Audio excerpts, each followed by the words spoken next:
Oh wait, no, we're live. It's good now.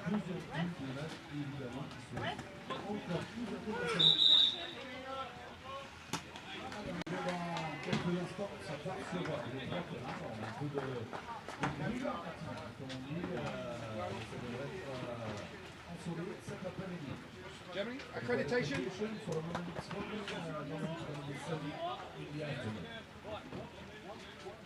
Good morning, everybody. Welcome to Pitch 2 at the World Championships 2022 in Saint-Omer, north of France. We have one of the two final games in Group Men's A. Welcome back to Pitch 1 for Day 3 of the Saint-Omer World Championships 2022. And the final group game in this senior men's group. Slight pause in play here as the German coach delivers the accreditation.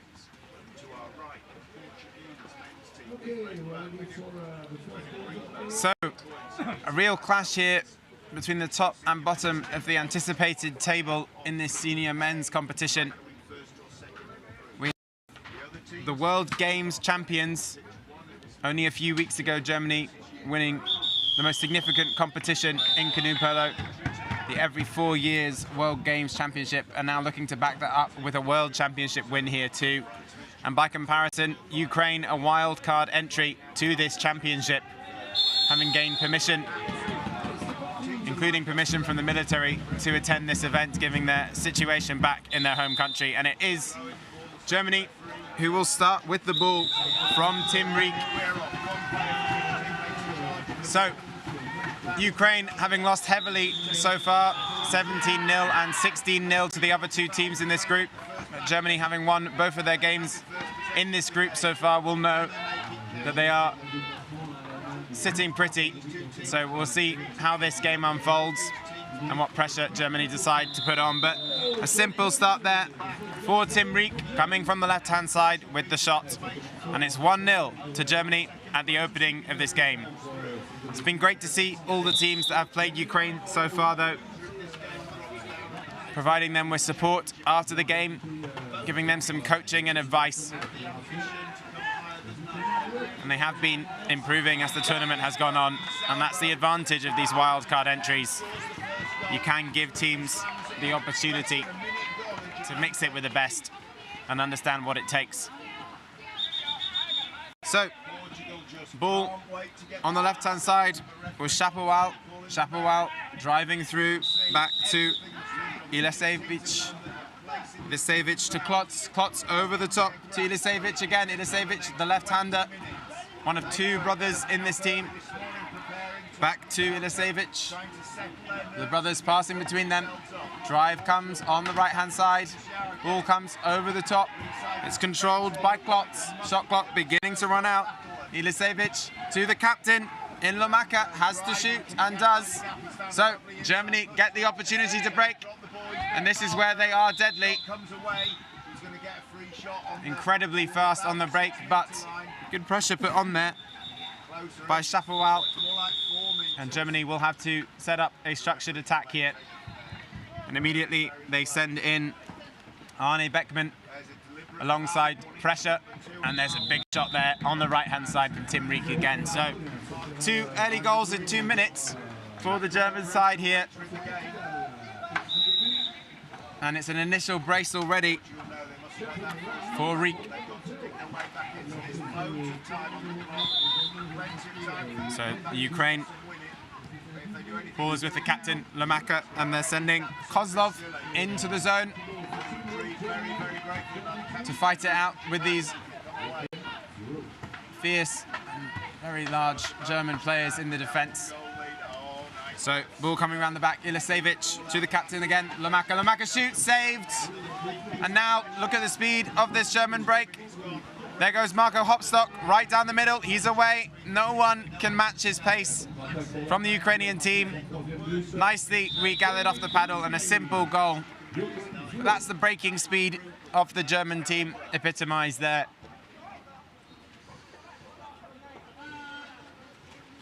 And it looks so easy, but I can tell you these Ukrainian players, whilst there's obviously a big difference in understanding of aspects of this sport and game, these are not bad kayakers.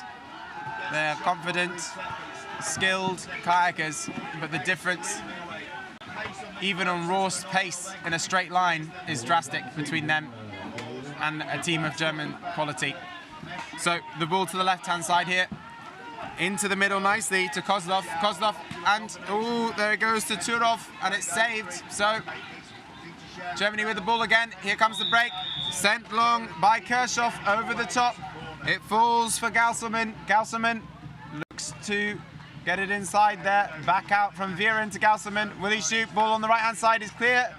Goal for Unterfeld. And really nicely moved there by Germany. Just taking the simple opportunities and seeing that free pass on the right-hand side. So, very foggy morning here in Santa Maria, but those long passes still being expertly sighted and sent by the German side. So,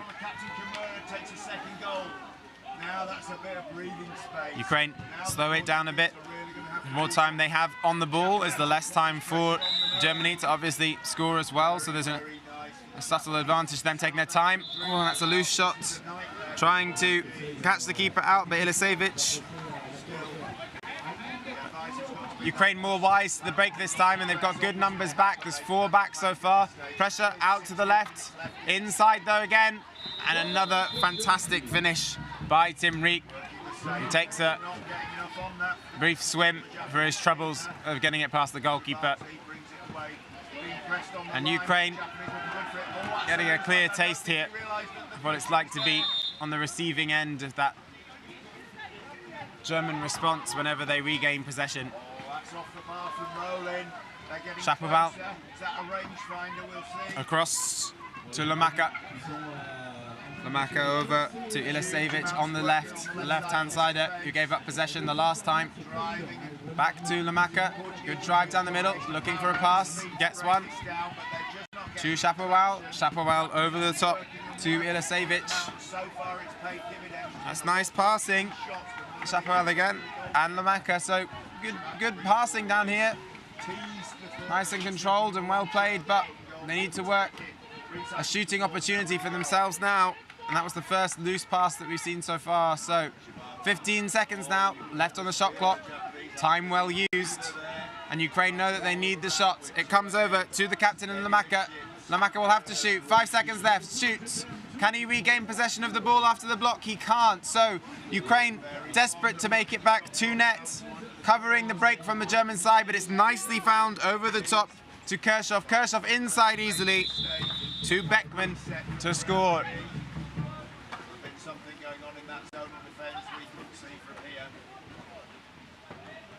So it's not just the speed of the German team on the break, but the comfort to which they find the pass. And the Ukrainian team are at full speed, giving everything they can to get back in defence and into the net. But because they're so focused on just trying to match the sheer pace, they don't have the ability by comparison to look over their shoulder and prevent those passes from going cleanly between the hands of the German players.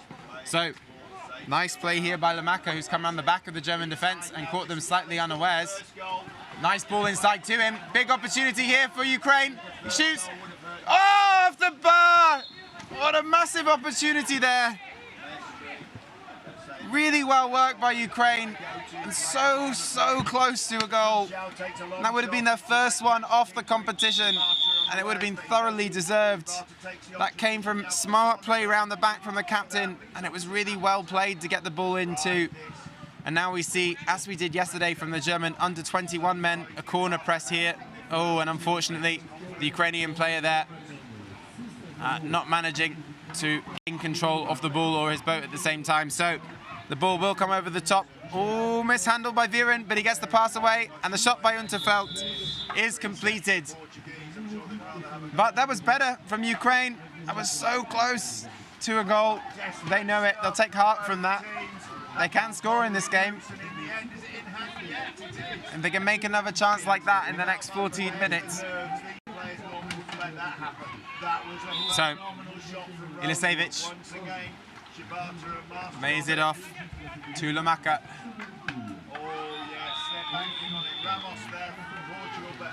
Lamaka over to Ilisevic. Ilisevic will pass it across to Shapovalov. That's nice as well. Decides against the shot. He had a nice run though. This is smart by Ukraine. They're using their time well. They might be 7-0 down, but they are using their full minute. So, Ilisevic drives through, tries for the pass inside, but easily blocked this time by Viren, who saw it coming. And now the long pass up the pitch, and it will be Jonas Viren who gets it underneath the empty net and finishes cleanly. Frustration from the Ukrainians there. Didn't need that pass inside, the captain feels. But they should keep their heads here, Ukraine. They're letting their heads drop a little bit at the moment, but they can bring themselves back into this. They've got to get out of it what they can. Keep pushing to see if they can get that goal. So, Klotz, cross to Ilisevic. Ilisevic. Back to Klotz. Over to Shapovalov. Shapovalov driving in, looking for the pass inside. I think it's covered at the moment. Klotz now on the ball. And Turov working hard on the inside to try and make space. Klotz again. Back out to Shapovalov. Shapovalov takes the drive himself. Oh, the space here, if he can feed it in. Can he get that pass inside? He can't. Comes over the top, shot coming. Saved again. Where's that going to land? Lands with Germany, and they're away on the break here. And that's nicely regathered and popped over the top from Beckman all the way up to Hopstock, who scores again. It's hard work for the Ukrainians here. Every single time they run down the clock and take that shot. It's neatly saved in the goal by Rene Kirchhoff, guiding it back into play. And they just can't get back on the break quick enough to stop the play. So Ukraine will go again. Ilisevic on the left, the captain back on the pitch in the middle. In the Maka, that's a loose pass though that's dropped, and Timrik with the long dribble is away. And Ilisevic can't catch him, and it will be another goal for the Germans. And that's the first one that's really come from, or the second one actually, that's come from a clear mistake by a Ukrainian player. All the other ones have been just Germany capitalizing on their difference in speed to break down the pitch. So 1.5 minutes left in this final group game between Ukraine and Germany. So Ilisevic across to his brother. Lamaka giving them some direction there, and it is Soponenko who's in the middle now for Ukraine, freshly onto the pitch. Klotz driving on the left. Oh, a drop ball there though, and Hopstock really, really fast to put the pressure on, and Lamaka chasing him down. Good pressure from Lamaka there, but Hopstock comes away with it. Slightly deflated Ilisevic subs himself off. Both of the Ilisevic brothers taking the opportunity to sub. A few words with the coach. So they're ready to go again through Lamaka. And Ukraine need to recompose. They've had some good periods of play here, but the last 2 goals have just come from simple, avoidable mistakes. And they're getting a little bit at each other at the moment as a result. So let's see if they can bring back the composure in this game. Klotz on the left-hand side, back to Lamaka. On the inside here, Ukraine are trying to make any space they can. Fight is very easy for the likes of Julian Pressure. fantastic zoner. You can just see him in the fight. Unterfeld as well, in the fight with the zoner, but not even looking at the man that they're fighting. They're looking well beyond that to the ball, not under enough pressure to do so. Nicely regathered by Lamaka. Hopstock puts the pressure on, laid round the back though by Lamaka well to Sopronenko. Lamaka shoots. Can they regather? I think they will regather. Oh, and that will be the end of the half. And all good there. So that is half time between Germany and Ukraine, and it finishes the half at 11-0 between the teams. Germany just capitalizing comfortably on a Ukrainian mistake or any one of the fast breaks. But Ukraine did work that fantastic opportunity for Lamaka, falling back, shooting off his left-hand side. It rolled off the bar twice and just didn't fall into the net. So Germany comfortable, just taking their time. By comparison, the Ukraine here frustrated with each other. I think they were happy with the first couple of minutes of that game, but the way the last couple of minutes has unfolded has frustrated them. They can cut those mistakes out. The scoreline, not important to them, but, well, obviously important, but by comparison, playing without mistakes and making it easier for the Germans is what they will want to avoid.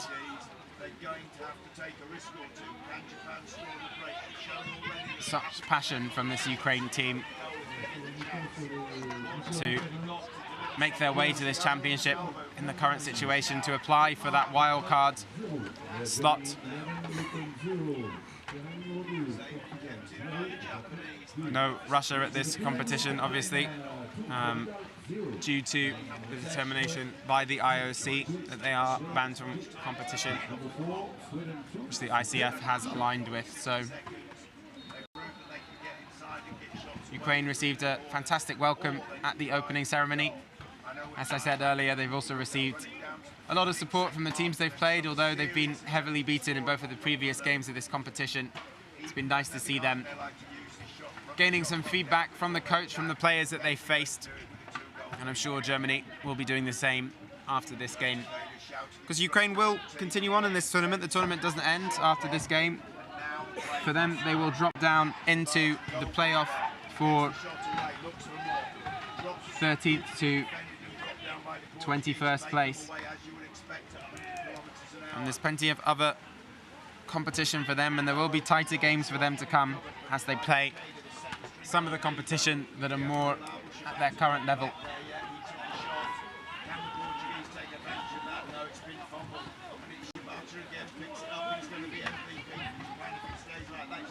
So just a couple of minutes until we get started again. The Germany team having lined back up, they are ready to go. It looks like it will be Unterfeld for Germany taking this sprint, and Lamaka, the captain, setting up at the moment, looks to be taking it himself. So Lamaka versus Unterfeld. We're ready for the second half. The flags are up, ready to go, and we're off.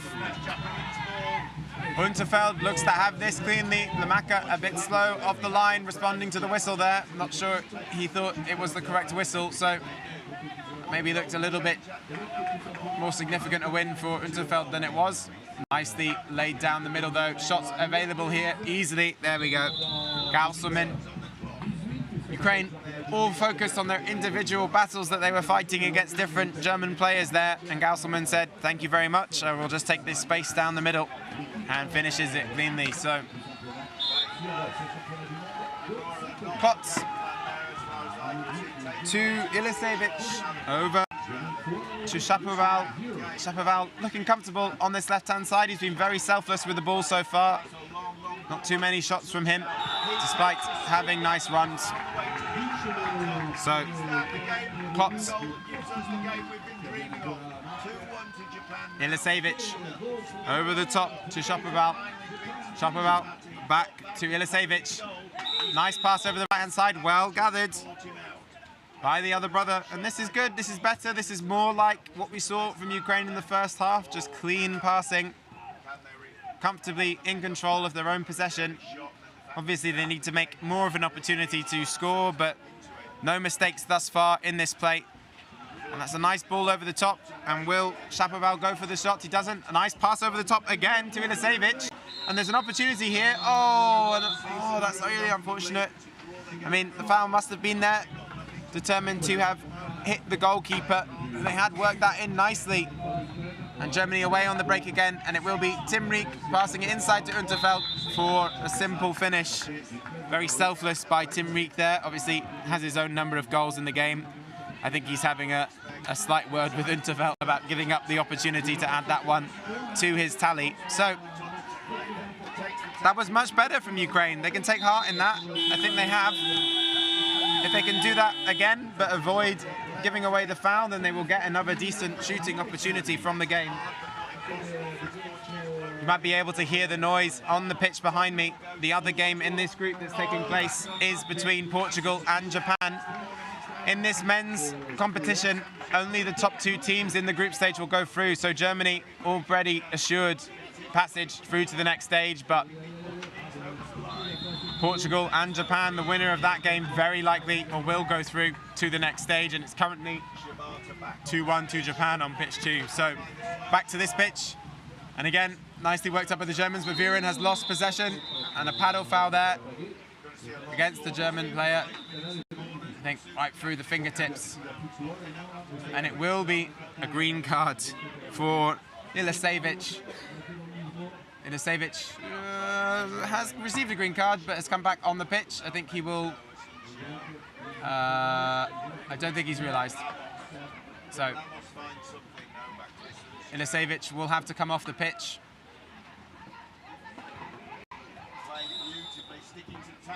And there we go. Ilisevic takes his lead from play.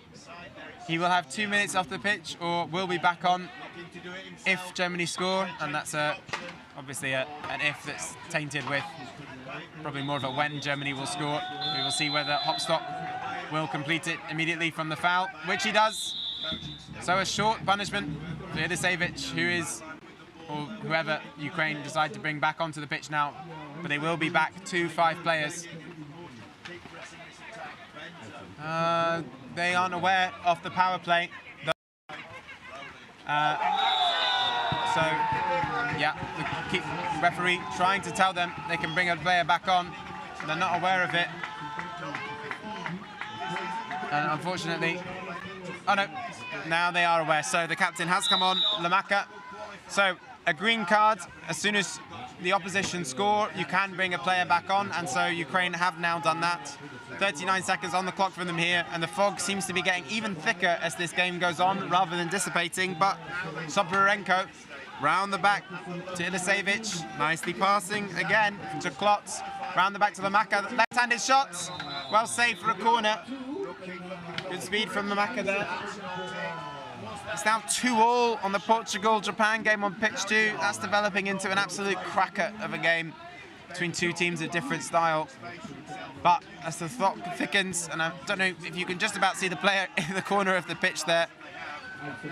Reminds me of a couple of the days that we had at Catania. Or even Coimbra. But shot clock at 46 seconds, but a foul on the inside again there. I think again against the keeper, and Ukraine will be frustrated by that. They have been using their time well. Kirchhoff with a really long, perfect pass to Unterfeld, who gathers on the paddles and finishes. And 15-0 with about 14 minutes played. Germany going at more than a goal a minute, and that formidable target of 20 goals in the game is rapidly approaching.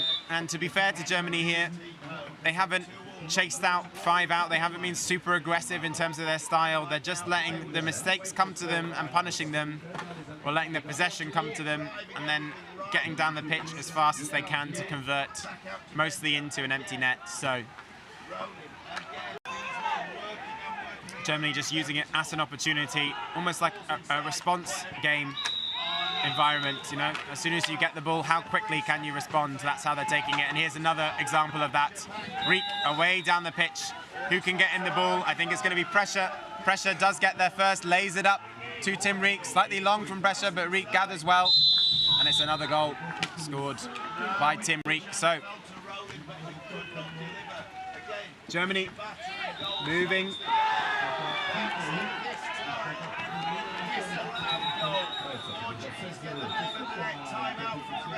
Germany moving to 16-0. So, here we go again. Ilisevic, 5.5 minutes left on this game. Sopronenko over to Shapoval, across to Ilisevic. Let's see if the Ukrainians can make an opportunity for themselves to score in this game. Shapoval driving on the left, over the top to Ilisevic. Ilisevic across to his brother. And it's crucial for the fortunes of these two fine canoe polo nations. How is it going to pan out when the referees come out of their hole? We can only wait and see. This Ukrainian team, not newbies to significant championships. They have played recently in the 2017 and 2015 Euros. So the Worlds is a new environment then for sure, but not complete unknowns to the world of the quality at this level. It just shows the class of this German team by comparison. And unfortunately, that ball going dead on the line. Ball comes up to Unterfeld. It's being well covered by Ukraine here, but he will lay this over the top to Kirchhoff, who takes a nicely laced to Viren, who controls well to put it into the back of the net. And that's the speed of the German team. Kirchhoff there joining the picture. It looked like Ukraine had everything covered, and Kirchhoff arriving on the scene adds the extra pivot to draw a man and create the space for Viren. So Ukraine, 4 minutes and 20 seconds left in this game. 17-0 to Germany. And 1 minute left on the pitch behind me between Portugal and Japan, where it's 5 out between the two teams. So fantastic, fantastic game there. So across it comes to Shapoval.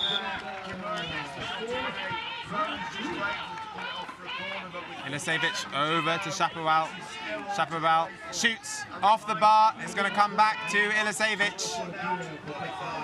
Ilisevic over the top to his brother, who can't quite gather. Hopstock works really hard to get that back. That's nicely blocked though by the captain, who pops it off with his paddle to Ilisevic again.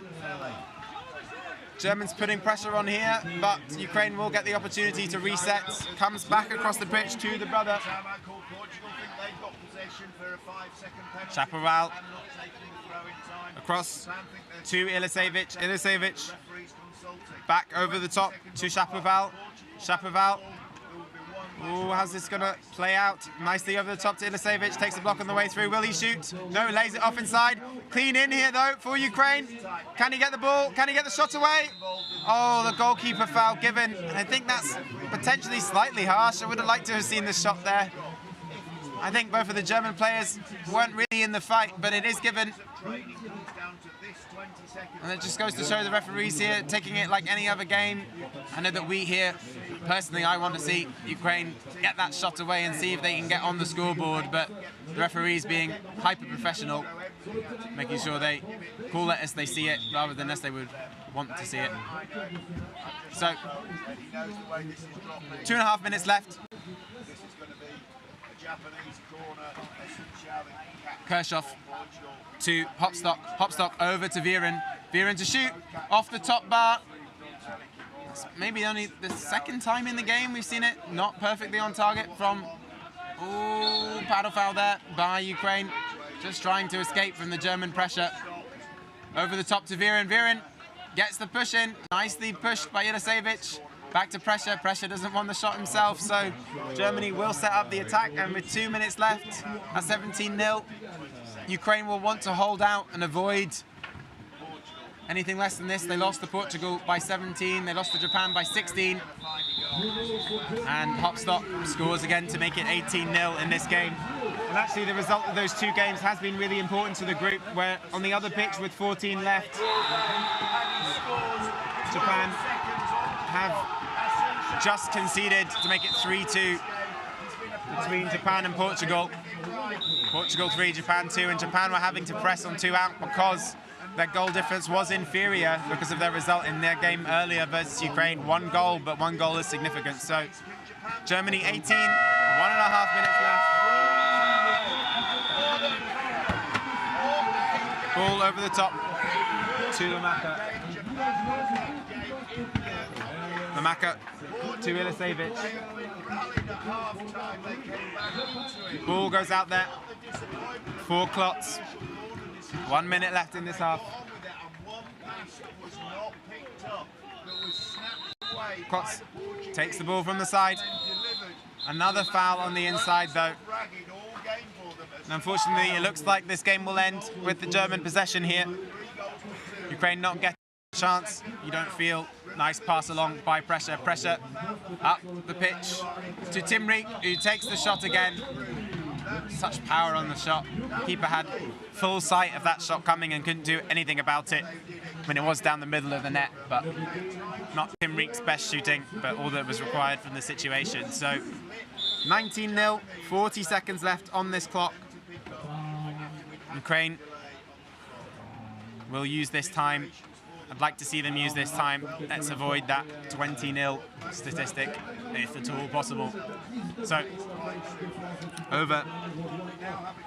Klotz to Ilisevic. Ilisevic with the dribble. German pressure on. German pressure gets it. An easy tap down from Unterfeld. And it looks like Timrik will be away to inflict the 20.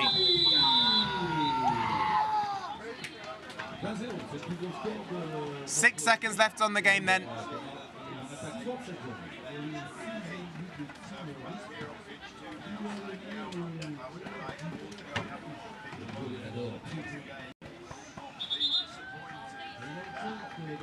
Ball being brought up the pitch and Germany pressing up with 6 seconds left. And they've left a player completely free. Oh, no time left though for him to take the shot. And that will be the game, and it does finish here. Germany 20, Ukraine 0. Great to see the admiration between these two players. Applause from the crowd, despite this result. There's a bigger picture here that I think both teams recognise in terms of Ukraine just even making it to this competition in the first place. Warm applause from the crowds. And nice scenes here as the two teams of players exchange a few words, and that will continue off the pitch as well.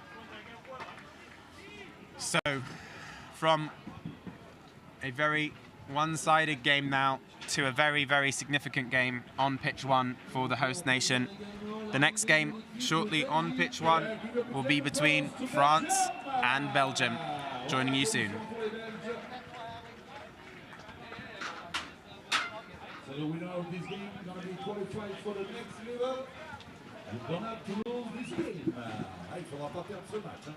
C'est sûr, les vainqueurs iront dans la poule suivante et les autres joueront les matchs de classement. C'est pas la même histoire. Et voilà, dans cette touche un peu particulier, pour l'instant, tout le monde a fait la finale. Donc, c'est simplement vainqueur.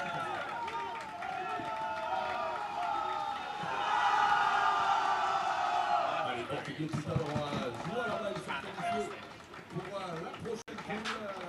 Dernier match de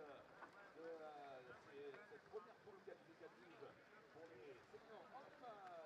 Next game, pitch number 1, Belgium, France, pitch number 3, Spain, Hong Kong, pitch number 4, Belgium, USA. Main category. Alors, sur ce 25%, on sera annoncé par l'arbitre de Singapour, comme le show des armes principales par l'Espagnol Luis Badiola en central. The referee for France-Belgium, which will even come Singapore and Luis Badiola, Spain.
steep. It was worse. It's getting They were thicker. down the far corner and I couldn't actually see what was going on. It got thicker. It got thicker. Yeah. I said, I'm pitch side and I can hardly see what's happening.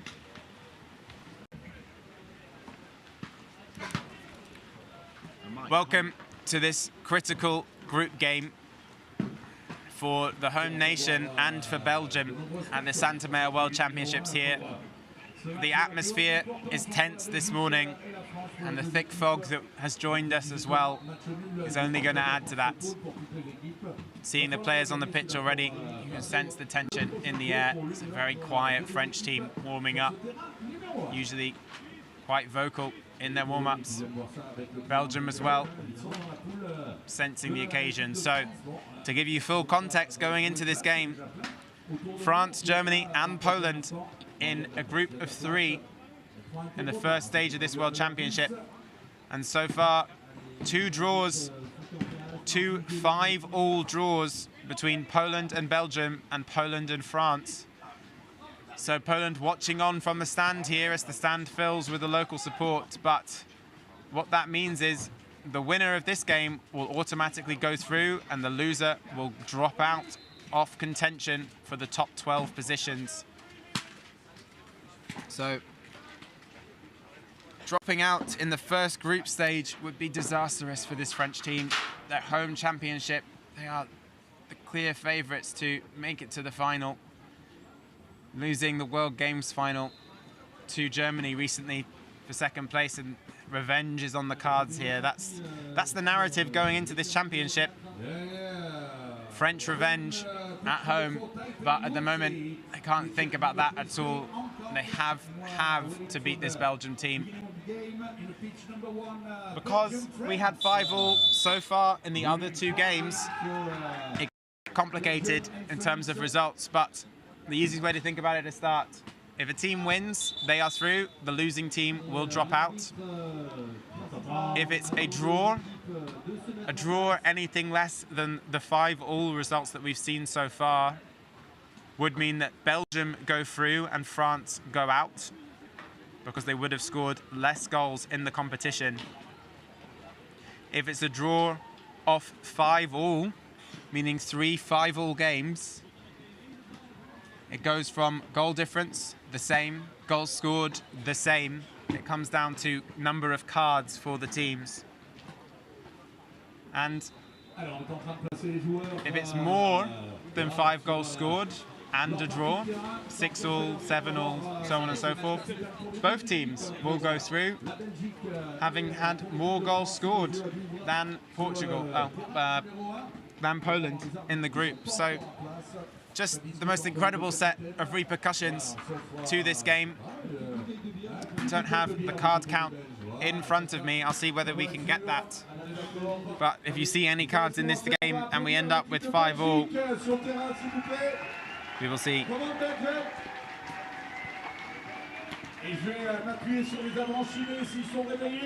Je voudrais un tonnerre d'applaudissements pour l'équipe de France.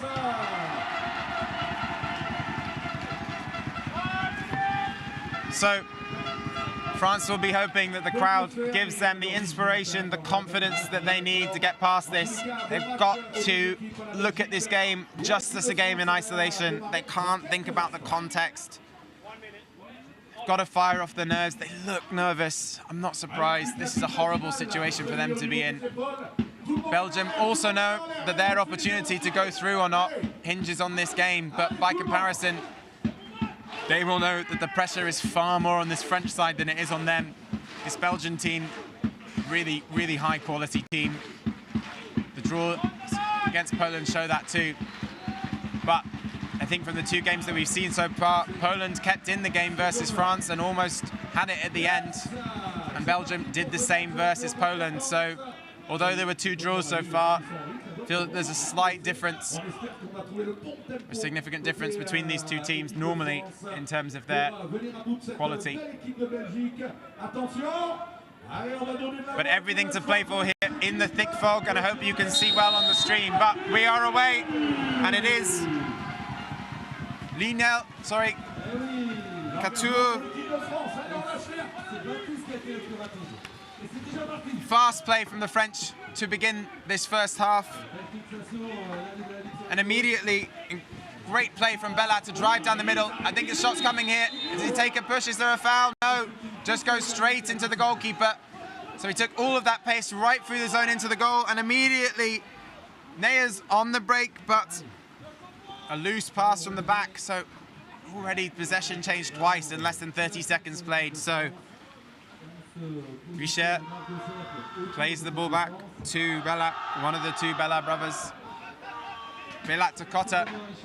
Cotta back to Bellat.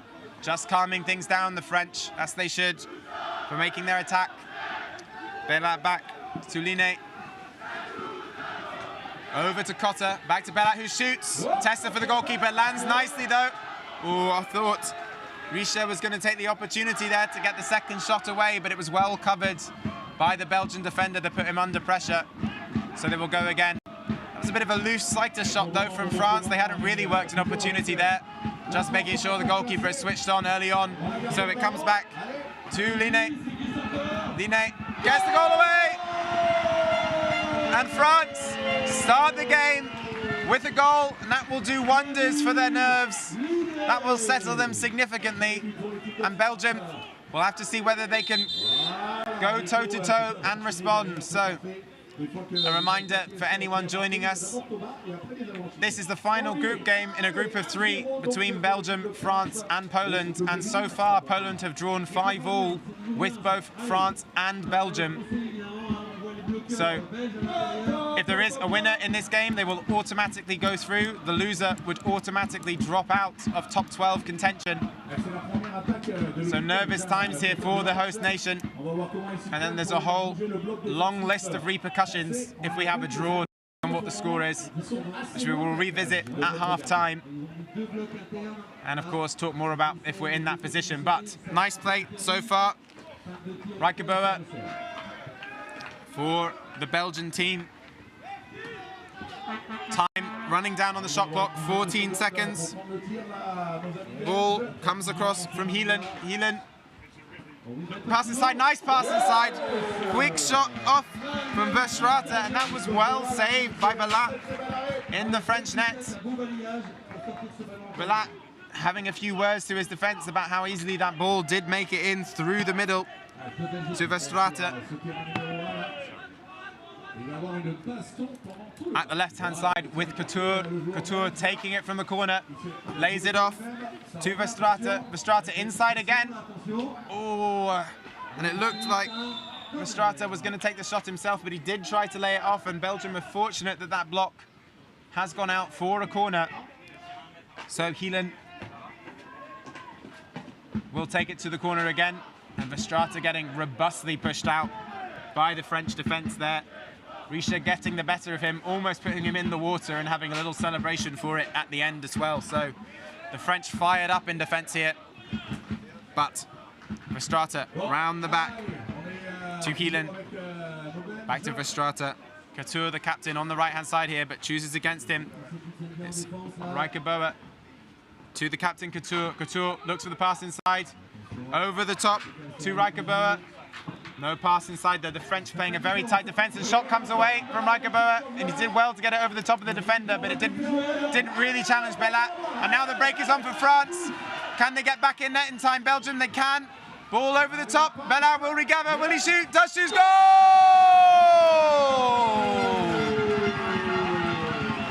And a lot of pressure on Bellat there to both receive the ball at full speed and get it in the net before making contact with the goalkeeper. But he does finish, and 2-0 to France. And Belgium need to keep in touch if they want to keep this game alive. France are the kind of team that will just rank it up and up and up. And before you know it, you'll be 6 goals down. So they need to get back on the score sheet here to make France think, and that's a block. A loose shot, really, from Verstraete. Takes a block on the way through from Linet. So, from the corner by Denis. Denis out to Verstraete and around to Baton. So, Belgium here bringing on some of their substitutes. Denis. Across the pitch to Verstraeten again. Verstraeten to Baton. Baton inside nicely. That's well laid off. Opportunity here then for Belgium. Goal for Belgium! And that's what this game needed. Neyers with the shot there, nicely worked into him. He made a space for himself and gets it off the top bar and in. And there we go. 2-1, France-Belgium, and Belgium confidence back up again in this game. France will have to be trying to keep that Polish game yesterday out of their minds, the way that they kept in contact and then came ahead. They don't want to end up in that kind of dogfight again. So a foul inside the zone here, and France have the opportunity to take it inside, but they choose to lay it off. Shaping up for the shot. Goal for Baptiste Cotter, and a fantastic run down the left-hand side. Very easy. All the players in Belgium tied up from the foul that had occurred, and that goal was perfectly placed. It couldn't have been better placed on the inside, off the right-hand side bar to go in. I think even a centimetre further to the right, and that ball would have come out of the net rather than gone in. So perfect placement by Cotter. So now back down the pitch, Couture takes a quick shot and it's saved. Belgium, the more trigger happy of the two sides so far. Yeah, and his teammates telling the captain Couture there, and that is a bit trigger happy from their perspective. The right decision. I think Belgium should try to work it a little bit more to make some space for each other. Couture drops the ball, regathers, and that attack breaks down, but they still have 50 seconds on the shot clock. So Belgium changing tactic here. They had two players in the zone previously.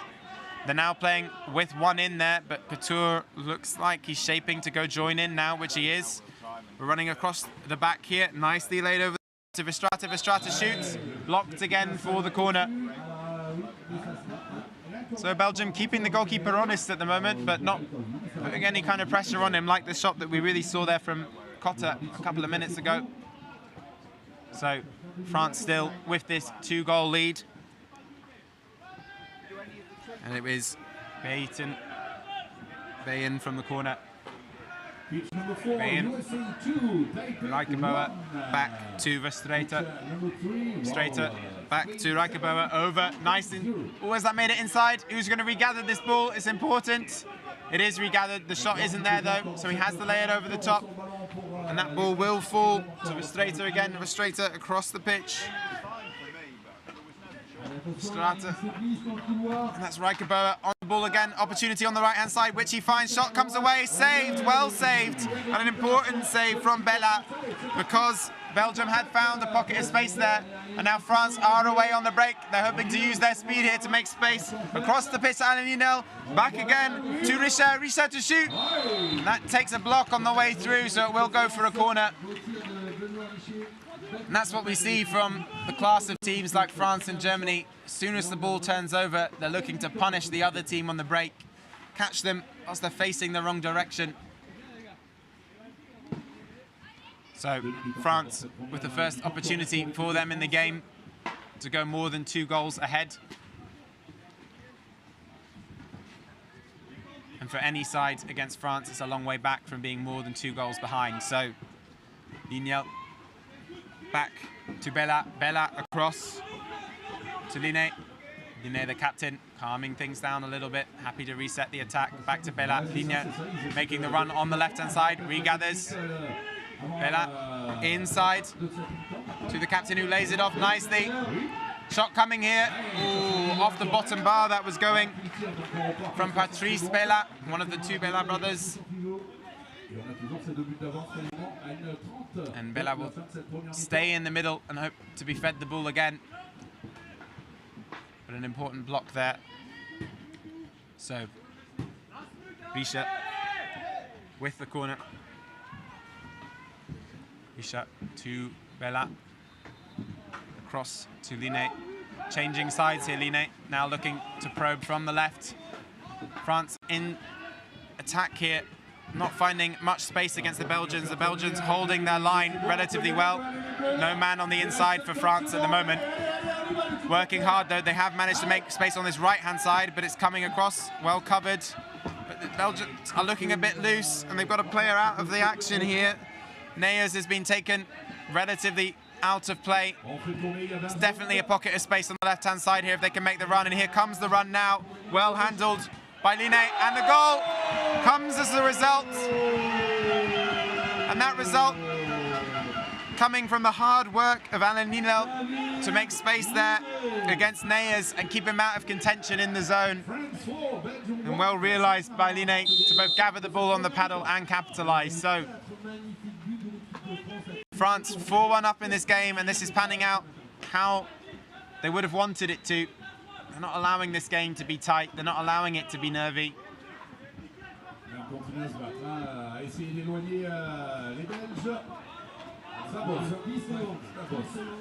Good passing here between Belgium, just taking some time from the shot clock. Couture, nice ball inside there. Oh, couldn't quite be gathered by Heelan.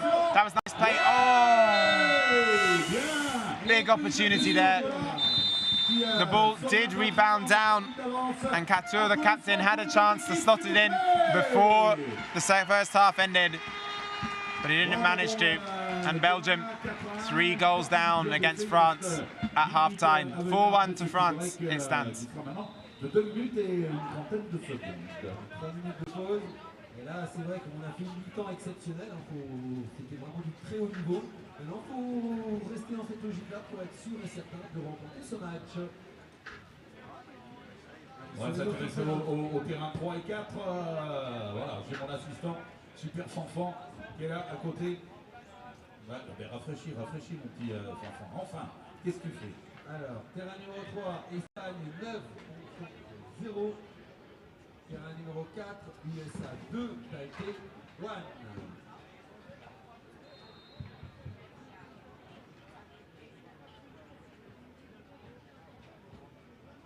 C'est reparti terrain 3 et 4. Hein, l'Espagne qui déroule et les Américains qui font un bon match face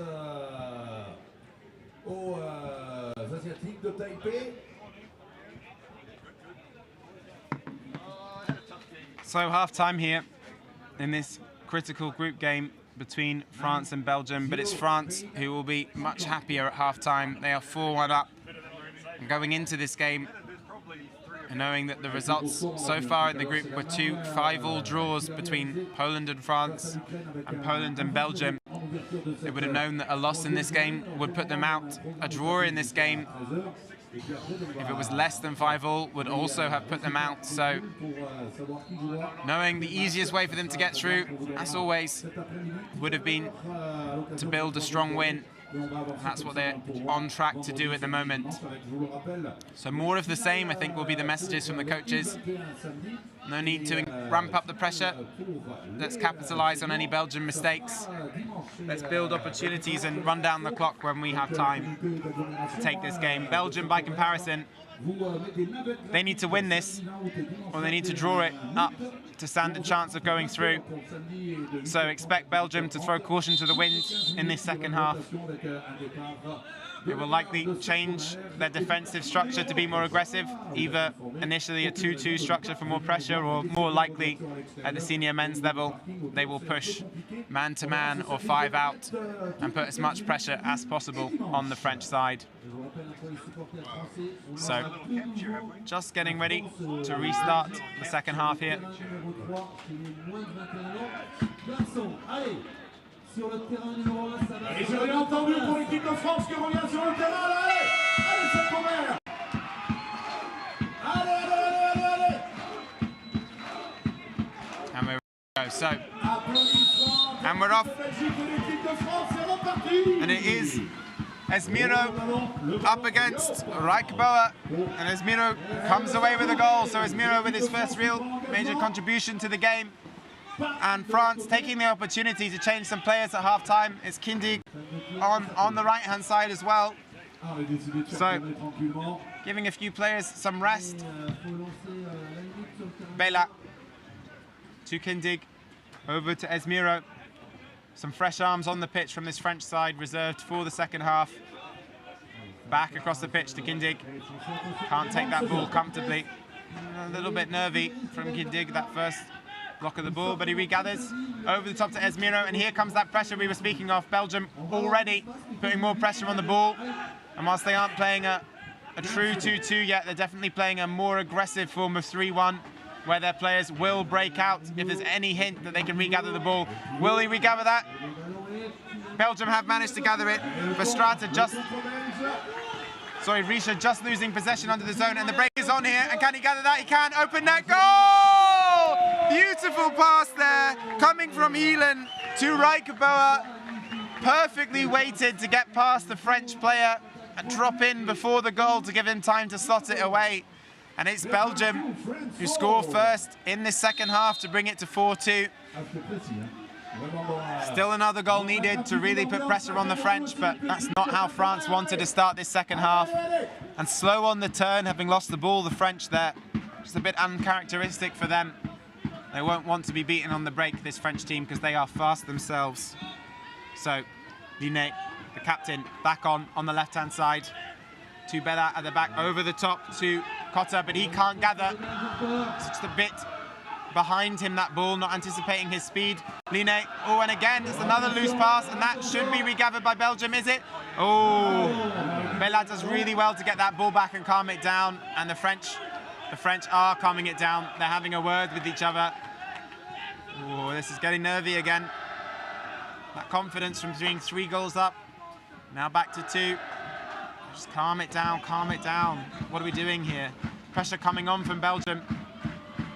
Yeah, far more aggressive within their defence. But there should be spaces for France to capitalise upon. Here's one on the left, but the pass is loose again, and it's putting them under pressure. And this is nice from Belgium. They're kind of increasing the pressure as they go. Yeah, the Belgian coach is very pleased with the play so far at the start of this second half. Denise with the pressure on at the top of the zone. So France running down the time. 14 seconds now on the shot clock. They have to work something. Pressure on from Denis. Gets out to the captain. Big gap on the left-hand side though for Bella. Bella to shoot. Slow ball, scores! And that's really smart play from Bella. The Belgians expecting the big power shot from that opportunity that was created. And he slow balls it both past the defender and the goalkeeper.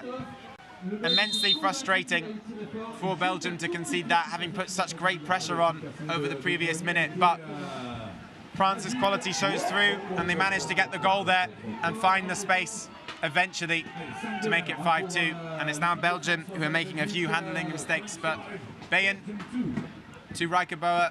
Rijkeboa back out to Verstraete. Now with Bayen again. And Belgium looking to make space on the inside. Verstraete has a gap there. Will this come across the right-hand side? It's well blocked. Paddle foul, though, called by the referee. So too close to the hands. Ball comes back out again. Over to Verstraete, back across. Is there a gap on this left-hand side? No, quickly closed. Gap down the middle, though. Shot coming. Ooh, I think that's been saved. I think it has been saved for a corner. It may have been slightly off target anyway, but they're taking no chances, so we're out for a corner. So Belgium with just the one player on the inside who's working incredibly hard against seemingly all 4 of the French defence, but that gives them multiple players around the back, and a beautiful pass there for an immediate receive ball shot from Verstraete. Very difficult to do that. The pass has to be perfect. You have to gather it perfectly and effectively use it to load your shot. Well, that was a bit forced, though, by comparison, by Rijkeboa looking for the pass on the inside. But Belgium trying to ramp it up here, but there's been a foul committed on the inside. And I think we're set for our first card of the game for Belgium. Second foul committed by Verstraete. Paddling on the spray deck. You're not allowed to paddle into the body or the spray deck off the player when you're competing for space. And the referee gave him a warning earlier in the game and has now followed that up again by giving him a green card. So Belgium will be down to 4 players here for 2 minutes. The green card is a punishment effectively for that foul, but France will want to use this time to capitalise And if they want to play really tactically, the Belgians can't afford to put pressure on whilst they got 4 players out. So they may as well use up 2 minutes of the game with only 5 minutes remaining, rather than getting the shots off. For context, when France, or if France do score in this 2-minute period, as they may do now from the captain, and they do. Line, well worked again. They made a lot of space on the left-hand side there for him to go into. That means that the Belgian player can return to the pitch. Belgium can have 5 players now. If the opposition score during a green card period, you can bring the player back on. So a 4-goal lead and 4 minutes 50 remaining. Belgium will have to go all out now to try and get something from this game. They have no option but to chase this. Goal difference isn't important for them now. Shot there, blocked by Risha. Risha over the top to Line, and Line is away here. Can he finish this under pressure? Line to shoot, scores! Goal for France! And Line's been very composed this game, showing the quality of his captaincy, calming the team down when required. And he will take himself off after that sprint for some recovery, and on in his place comes Esmiro. So 5 goals, 4 minutes 15, and Belgium will know that this task is surely beyond them at this stage, but they'll throw everything at it in the final couple of minutes. So Bayern driving through is Reichbauer. Saw that worked for him in the first half, but it hasn't there. I think the referee's just consulting if that went for a corner or not. They're checking with the line judge as well.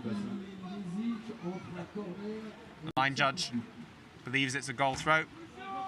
Belgium seem to also believe it's a goal throw. They've set up as such. So 5 out by the Belgian team. And this is a tactic where you put 1 man on each other man on the pitch and effectively prevent them from having possession of the ball. But Belgium have lost the player already here on the left-hand side. And it's a bit easy for France at the moment. They're finding players comfortably. They're finding space comfortably.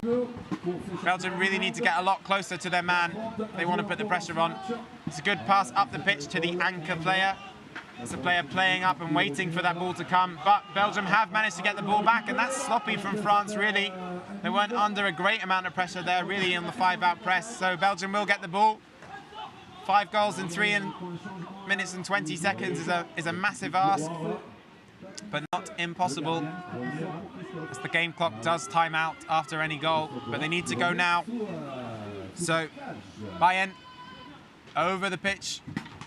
Ooh, a double block there, and very, very quick responses from Bela. That took a block and was still deflected towards the net, so he had to readjust to get the second block in. Shot coming there from Denis from outside, and they don't really have the option to wait to see whether they can force it to the inside. They have to get their shots off early. That's another paddle foul though, this time by Esmiro. His first off the game, so no green card for him at this stage. Back out. 2 Neyers over to Bayern.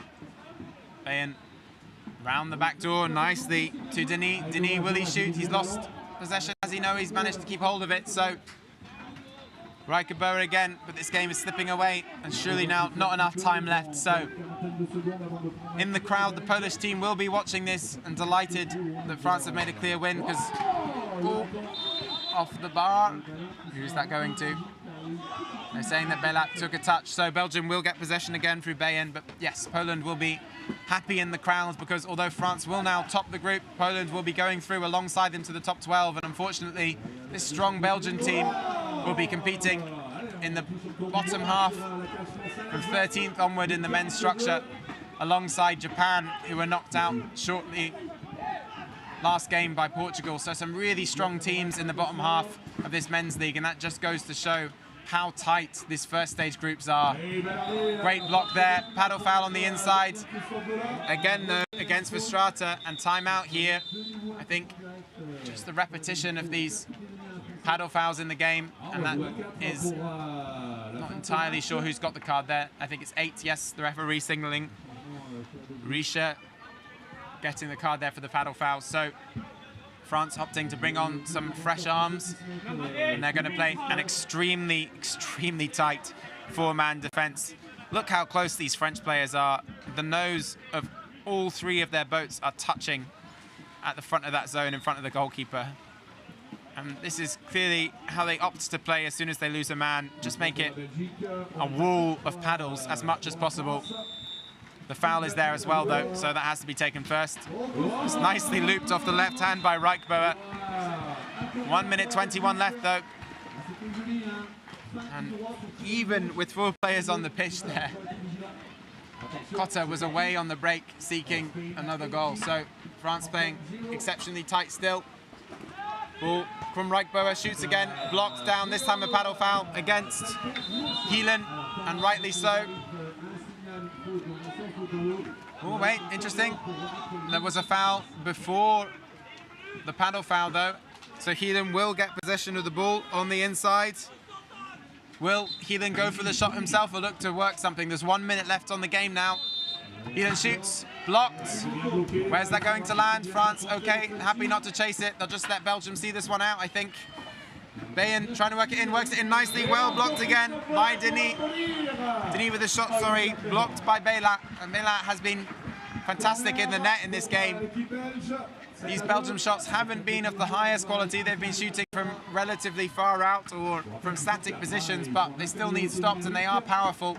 And Bela has done an excellent job in this game of doing so.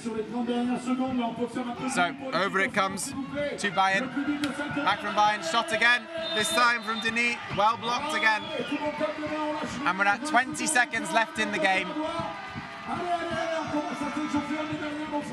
And here comes Verstraete. Verstraete with the dribble.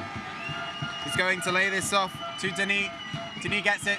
Back inside, that's nicely worked, but dropped, unfortunately, by Heelan and France. And that will be the game. So, big applause from the crowd. Great support here for the French side, especially considering the early time slot for this game in the morning. And it is France 7, Belgium 2, and a very, very relieved French side, you feel, going into this game, given the context of the 2 draws in the group so far. They're ecstatic to have made it through. And Belgium played their part here, but look deflated. They will have had hopes of getting through to the top half of the competition. But unfortunately, they will drop out from contention in this World Championships and will be forced to fight it out from 13th place onwards. So thank you for joining me. It's David McBay on pitch 1 for this game. The next game on pitch 1 this morning will be the Netherlands versus Austria in the men's competition.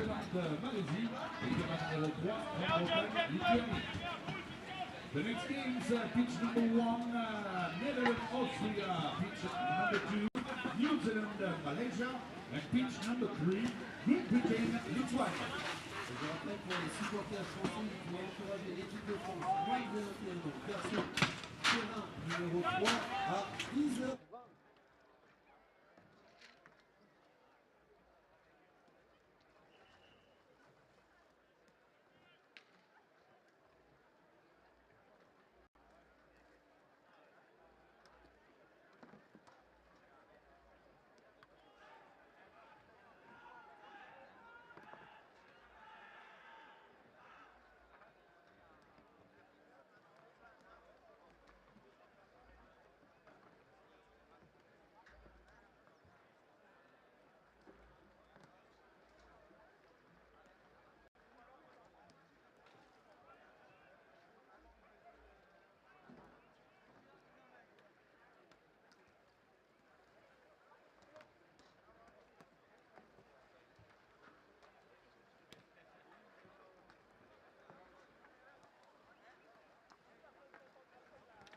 Alors, chez les garçons, on a plein de formules différentes dans les catégories. Pour les seniors, c'est les garçons. On va maintenant avoir 2 de 6 pour les équipes qualifiées. Et dans ces poules de 6, il y aura 5 matchs. Et on sortira les 2 meilleurs de chaque poule pour avoir nos demi-finales et finales derrière. Donc, on repart pour un autre mini-tournoi pour l'équipe de France et toutes les équipes qualifiées comme l'Allemagne, le Portugal, je crois qu'ils sont d'ores et déjà qualifiés. L'Italie, tout à fait. Là, maintenant, notre équipe de France senior est forcément dans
Duncan.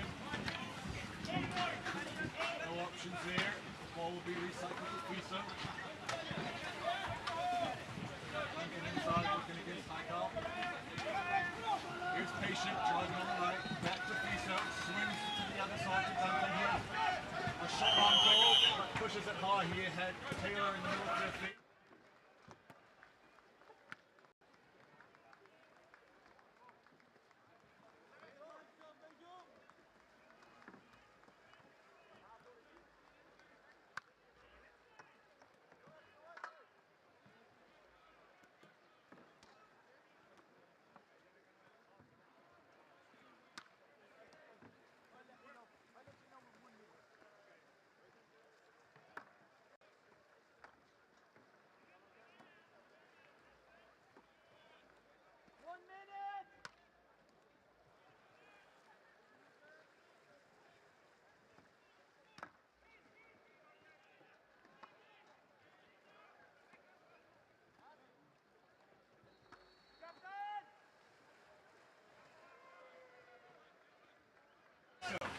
Duncan on the break. No fast break opportunity here. Henry Rudin put in a lot of pressure on Fiso. Fiso.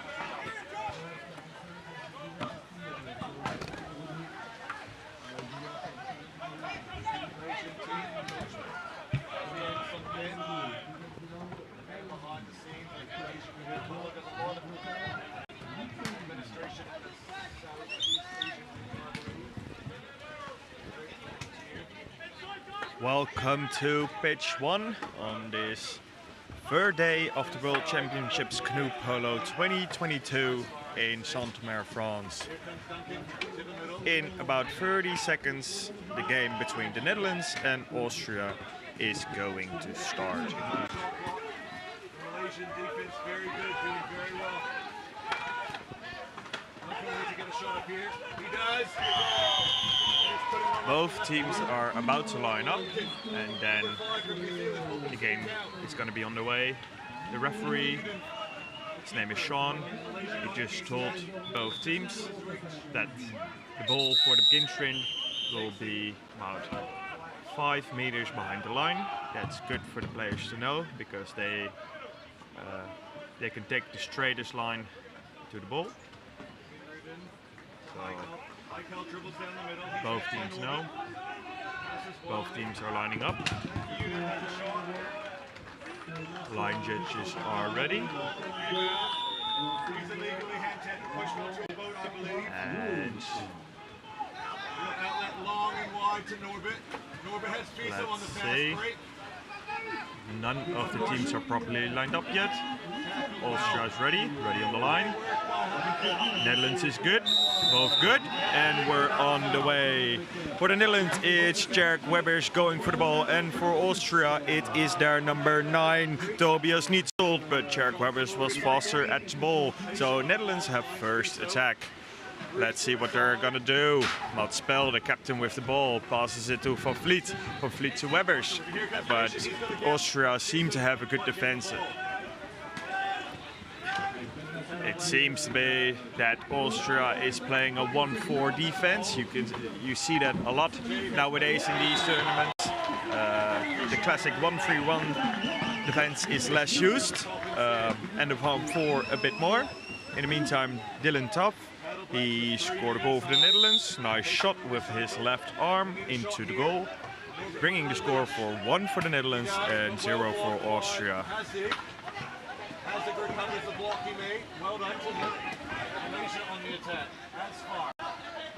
Number 4 with the shot, and it was off the bar, off the post, but didn't win in the goal. Second chance for their number 4, Kucha Liesberg, but it didn't win in. He didn't manage to score, and he drifted over the goal line, and now the ball is for the Netherlands again. But that was some promising start for the first attack of Austria. 2 goal chances, one that almost went in, the second one was easily blocked. And now an attack for the Netherlands. And a shot from Czech Webbers, and it's in, bringing the score 2 for the Netherlands and 0 for Austria. That was a nice fast break attack for the Netherlands.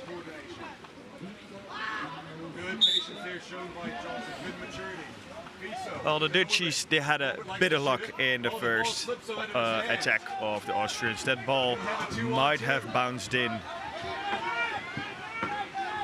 And number 4 with the pass to their captain, but the ball fumbles. Austria is regaining the ball. Their number 9, Tobias Nietzold, he got the ball. And now they're going on for the second line of attack. 30 seconds on the shot clock, and a shot from their number 4, Kucha Liesberg, but it was blocked by the Dutch goalkeeper.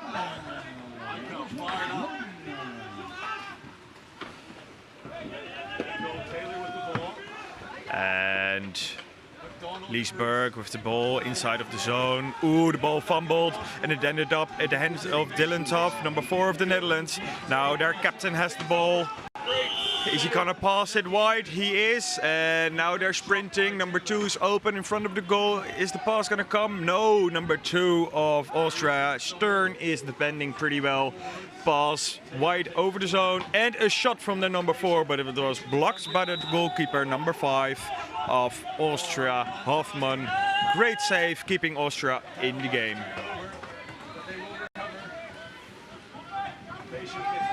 Number 2 of the Netherlands is blocking, making some space for number 6.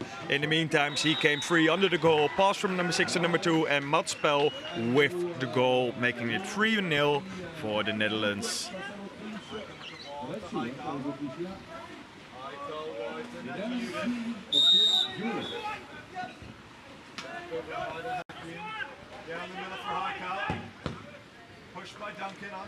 You can see on the right side, on the left side of the screen, right side of the pitch, there are 2 people blocking from Austria, trying to make some space. I think the ball is going to end up there. Yeah, pass to number 9. He's in there, in the zone. Is there an opportunity to shoot? Well, he looked for it. He looked for a little window to get that ball through, but immediately 2 or 3 pedals went up in defense. The pedals of the cousins, Mats and Jort Hell, both, they took the pedals up, and he decided not to shoot. Another chance, but blocked by one of the pals. And now Dylan is going for the sprint. Dylan Tough, is he gonna make it? Number 7 is in pursuit, but it looks like he wasn't fast enough. Number 4 for the Netherlands, making it 4-0. Good goal, good fast break by the Dutchies.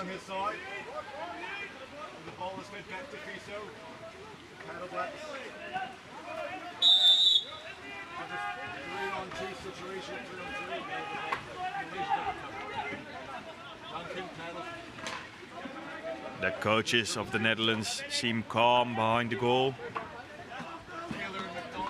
Doesn't look like they're really worried about this game. having scored 4 goals in the first 4 minutes of this game. And there was another shot from Austria, but it bounced off the post. And now fast break. Nice pass from Heugele to Webbers. Webbers trying to get farther in the zone with a pass to number 1. And he just missed it. Oh, that was a nice shot from Jort Pel. It looked like he was going to make the pass, but then he did a no-look shot. And the ball ended up at Stivo Heugele. And he shot it in the goal. So bringing the score to 5 for the Netherlands and 0 for Austria. Number 8, Lois Fras with the ball. Passing it to Kutscha-Liesberg. Back to Fras. And again, 2 blockers inside of the zone, trying to make some space, but it looks like the Netherlands defense is blocking them pretty easily. Oh, behind the head pass.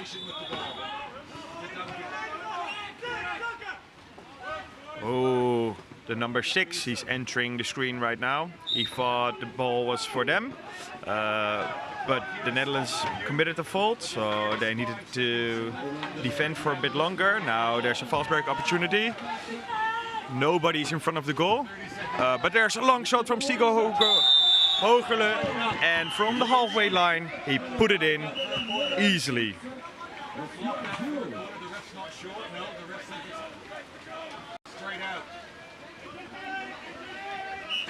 On the right side of the pitch, the Austrian is talking to his player what they have to do differently, because at the moment their playing style isn't working well. In offense, the 2 blockers inside of the zone and then 3 around that, it doesn't really work that well until now. And I think what the coach is really trying to discuss is their defense, because the fast breaks, they come too easily.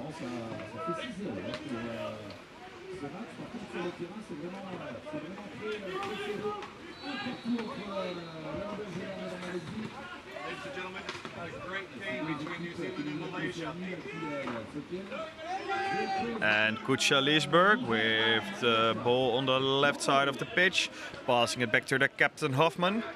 Hoffman back to Kutscha-Liesberg. And 2 and 7, Stern and Godde are inside of the zone, trying to block and maybe try to receive the ball when they're in a good spot inside of the zone, but until now that hasn't happened yet. So let's see if their offense is going to work. They did took a shot, but it was blocked fairly easily. And now number 3, Kammermeijer with the ball. Ooh, he's in a bit of trouble. He's getting chased by Tjerk Webbers. Oh, the pressure for the Netherlands is really good. But the pass was even better for Austria. Now they're under the goal and they tried to get one in. Ooh, the Netherlands tried to put pressure on there. And then the Austrians thought, well, if you leave your positions, there is a bit of space there. And they passed it unbelievably well. And Stern was under the goal and he put it behind the goalkeeper into the goal. Really nice job from the Austrians. Now ball to Jort Pel, your pair to Remco van Vliet. Tjerk is in the zone with a pass. And Tjerk tried to... Oh, what happened there? Oh, it was leaning from Mr. Webbers on the boat of an Austrian. That is not allowed. You can't use your opponent's boat to lean on. So the goal was disallowed. Good goal by the referees, and now the Austrians are back in attack. Let's see if the Dutchies try to put pressure on that offense again, and maybe they leave some gaps and spaces behind. So that would make for a more interesting game. But let's see. Number 5, is he going to be blocked? Pass inside, but defended really well by number 1, Wessel Vroon. Sometimes the Austrians think they have a space to shoot, but then out of nowhere a pedal appears and is blocking the ball. It looks like the Netherlands is playing a 1-2-2 defense with 2 static players behind and 2 dynamic players in front. The first 2 The dynamic players, they try to block the incoming ball. They're more like chasers. And the static behind are just trying to get the ball from people who are coming directly at them. And it looks like they're putting a bit pressure on now. And a shot behind the back. But the aim was not good. It went over the goal line. Now for fast break for the Netherlands. Czech Webber's on the ball. Passing it to Dylan. Dylan Tough on the ball, number 4, left side of the field.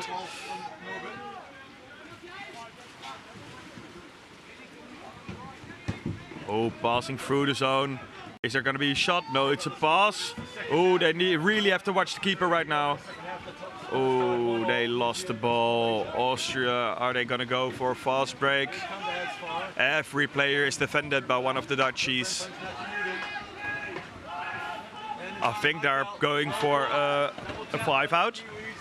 That's the man-to-man pressure system with a really long shot from number 7, Florian Godde. But the aim wasn't just quite good enough. It was a really long distance. Usually, the long distance shots are from about the half field line, which is about 70 meters, and you can see that one going in quite regularly. But he shot it from way further than that, about 25 meters, which is just a bit too long. And you could see it because number 7 of the Austrians didn't got the ball in. So what is the Netherlands doing in attack now? There are 7 seconds left on the clock, so they need to get a shot in. And a left-handed shot from Dylan Tough, but it just misses. And that marks the end of the first half with a score for 6 for the Netherlands and 1 from Austria. I think that one goal from Austria was a little bit of a mistake from the Dutchies. They were going to put pressure on the Austrian offense, but while doing that they gave away a bit of space, and the Austrians used it quite good, quite efficiently. And the Netherlands really good on the fast breaks. I think they scored a couple. And let's see how both teams are going to adjust to play a better second half. I will be back to you in about 2 minutes at the end of this break.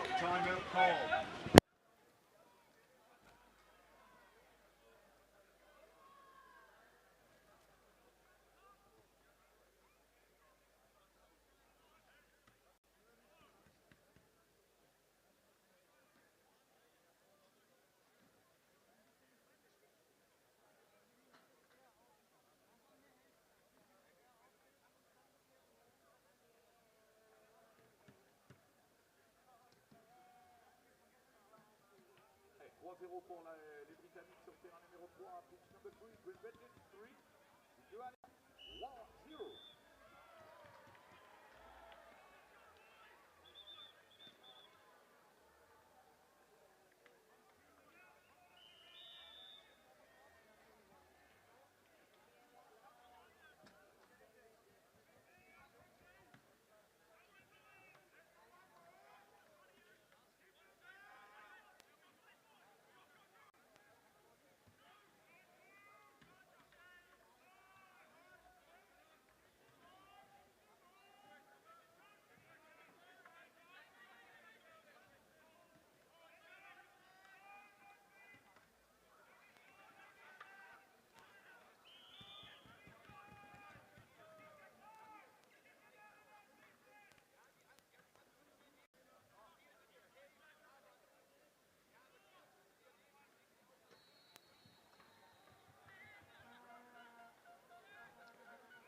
Terrain numéro 3, la France, rencontrera la Belgique chez les 21 garçons.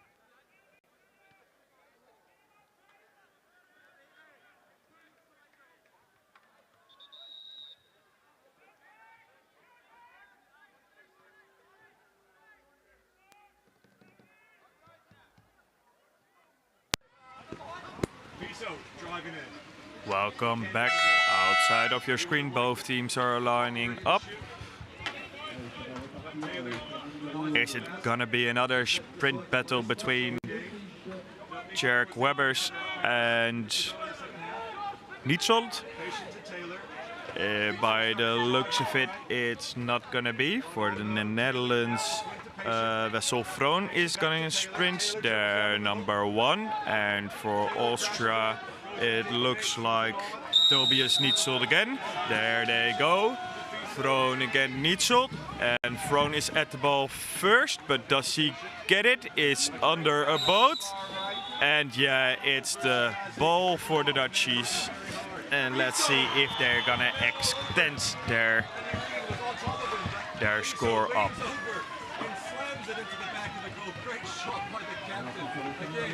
Oh, nice pass, number 5, drifting through the goal with a nice shot from Remco van Vliet, but it was blocked by the goalkeeper, number 5, David Hoffman. Really nice job for him blocking that goal.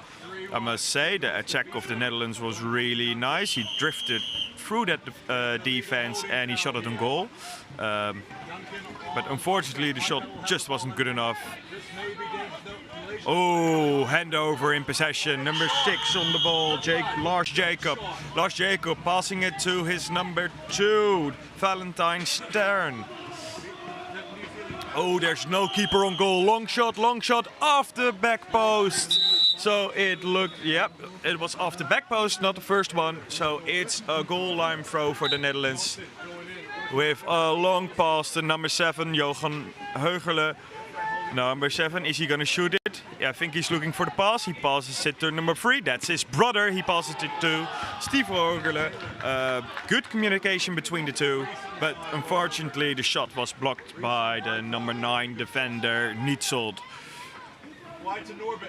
Norbert's a good shooting spot. And now number 1, Wessel Vroon is blocking. I think the ball is going to the left side. Yes, there it is. Ball to Steve Heugele. Is he going to shoot it? Is he looking for the pass? Oh, a lot of fake throws and a back pass. Aim wasn't that good on that pass, but he passed it to his brother Jochem. And they're out of trouble.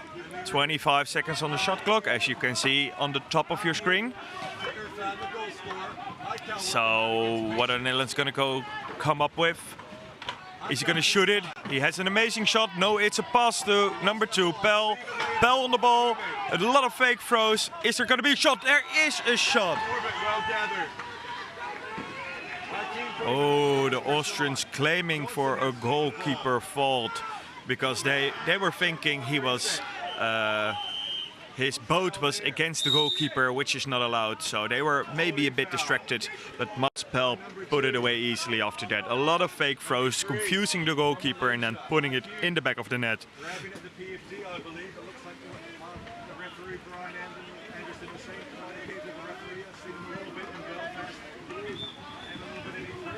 Oh, ball to number 3, Kammermeijer. Kammermeijer to number 6, Jacob. Jacob to Hoffman. Hoffman to Fras. And Fras is dribbling the ball in. It's going to be a fan attack to number 5. Is he going to shoot? I think he will. He's looking for the inside pass. Ooh, but this is a goalkeeper fault, I think. And the Dutchies are back in possession. Number 5 with the long pass. Ooh, the pass ended up a bit too short. And number 8 of Austria, Fras, is able to pick it up.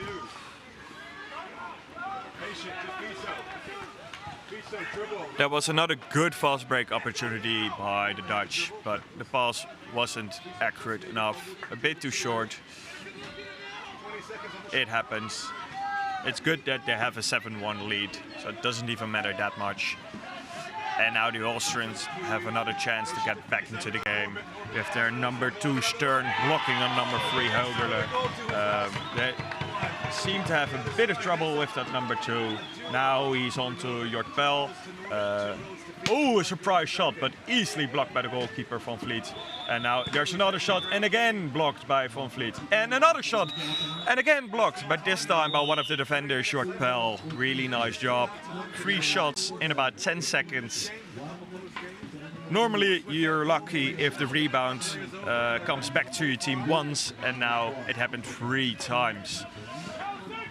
But all blocked.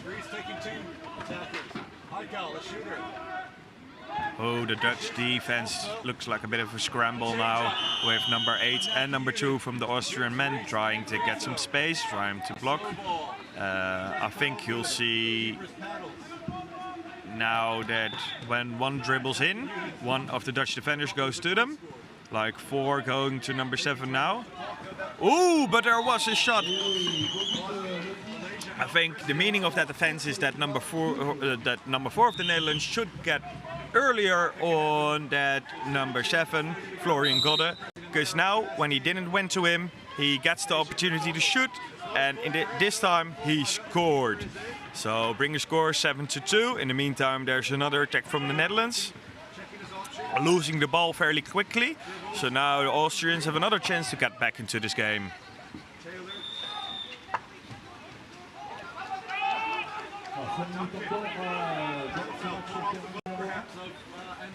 They're passing it around.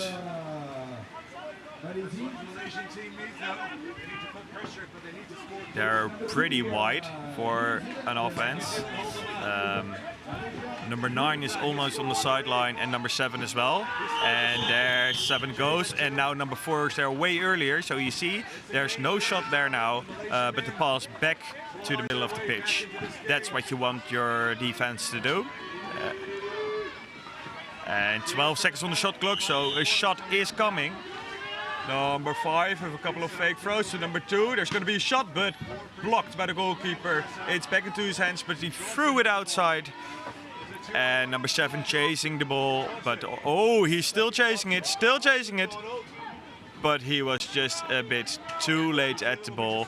But again, 15 seconds wasted of the shot clock, which is still a good job by number 7 of the Netherlands.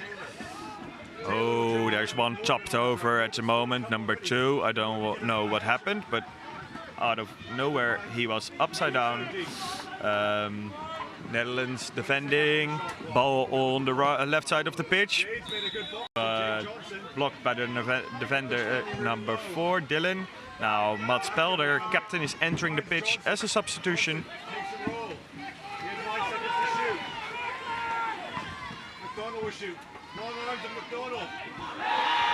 Defense is really working hard to get that 2 people in the middle of the zone out of there. Number 2 topped again. Oh, shot from number 9, needs sold, but blocked by the goalkeeper. Maybe number 2 of Austria is a bit top heavy because he tipped over already twice in the last minute.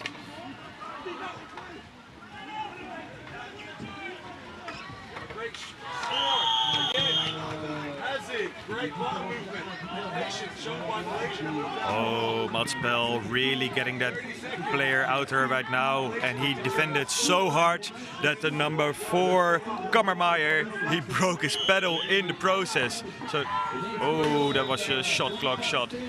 But now the Austrian are with 4 on the pitch basically, because number 4, he still needs to reach the back line before he can substitute, and that's happening now. So the Austrians are at 5 again. Netherlands over the left side, shot fake, no, it's a pass back to number 2, Mats Pel, the guy who just defended so hard that he broke his opponent's pedal. Which is completely legal, by the way. It just happens sometimes. Number 8 in the middle tried to shoot it, but they tipped it out of his hands. Oh, the refs are not in agreement at the moment. One of the refs thought it was that somebody tried to tip the ball out of number 8 his hands, which isn't allowed. The other ref thought it was a keeper foul, so that number 8 drifted through the zone against the keeper.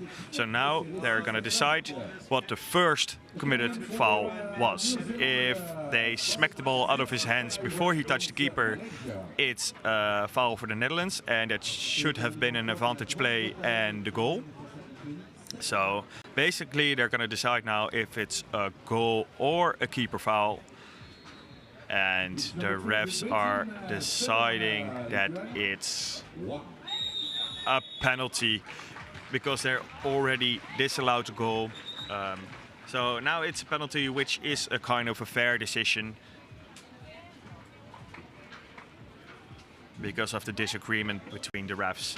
So then now number 6, Lars Jacob, is getting a green card because of he committed that foul.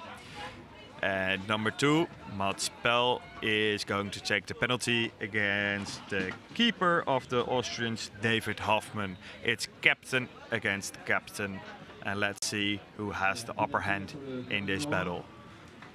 The penalty in canoe polo is taken 4 meters in front of the goal. And oh, he misses it! He missed it, but in the rebound he got the ball in his hand. He was like, I'm not gonna miss it again, and he smashed it into the goal.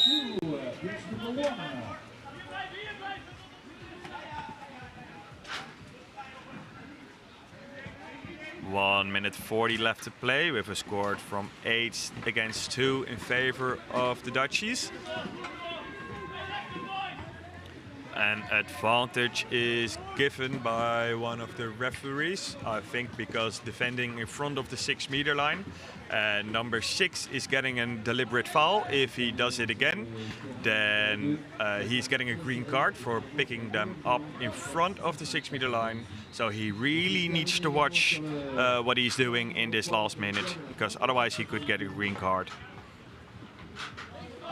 9 with the ball, is he going to shoot it? No, he passes it to number 7. 1 minute left to play.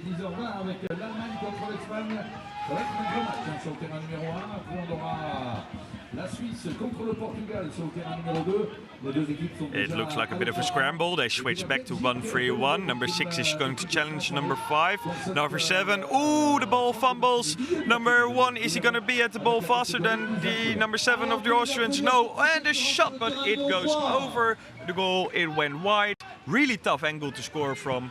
And now they have 25 seconds left to score the 9th goal of this match for the Netherlands. Wessel thrown on the ball. High pass all the way to George Pell on the other side of the pitch. Throwing it to number 5, the goalkeeper, Remco van Vliet. 10 seconds left. Is George Pell going to shoot it?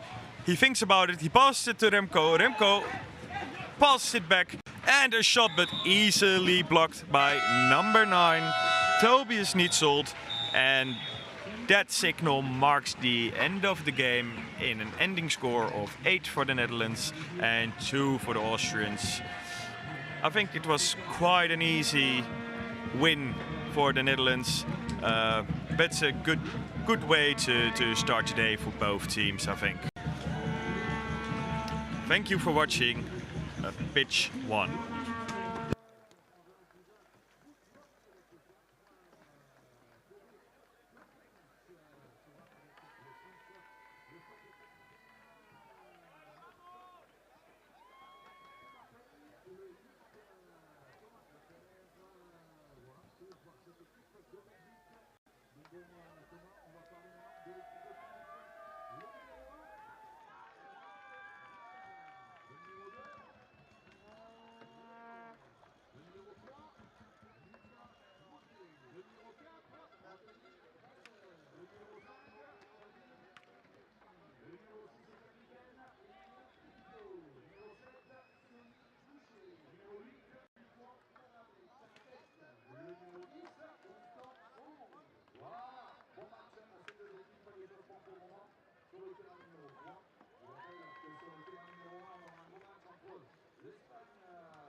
deuxième tour, 2 poules de 6, les dernières de chaque poule étant qualifiées pour les demi-finales. On rentre dans le vif du sujet, on est commun, c'est ça, va falloir être bon début.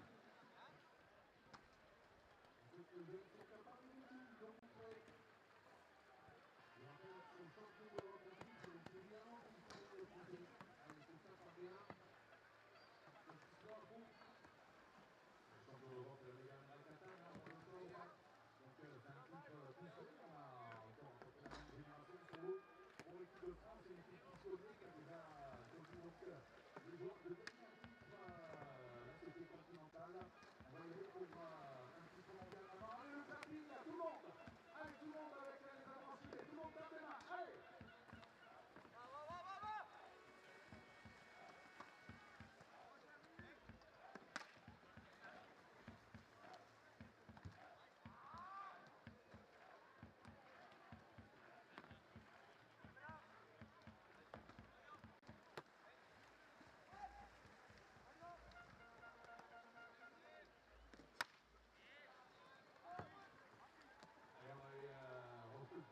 On reste le saut là. Et on peut commencer à donner de la voix là pour l'équipe de France, s'il vous plaît, public de Saint-Omer. Il y a une seconde public pendant les encourager. On rentre dans cette deuxième phase de compétition. Il va falloir aller chercher ce match contre la Belgique pour se donner une bonne confiance pour la suite. Voilà, dans quelques instants sur ce terrain numéro 3. On est toujours à l'échauffement. Bon, puis la Suisse, toujours l'Espagne, l'Allemagne, ça va faire aussi un gros match sur le terrain numéro 1 et 2. Alors, je rappelle à les Français, donc on va être là à 6 février. Dans ces points, il y aura l'Allemagne, l'Espagne, la Suisse, le Portugal et la Belgique. Et l'autre poule, c'est le numéro 1, il y aura Grande-Bretagne, Pologne, Italie, Danemark et l'Amérique. De retour là, il y a des grosses équipes dans le lieu. Et là, évidemment, une bonne officielle qui peut déjà remporter ce premier match de veille. Les seniors vont monter la voie. J'espère que les autres seront vite de la ligne. Je rappelle les seniors que nous avons dit tout à l'heure, c'est eux qui leur permet de rentrer chez les seniors dans la finale.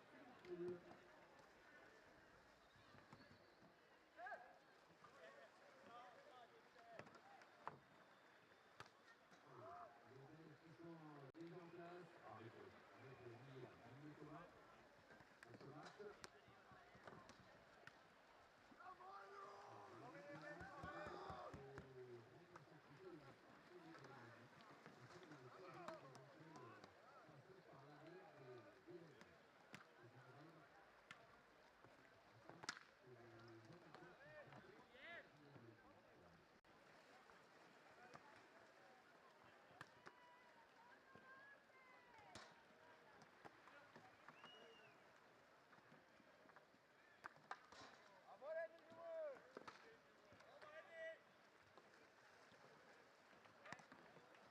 On est toujours en train de placer ses joueurs, on revient un peu à l'échauffement côté équipe de France.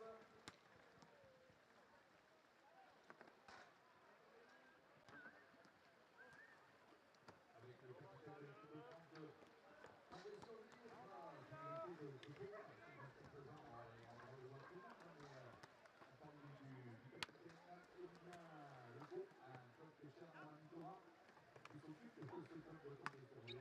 En fait, Thomas était gardien de l'équipe de France de nombreuses années en national avec un club de tomber sur lui.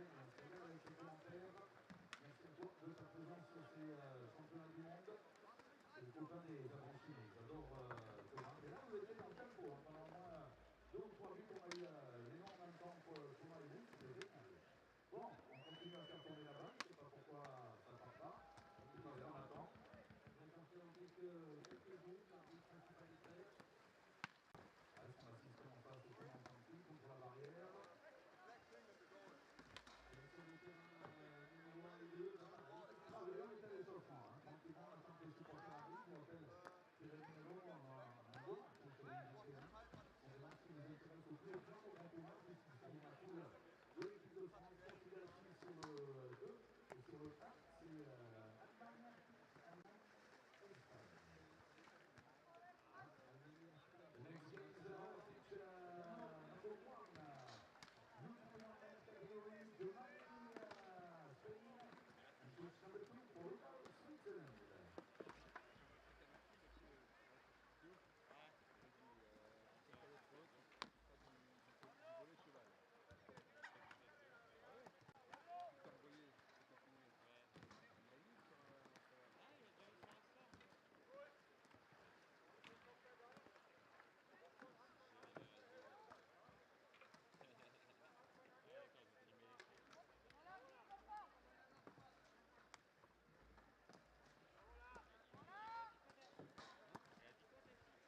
va rester dans le match, je vais vous demander d'applaudir l'équipe de Belgique, s'il vous plaît. Et je vais vous demander d'applaudir l'équipe de France.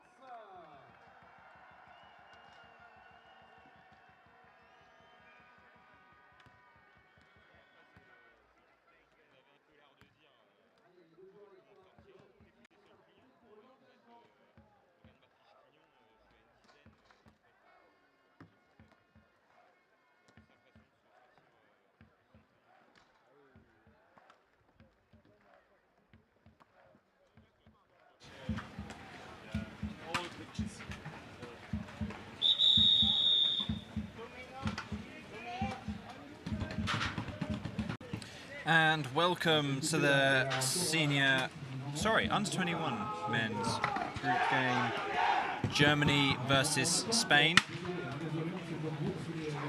Here at the International Canoe Federation World Championship in Saint-Omer, northern France. Situation right now, so the first group stage for the under 21 men's is over. Germany has come top of their group. Group A, beating Japan, Portugal, and... Sorry, no, that is the senior men's group. Let me go and find the under 21s. Either way, Germany came top of their group. Spain came second in theirs, losing out to Italy 3-2. Germany have only conceded, I think, 1 goal so far. On the other hand, Spain have conceded 4. Here we go. Yeah, so Germany beat out Japan, Denmark, Ireland and Portugal in a 5-team group, so I've had to play 4 games already. Spain beat both South Africa and New Zealand, but lost out to Italy. To be fair, Italy, I think, had a far tougher route. Sorry, Spain had a far tougher route through. Germany's only real close game was that against Denmark. Referees for this game, we have on the far side Steve Watts, you can see to the right, from Great Britain. And the near side, chief referee is Andrea Donzelli from Italy. And we're off, balls in the water, sprinting Spain and Germany. And that's a nice grab there for Spain. Aguilar. Snatching that for Spain out of the hands of Helm. And Spain starting us off with possession. Trying to squeeze their way a gap. Might take a little while, we'll see. After all, we still get the 60 seconds in the shot clock. And they're looking for it now. He goes... Number 7, Romero Mesa, going for the shot there, despite both German paddles right in front of him. And as expected, it didn't go very far. Luckily, Spain managing to keep hold of the ball and getting that reset on the shot clock. And again, another go, little shove. Ball still in hand, passes it back out to Beltran.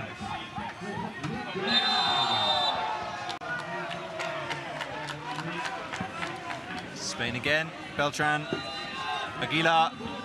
Aguilar passes it through. Guimont trying to go get it past the paddles of the keeper Kimek. Not quite enough.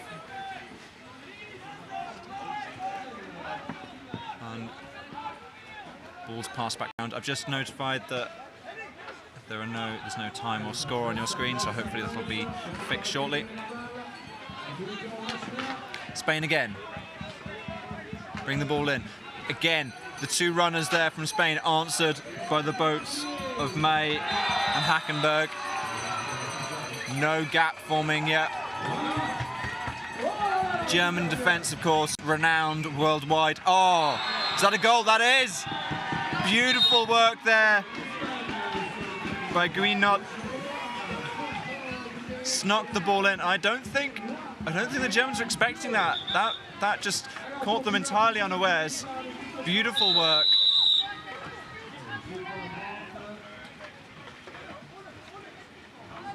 And so Spain start us off. 1-0. Germany's turn now to maybe repay the favour. And you can see instantly Germany doing a lot more damage to this fence. Kayak back tackle in favour of Germany. It was Perez on Becker. I think just riding up the deck. Germany opting just to have the shot clock reset and keep passing it out back. You can see here looking to see if Becker and Schurz work anything out. Bring the ball in. Kamek in there. Opts not to. Passes it back out. Shot clock will be running down now. Can't have much more than about 20 seconds left. That gives enough time for one more go. The teams will be following that closely. They'll be well aware. Kamek brings it in. Drops the ball. Time's going to be running out. You can hear shouts of shoot from the coach's line. Kamek again, their point man. They can't have long left. This will have to be it. Casts it around. Do we have an opportunity to go to the shot? Blocks by the paddles of Beltran. Fist in the air as he saved that shot. Most importantly for Germany though, possession is back to them and they have another full 60 seconds to work something out. That last one must have run down pretty tight.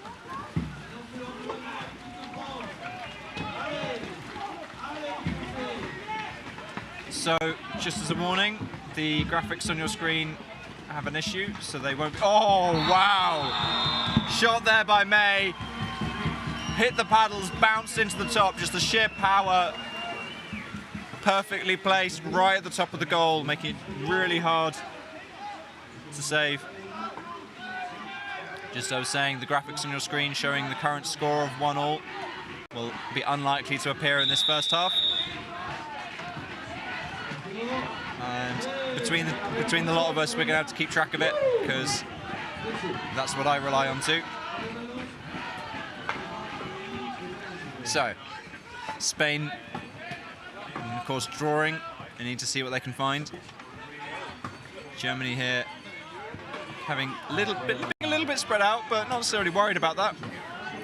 You can see here, Mario Tarrega going in on the right, number 10. And now again, Aguilar on the near side, wants to pass it in. You can see there, Sanchez Correa in the middle, literally hands out asking for the ball, but if he received that, Helm would have just dunked him in the water, I think. Shot clock running down, not long, need to get the shot off. I think that was the attempt, goes straight off the paddles of Buchenberg. And, oh, we have an opportunity. Spain trying to contest. Beltran gets his hands on it. That's a, yeah, we have a penalty here.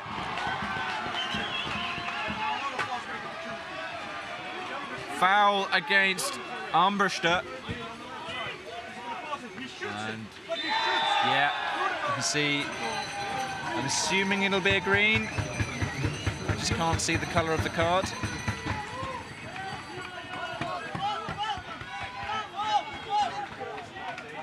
Yeah, well, makes sense to be green. So, Spain, first of all, penalty for Germany, and then, of course, Spain down to 2. So, taking the shot, we have Hackenberg, keeping Romero Misa. Hackenberg on the 4-metre line. We're just waiting for everyone to be happy. Cool, we're good to go. Hackenberg, what does he go for? A few dummies. Blasts it off the bottom bar, bounces high. Aguilar getting to it. Spain have recovered. Unfortunately, though, of course, Spain now down to 4 players for a power play. Germany going to take advantage of this and go for the 4-man press. Since they get the numbers advantage, they can stick Kamek in goal and just hammer this Spanish side. Aguilar here, squeezing round, going for the run. Sanchez Carrera receives it, but he's got no great passes. Maybe Aguilar on this near side, but you can see there, he's not clear for long. As soon as That pass goes out. Germany notice and pounce. Aguilar and Guinot just passing to each other. Pass over. Looks, shot clock will be running down, remember. There is not long. Romero Meza goes to sneak it past, goes to the shot. Again, blocked by the paddles of Buchenberg. And that'll be a Spanish corner. We'll be probably halfway through the green card by now. Another minute. And it's interesting, I'm seeing the coach on the Spanish side calling his team back. I don't speak Spanish, so I can't get you any more detail other than the fact that he keeps saying come back. They're wanting to substitute Guinot out for Garcia. And that's a loose pass. Romero Meza just getting to it, but he's directly underneath his own goal. This is not ideal. And again, yeah, we have a paddle foul in favour of Spain. Buchenberg getting a little too close to that with his blades. More shouts from Germany, calling the players back. I think it's because they're recognising that the card is about to be up any second now. And there we go. Beltran back on the pitch. Spain are now back up to 5. They've weathered the 2-minute power play very effectively. And so we're now back to 5v5, Spain versus Germany.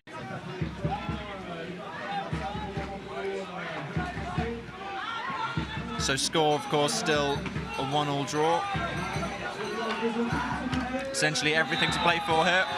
This is, of course, the first game of this group stage. We have no other results from any of the other teams in this middle stage. Some of those other games are playing right now on other pitches. For example,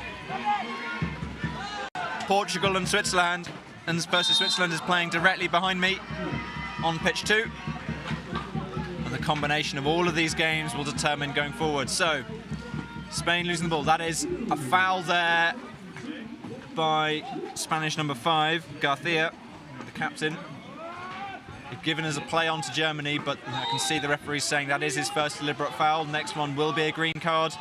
And although Spain managed to weather the last one, they're not going to want to do that again. It's exhausting. And it's not like they were able to get a good goal-scoring opportunity in that entire 2-minute period.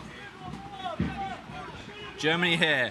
They've got Helm right in there, and they get the ball to him, and yeah, you can see Helm squeezed into the gap. Ball passed nice and cleanly into him, shot from directly underneath.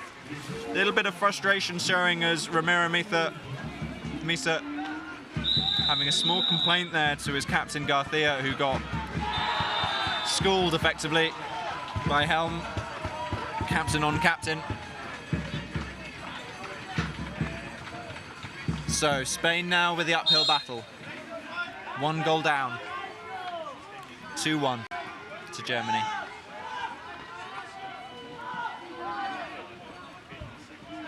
And you can see here, Germany feeling relatively confident. May pushing right out onto the ball there, just a little bit. Again, another run in. Romero Meza not quite getting anything from that. He holds onto the ball a little too long and gets all his options shut down. Spain again, they've got players inside. Can they squeeze the ball in? As you can see, the hands of Schurz blocking that. It doesn't matter. Shot there from Aguilar. This German defense, it's solid. It's holding them, it's stopping them from getting things through, but it doesn't matter when they're just shooting straight over the top. Spain there with so many options.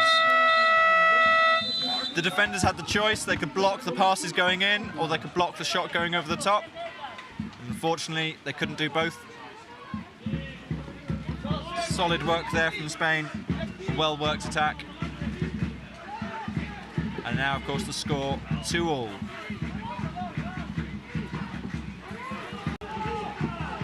And Germany here, 3 players committed in, driving that defence, and that's just a clean miss there from May. Timeout just while they recover the ball. But it's that sort of thing was a really nice attack. They'd shoved the Spanish defence right back, got nice and close with the shot, and then it just wasn't on target. Just really unfortunate. That could have been a third goal for Germany. Another quick substitution there for Spain, bringing on Romero Mesa. Oh, and I think that's the end of the half-time, yeah, hence the long shot. Hopefully your graphics will come back up shortly. So, end of the first half, Germany versus Spain. Their first game in this second middle group stage. The most brutal stage of any tournament. Every team here will come at least 8th, but now we're filtering out who gets to semi-finals. Top 4 teams in the group go forward and can contest podium. Both of these teams have said that's their goal. Spain explicitly the podium. Germany will only consider first place. Anything else is not enough for them.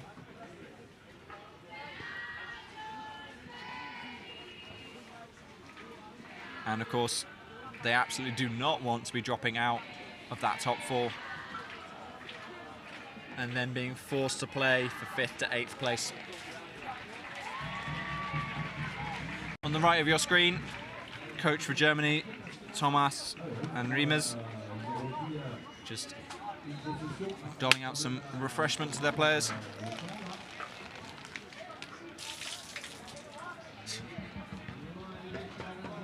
And on the left, just off the side of your screen, Spain also doing the same. Interesting to see like what sort of things they might want to change up. Spain currently on the back foot. Germany as a top tier team. Well, both these teams are top tier, but as Germany with the higher aspirations should be looking to win this. Spain putting up a very good fight though. Germany is a powerhouse nation of canoe polo. They've come very close to complete clean sweeps, winning. I think they won 3 golds in the last Europeans out of the 4 categories.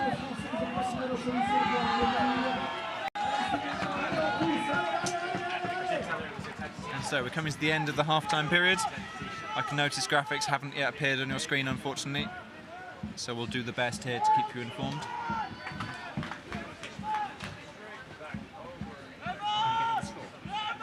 Just double check it.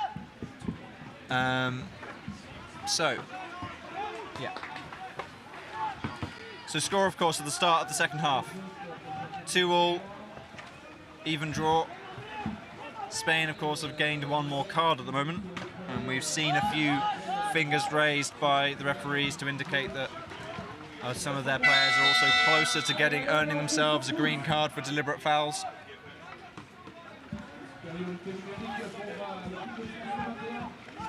It looks like we're ready to go. So, sprinting for Spain.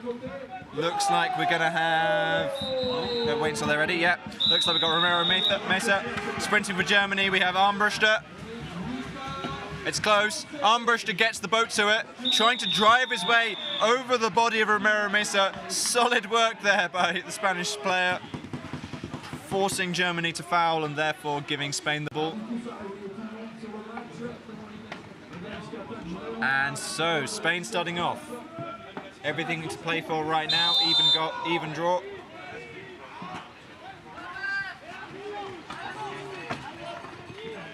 It's worth noting, a little snippet about this German squad. They've got 4 rookies here on their under-21 squad. Wouldn't notice to look at them, given the size of them. Armbruster, Buchenberg, Helm and May, all new to the squad. That's 4, 6, 7 and 8, May being the youngest. 4, 6, 8 and 9, May being the youngest, number 9. Spain here have got 2 players on the inside. Go up for the shot across the top, saved by Kimek, the goalkeeper. And it'll be a Spanish corner. So, Spain there had 2 players inside the German defence. They had the option to try and get it through, but the paddles of the defender, Schurz, probably getting in the way there. Another run in, Schmerz goes to answer. Pass back round. Romero Mesa bringing it in, looking for the opportunity, potentially Guinot there. Oh, and that's unfortunate. Aguilar just getting his hand to it, but not quite getting a secure hold. It's passed over to Germany. And even worse, Armbruster, the pass not getting to him, he didn't notice. Spain 2 versus 4 in the German defence, and yet that's a holding foul. Germany get the better of that. It's a German ball. Doesn't look like they've got a break though, and yet they'll just slow it down as things recover. So still 2-2.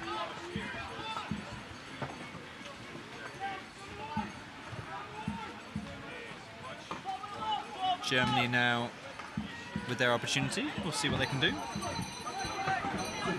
So as you can see there, Becker driving his way in, forcing opportunity here on the left. Can they get it to Armbruster? Armbruster goes for it. Answered by Aguilar. And it's a drop ball. Aguilar gets to it. Yep, that's a play on in favour of Spain and a deliberate foul there by Armbruster.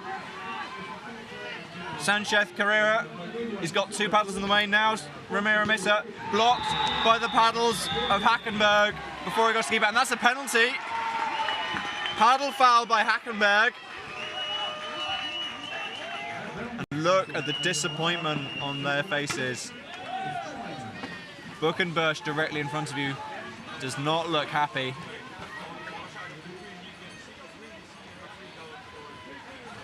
So, looks like we're going to have Romero Mesa versus Kimek for this penalty.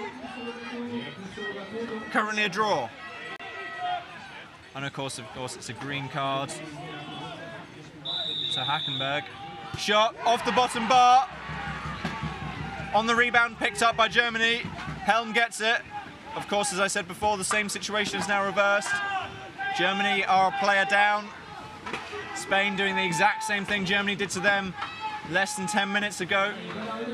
Nice little work there. Helm gets clear for just a second, gives them pass. On here on the near side, Buchenbusch, he's completely clear. Pass from Becker, hopefully. Becker doesn't get it, and that's unfortunate. That could have been beautiful. But it just shows here the play by Germany, despite being a player down, just dancing around this Spanish side. Buchenbusch. Kimek. Back to Buchenbusch. Romero Mesa chasing him down, and Buchenbusch has dropped it. Romero Mesa has got the ball. Is he going to go for the long shot? No, he's passing it over. Mario Torrega, and sneaks it over. Stopped by the paddles of Helm. And again, it's a loose pass, picked up by Perez. Lots of complaints there from the players. No whistle, no foul. German ball. He looks to Schurz, but sees he's already being chased down by Sanchez Carrera. Decides better of it. And we're back to another 4-man press. Really can't be having long left now. Yeah, another small little complaint there by the players, but nothing seen amiss by the referees. Okay, on the near side, we have Kimek. He can't just take a long shot, despite this press, because they're outnumbered. I think they recognise that it's a play on for Germany and a shot clock reset. Table a little slow on that, I think, hence some complaints. So Germany now have enough time just to hold the ball and wait for the green card. Yep, Hackenberg is back on the pitch. Germany back up to 5. You can see immediately Spain are already back in their 3-1 defence. And Germany now with their opportunity to get ahead. In the stands off to the right, Germany have a trumpet and a drum. An ominous pounding coming from there. You can hear it building, the pace building. Hackenberg brings the ball in, thinks about it, doesn't go for it, passes it out to Schurz. Schurz goes for it, it's a corner, blocked by the Spanish paddles. Loving the intensity coming from the German supporters though. The ominous drums and clapping, building and building. Germany corner. Kayak now. Lots of Spanish players free though to answer this. Brings it round. Hackenberg again. Back over. Stroh's not really seeing much. There's shouting coming from the stands and from the coach's side. Must be running down the shot clock. Kayak again. Tries to squeeze it through. Helm. Not quite, not quite. Germany getting back onto it though, and they've got the reset. And you can see Germany nice and calm and controlled. Especially under 21s, we often see, oh, yeah, there's some complaints there from Germany, but it doesn't matter, there's no foul. Spain come out of it with the ball. Doesn't look like a break though. You've got both Kayak and Stroh's well back. You can see it passed forward to Aguilar. Oh, opportunity here. Beltran, one-on-one. Kayak in goal. Kayak gets the battle to it. Beautifully done. And that's a corner to Germany. Sorry, corner to Spain.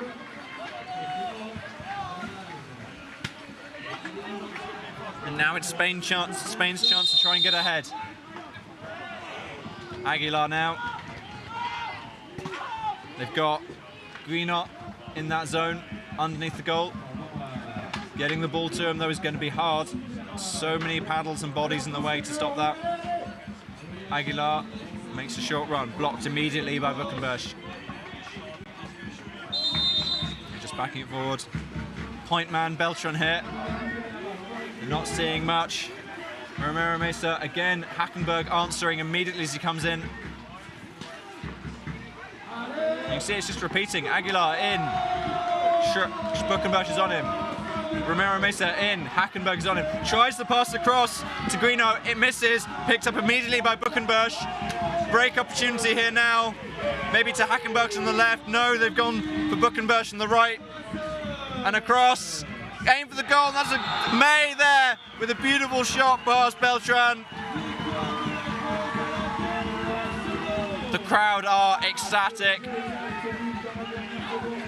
And we can't be having long left now.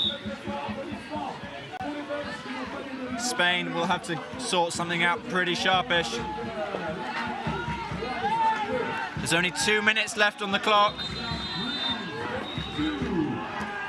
Yeah, you can see there, Perez going in, not seeing the opportunity, back out. This is exactly what we saw earlier.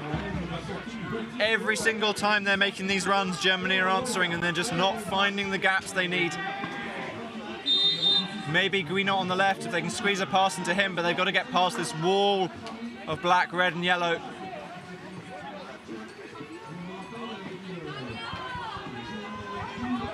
Two minutes, we haven't seen a shot yet. Shot clock will be running down, they can't have long. Romero Mesa brings it in. Again, I think that was meant to be a pass. Oh, it's a paddle foul. No card though. Because I was going to say, that was Hackenberg who got his paddles to that. He's already on a green. Yeah, okay. Germany are all good there, no card. Romero Mesa able to just pass the ball back. Shot clock period is probably only one shot clock period left. Just a minute. Time on some of the other games already finishing.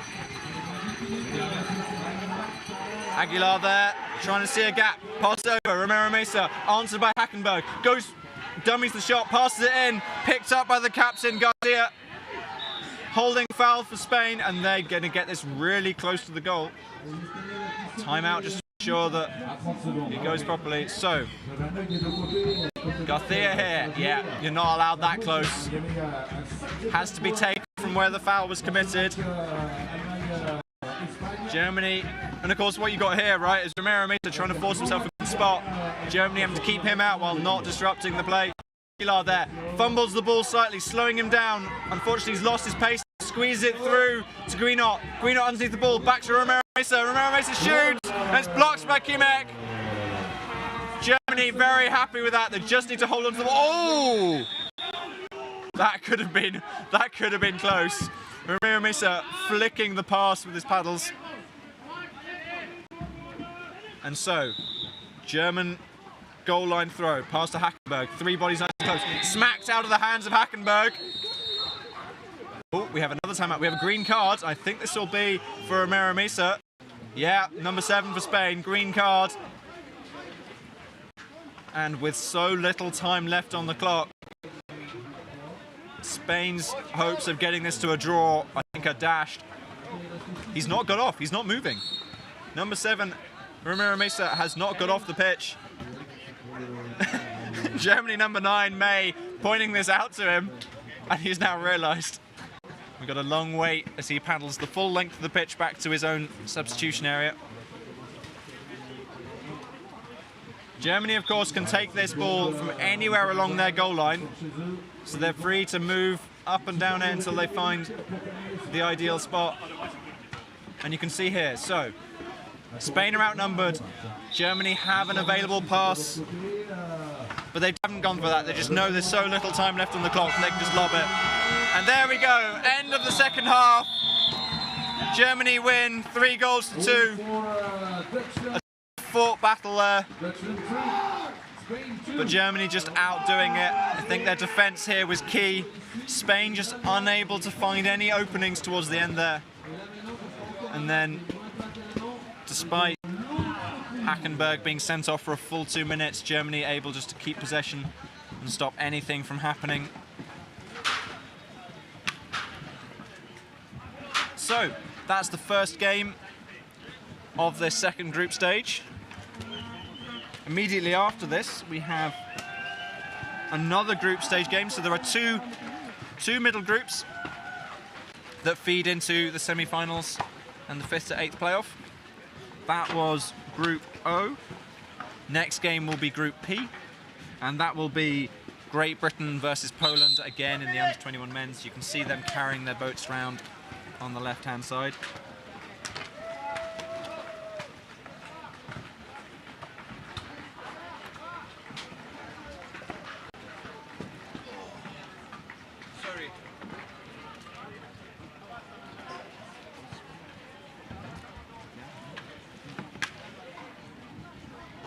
So we will be back shortly for that next game.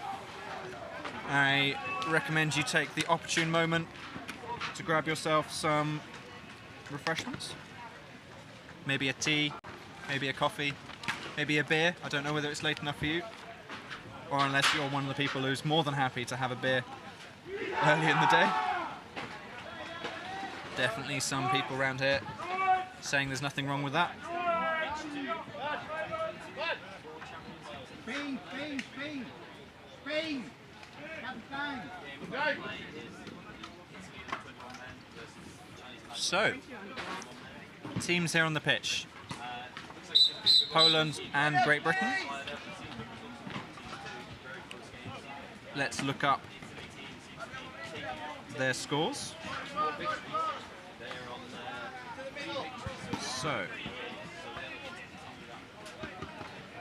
So this is for both of them the first of their second middle group stage of this under-21s men's World Championship here in Saint-Omer, northern France. That's of Group B. Poland coming second in their group. 2 wins and a loss. I believe the loss, yeah, the loss to Switzerland. So,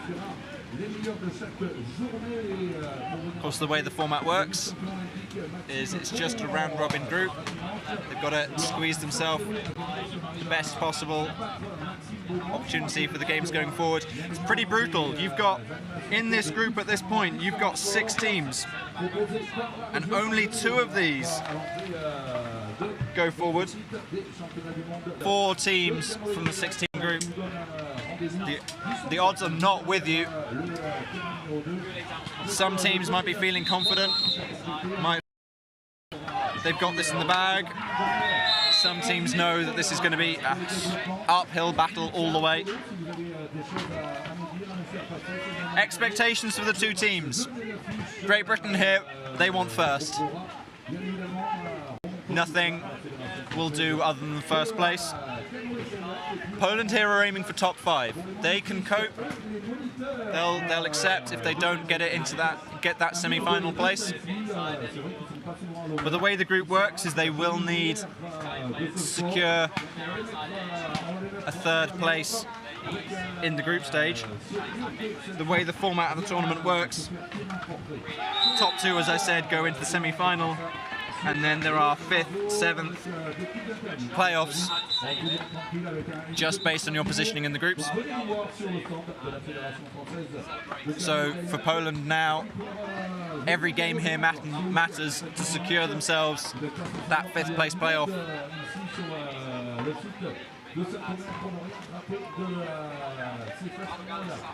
For Poland as well, this is very much a development team. None of their players age out next year. So, for example, for the Europeans next year, they will have every single player back, and every bit they can learn, every bit of experience they gain here can be acted on for the next year, improved on. So against a top-tier team like Great Britain, this is a really good learning experience. And hey, maybe they'll make Great Britain really work for the score they want. So we'll have a short break before the game starts, I think. Referees are ready, but no one's being asked to line up anytime soon. Oh, as I say that, yeah. We look like we have 5 minutes before the game will start. So, game due to start at... Oh no, maybe I just read that signal wrong. No, I'm thinking, despite the 5 was raised in the hand, I think it's asked to line up. Yeah, teams are lined up. Sprinting for Great Britain, we have Marlowe, a rookie on the team. Sprinting for Poland, we have Belira. Referees in this game, we have Ezio Ambrosetti from USA and Virginie Braquez from France. Virginie Braquez passing the ball in, sprinters go for it. Poland, Belira getting cleanly to that, beating Marlowe by a good few feet there. And so Poland getting to start this game off. Sorry. Well, start with possession. So, in the zone there, Rosiak fighting his way there, trying to squeeze the gap. Drop ball by Kalisek. And yeah, it's holding foul there by Muller, I believe. Taking a little bit of time underwater.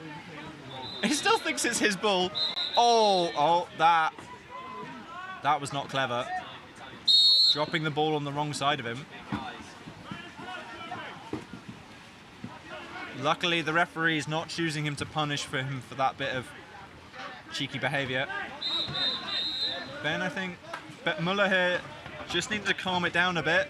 He needs to let Rosiak into the position where the foul was taken. Rosiak here, looking like he wants the shot. Goes for it. Blocks by the combined paddles of Muller and Bowden. Searle, the keeper, not even needing to get a touch to it. Polish corner. Belira again, bringing it in. Different Belira, of course. There are 2. Number 1, the captain, and number 2. Poland ball back out and round. So, on the far side, Belira, the captain, fighting hard against McCutcheon. Ball goes in. Bowden gets to it. His hands are on it. Yeah, paddle foul in favour of Great Britain. McCutcheon up the far side. He can see Marlowe on the far side. He can see Muller in the middle. Opts for Muller, but it's taken from his hands by Rakowski.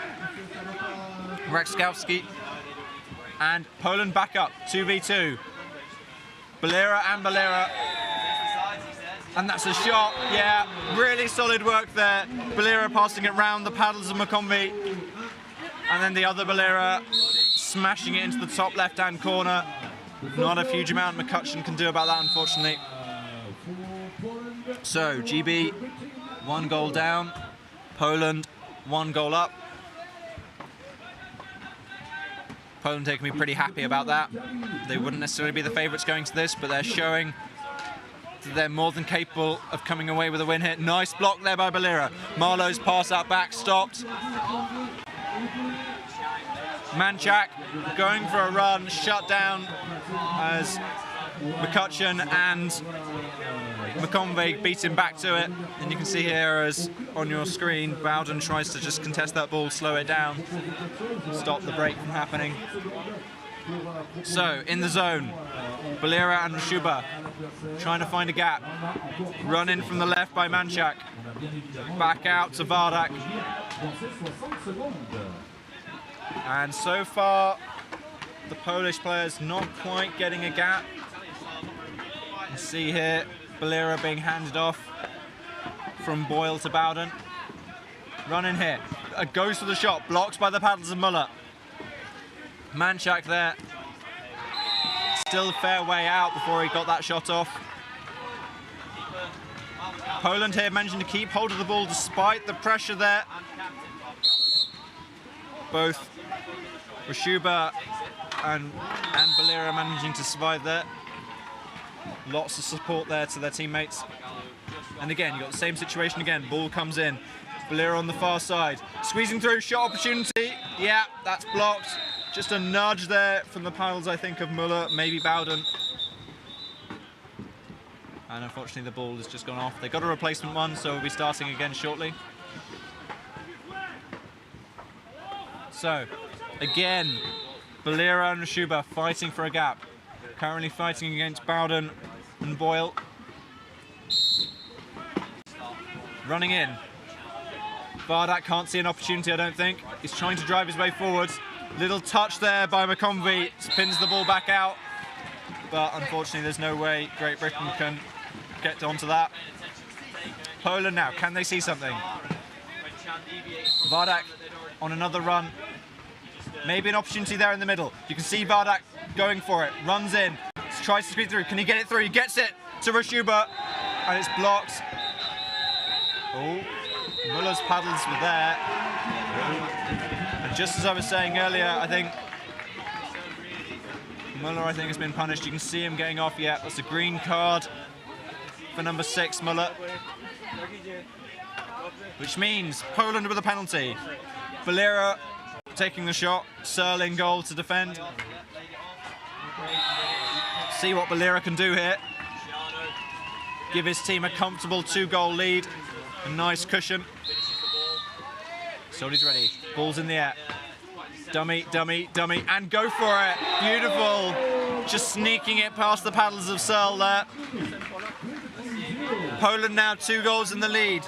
The underdogs coming into this match, but sitting comfortably ahead right now.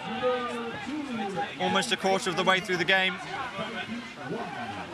And they just need to hold Great Britain out now. Anything can happen though. 15 minutes still to go. Bowden, Boyle. You can see the paddles of Balira there trying to block the pass. Back out. McConvey, left-handed on the right there. Real threat. Pass across. It's in. Boyle there directly underneath the goal, but it's not quite an opportunity for him. He's being shoved back and forth. A nice attempt. Oh! Shove there on Bowden onto the boat of Rashuba. Balira there might be at risk of getting a card, and they're just having to get Bowden back up. Just make sure he's okay. That wasn't very pleasant. We have a timeout, just making sure he's all good. Bit shaken, but otherwise looks to be okay. No card gone out though, no cards. So, both teams still at the full 5. Ball out to McConvey. As I said before, McConvey with a left-handed shot. Bowden here on the other side with the right hand, with also a left-handed shot by the looks of it. Interesting tactic there. Left-handed shots a lot rarer in the game. Typically a lot more difficult for the keepers to save. Keeper for Poland here, Vardak. He's watching both sides. Very alert for the passes through. In the zone, you've got Rosiak and Rashuba trying to keep the players out. Rosiak here, sorry, Rashuba there, just getting in the way of Boyle. McCutcheon now with the ball, opts to pass back out, paddles of Rosiak right in front of him. Calls of shoot from the GB coaches, shot clock's low, less than 10 seconds. They need to take it, yep, you can see there, Bowden just opting to go for it, pings off the paddle of Vardak. He's happy saving that from that distance. GB there just not getting the opportunity in their 60 seconds. Poland holding them out that full time. And now we'll see. So, Poland still 2 goals up. Happy with a cushion.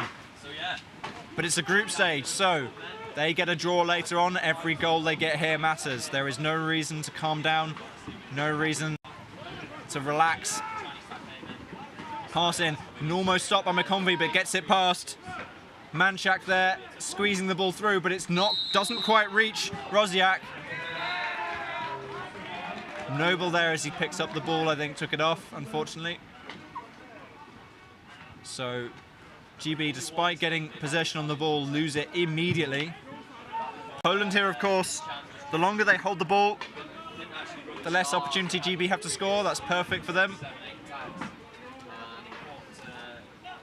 Valera, the captain there, as the point man.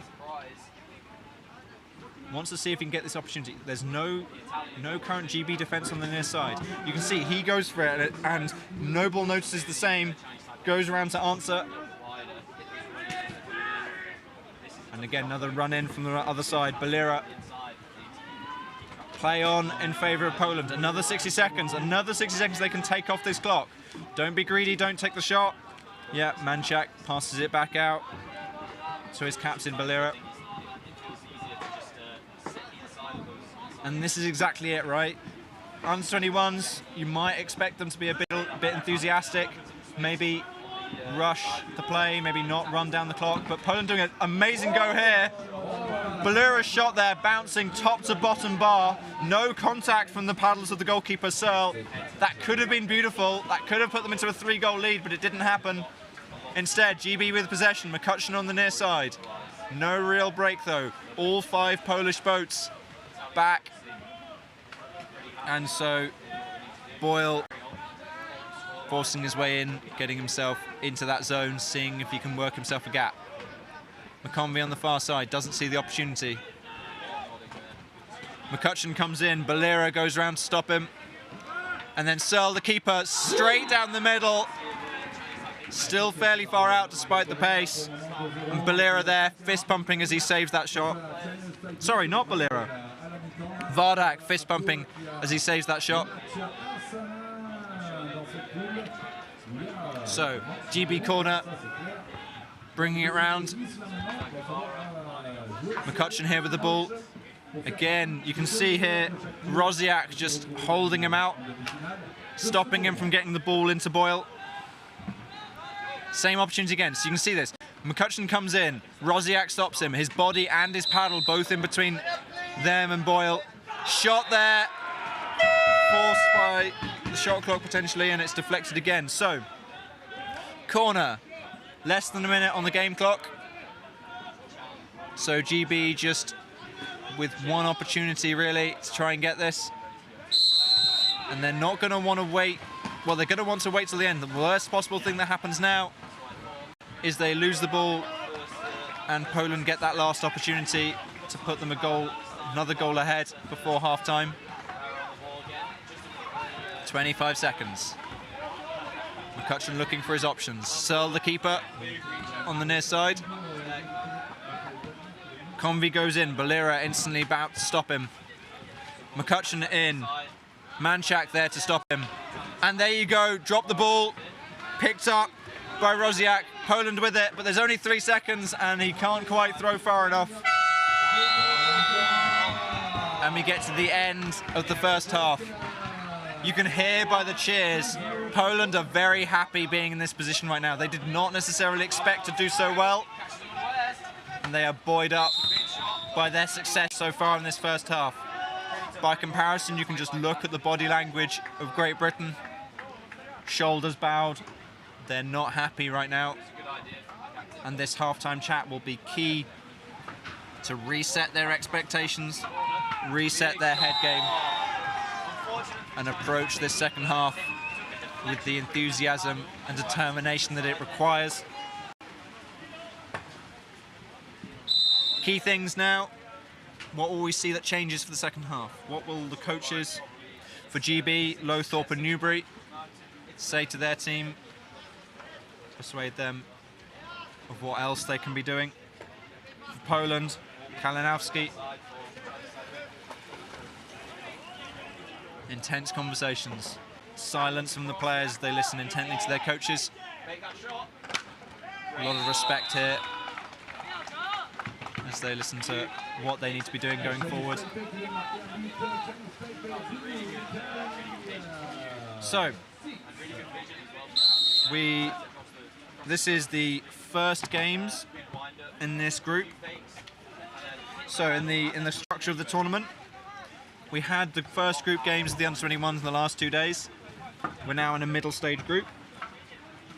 These teams are fighting it out for the top 2 places in the group.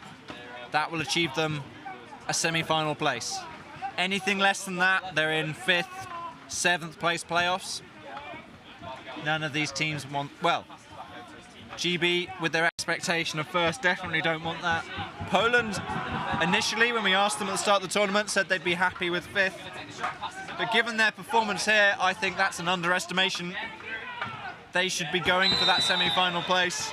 If they can keep this up for the remainder of the tournament, there is no denying that they deserve it.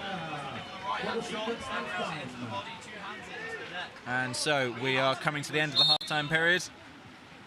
Teams lining up.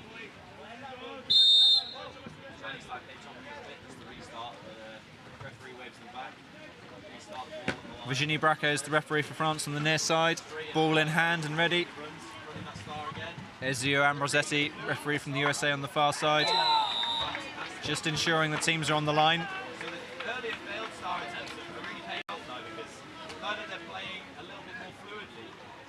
I see. What they're just saying is we're just going to wait until the full end of the halftime period. There's no rush. And that is now over. Okay, ball in hand, whistle in mouth, whistle blown. Sprinting, McConvey for Great Britain, Balira for Poland, and that's a nice victory there on the sprint for Balira. Another fist bump, 2 hands wrapped around the ball. And Poland starting this second half exactly the way they want, in possession, in control. Now, first thing we notice here, Great Britain's defence has already switched up. A little bit more flexible, a little bit more aggressive too. McConvey here, you can see pushing straight out to Vardak as he brings the ball in. McCutcheon there, straight onto Rachowski as he brings the ball in. It's over the top, Balira. Bowden puts himself in the way. Pass in, a nice pass in there to Kalisek. Pushed by Muller, and the shot is stopped. So again, Polish corner.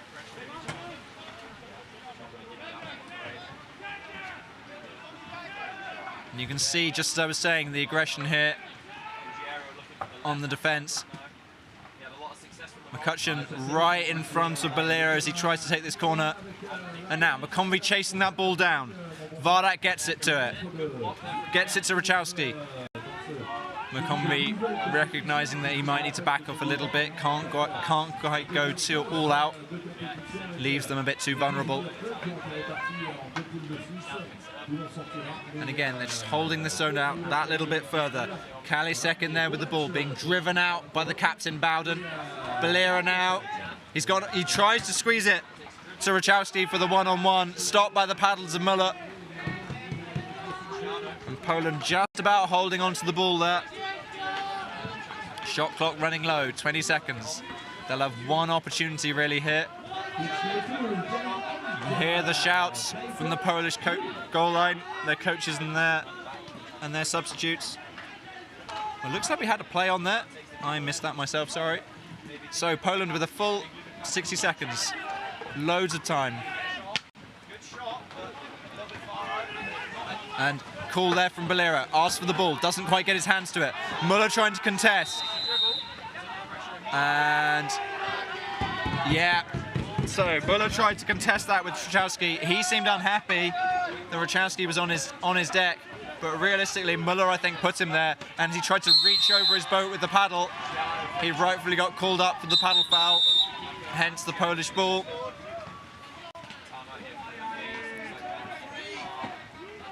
So, Poland again, they're another shot clock period. They've already used a lot of it, down to 35 seconds. Passes it back out. Rachowski there. You can see Poland resetting entirely. 20 seconds now, maybe one, maybe two opportunities.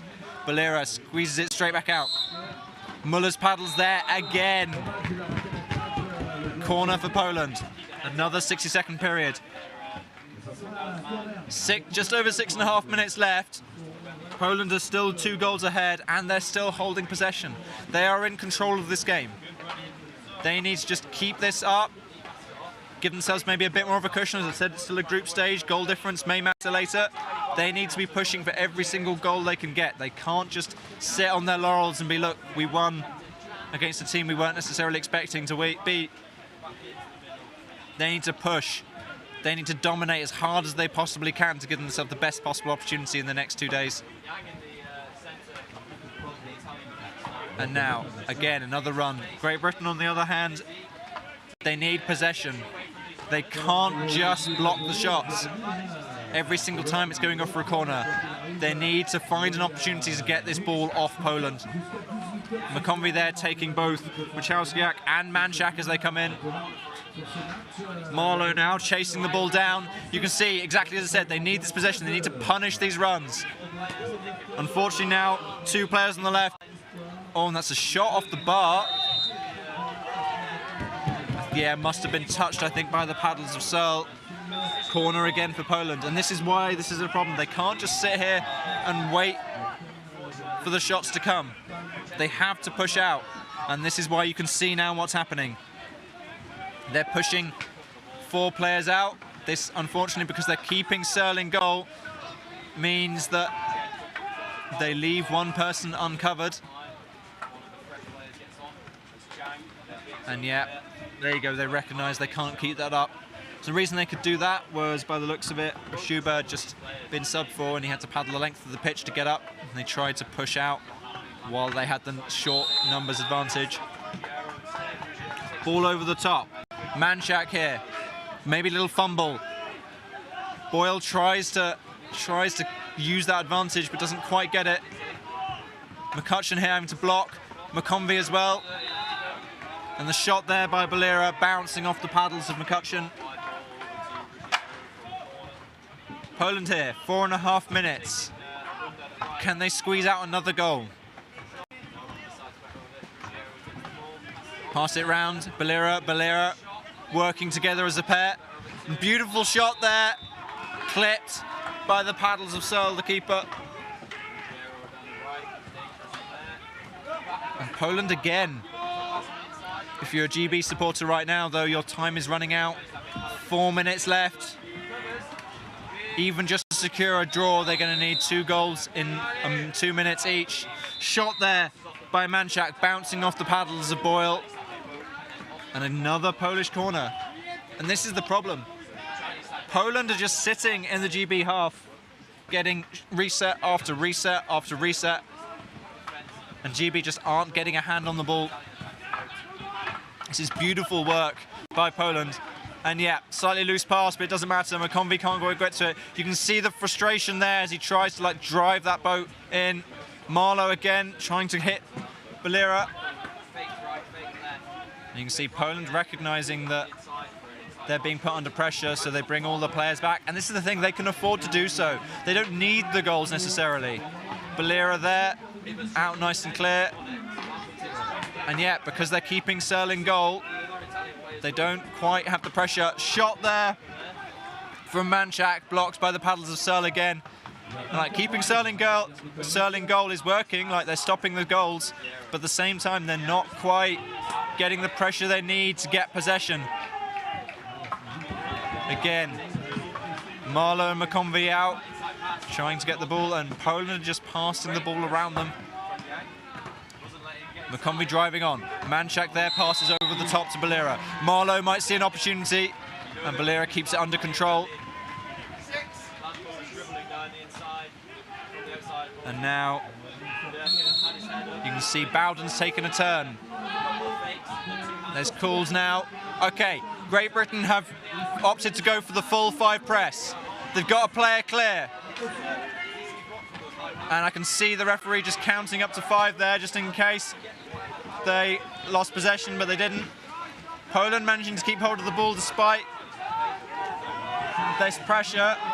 I'm sorry, I'm just trying to concentrate on so much going on right now. Balira, long shot.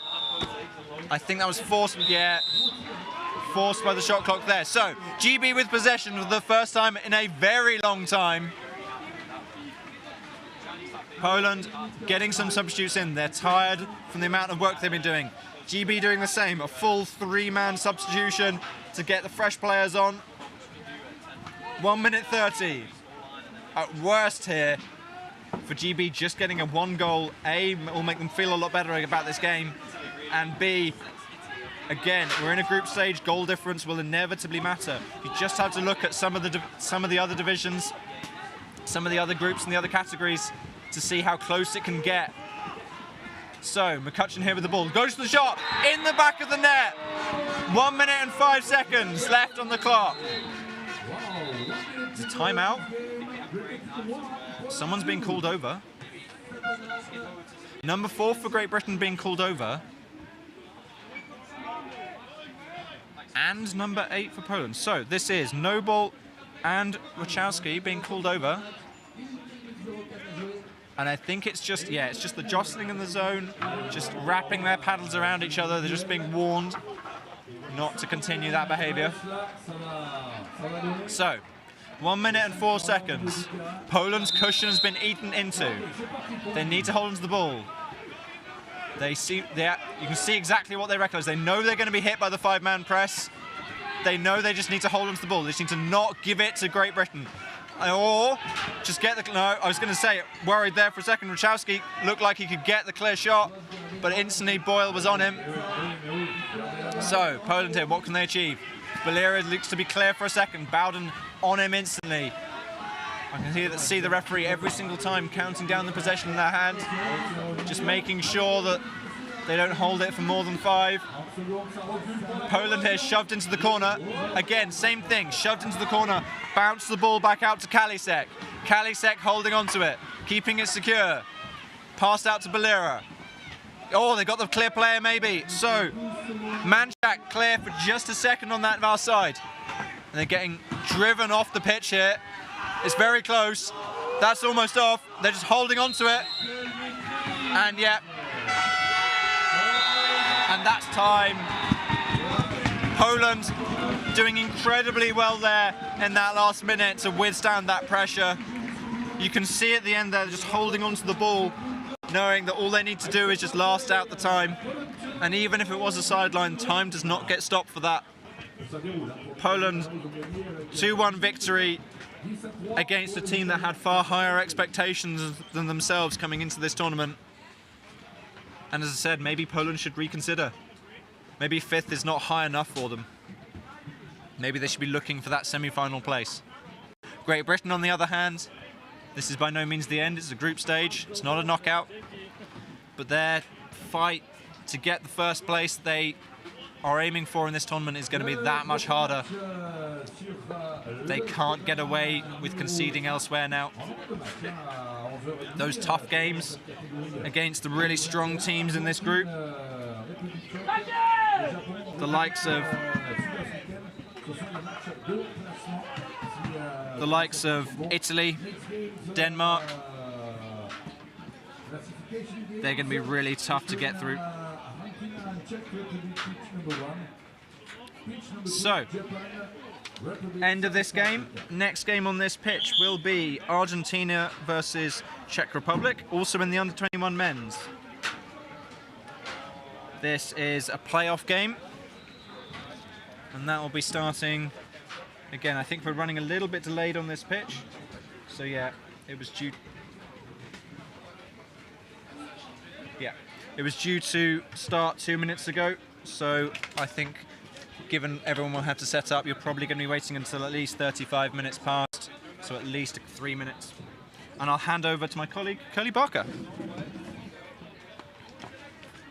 And good morning from me, Curly Barker, on pitch 1 at the 2022 World Championships from Canoe Polo. As George was saying, we continue with the under-21 men competition. The game in front of us, starting shortly as we are running a moment or two late, is between the Argentinian under-21 men and the Czech Republic under-21 men. This is in Group US, which is a group which plays off then for the classification places down to 18. So 13 to 18. And these teams, this is their first game in the group. They would have come 4th or 5th in the previous pool, and consequently they play for 13 to 18. The systems here, as we are all aware, brutal. Once you drop out of a group, the repechage only allows you back so high. So as the teams line up, we will be having on our left the Argentinian under-21 men's team, and on our right the Czech Republic under-21 men's team. The Argentinian team in black boats, blue and white buoyancy aids and black helmets. The Czech Republic team in white boats, black buoyancy aids and white helmets. We have referee Ricky Belize from the USA as the first ref reporting to the table, and we will name check these teams as the paperwork is completed. We have on our left Argentina, number 1 Han, number 3 Russo, number 4 Doak, number 5 Fontana the captain, number 6 Rizzoli, number 7 Gomez, and number 8 Guajarub, and number 10 Frias. On our right, the Czech Republic, number 2 Cernik, number 3 Kutnik, number 4 Sajovsky, number 6 Menkak, number 7 Kutnik, that's Stefan Kutnik. On 8 Cernik, Simon Cernik, and 9 the captain Rozipal, and number 10 Jakubik. Completes the lineup. The referee is pushing the teams to ready. He'll be coming under pressure from higher up the organisation chain to get the games back onto time. Very hard to make up time at these championships if it starts to slip. We're just a couple of minutes behind. If Ricky Belize can get this game away early and finish on time, he'll drop straight into the good books of the ICF. He needs the paperwork in order. He's got the teams. He's got to call them up. He's had the nod. We'll be underway shortly. As I say, the first game in a group here, so difficult to establish the importance of this, but the truth is a win here will solidify a team's place, and it's fair to say in these lower ranking groups every game is effectively worth a pair of places, because there is then a playoff at the end. So if you win this game, you effectively jump up potentially 2 places, and that massive chant from the Czech Republic team, fired up. Young men travelled here, expectations of doing reasonably well. Obviously they're going to play off now. The Argentinian team's expectations, they're very, very young. The under-21 Argentinian team qualified in 2019 at the Pan American Games, expected to go to Rome in 20. And unfortunately from their point of view, they aged out when the 2020 championship was cancelled. So this is a relatively unblooded Argentine team, and they had modest expectations, but here they are, challenging this game, and we're underway. A very fast start from Jakubik from the Czech Republic, and Guajardo for Argentina either caught napping on the line or really felt that wasn't worth contesting. But the Czech Republic team take the ball, and that early little edge, all just pass the ball around, settle the nerves. Coach will have told them to be steady, work well, training drill will come now, almost certainly a set play they've worked on. Time for freestyling is later, but good discipline and a good result from the Czech Republic point of view. Jakubik, space did just open up for him inside, and he rode it through and finished it well. He'll have finished harder shots than that, but he got the one-on-one with the keeper and he did it. Argentina quick to get back to the centre line and obviously looking for a fast response, but referees rightly asking them to take the centre start correctly. So less than a minute gone and Czech Republic crept into a nice lead. Can they build it? Argentinian front runners trying to open up something in the Czech defence. Czech, typical European defence, very strong, running a 3-1, hoping that they can keep the ball far enough away that their goalkeeper, Sajovski, can pull anything down that gets thrown at him. Time will tell if that strategy works for them. Argentina, the first real viable attack, Hahn. He's going to have to work hard on that to get a goal. He won't get one from that angle at that pace. Corner ball, however, resets the shot clock. Coach is shouting at them, I suspect saying just the same as I did. He's running out to point, Hahn. Coach wants the captain, Fontana, to take this for some reason. Maybe they've got another play that runs off Hahn moving. Certainly got something, and under pressure already from Kutnik in the corner. Ball does get away, it's not a tidy pass. Immediately under pressure, Frizzoli picks the ball up. Looks like the Czech Republic are happy to press this. They're working well. They know if they can get a good win here, it'll stand them in good stead in the group. Looking for a pass inside, nothing doing there for Guajardo, so he takes it outside to Fontana. Captain calling the shots as he picks up the ball. He knows what he wants to happen next, and I'm sure he'll expect it to happen. Some moments in these games, the captain absolutely crucial, able to control things, keep it calm. No reason at all for the Argentina team to panic at this stage. Loads of time, 1 goal down, but now coming under very heavy pressure from Jakubik. He's obviously ready to work and chase all game long. Ball comes wide to Fontana, the captain sweeps up, tidies up. Here we've got a Czech team pressing out. That's putting the Argentinian under-21s under enormous pressure, and it pays for the Czechs. Sajovski with the pick-up. That was superb work, a 4-man chase, but when they dialed it up to 5, ball was just popped free for them. They'll think that's worked. We'll certainly see that again. That worked perfectly for them. Strip the ball away, no chance of a fast break, but here they are with possession. So can they come up with another set play? The last one started on the right and swung left. Now we're on the left. Shot comes from Sajovski, but not the best shot of his, I'm sure. But this is brought away by Frizzoli for Argentina. Rides a tackle very strongly and feeds his captain Fontana over on the left. He fancies that long shot, falls just a bit short, just inside the half. He's insistent that was blocked out. I think that's as insistent as he dare be before he incurs the wrath of the refs, but unusual to see a player that sure if he's wrong. Anyway, goal line throw. Czech Republic come away with the ball. Again, this is the captains at work here. Rozipal, the captain for Czech Republic. You can literally, as the ball's coming to him, shouting what's going to happen next to the team, making sure they've all got it. Everyone's on the same page. And here they come. Definitely a training ground drill.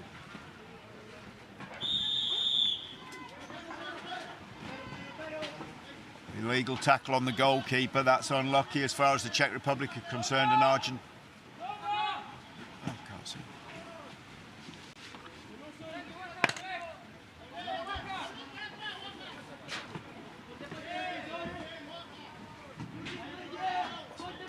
That'll be fine.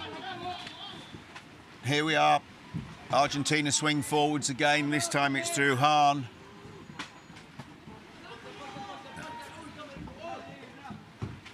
So quite even so far. That early goal from the Czech Republic from this start. Set play gives them the lead. But now Argentina got back into it. That shot coming from Gomez, but really comfortably taken out by the defender, and it just goes out for a corner that could have easily dropped into that Czech defence and put them on the offensive, but not happening there. And now we have Frias switching around who takes these corners. Don't know if that's just opportunist or if there is a plan, but that inside pass, he won't be taking many more with that. That one was meant for Guajardo, but went straight to his Czech opponent. Oh, this is fierce stuff. That was superb from Frias. Didn't commit a foul there, and it would have been so easy for him to, and he managed to keep it clean. And on top of that, he's found Guajardo, who's in front of the goal, left-handed as he was teeing himself up the shot. I can't describe that as anything but a dropped ball. Gratefully picked up by the Czech captain Rozipal, because that could have easily been the best chance of the game so far for Argentina. Just dropped off the back of his hand. That'll be heartbreaking, but it shows they can do it. Czech Republic on the front foot again, physically strong. Riding that tackle beautifully, that's Cernik. Happy to draw the traffic and just guarantee getting the ball forwards. Finally does deliver it, but that's picked up nicely again by Frias. He's having quite a game. Fontana, the captain, distributing across. Hahn. They do look remarkably similar, these teams, in some respects. Don't want anyone to pass by accident to the opponent. Frias looking back. Fontana, two of the bigger playmakers for this Argentina team. Very big development plan for young people in Argentina at the moment. They're hoping to push forward. It's a very big deal for them to qualify for Rome. Very disappointing from their personal point of view about the pandemic. Obviously, it's sport things for everybody, but for them, they felt they were entering onto the world stage with a team that would do something, and so the delay in the age category causes a problem. That's Frias over the top. Solid play, Czech Republic coming back into this. Still that one goal, all that separates the teams. It's been a good even half apart from that, but the Czechs will be pleased that they're the ones with it on the board. It could so easily have been the other way. And obviously that chance for an equaliser, that excellent chance for an equaliser, just going begging for Argentina a minute or two ago. And again, Rozipal here, pitch side, we can literally hear, he receives the ball, he says, this is what's going to happen. And then he orchestrates it. Man really doing his job there. Inside pass, runner. Oh, they've overcooked it and hit the goalkeeper. Called up, and now Argentina on the roll again. They can certainly paddle, these guys. No shortage of speed. Hahn bringing the ball away. No long pass forward, they'd rather dribble it up. Last 2 minutes of the first half, and really nothing between those two teams except, of course, the all-important goal that the Czech Republic scored pretty much straight off the first start. Frias and Hahn exchanging passes, letting the shot clock drop down, just scrubbing a little bit of time off. I'm not sure that's in their best interest, but that's clearly the plan. Hahn drives forwards, lightweight but keen to get moving, and he gives it back to Frias. They've been interchanging and talking about this. Can Frias get close enough to make it count? Not quite. Pulled down by Sejovsky in the Czech Republic goal, but it's a corner that gives them a reset. If Frias takes its time taking it, it could roughly match up with the game clock. Either way, it's going to be close. He's going to get that taken. There's going to be pretty much a fresh minute. Oh, again, another weak pass off the corner. This is so dangerous, and Argentina suffer from that. This time it's Russo who's robbed. Czech Republic come forward with the captain, Rozipal. Oh, a lovely pass. Flicks the pass back. Oh, now that's magnificent, because that pass to Cernik should have been a goal winner. It was genius. But Gomez, fly goal, goalkeeper dropped back in, going backwards, and still made a miraculous save. That's kept them in it, no doubt about it, in this final minute. If it's 1-0 at half-time, Gomez can take the credit for that, because that was superb. That really did look like it was going to be a goal for Cernik all day long. Lovely pass, set him up, and then he just couldn't quite finish it. Rozipal.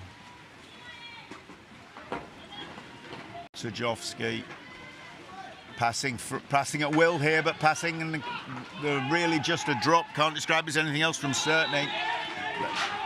And now another fine save in the Argentina goal. 8 seconds. I don't think the Czechs will get that taken in time.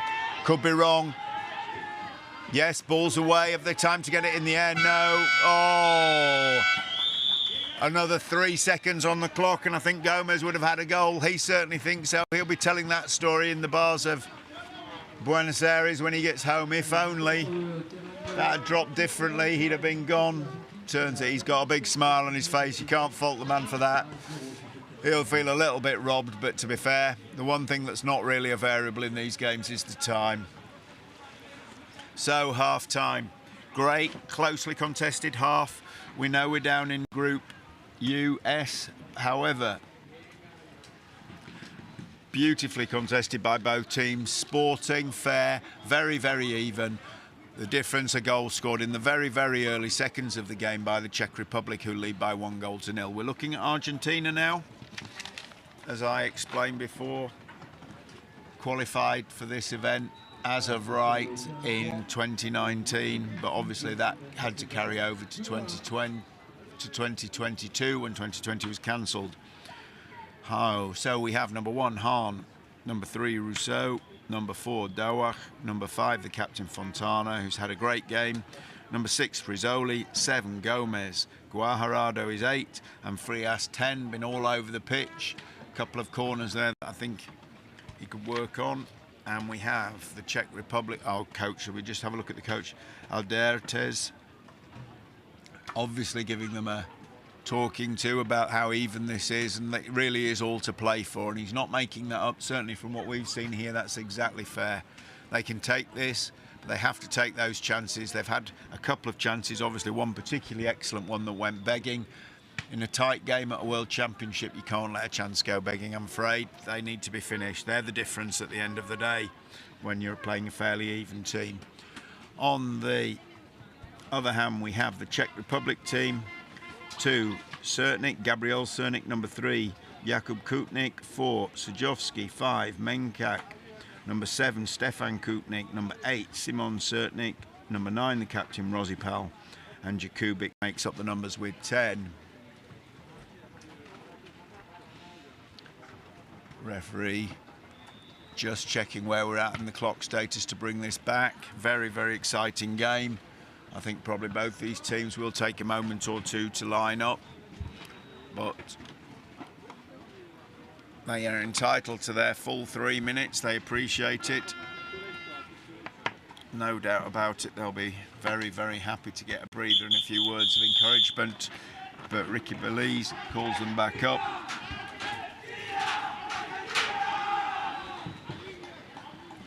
Chance from both teams. They want this to happen. They'd both love a result here. I think it's fair to say that's the hoot to say that they can start the half, so any second now. Lining up, let's see if we get the same sprinters going for the ball.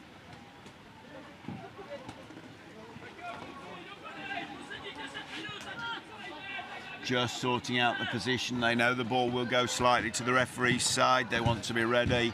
Who are we going to have?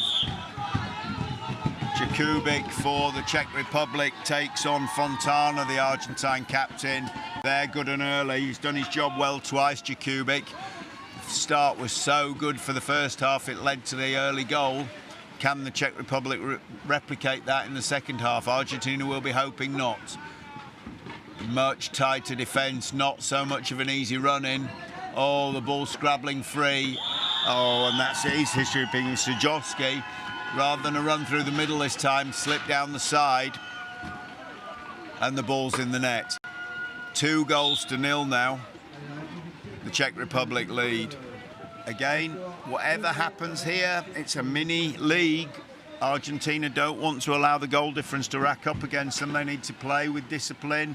They need to look to get back, and at 2-0, with over 9 minutes to play, they've got every chance of getting back into this game from what we've seen. They must believe that. They have to believe that. They've travelled across the hemispheres to be here. It's got to be worth giving this a shot. This is a game for them. Hahn on the ball. An important player for them, slight of stature but certainly quick, and he does get around the pitch. Takes on a number of different roles. Frias, same could be said for him, a much more powerful, bigger man. Looking to do it on his own. I think the options need to come, but it's going to get picked up by Guajardo. And he's won the ball for them right on that goal line. That's great work from him. They really could do with some product. If they can bring this to 2-1, I think the Argentinian tails will come up and we might get a real game on our hands. They've got to put in some hard graft here in the early stages of the second half, but I do believe it's well within their capabilities. That was harsh. That was bounced off the inside of the upright, and it's retrieved ultimately, despite a lot of players being around it, by the Czech Republic. And then we have Cernik, fed it to Jakubnik. He can't finish it, and there's Hahn, utility player, back under the goal. Hit back, did his job, saved it down. Well played. Gabriel Lautaro Hahn. Control the play at the front, but now back to goalkeeping duties.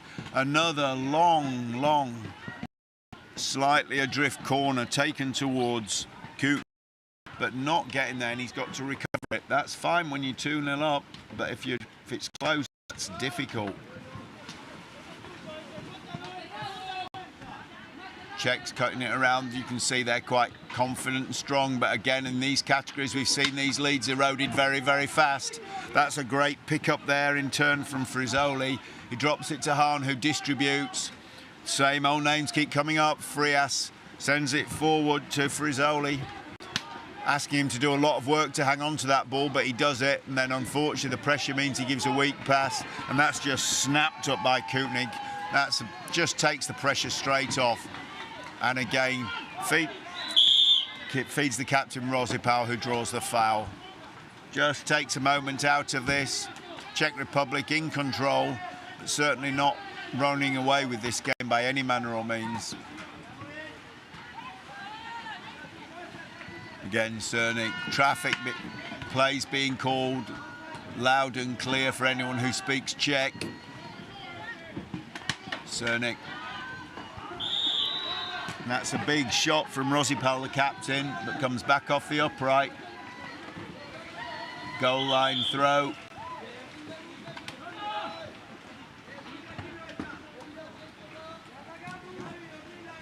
Gomez to take it.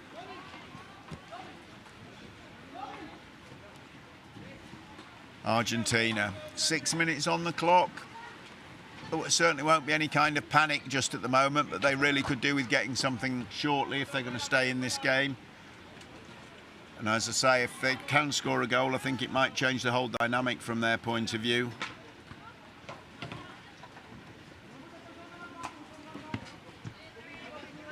Just scrubbing time off here again. I'm sure this is a way they've drilled for doing their set plays.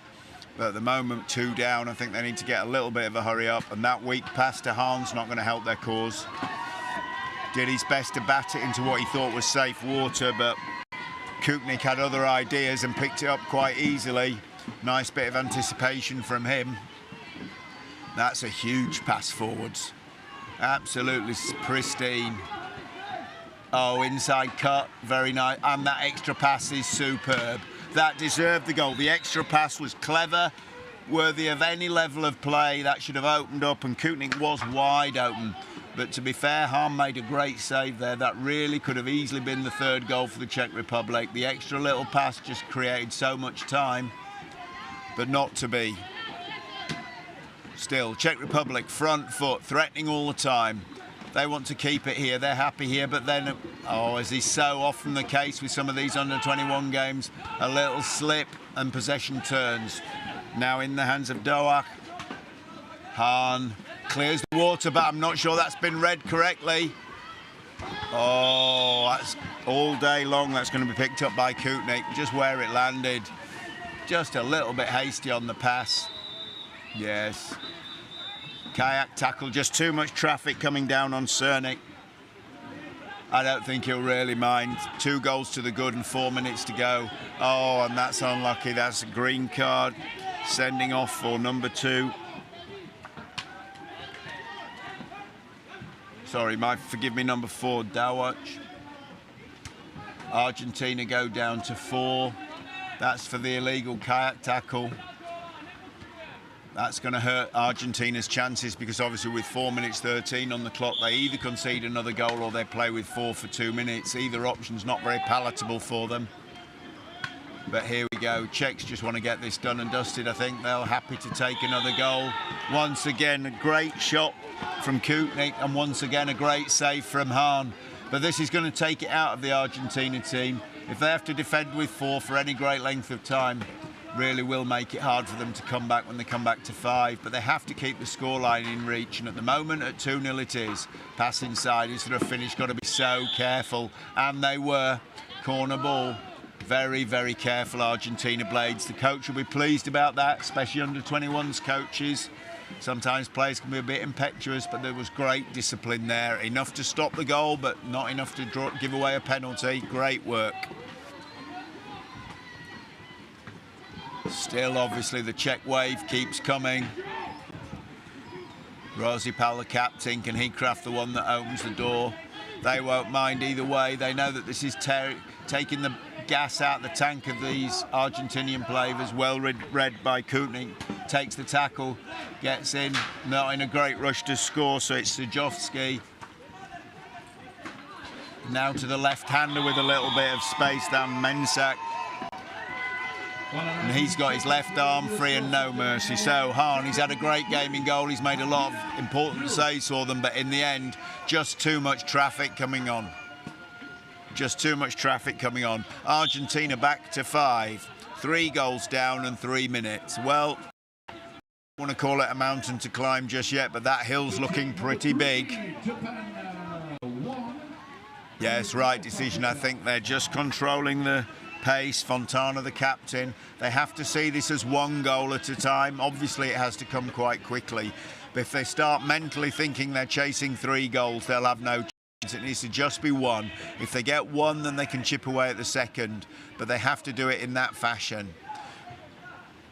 Frias, they've got to be accurate. The Czechs will punish every inaccuracy, and that is just absolutely typical of it.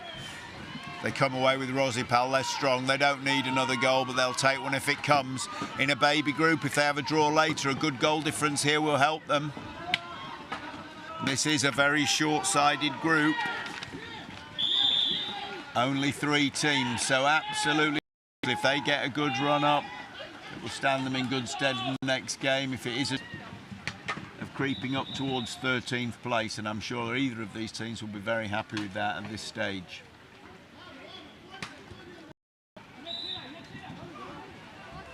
.140. Go on. You know, 2. Oh, nice pass inside, but it bounces off the boat. Frustrating for everyone except Hahn, who makes the pick-up. Can he get this distributed? He's under a lot of pressure, but yes, he can. He's had a good game. Looks like he's going to end up on the wrong end of the result, but he's had a very good game, Hahn.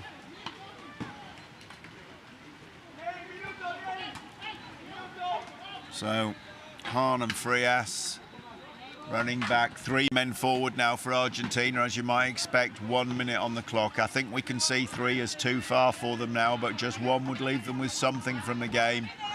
Shot clock showing 30, so accuracy, surely this is what's going to be important. Nice cover work from Hahn. Ball comes inside. Is that close enough for a finish? No, it's not. Popped down by Sajovski. Under pressure, but riding it easily, comfortably, looking for a pass. He knows there's 40 seconds to go. He feels he can scrub a few of them off. Shot clock's finished, and now there are Czech players everywhere. Yep, all looking very comfortable. They've got this now, very, very steady. Ball drops to Cernik, who doesn't seem to be quite on the game plan, but misses, hits it off the upright, and now with 20 seconds to go, Argentina will have the last attack of the game. Obviously Hahn brings it off the line. Obviously he plays it up to Frias. Can they make anything happen from here? Looks as if they're going to see this game out. I don't blame them. We're into the last seconds. Final touches Rizzoli. And the outcome of that first game in Group under 21 Group S is Argentina concede 3 goals to the Czech Republic and lose by 3 goals to 0. Nicely contested, very fair, a great game, and actually very little between the teams. I think probably if the Czech Republic hadn't scored such an early goal off the start, it would have been a toe-to-toe all the way. As it was, they got their noses ahead, they kept them ahead, and the game finished out 3-0 to the Czech Republic. The next game on this pitch is due to start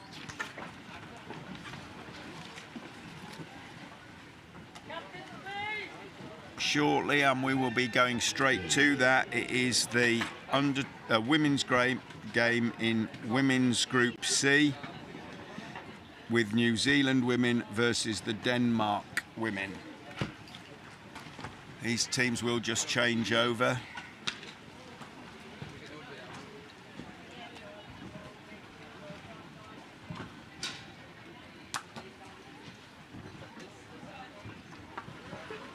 Next game due to start in 3 minutes. I suspect the referees can get that underway. Just bring that game in for you. As I say, a women's game between New Zealand women. That's Women's Group C. This will be one of the later games in Women's Group C. We'll just check the status of that for you, and then we'll be getting underway.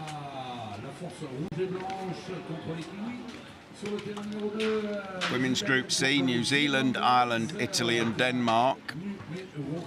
Ireland found that that was a tough group for them, and the others have been contesting this closely, so this will be a decisive game in Women's Group C between the New Zealand women and the Denmark women. Due to start at 12:05, we'll run straight into that. The graphics are up, the teams are out, so we won't be waiting too long. Just get this ticking over. 2 minutes been shouted over the pitch, so we should just have nicely time to name check these people. And we have on our right the Danish women in the red boats, red and white buoyancy aids and white helmets, and on our left the New Zealand women in their traditional black boats, black buoyancy aids and black helmets. They wouldn't have it any other way. The paddle ferns, beautiful fern design on the back deck of their boat. They've been using that for a number of years, and I can't imagine they've got any plans to change it. Ticks every box for them, and it does give them a very distinctive appearance, no doubt about it. So we will be having Denmark women versus the Kiwi women. We can name check those referees. We have Denmark on our right, number 2 Brandholt, number 3 Vinrich, number 4 Anderson, number 5 Anderson, number 6 Nielsen, number 7 Jorgensen, number 8 Robrup, number 9 Torsland, and on our left the New Zealand women, number 2 Richter, number 3 Sutherland, number 4 Wheeler, number 5 Bolton, number 7 Winton, number 8 Taylor, number 9 the captain Moore, number 10 Hales. Coaching staff, call to order. Referee for this game, Chad Ong from Singapore. Invitee referees only at these events. 24 to 28 referees supplied by the ACF. So we have the teams being lined up, the chant of encouragement from the Danes as they paddle out. All the teams here looking for a result that moves them through from this group, Women's Group C, so that they can progress. They need to come third. They've guaranteed themselves for third place, but the order that they have come with Ireland bringing up the 4th place is determined right by these very final games. It's the double group system that we have here. The double group system means that every single game is important. In the first round, you determine where you go in the second round. In the second round, each game can be a placing game. It's huge. Hey, come on, Denmark, come on, New Zealand. 2 games for teams. And the referee lines them up, and we're away. Pulled out of nowhere, wasn't quite ready for that, forgive me. And from Denmark, we have the captain Vinrich goes to the ball and takes on Georgia Wheeler, but that's a Kiwi ball all day long. Moore distributes the ball, and the Kiwi women, strong, experienced, just competed at the World Games, come in. European polo, nothing new to them. And that's a corner ball. The first shot of the game coming from Richter. Not the most powerful shot this team will be putting up today, but saved out, and all the nerves are jangling. These games do matter. to them and to us. Corner's going to be taken by Wheeler, far side. Lovely, accurate pass. That's what we need to Taylor to settle the nerves. And that pays, because that inside pass I would call risky to Bolton, but it arrived, it was delivered, and then Bolton delivered the goods. Very, very early goal for New Zealand. Gets the Danish team on the back foot. They take the restart throw in the blink of an eye, though, and I think that probably did need saving. Taylor so scores, they have to get all the way back and block out the shot. So a Danish corner. This is massive. This game is started. Certainly the Danes not happy about going down. There's going to be no rolling over, playing dead from them. Here they come. They want this back right now. Nielsen. Oh, looking for an inside pass that never happened, but then now it has. Little bit of ill fortune there from a New Zealand point of view. Ball coming out, no option. Wise. Robra takes the ball, swept up the back and provided an easy pass, and that was what was needed. I don't think there was a drive forward, no matter how hard Van Ries was looking for it. Again, some of these passes getting plucked out. That dropped again for Robra, but I think corner ball been tipped out by somebody. That's a Kiwi paddles pushed it out. So it's all happened in 2 minutes, but the Kiwis have the lead. So New Zealand 1, Denmark 0.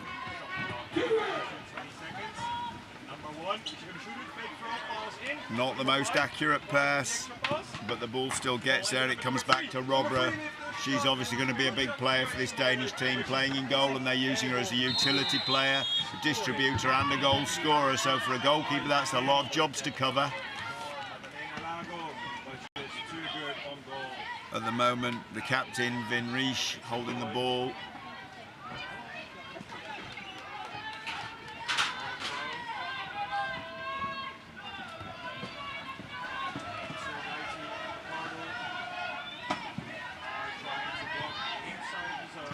Running through the moves to Anderson.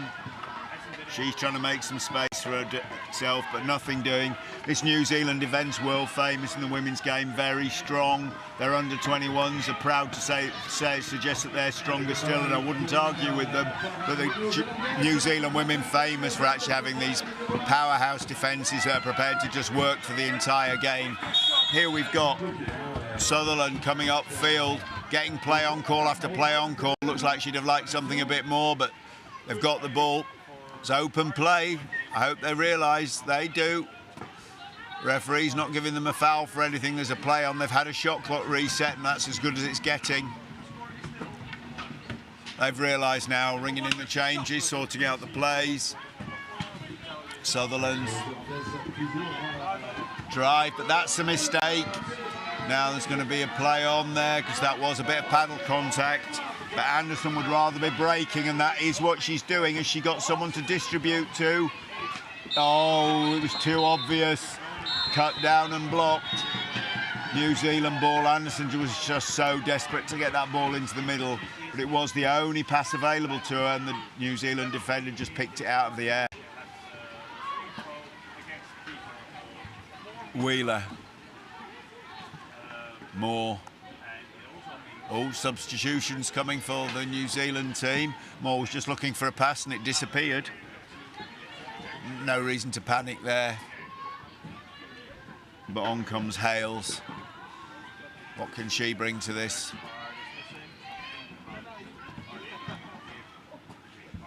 Wheeler. Hales. And Moore again. So they've interchanged a few passes and they've still managed, oh, that was nice, and they still managed to find Wheeler. She got a shot away, but not the best, and it was brought down by Robra, who clearly is going to be absolutely crucial to the Danish game. Made the save, it's a corner.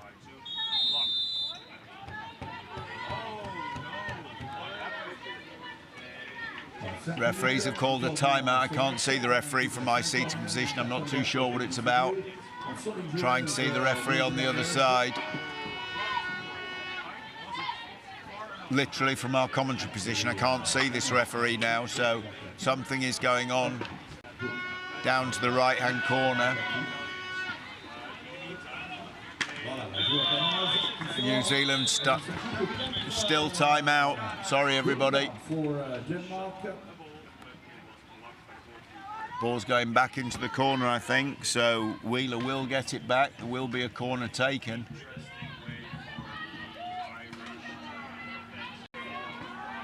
Corner ball. So, New Zealand lead by 1-0 and there's 5 minutes on the clock. Corner taken.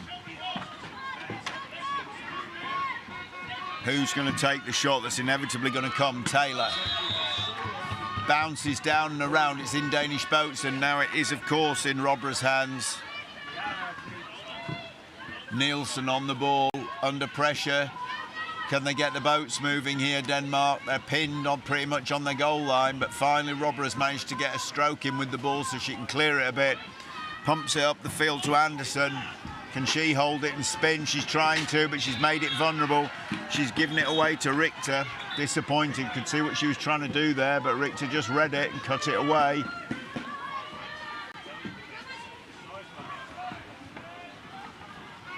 Big air on that. Is that optimistic? It is, but it gets there. Oh, that's nicely done in the end. Wheeler dummies a shot, takes a shot, and the real shot goes in. No matter Robra's best efforts in the goal.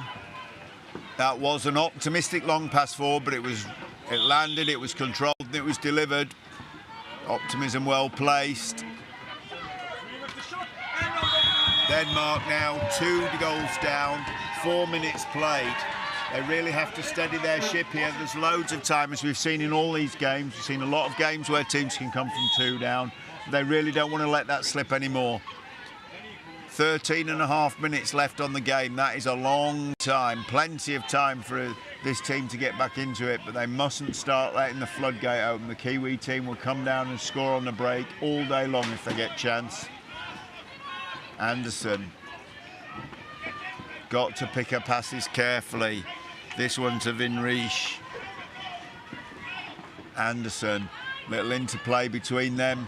Can they make something happen? At the moment, not. The Kiwi defence just pushing them back, just losing ground slowly, Denmark. That's a nice piece of defensive play from the New Zealand team, obliging a long shot, which goes out for a goal line throw.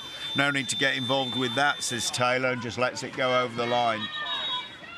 Now, Denmark obliged to retreat back to their goal line, set up that defence that they're still banking on, and hope to turn over without conceding a goal. So, New Zealand come again. The black wave. Up the field, Bolton. Richter. Winton. Richter. Bolton. Happy to let a bit of time scrub off the clock, obviously. 3 men inside, making life hard for the Danes. Driving that Danish defence, trying to disrupt it, make spaces for the runners, and now here it comes, I think. 15 on the clock, going to be controlled by Bolton. Where's she going with it? Oh, looks to go route 1 to goal, but it's bounced off a defence, and now this is going to be a comfy pick-up for Robra. Oh, passing Anderson under a bit under a bit of pressure. She rides it, she passes the ball away. Robra's joined now by Lee Anderson. And Anderson goes inside, taking her turn to try and work against this tough New Zealand defence. Can she make any gaps and traction? Anderson through there, finding she's up on top of the boat. Not ideal. Robra now goalkeeper. Distribution being handled by Vinrish, as we've seen so often before. Anderson. Nice shot away, but didn't seem to trouble the standing goalkeeper, Bolton, who's more than happy to switch back out to let Taylor in. Corner for Denmark as we enter the last minute. So the shot clock will reset. This will be the last minute of the game. Can Denmark conjure a goal that would make the scoreline look so much nicer at half-time? Anderson driving forwards but not really making any ground. Pass is blocked away. New Zealand pick up. Denmark caught looking at the rest for a result, and this could be costly for them. This has been set up for Richter, and it looks like she's good for it. The through ball from Moore. Richter paddles through, and no mistake there. Denmark looking to the rest for a foul that never came. New Zealand just didn't hesitate, didn't pause. And in the end, it was Richter, one of the easiest goals she'll score today. Denmark go. And now, unfortunately, from their point of view, 3-0 down as we come into the final few seconds of the first half. Looks as if they're choosing through Nielsen and then Vinrish. Yet one chance away. That may be that chance, Vinrish. I don't think there's time for this turnover to do anything much for the Kiwis, not with 2 seconds. They're looking for it, but no. Very wisely in the end, Emma Taylor decides we'll just sit on that and see out the half. 3-0's a nice lead at half-time. Nobody would argue with that. It's not unassailable, but 3-0. The captain, Erin Moore, Pitch number 4, Germany, and 6, Hong Kong 0. And Emma Taylor between them decided to just shut the game off. So we're looking at the New Zealand team with their coach Freya Hogarth, and they are team 2, number 2 Richter, number 3 Sutherland, number 4 Wheeler, number 5 Bolton, who is the identical twin of number 6 Erin Moore, number 7 Winton, number 8 Emma Taylor, recently married, and number 10 Casey Hales. You've got to believe the coach is happy with that. This is a crucial game. They're on top. They've dominated it. The defence has done what they would have been asked to do, which is be absolutely solid. They've kept it as a shutout. 3-0. Time nicely spread across the half. Same again would suit them lovely. 6-0 at full time would just look fantastic. So, well done. Carry on. And now Denmark, the coach, Christensen. Slightly tougher gig for him. He's got to find something that builds them up. He's got to find something that can get them that first goal that gives them a toehold in the game and gets the spirits up. His team, number 2 Brandholt, number 3 Vinrish, number 4 Le Anderson, number 5 Anderson, number 6 Nielsen, number 7 Jorgensen, number 8 the goalkeeper and player who is everywhere, Robra, and number 9 Torsland. Won't be more than a moment before the referees are calling these teams back.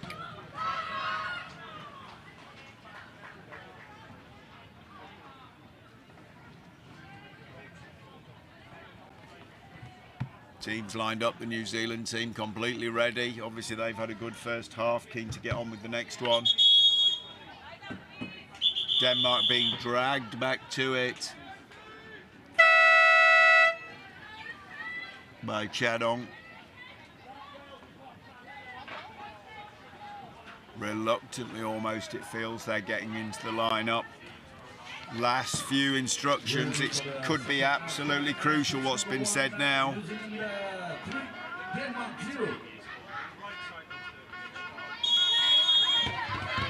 Who's going to be taking the start? Let's wait and see.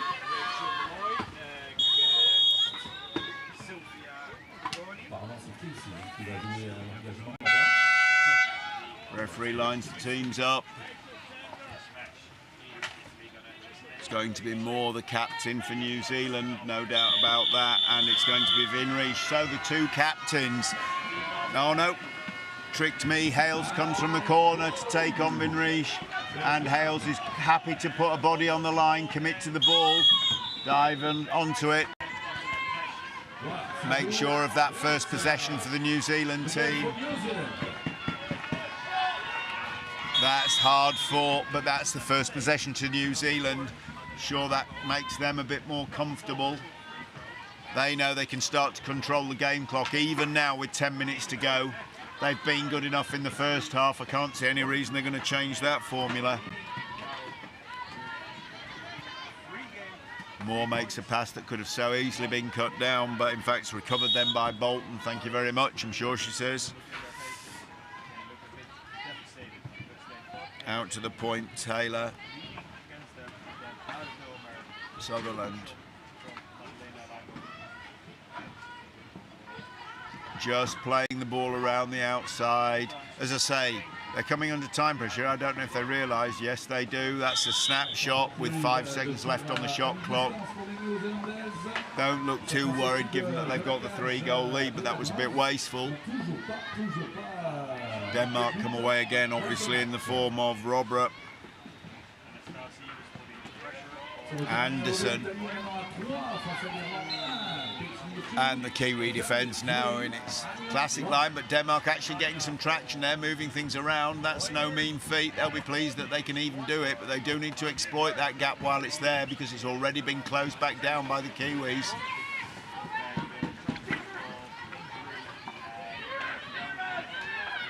Vinrich trying to get something going.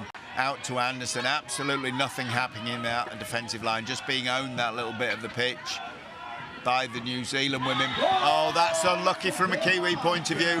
The shot deflected past the goalkeeper. Well, if all else fails, use a little bit of lucky dust, and that was it. The shot was not bad, but it was definitely deflected in off the New Zealand paddle. Won't be unkind enough to name Casey Hales, but she won't be happy. That was just a bit of bad luck, but that brings Denmark back into the game. 3-1. New Zealand lead Denmark women. Oh, looking for a fast reply. New Zealand, they were enjoying that 3-goal lead and they want it back. Just going to settle the nerves now. Hales on the ball. Nice pass in. Tried to drop an inside pass and it got there. Not quite as smoothly as it might have done, and that block's needed. Corner ball. A bit of an untidy pickup by Georgia Wheeler, but she made it stick and she did get the shot away. Forced a save. It's all they can ask when they're in tight like that. Very difficult skill, not much angle to work with. And now back outside, doing some distribution work. Hales. Oh, a snapshot, looked across. Everyone thought they were going to run a little bit of a star move, as they have all game so far, but Hales had other ideas. Pinged it in off the top bar, the 3-goal lead restored. Was that her thinking, I've got to get one back? Or was that just a natural thing for her to do? We'll never know. She'll tell us she does it every day in training, I don't doubt that. But nonetheless, 3-goal lead restored by Hales. Oh, and that's a loose pass again by the Danish team, and it's picked up gratefully by Wheeler. She's got plenty of support, firstly in the form of Sutherland, who then uses Winton. Winton's in a position where just placing it hard and high is going to be good enough, and that is exactly what she does. Winton, hard and high, but making it pretty much impossible to save for Anderson. And now that 3-goal lead becomes a 4-goal lead. So the toehold back in the game at 3-1 for Denmark. That's just been gobbled up by 2 quick goals from New Zealand.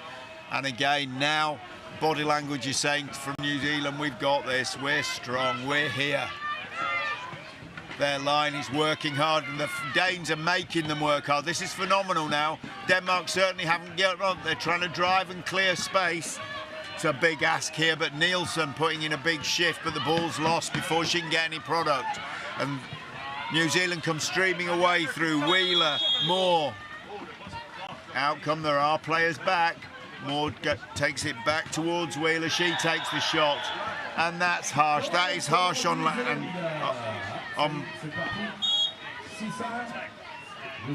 Brandholt, because she did get a full blade behind it, but it dropped into the goal.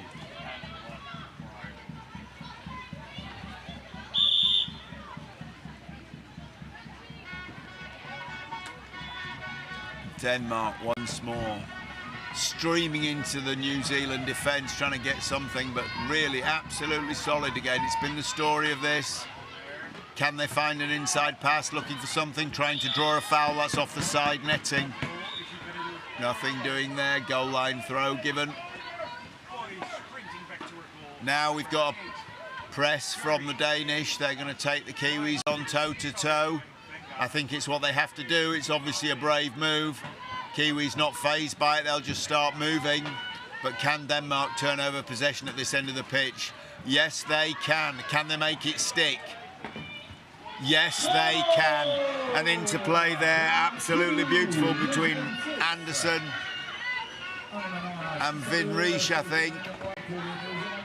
That paid off for them. That was absolutely the dream for them. Into hands, into a pass into hands, and then into the back of the net. Lovely stuff, absolutely premium. So New Zealand 6, Denmark 2. It's a long way to go, but they've definitely shown they can do it, and that piece of pressing worked very, very well for them. So I'm pretty sure we can expect to see it for the rest of the game. We're certainly getting it now. Winton, bit of paddling move, gets us some space. Bolton, can the Kiwis keep supporting each other so there's no loose pass? So far, so good. Sutherland's turn to come under pressure from Nielsen.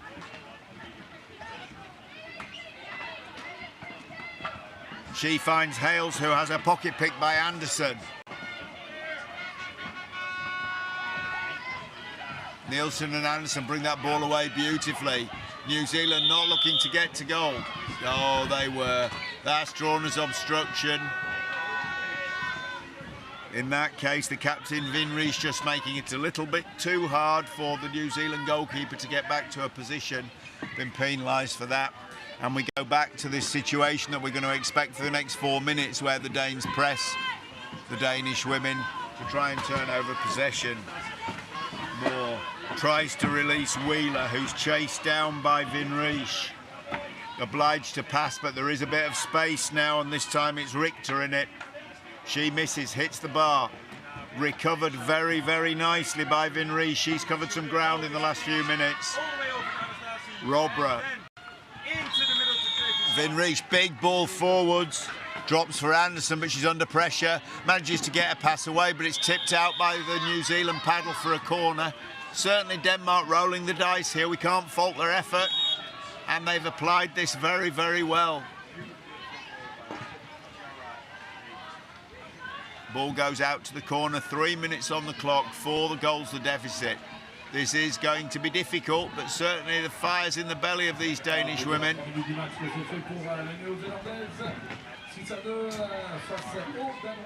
And once again, Anderson delivers. That's beautiful. So, another goal on the comeback trail for the Danes. 6 goals to 3. New Zealand still got a very nice lead, but surely they've got to start to wonder. 3 minutes to go and a 3-goal deficit, and Denmark have proved they can get back into this game.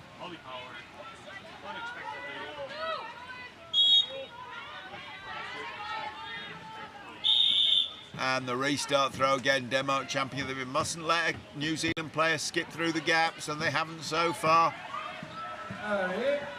But that's Richter's found some space, but not a look at the goal. She got a pass, yes, to Bolton. Bolton finds it across the top to Taylor, but I'm not sure there's a shot on yet. And to be fair, they don't really need a goal. Could have recycled that. Referee's given them a free. Timeout called by the referee.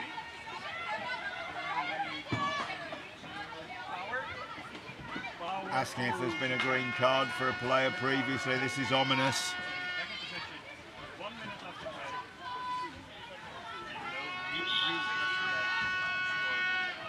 That's 5. That's Anderson. Anderson had a green card warning. That's what the referee was checking with the table. Had a previous green card warning. I missed that, forgive me. But then she's had a second offence, green card. And that's going to hurt now, because with 2 minutes 20 on the clock, either the New Zealand team are going to score a goal or Denmark are going to be trying to get back into this game with just 4. Either way, that makes it very tough, borderline impossible now for Denmark. Sending off just probably the final nail in the coffin. I think New Zealand would have run out winners anyway, but pretty much that sending off confirms it. I don't really see what they can offer now, Denmark. They can't seriously press with 4 against 5. With this Kiwi team, and all they can probably hope to do is keep the scoreline down. And that's it, they've got a pick up, quite lively in that defence. They need to just keep their heads here. Oh, that's unlucky. Because the pick up there by Brandholt could have been made to stick, I think, but in the end they just panicked. Ball goes over and Bolton manages to snatch herself a late goal. Will that be the end of the goals? Possibly not. Denmark back to 5. They were having a good run there, but unfortunately the send-offs just distorted that a little bit for them. Anderson comes back down the pitch to rejoin. She's had her little rest, but that won't be what she wanted at all. Moving the ball confidently again. Solid Kiwi defence. I think probably from a Danish point of view, that 5 out was working so well, they'd almost rather be applying that. This is difficult. Paddle foul, just in the traffic, little bits of frustration. But now Winton comes away. Not sure she can beat Robra from there. Going to have a go. She doesn't have many options, no real support. Still looking on her own. Delivers a pass away, but it's weak. Ball's loose. Free shot being called by the referees. Little bit of scrappiness in the Danish play, little bit of ill discipline. It's what you'd expect, to be honest, at this stage. Little bit frustrating. They've played very, very well. And it's been very close in patches, but in the end, New Zealand have just outscored them slightly, and so it's 7-3. New Zealand now heads up, confident. Clock's their friend, as we say. She comes under 30 seconds. Whatever happens here, the Kiwis have got this game in the bag. Looking for one more. Sutherland cuts it across. Not much of a shot there from Moore. Brought down, but it's still in play. And the underarm swing from Winton's touched out for a corner. 5 seconds. It won't get taken. And that brings us to a final score in this women's game, with women's Group C thoroughly finishing now. We have the New Zealand women winners by 7-3 over the Denmark women. That game will move the teams through into the next groups. The next game due on this pitch is due to start at 12:40 and is between the Netherlands women and the USA women. That's Women's Group D, due to start at 12:40 between the Netherlands women and the USA women. We'll leave you for a moment and we will be back.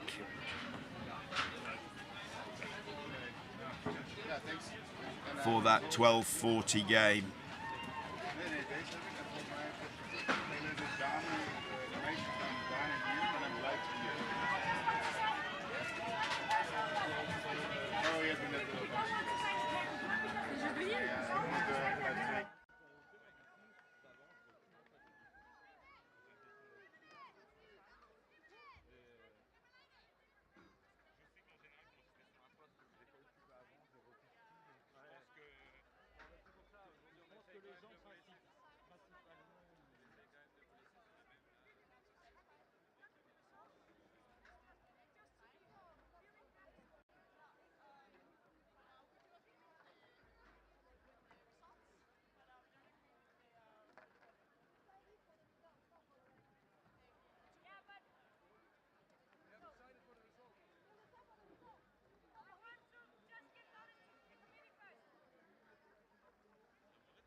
Yeah, but I'm on in the next game and I won't have time to get lunch at lunchtime, if you see what. I'm going live, so Yeah, we'll have you soon.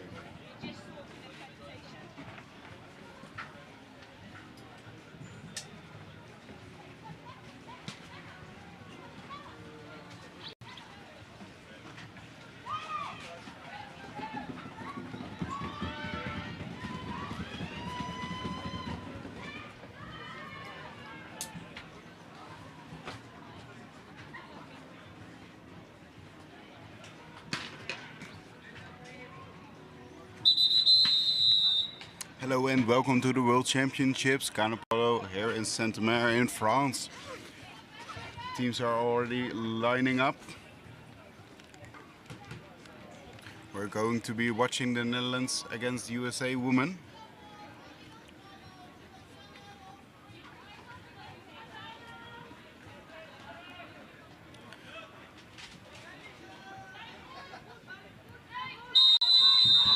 And the sprint is on. It will be Van As versus Schoor.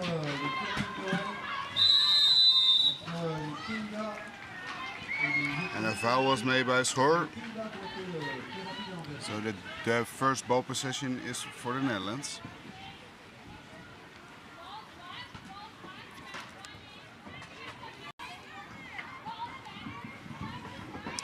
This is still a pool game for the Dutch ladies and for the USA ladies, with the first shot from Van Hofslot. But it was saved by the goalie Krusinski from America. Sorry for butchering all the surnames. That will keep happening the whole way around, so get used to it. A lot of room inside the defense of the Americans. Can the pass go to Van As? Ooh, just intercepted by the Americans. But a pedal foul made by number 1 from America, Platonova. Back on the same position as the foul was made. And we can continue. Ball to Van den Berg and shoots. But she shoots just 10 centimeters over the goal, but that's about 30 centimeters too much. As I was saying, this is still a pool game match. For the Netherlands, this is the second match, as well as for the USA. The Netherlands will meet up with France later this afternoon. As of the standings have now, the first 2 in the pool will go through. And as it is standing now, the France are ahead with 6 game points. Then second are the Netherlands with 3 game points. And then USA is third on goal difference, but with 0 goal points, of match points. And Japan is also on 0, dus has a worse goal difference than the USA. The last matches of this pool will be played later this afternoon. Quick shot, but deflected. Now in Dutch ball possession, a little bit of pedal against pedal attack. Fast break opportunity for Bacchus. Shot from a little bit further and she finds the back of the net. Krusinski was not quite back under her goal. And that's what Bacchus saw, and she flipped it just over the pedal.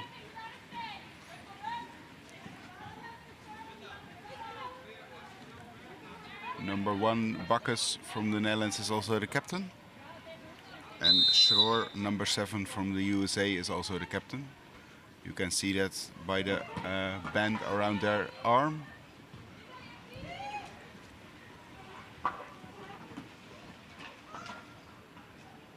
The Americans trying to charge with 4 persons on the right side to the Dutch. It does leave a bit of the room on the left side, but there was not an American player to take advantage of that.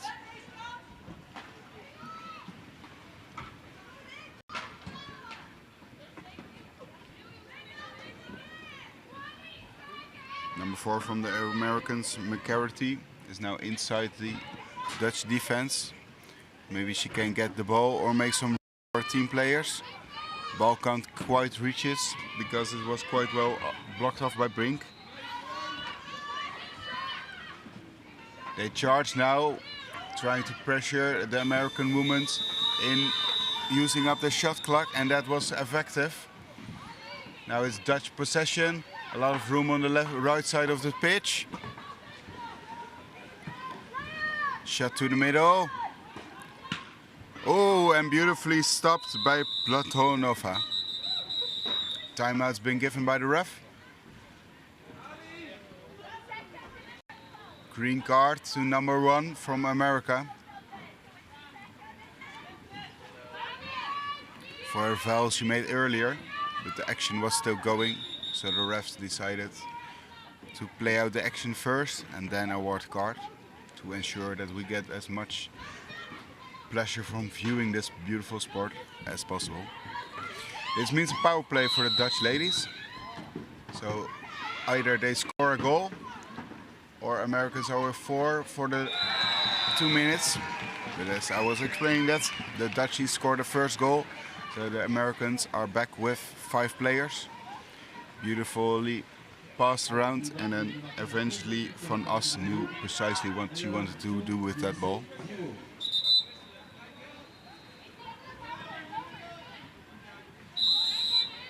And we continue.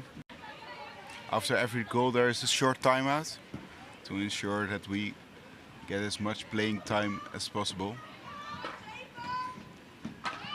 A far away shot, but a long way over the goal. Some room on the right side by Van Hofslot. The goal is empty. Can she get a pass to Van As again? Yes, she can. Oh! That was about a foot under the goal. Should have been the 2-0 or the 3-0, sorry. So far the Netherlands have played against Japan. They won that game with 6-1. And the USA lost their game against France. France, that is the leader in the pool. The USA lost by 11-2. Quick passes to the left, shot, but deflected by the Dutch defenders. With a bit of luck, still in the American ball possession. But this does mean a new shot clock for the Americans. A lot of pressure from the Dutch. Now in ball possession with a foul made. Fast break opportunity for Deekman. And shoots, and timeout's been given, penalty.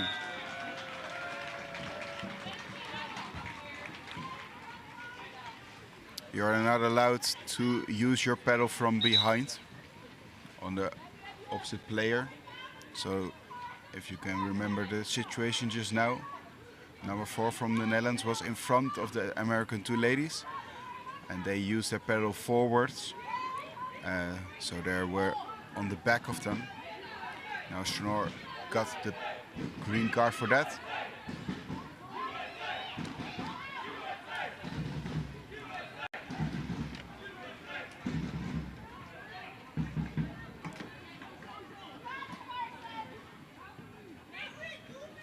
Penalty will be taken by Bacchus.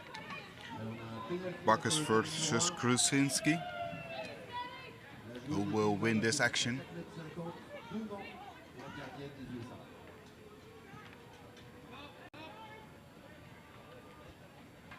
The refs making sure that the distances are ensured. Let's go. Oh, and Bacchus finds the back of the net. The Dutch are now leading 3-0.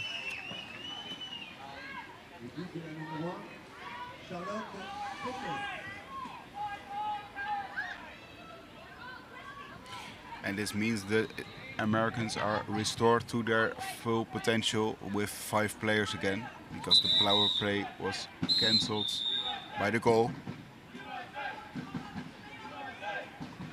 Again, the Americans charging from the right. Now with number 2 and number 6. Number 2, Gottal, and number 6, Lech. Oh, with a nice movement of the boat, with a lot of pressure from Bacchus then after that. Shot and blocked by the defense. Now fast break opportunity for the Dutch. A lot of room on the left side of the pitch. Foul made. And if you can see it, the ref on the other side was just signaling number 2. That the next time number 2 from the Americans, Gotol, makes a foul, she will get a card for that action. You're allowed one kind of warning in this sport. Those are the kind of newer rules here. For the people that play canoe and look around what are they doing. That is the new thing. Nice some room for Van Veenendaal. And with her left hand she scores a beautiful goal. I was explaining that there is a kind of new rule-ish here for the World Championships. And that is that you are allowed one warning. But if the foul was serious enough, you get a card anyhow, directly. For example, the penalty from just now. But if it's a minor foul, then you get a warning and the refs signal your number to each other. Nicely stopped by Van Hofstad, but the ball was already at the back of the goal line. So it's a corner for the USA.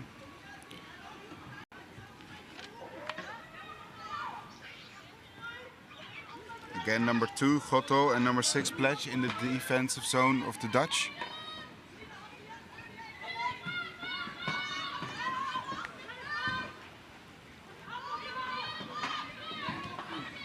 A lot of pressure now from the Dutch. Want to pressure the USA in making a mistake. 5 seconds held, a ball possession held by the Americans means that the Dutch are now in position, ball possession. Long pass over the head. Fast break opportunity is now over because the goalie number 8, Kosinski from the Americans, is back under her goal. This match is being ref by Zoe from Great Britain and David from Italy.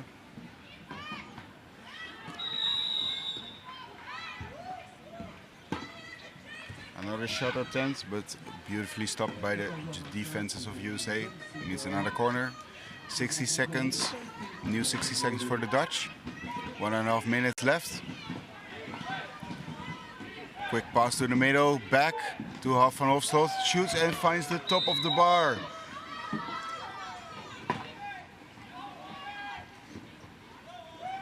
The USA is now in ball possession.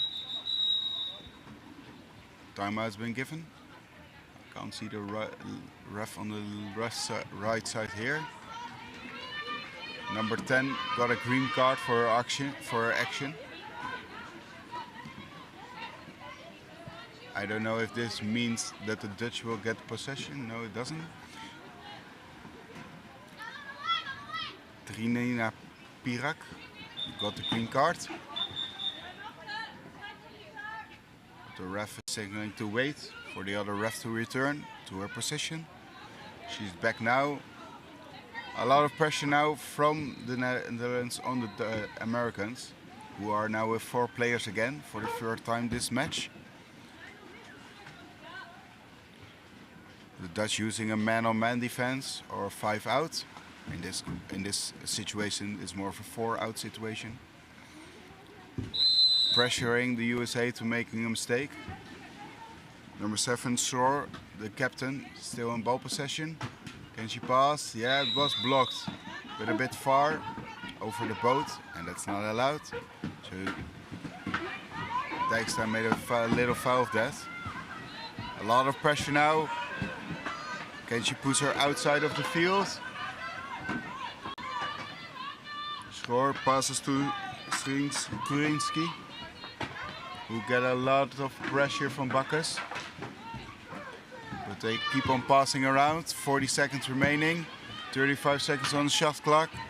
Means that the USA have about 30 seconds now left to make a shot attempt. Long pass to number 2, Gotol, who's still in ball possession. Does get a lot of pressure from Bink. Now it's the other way around, a little bit of room for the Americans. Can she shoot from afar? 70 seconds left. And she finds the back of the goal. Now Americans score their goal with 4 players against 5 from the Netherlands. We have a few seconds left for a far away throw. 7, far away shot, and finds the back of the net as well. Really quickly done back by the Dutch. That does mean the Americans are now playing with 5 players again, but we have about 4 seconds remaining. This ref is signaling that the Dutch all have to stay on their own half of this match, half of this pitch at the presentation. There are far away shot possible, but that was not used by the Americans. She could not quite reach the end of the pitch. We're here for half a game left. So let me thank our sponsors just quickly. Brasserie La Goudale, Aivage, Jupin Sports, our Connect Vortex and Groepe L'Empeleur. Both teams now have about 2.5 minutes left of the rest to get some refreshments, water. So if you want some for yourself as well, now's the time to get them. They also get some last-minute feedback and tips from the coach, trying to ensure that the game will be theirs.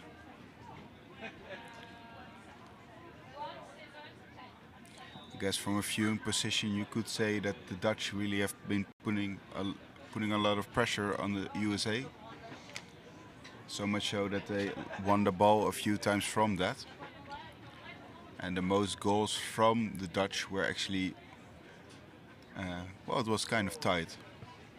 1 far away shot and 2 out of the defense, and also a fast break which led to a penalty.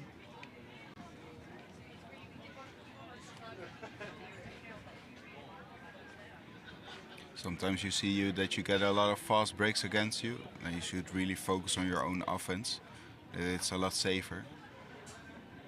But now the Dutchies have been scoring from all kinds of positions. So I'm excited to see what the USA will do against that for the second half.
We're about to get ready to get started for the second half. The Netherlands leading with a 4-point goal difference. The France did beat the USA with 11-2. So if that would be tight, then it would be important to really amp up their goal difference. As the looks of it, it will be Dijkman versus number 7 from the American Schooner. And let's go!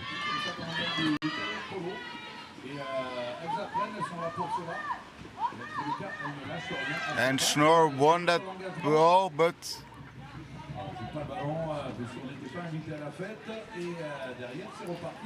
it's a bit of miscommunication for the Dutch, I guess.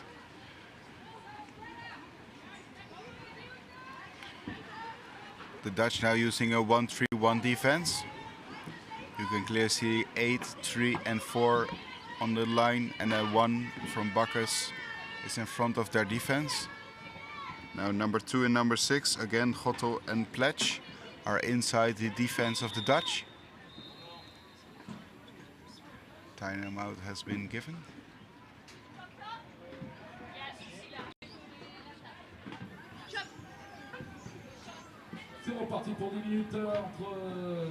There seems to be a little trouble with the shot clock just now. All volunteers behind the tables.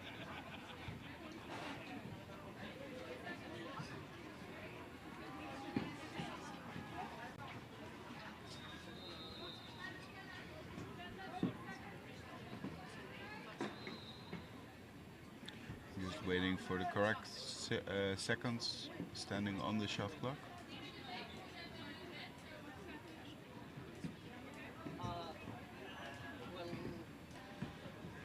Quite some time is passing, 25 now on the shot clock, but you know how low they will go. They will go to 20. So 20 seconds remaining on the clock, on the shot clock for the Americans. Trying to score a goal or get a quick shot from afar, and she finds the back of the net. Dutch were kind of sleeping there, but beautiful goal from Skurinski, number 8 from America. Again, the Dutch come back quickly, far away shot, and finds the back of the net again from Bacchus.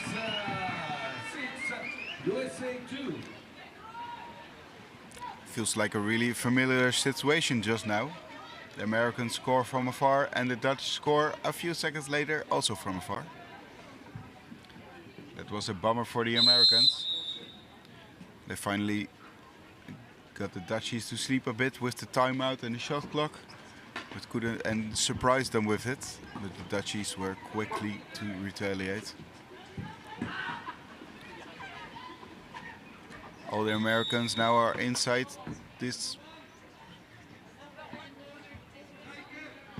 Bacchus from the Netherlands is getting a green card for obstruction foul. She probably gotten that warning before that, but I missed that one. So it's now a power play for the Americans. 5 players against 4 from the Netherlands. And with a quick shot from the captain Snor, she finds the back of the net again. This does mean that the Dutchies are with 5 players again. Will they shoot from afar quickly again? Make it a 3 from 3. Ooh, a lot of room on the right side of this pitch. And in the middle, with Van As and Bink, trying to open up the defense of the USA. Bacchus joined them, but is now standing still and putting a lot of pressure on the defense, so much that they are pushed the keeper, the goalie around, and that is not allowed. 6-3 in favor of the Dutch here. The Dutch switching to a more aggressive defense, but that does leave a lot of room on this right side of this pitch. They should use their numbers to their advantage. Beautiful to Snor. Shoots and blocked by Van Hofslot. Fast break opportunity now the other way around.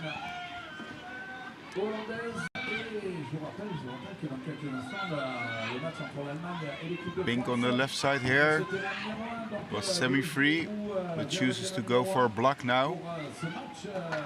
Bacchus on the other side, Van As in the middle. A lot of Dutch players now in the defensive zone of the Americans. That means that you're vulnerable for a fast break, but there is a big block on the left side here. Can Van den Berg reach one of her teammates like that? This looks a bit better. That's weakness for a fast break against you. Van As from second line and beautifully put in the goal by using the top bar, the side pole, and then inside the goal. +1 for Stylish points.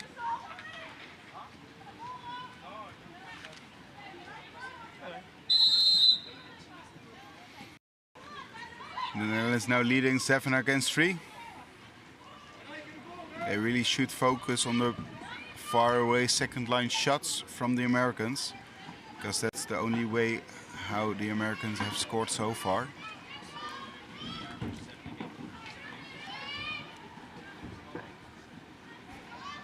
Again, 4 and 6. Machiatelli and Pledge now in the defensive zone. Machiatelli stays. Some room on the left side. Still 3 Dutch defenders before her. The Americans do get quite easily through the Dutch defenders. Blocked by Van As. Ball possession now from Van den Berg. From to Veenendaal to Van As.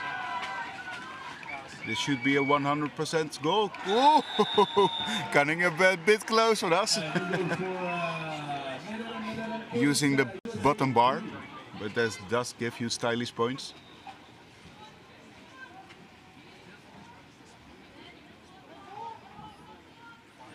Americans now leading, now looking against a goal difference of 5 points again.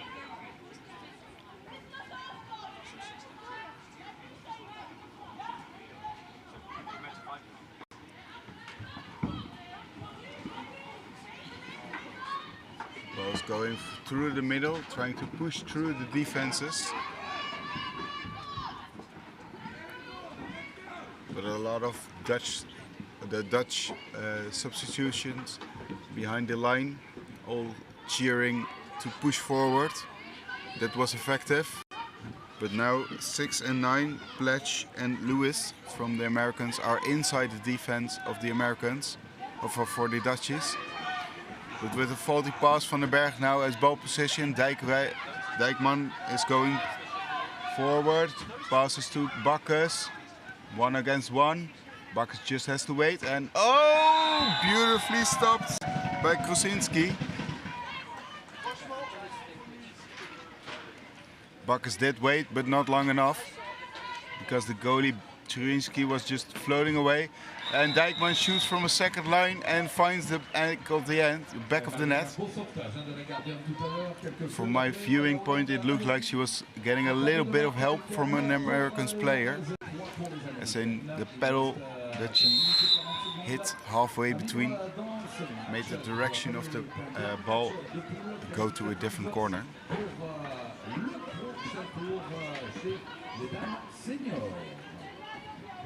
Against Gottel in the Dutch's defense. Again, Schnorr pass to her. She chooses to play it a bit safer. The Dutch using a lot of offensive power in their defense.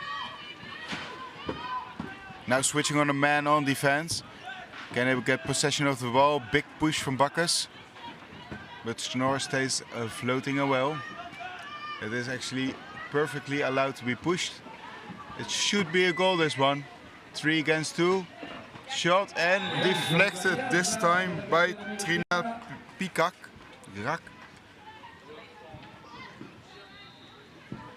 Sorry, the butchering continues.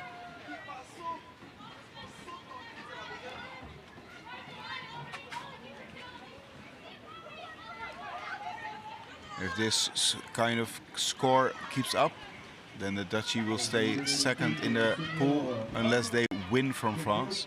France will have, oh, the inside of the pole, but just not enough to make it another goal. It was stylish, but not a goal. As I was saying, the French will have, if they tie against the Netherlands in this pool, they will have enough for their victory for this pool. But that is later this afternoon. 3 minutes left in this half. Again, the Americans can get into the defensive zone of the Dutch. The Dutch using a kind of offensive defense. So then they try to pressure them and then making a mistake. For example, that play by Dijkstra. Sorry, sleep. Backhanded throw, stopped. Pedal foul made by the defenders. shot and blocked by Veenstra.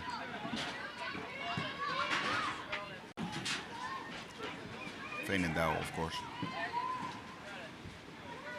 Long shot to Dijkstra. Dijkstra to Van den Berg. Pass further. Oh, finds the pole. Ball possession now for the Americans. Fast break opportunity or not? Foul made on Dijkstra. Bakkes from a distance. Dijkman on the left. Van den Berg on the right. Still in ball possession. Back to the middle.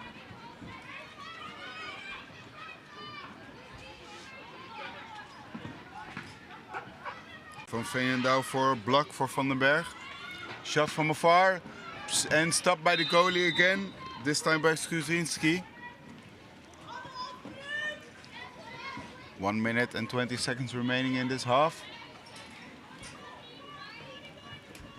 Can the Dutchies get to 10 or the Americans to 4?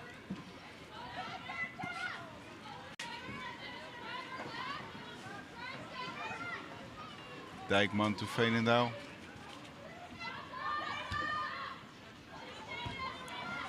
Oh, it's a bit of unlucky, but then still lucky for the Dutch. Bakkes passes to Van den Berg, shoots and blocked. Nice defensive move from Pledge.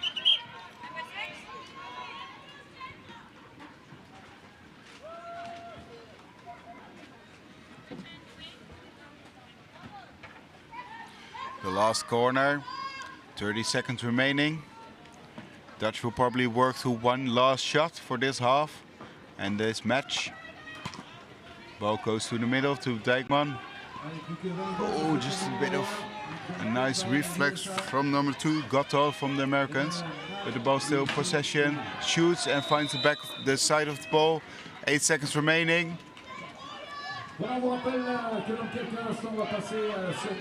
on, nope, that won't work. And that was it. Victory for the Netherlands, 9 against 3. So they did get their 3 games points, but now they need to win from France to win the pool. Otherwise the French will be the first pool. The USA will meet Japan later this afternoon at the same time at 20 minutes past 5. The pitches, I can't tell them out of my head just now. I thank you for watching. And next match will be Germany against France under 21 class. You might notice that the sounds around me just were a lot worse. But for all the Dutchies, schakel naar pitch 3 of 4. Want daar spelen de meisjes. En dat is natuurlijk ook veel leuker om te zien dan naar mijn stem luisteren. I thank you for watching. And we'll be going to watch on this pitch Germany against France on 21 women.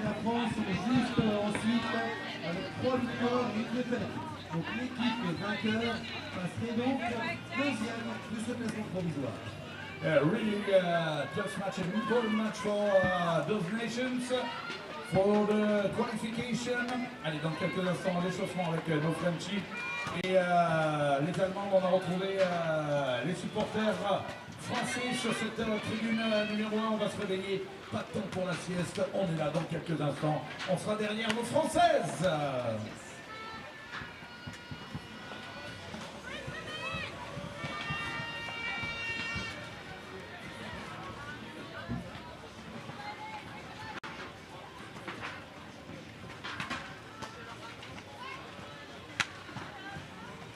Okay, the players for Germany. Number 1, Lily Jondral. Number 2, Annabelle Wolf. Number 3, Annika Heikert. Number 4, Hannah Kunz. Number 5, Derek Kramer. Number 6, Leah Pilling.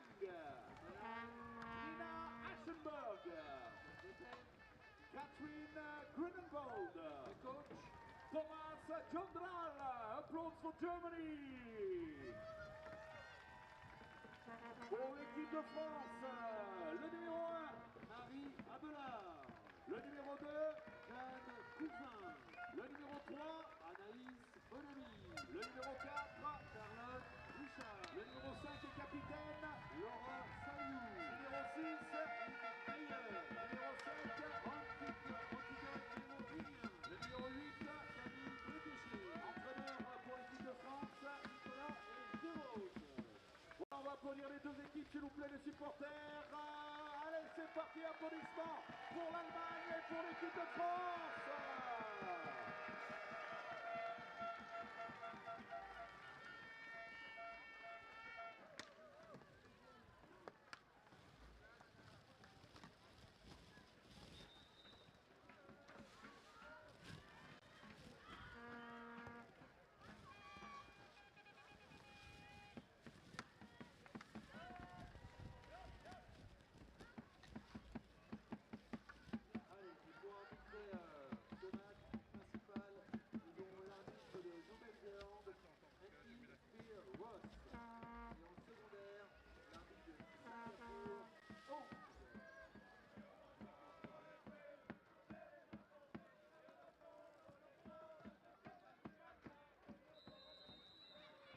Referees for this game and Piros and Van Ong.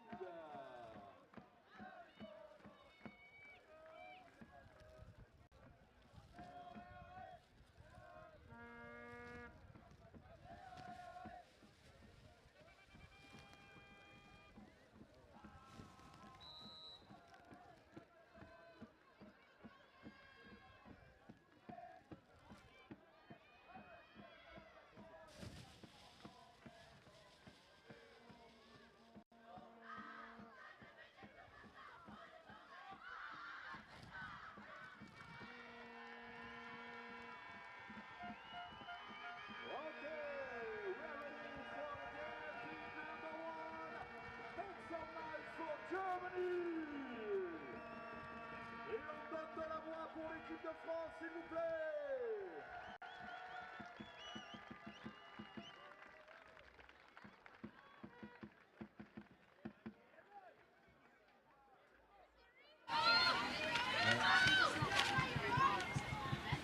Allez, remise des paniers. Et finalement, ça sera...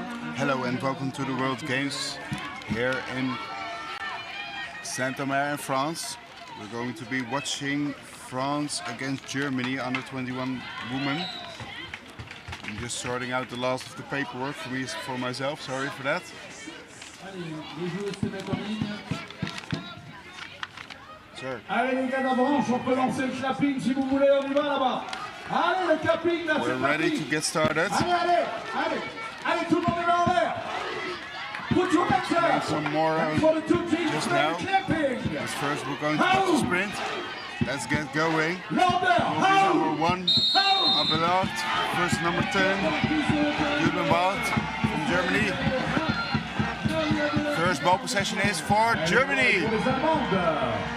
Yes.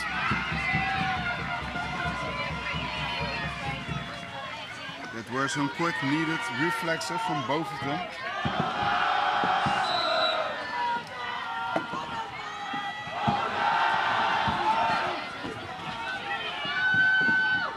A lot of action early in this match. If you happen to have any questions about Canoe Polo, I will try to answer them in the break on the live stream if I don't forget. Quick passes are from the Germans, but they can't reach right, moving in the middle. Now from Grunenwald, back to Handenburg. Now she can't quite reach him, so the back goes to Koeling. Long shot, still in German possession. Shot clock is running out, shot from afar. But a defensive foul was made by the French. So the Germans stay in ball possession. Now just give you some pool information while you can watch the amazing play on the pitch. All the under 21 women are actually inside one and the same pool. So you play against each player at least against each team against once, at least once. And it's a really exciting pool because well, New Zealand won all her games so far, and they have 12 points. But the Germans and the French are actually tied with 9 game points. And Espanyol is with 6 game points in their getting close by.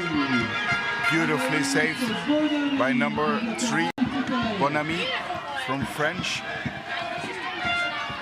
The thing I was explaining is there are 8 teams in this class and only the top 4 competitors qualify for the semi-finals.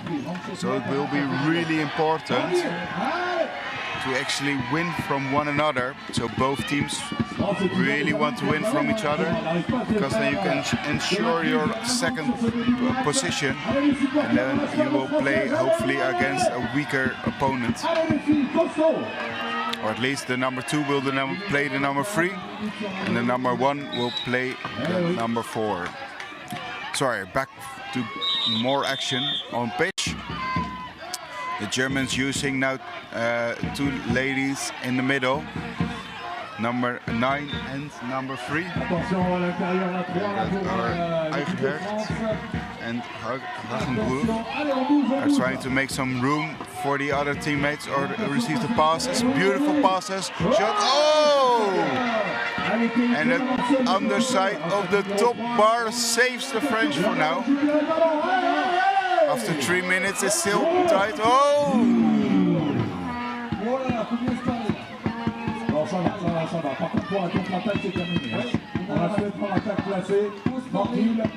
That was a close call for the French.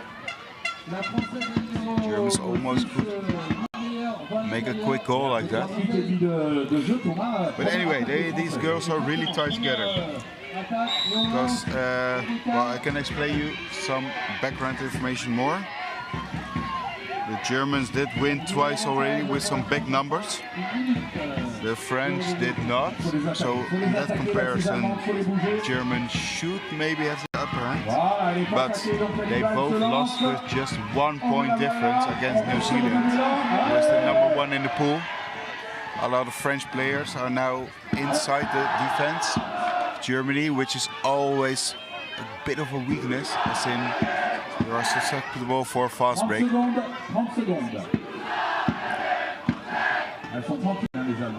don't know if you can't hear, but a lot of French visitors are here watching this amazing sport.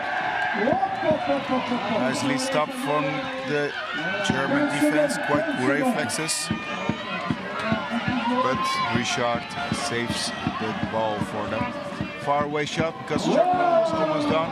And it was stopped by the goalie number 6, Huling from Germany. Oh, with him. A lot of action now.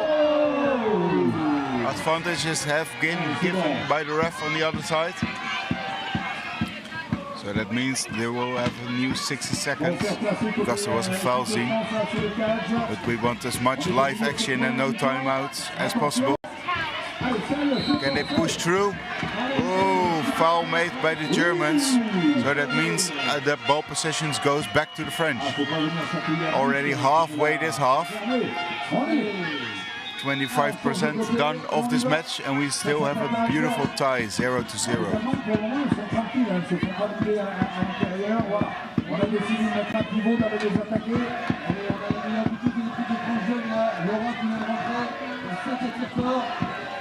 Passes through the middle, reaching Bettelegger.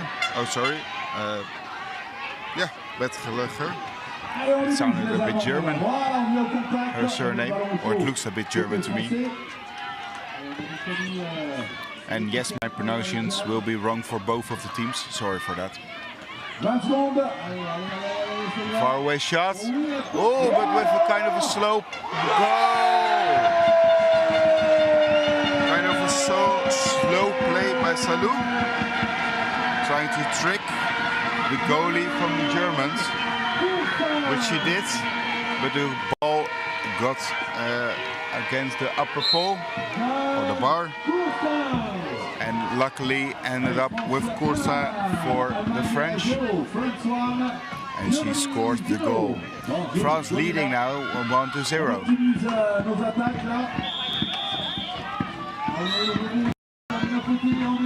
But we still have 14 minutes left in this match. Pushing against each other, nicely won by Berglutter. Quick pass to Meijer. Still in ball possession for the French. Kind of a short pass, but that's enough for Berglutter.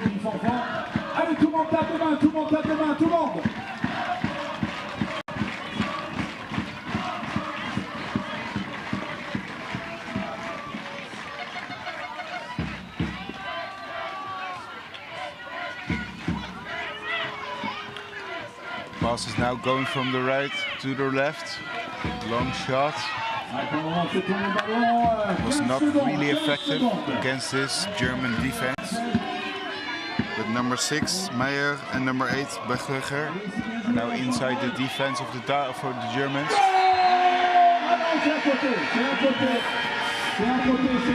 The speaker here thought it was a goal, another goal as well. But the speaker here live is a bit loud with his speakers. And thought it was a goal, but from our viewing point it was clear, was no.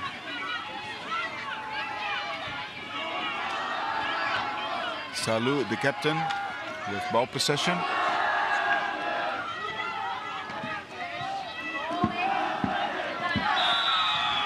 Quick passes to the right are needed. Far away shot was also a possibility, but was already blocked by the German defenders.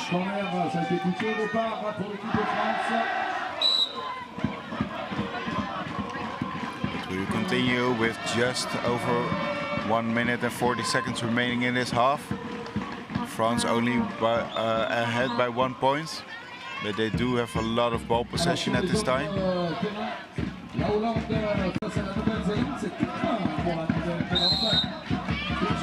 Ball to the right, gets back, big push, all allowed.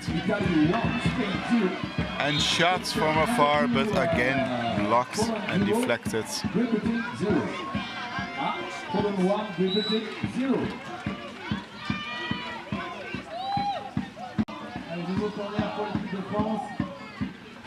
From Metro Herria to Salou.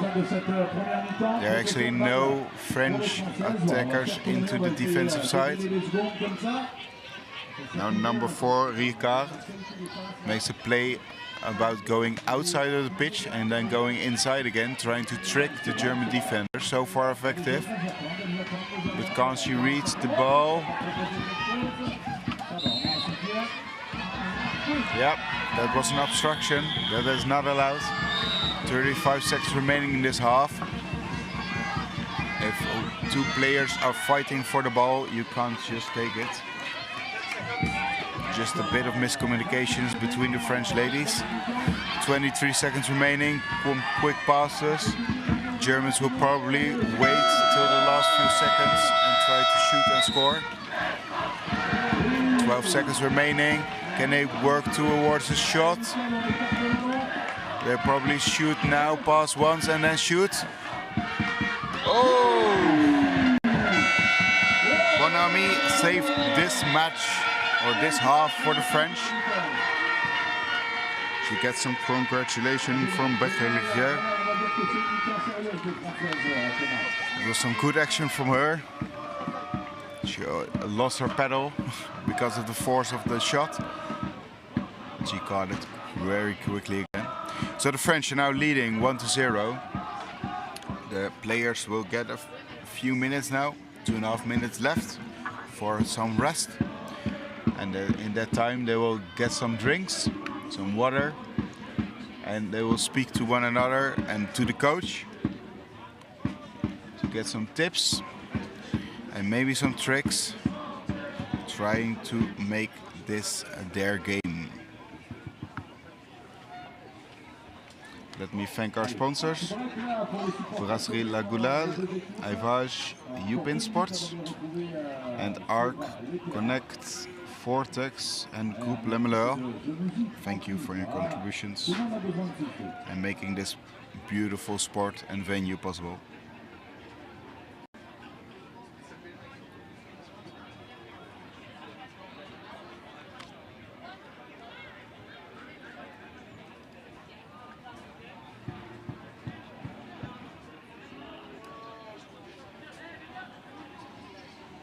Indeed, Darren Austin on the live stream.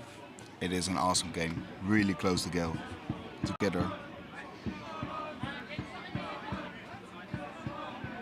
And René Potlizio.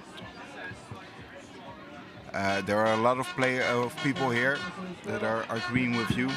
She's saying go Blues.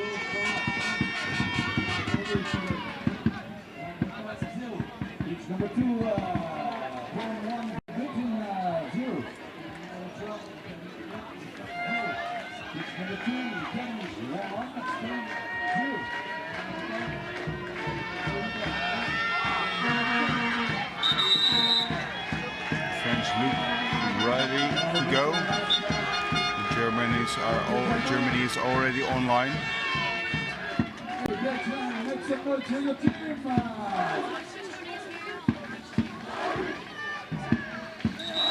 As the looks of it, it will be number 9 from Germany, Hagenburg, who was going to do the sprint against, I think, Salou.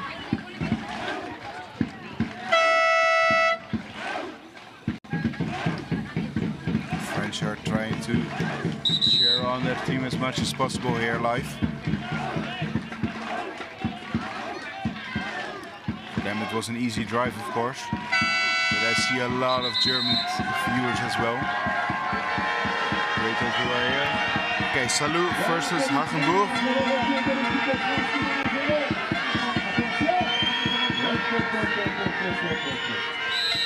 And we are go. Oh, sorry. We're go on the pit next to me. Now we're a go.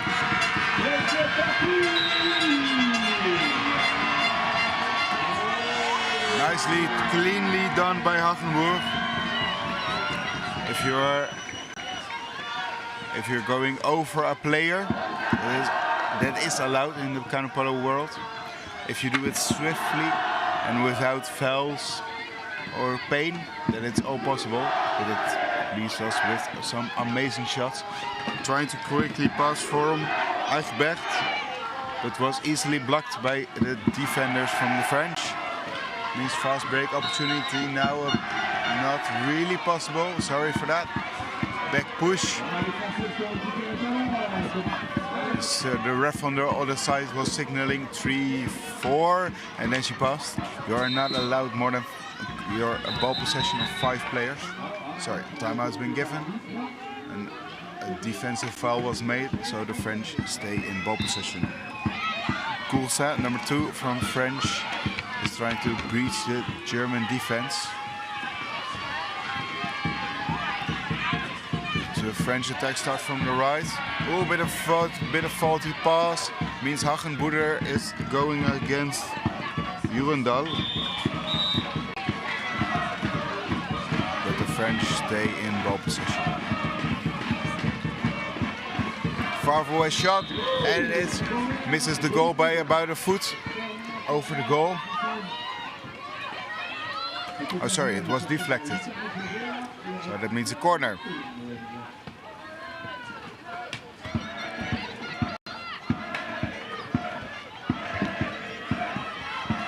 Pass now to the left. There are no French ladies in that zone. They're inside there. Going to the right. Nicely done. Trying to reach.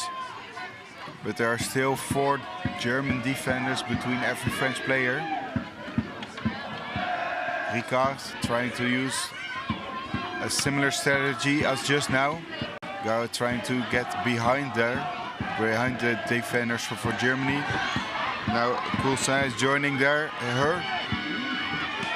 Oh, an easy shot for number 6. the goalie Koeling. Eigenpaard with the ball. Far away shot possible. Chooses to play it safer, which is a good call. Shoots from Hagenburg and she scores. Nicely done by Germany, tying the score back up again, 1-1.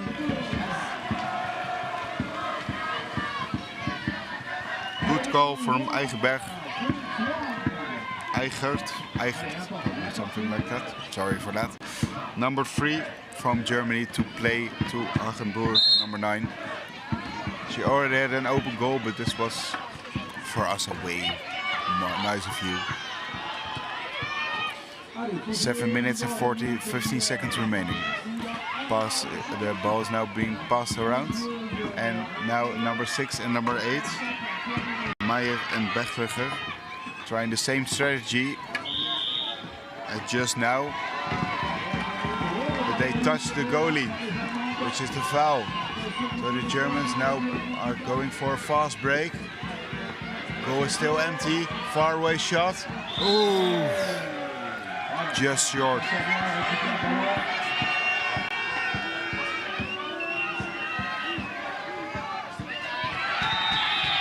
That was a really good opportunity for the Germans. But lucky for all the French viewers here, the ball was too short.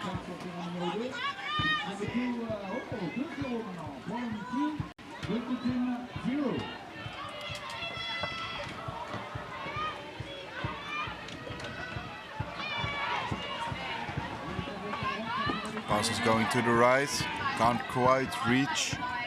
Meijer in the middle. Meijer is now joined by Bergwegger. Passing, trying to keep possession of the ball, shoots, and is blocked by the German defenders, which now means a really good possibility for a fast break. Number 2 from Wolf is really free for the goalie from the French. Can she receive the pass? Oh, that's a bummer for the Germans. But this one is still a good chance. Because number 4, the captain Koens, she also knew what to do with that.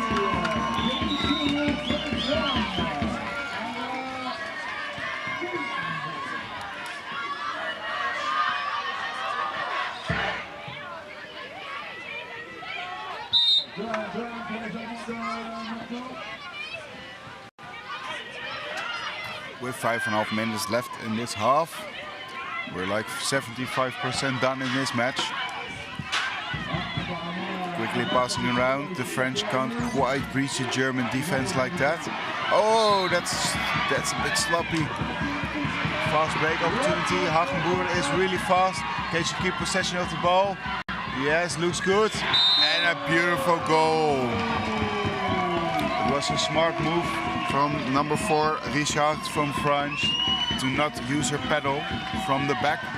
Otherwise it would have been probably a penalty and a green card. So this was really the only option she could do, just pedal as fast as she could. But Hagenburg is also the sprinter for this team. The French are now leading looking at a 2-point goal difference against them. They really should score a goal about now, because the Germans have scored the last 3.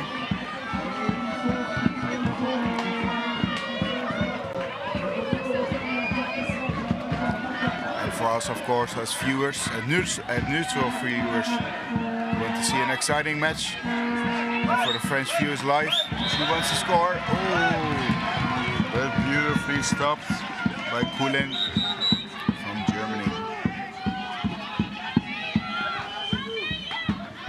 Number 2 from France, Cousin, really good in the inside of the German defense. This is a spot she hasn't quite reached so far just now. The Germans are really good at defending. That's really one of the stronger aspects of their polo sport. Shot and the top of the bar just deflected.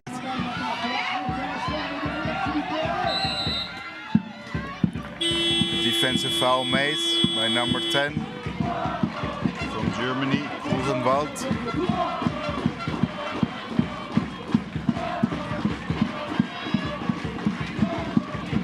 The ball will continue from the place where the foul was made, and we continue. Oh, nicely done so. But number 3 from Germany, Eichhardt, stopped the ball.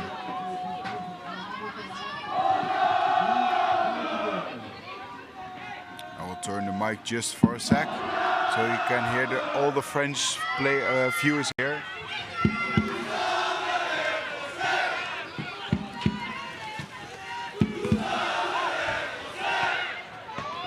But again stopped by Eichhardt. Ball possession now for the Germans. Fast break opportunity to the left side. But the French players are really quickly back. The goal is still empty. Eichhardt is now one-on-one on the keeper, on the goalie. But couldn't, oh, goalie change. Whoa, that was risky. But the Germans could not provide an answer for that. Choose to play it a bit safer. Going to the left from the left. To the middle, back again. 20 seconds remaining on the shot clock. 2 German players in the defense. Eichhardt shoots and scores!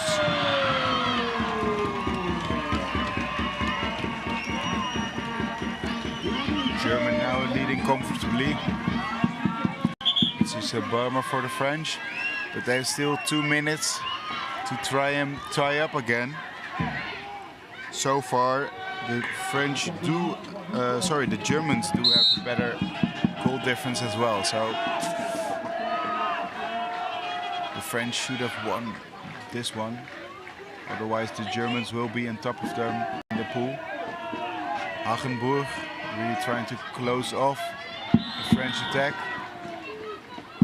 Far away shots because the goalie was just a bit untight or looking to the left of her, which was a good possibility, but sadly for the French it was over the goal. Now the Germans have 1.5 minutes left with about 50 seconds of shot clock.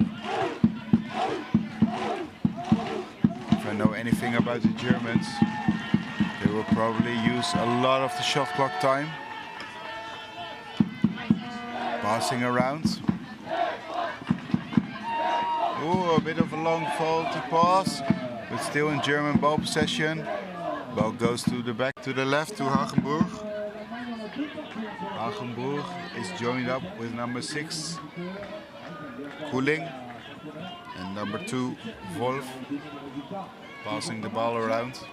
30 seconds. They're probably trying to use up as much time as they need.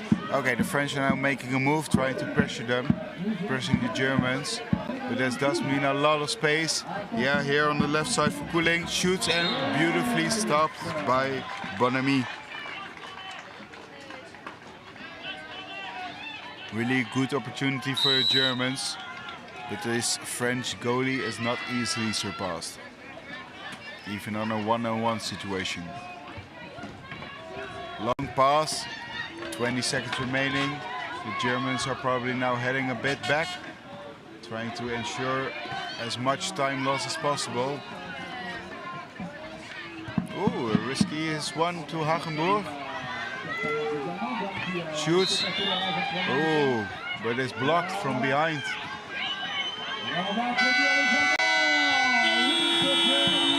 And it is time.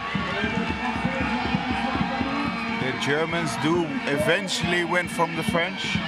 The French were looking at a long pulling ahead a long time, but sadly could not quite make it work.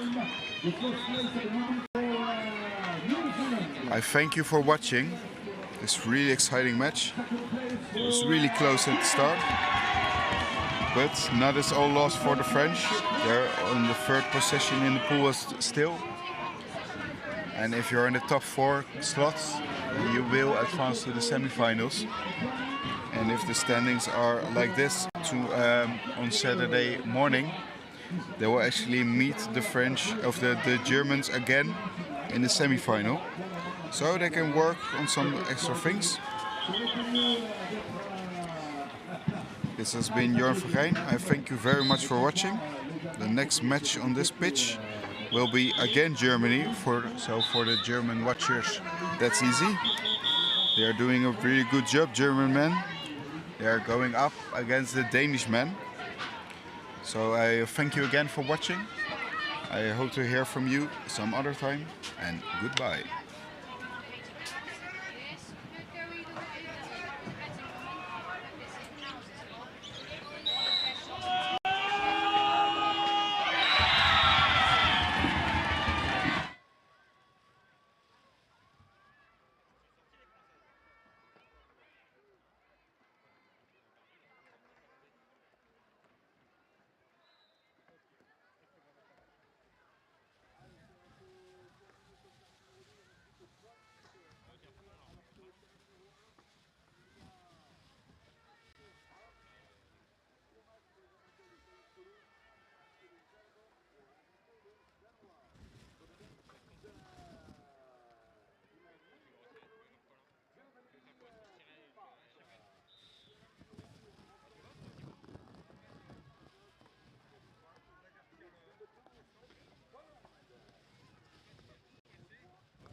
Hello, welcome back to pitch 1 for the first of the second stage group games for both Denmark and Germany. Germany having topped their first group phase and Denmark having come second in theirs, losing out on goal difference. They tied with Great Britain, but Great Britain got a better goal difference against Lithuania earlier today, meaning that Denmark move into this second group. And this second group contains Germany, the Danish, the Spanish, the Polish, the Netherlands, and the Swiss.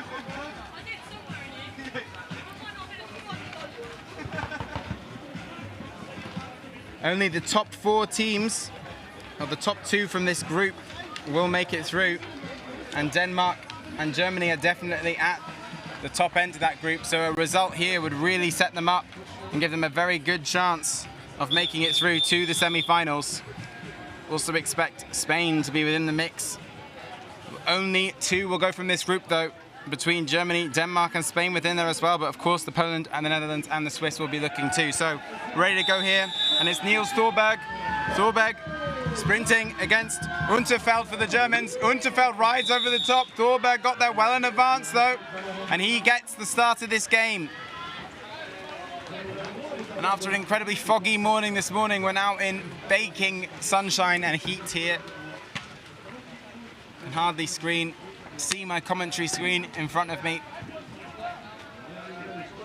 I hope you can see clearly at home. So, Kleist on this left-hand side to Jensen. Jensen to Iversen. Iversen back across to Jensen, the captain. Jensen and Iversen passing it between them comfortably at the moment, and it comes back across to Kleist. Kleist having gone for the sprint. Back to Jensen. Jensen shoots, saved. An early tester, an early sighter for Kirchhoff there in the German net. And an indication of the threat that Jensen can be from a distance, but Denmark will want to set up a better opportunity than that. They scored against Great Britain very early on in their game from a very similar position though, which set the scene. So, trying to work a way in here for the shot, doesn't have it, decides against it. Sensible decision there by Kleist. Back out to Thorberg. Thorberg, foul on the inside, a paddle foul. It must have been across one of the defenders' boats, and the Germans are away here.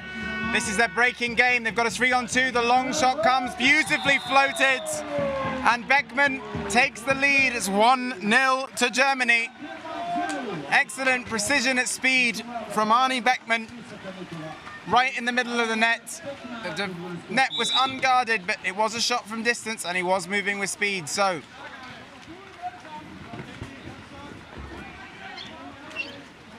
Jensen now calming his troops. Iversen out on the left-hand side. Back to Jensen, over to Iversen.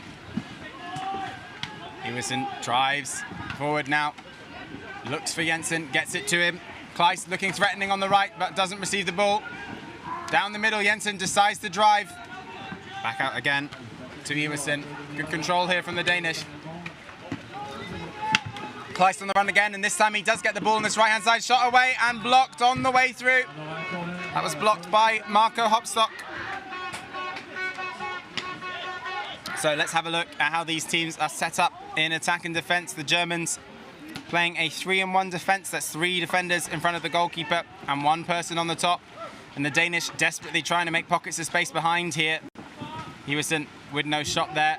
You can see there 2 larger players from the Danish in Nielsen and Ibu trying to make space, but none yet so far. Their team to capitalise on. Kleist with the ball, but another paddle foul on the inside, and those are stupid mistakes really from the Danish team to give away the ball so easily to the German side. A warning there for number 6, sorry, from Denmark. Number 6 wasn't on the pitch, and there isn't a number 5, so I'm not sure how I misread the referee's call there, but at the very least there is a player from Denmark who is on a warning after that foul. Referees will give a warning to a player, and then the next foul that they commit will be a green card or an effective sin bin offence off for 2 minutes. So the Danish discipline letting themselves down so far. Nicely played between the Germans, and this is their first opportunity to set up attack. Tim Riek with the shot. Well blocked though. He was fading away from the goal there. His window of opportunity to shoot disappeared. It was comfortably saved at the end by the Danish. So, Iversen taking it to the corner for Germany, but they want it the other side. So, Viren will have it. Viren takes the corner. Tim Riek driving forwards. Ball comes over the top to Kirchhoff. Kirchhoff to Hopstock. Back to Kirchhoff. Opportunity here on this left-hand side. Viren has space. Can he get it to Riek? He can't. Both the German and the Danish player ending up upside down on that left-hand side in the fight together against each other. And the Danish playing a very robust defensive 3-man defense at the back. Viren with the opportunity to shoot, does shoot off the bar. And the top man there isolated for the Danish, not able to get across to Viren and his teammates. Iversen stressing that from off the pitch. So Germany come again, this time on the right-hand side from Hopstock. Hopstock back to Kirchhoff, over to Viren. Viren shaping for the shot, sets it back out. Kirchhoff doesn't have the opportunity inside, but Tim Riek looking threatening in the middle at the moment. He's tied up 2 Danish players, sorry. Call Dreisig comes. 30 seconds, now down to 25 left on the shot clock. Kirchhoff over to Viren. This is well held from the Danish at the moment, but the shot's coming now. Viren shapes to shoot, back out, 15 seconds. Hopstock's going to have to make the run here. It comes to Kirchhoff. Kirchhoff, oh, I think we've got a reset on the shot clock. There must have been a foul on the inside that the referees have called, so Germany will get to build again. Viren back out to Kirchhoff. Kirchhoff over to Hopstock. Careful passing, just trying to make an opportunity here. And then yet again, Tim Riek is in the water. Not the largest of the German players, Riek, but he's having to put in a lot of work here to try and make a position for himself. He's made a position for Viren to run into. He will offload to Kirchhoff nicely to Hopstock. Hopstock to shoot. Goal! 3 players in front of him, including 2 of the Danish, but Hopstock gets enough speed and shoots early enough in his run to get over the top of the defense and beat the keeper. And a nice finish into the top of the netting there by Hopstock. And it's Germany that take a 2-0 lead into this game. And a tired-looking Jensen takes the ball up for the Danish, having been in the fight that entire time against the Germans. He now has to recompose himself and structure an attack.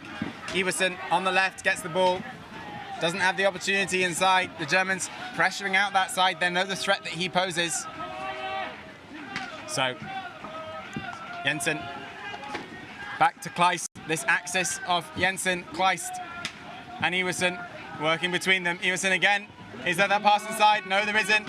Is there an opportunity for Kleist now on the other side? Potentially. Well worked. Shot coming, you feel. Oh, he's dropped the ball though. 12 seconds left. This will almost certainly be a shot now from Iversen. He takes it, deflected and out for a corner.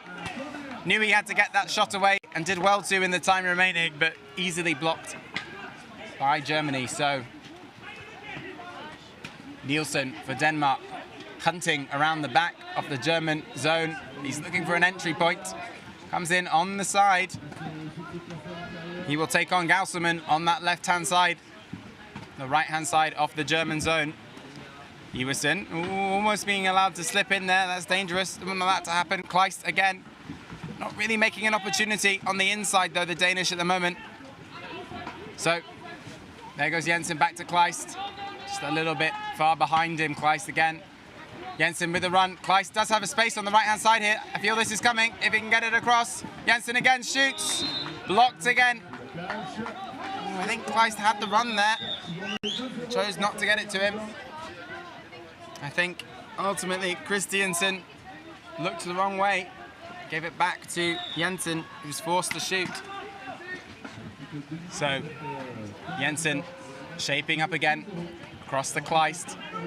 And this is a great game so far between these two sides. Structured defense from the Germans, forcing the Danish into shots from the outside like that. Denmark have to do more to open up space on the inside of this German defense. It's an easy thing to say, very hard thing to do in practice, but they have to find a way. So Jensen to Kleist. Off the pitch for Denmark comes Nielsen. He is tired from the battle, and on in his place comes Torborg. Torborg coming down the pitch. Only 40 seconds left on the shot clock now, so Torborg, whatever his role is to be, he needs to get in there quickly, and I think he's going to try and isolate this left-hand side for them. The Danish trying to open up a pocket on that side. Torborg, their biggest player, trying to make a space for Iversen. Iversen runs in, hasn't got the shooting opportunity he would have wanted, so has to come back out, but they have tied up a lot of players. Can they get it to Kleist? They can't. Hopstock very quick. Oh, sorry, not Hopstock, that is Beckman, very quick to back up there. Still with Kleist. Shot clock running out, 6 seconds. Shot will have to come here from Iversen. Goes for the round the back shot. Takes a tap. 60 seconds on the shot clock. Well recognized for that to be a shot. Kleist under pressure. An illegal push called on Kleist there in the corner. So another minute for Germany, for Denmark, sorry.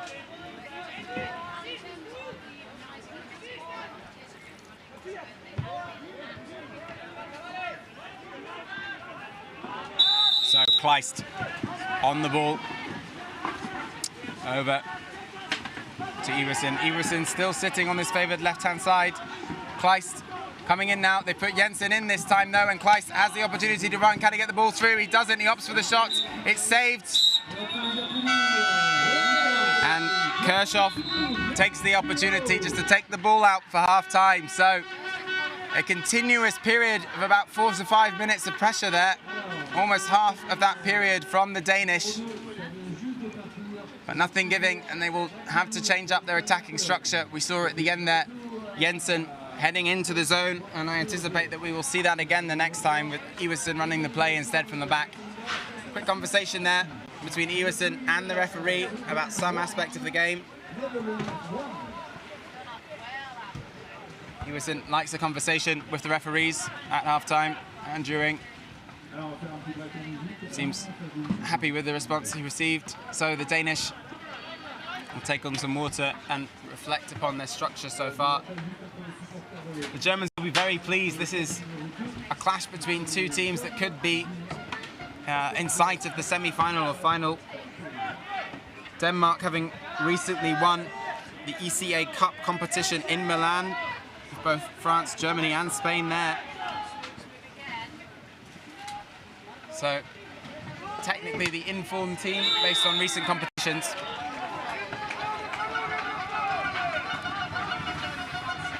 Think about what messages will be coming on from the Danish here. I think they'll know they'll have to change up their attack if they want to make some space. It's not working for them currently. So again, let's see if we see Jensen push in inside, leave the playmaking to Iversen at the back. And they may need to become more aggressive in defence, the Danish. But this is a very difficult line for the Danish to toe in this game. This is a group game, not a knockout game. It's a second group stage game. And only the top two from the group will go through. So goal difference could be really, really important, especially against a top nation in the group as well, like Germany.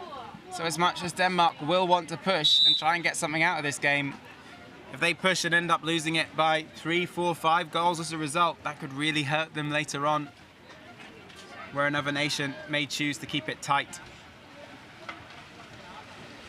So Denmark need to find a sensible way to work their way back into the game.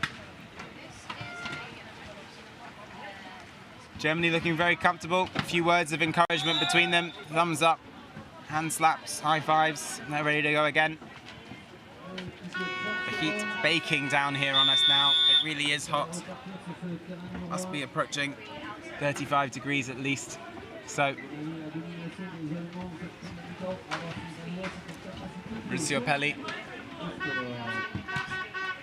and Alan Winter, the two referees that we have for this game, two of our most experienced canoe polo referees.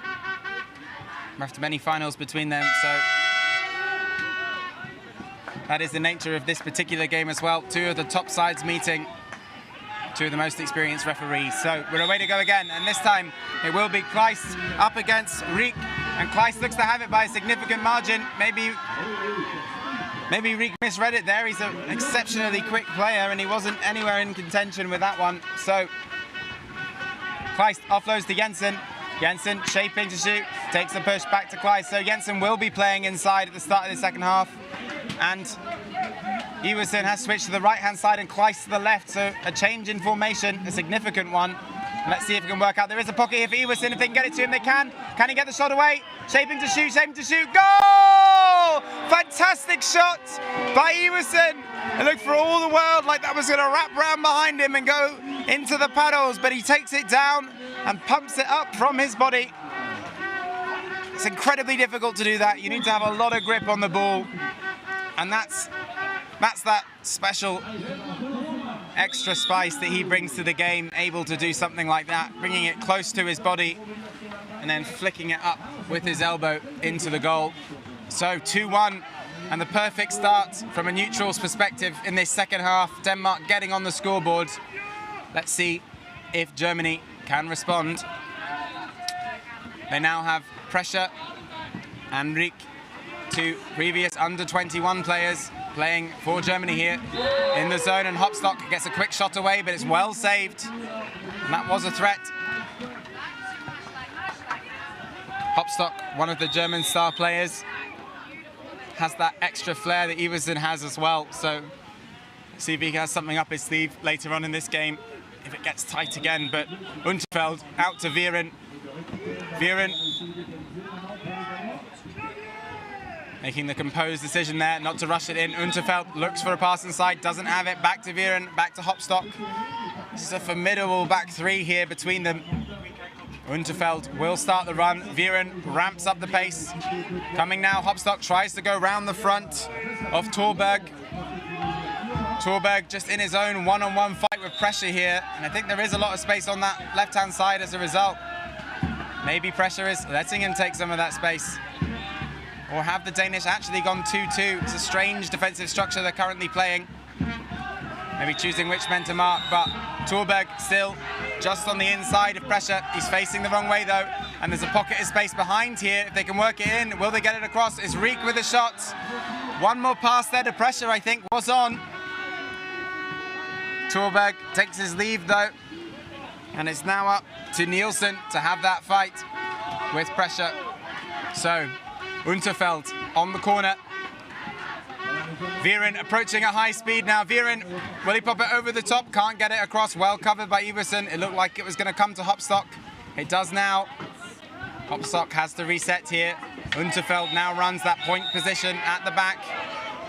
And here comes Viren to Unterfeld. Hopstock is there. Hopstock is there. It goes to pressure though. Pressure with the shot and away. And I think Hopstock is wanting the ball here. You can sense that just wants to be on the end of one of those runs and hasn't been yet. So good defense from the Danish though. They're keeping the Germans out here, and they're doing what they need to do to stand a chance of getting possession back so they can get this game tied back up. So Unterfeld over the top to Viren. Beautiful pass. Handling here is fantastic. Slightly high from Viren, but well taken by Hopstock, who's a tall man. Unterfeld, nothing coming for him. Pressure though is making space here, and Nielsen having to come back behind him and does well to regather it, leaving no space for Hopstock. Hopstock has to reset. Unterfeld driving in, shot clock now at 35 seconds. Pressure again, making space for Hopstock. Iversen has to cover it, and that will leave space for Viren, surely. Can Viren get the ball back away to anyone? There's no options for him there, so he has to come back out. It's great defense from the Danish at the moment. Hopstock with the ball, no pass for him. 18 seconds here then. Can the Danish see this through? They're doing very well. Unterfeld with a drive, pops it off to Riek. Riek to Hopstock, who will have to shoot, surely have to shoot, does shoot, goal! And that's the flair. For so long there, they did so well, the Danish. And Hopstock cuts across the front of the zone. They know the shot's coming. If I'm honest, it wasn't a fantastic shot, but he has scored it. And 3-1 to Germany then. And that's so demoralizing for the Danish, getting themselves back in the game and then sucking up 2 to 3 minutes of concerted pressure for the Danish before the goal comes in. And they now have only 5.5 minutes in this second half to try and get a result from this game. Nice passing there, and a good run inside by Lubeck Run. Making space, trying to make space, back to Jensen, back to Iversen, over the top to Kleist, does get it there. Kleist shapes the shoot, but thinks against it. Iversen has the ball again. Jensen backs up with space on this left-hand side. They used to come wider, Jensen, to isolate some of those German players. He comes now into that position. Can he get the pass inside? Will he have to shoot himself? Comes back to Iversen. Iversen shaping for the shot. Nicely offloaded to Kleist. Kleist goes for the under the paddle shot. The low shot from the water's surface, but well blocked by Germany. And now we will see whether Denmark will choose to chase this game or not. 4 minutes, 50 seconds left. Nothing coming on the break for the Germans, and they will be comfortable to suck up a new minute from the shot clock, take it down to 3.5 minutes left in the game.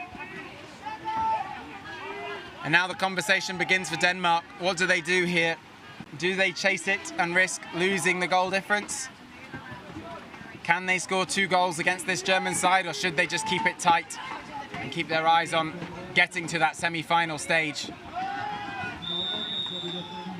So, lost there. There was a foul. Kirchhoff with the foul is going to fall to Denmark. Opportunity here. Won't shoot, but does get the ball over the top to Jensen. Jensen, the goal is covered. Kirchhoff in the net. It will be a one-on-one. That's a great find from Jensen. He's got to shoot surely, but he's lost possession of the ball. Shot away. What's that come off? It's still on the pitch. So it retains possession for the Danish, and that's quick reactions there from Nielsen. But a paddle foul now called, I think, against Nielsen in that corner. So the Danish will have 3.5 minutes to play through this. And Ibu, very lucky there, held the ball, mishandled it. Couldn't get the shot away. He needed to shoot first time. It's fortunate for him that that ball stayed in play. So Kleist now on the left-hand side to Iversen, over to Ibu.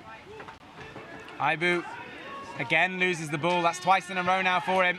Oh, and now Jansen's losing it as well. So a slippy ball maybe at this stage, who knows? But Iversen, fighting hard there against Viren, and that's a bad foul, but it does slow up the game.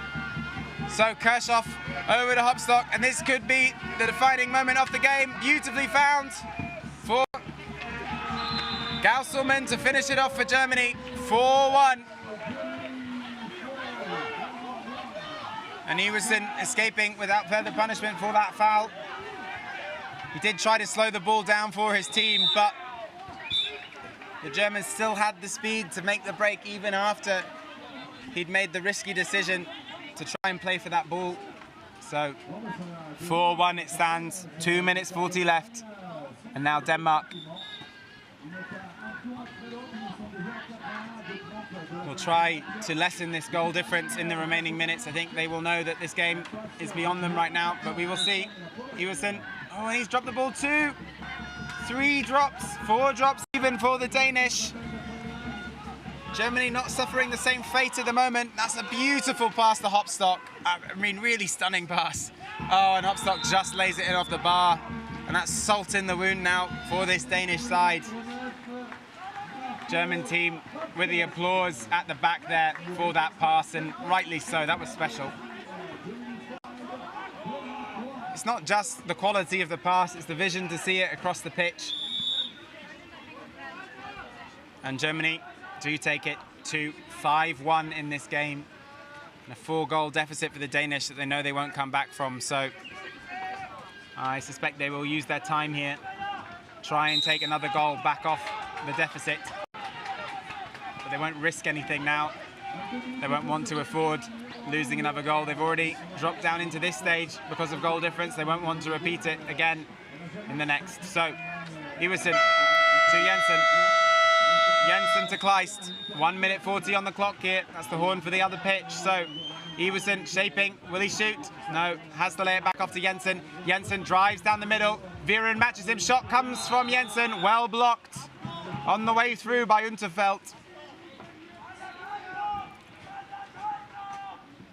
Incredible power from both Viren and Jensen to match each other there. Clash of two titans of this game. So Kleist dribbles from the corner to Jensen. Jensen across the Iversen. Pocket here for him. Shot surely coming. Shot does come, but it's easily blocked by Unterfeld, and it's out for the corner. 58 seconds now. 53, 52. Iversen drives from the corner. That's an aggressive dribble as well. Oh, he's trying to get the ball to the inside. There is a foul on the inside there against Nielsen. Nielsen will have the foul. I think he will lay this off to Iversen though, and Iversen will want it exactly where the foul was, so he'll ask to go on the inside there. Let me in, please, he says. Referee isn't giving him more than that, so 4 German players shoot through for Iversen. Looks to offload it, does offload it. Back to Iversen, still 4 players to shoot, goes for the double pump shot. And Iversen not managing to find a way through there, and that was pretty formidable, having 4 German players to shoot past. So it is Kleist from the corner. Over the top to Iversen again. Oh, paddle flick shot, and wow, that was close. Time running out, and he went for something special, and it very, very nearly worked. But that is the game, and Denmark fairly beaten, you have to say, by this German side. They punished them on the break, punished their mistakes. Denmark absorbing pressure from Germany, but then ultimately German getting the shot away each time. There wasn't too many changes of possession when the German had it. So that will be the game, and it finishes 5-1 to Germany and Denmark at the start of this group stage. Let's see who can progress in the top 2 positions in this group that also contains the Spanish men's side. Thank you for listening. The next game on pitch 1 will be coming up shortly. At 2:25, we have the Italian men versus the New Zealand men. Bye for now.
Yeah, put my phone in the shade. Yeah, you got sunscreen. Yeah, I've had some earlier. I should be all right.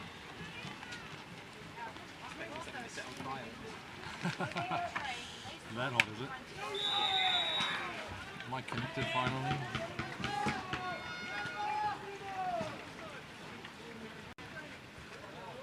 Meanwhile, on pitch number 2, Spain, Colombia.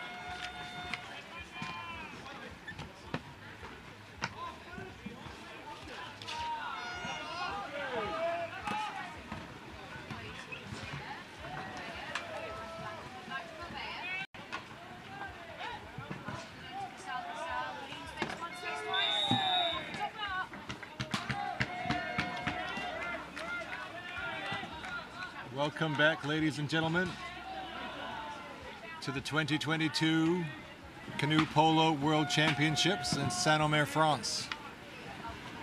Up next here on pitch 1, we have one of the big countries from Europe, Italy, playing the team that's arguably traveled the furthest to be here, the New Zealand senior men, the Paddle Blacks.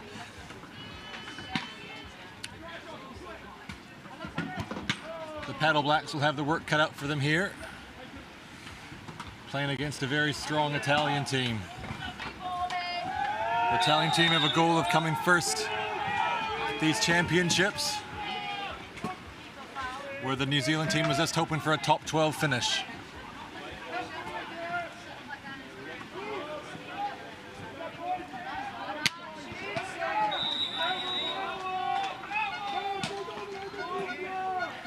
The sun has come out. It's a pretty warm day here now in Saint-Omer. High 20s at least, I would say. A slight breeze going across the pitch, so wind shouldn't be a factor in this game.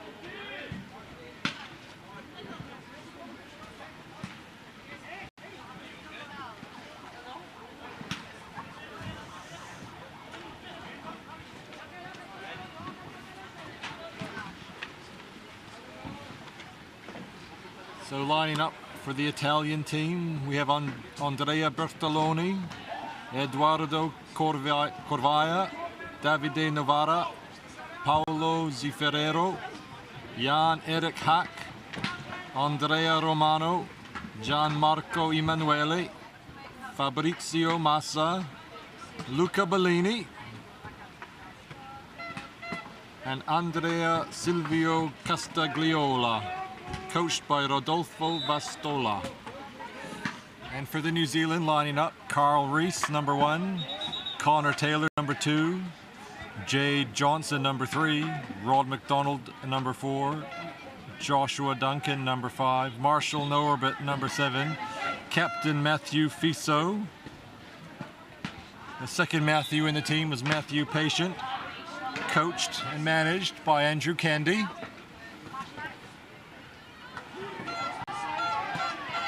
Coached and manager also of the Auckland Hornets, who won the New Zealand National League this year.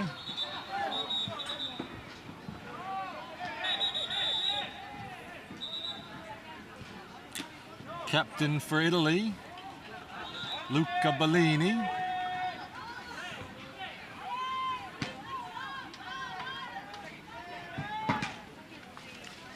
Up after this game, I believe we have the Belgian men playing the Hong Kong men. You might be stuck with me as the officiator, commentator for that as well.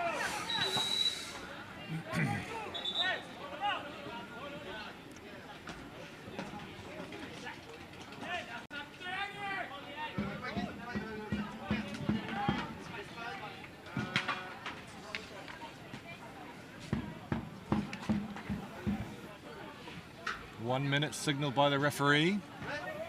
We'll be underway here soon. A couple last warm-up shots by the Italian men, while the Paddle Blacks from New Zealand have a chat, last-minute chat, going over the game plan, strategies and tactics.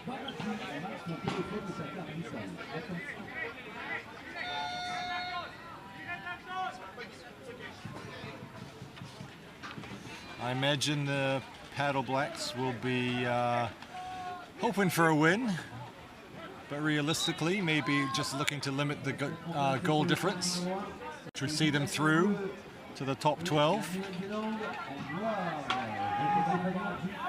Matthew Fiso paddling up to the Italian captain Luca Bellini.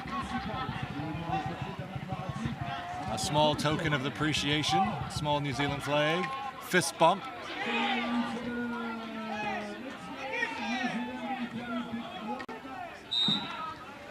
And we're away.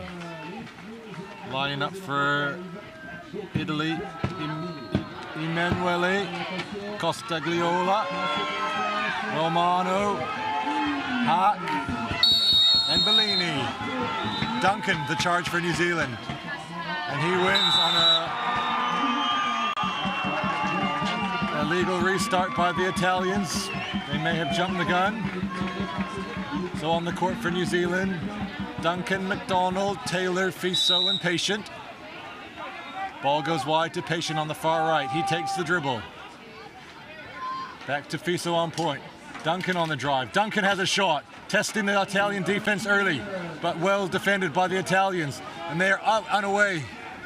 It may be a one-on-one shot here. Fiso versus Hack. Patient getting there in time though. Hack though holds up, lets Patient slide off his boat, and Hack puts away a good first strong early goal for the Italian men. Boy, the Italian men were quick out of the gates on that. The Paddle Blacks will need to watch that, making sure that when they're putting a shot up, the defenders are also getting back.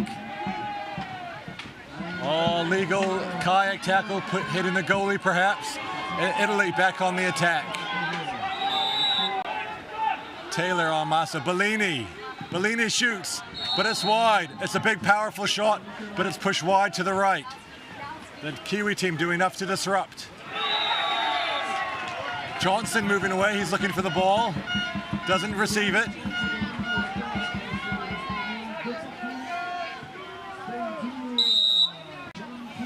Norbert now on the court.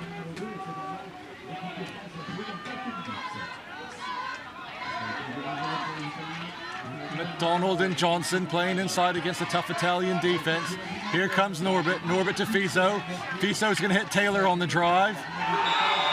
Net by Costagliola. Costagliola, well defended. Blocked out for a corner. A call comes out for the New Zealand to use the 60. Fiso to Norbert. Norbert has a space to shoot. Well kept by Romano. It was a great shot by Norbert, but Romano up to the task. Italy now on the attack, pushing things. Here's Romano again. Sets up. Massa to Corvaia. Corvaia wide back out to Costagliola.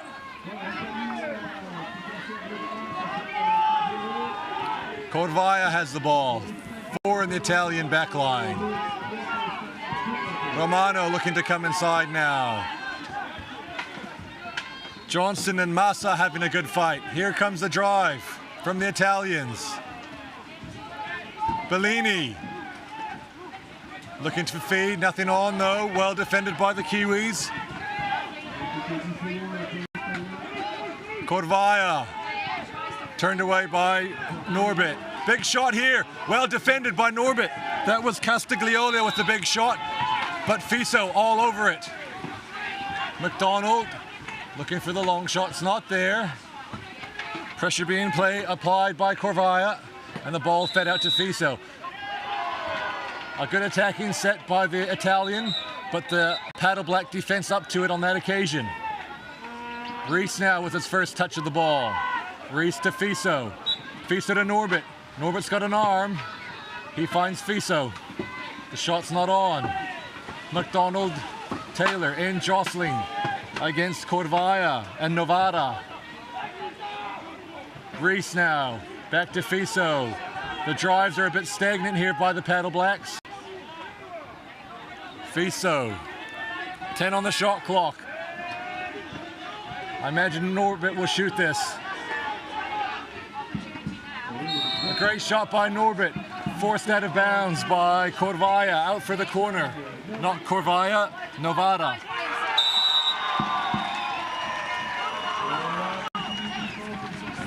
McDonald and Novara jostling. Taylor trying to box in Emanuele. Fiso now. Marshall, Norbert on the drive. Norbert back to Fiso. Paddle Blacks happy to take their time.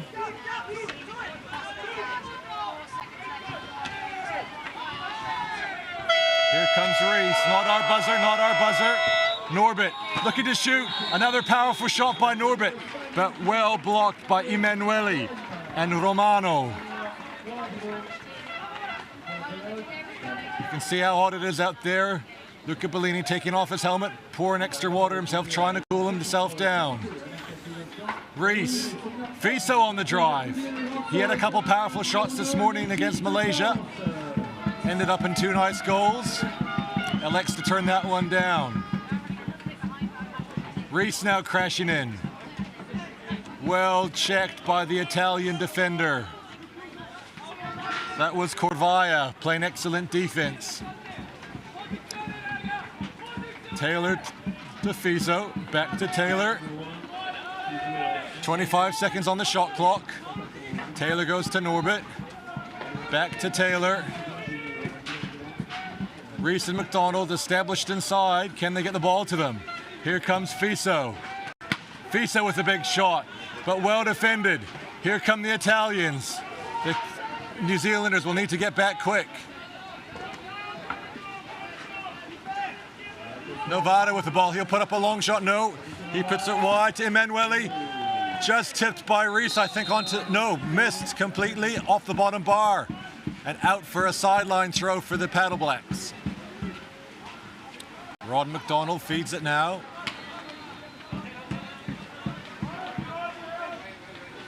Boy, the Italians, when there's a turnover, they are down this pitch so fast, putting pressure on the New Zealand defense. Unlucky not to score that on that occasion. Johnson from New Zealand, jostling with Haak, a great battle there. As trying to establish a position as Johnson, while Haak tries to deny. Fiso now, wide to Duncan. Taylor inside. He's pushed by Bellini. Great defense, Bellini, loose ball. Bellini's now coming. Fiso, though, controls it, scoops the ball back with his paddle to safety. Taylor now to Duncan. Duncan to Johnson. Johnson trying to retrieve the ball, but called for holding. The Kiwis will need to leave the ball here. And again, the Italians hot on attack. Fiso's got back. Patient and Duncan having to play defense. Bellini, he can shoot, we all know that. But not on that occasion. The bottom bar denies the Italians for the second time in a row. Johnson with the ball. Oh, he drops the ball. Great pressure by Novara. Advantage being played for a paddle foul. Novara helps Patient with his paddle. Very good sportsmanship there. New Zealand doing very well. Italy probably disappointed. They've hit a couple bars and don't have a couple more goals on the board. Here's Patient on the right. Patient wide to Duncan. Reese crashing in as well. Well met by Emanuele. Duncan has managed to slip through and got a decent shot up, but well blocked again by Castagliola. That's his second block. Castagliola, great defensive work, using his paddle, putting it in the shooting lane. Meanwhile, Bellini putting pressure on Duncan. Duncan finds a safe pass and Patient, who controls it well off his paddle. Fiso, back to Patient. Here's Duncan. He likes to shoot, but he elects to pass back to Patient. Patient now dribbles. Back line is called. Still plenty of time on this shot clock. 38 seconds. The ball coming in from the other court might drop in. Here's Duncan on the drive. Duncan fakes. Surveys his option, has to dribble back out to the corner. This could be trouble. Oh, he finds a nice pass to Duncan. Of McDonald, I should say. McDonald! A big shot, but another great paddle block by Castagliola. He's doing a fantastic work defensively, really denying the Paddle Blacks any attempt at a shot. Meanwhile, again, Bellini putting pressure on Patient. Patient wide to Duncan. Duncan pressures it forward with his paddle. Tries to dip under hack. Nothing there though, well defended by the Italian. Fiso shakes his head. Not this time, boys. Reset. Here's Duncan now with Fiso. Reese established inside. He has Emanuele though, and Castagliola to deal with. Oh, the Pats just out of Patient's reach. Patient needs to turn and get back now, because it's a 3-on-2 now. Duncan needs to be careful here. It will be Fiso on Bellini. Bellini though. Hard to stop from there. Fiso, a valiant effort, but Bellini's fast break goal takes the Italians up 2-0. Luca Bellini, the captain, number 9 with that score. Big shot here for the end of the half, it must be.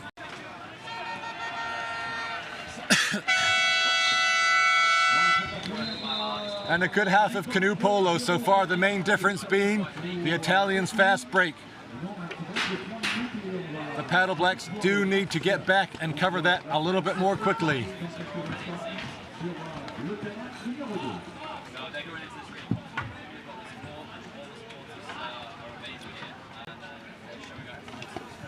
It's a nice day here in Saint Omer, quite warm.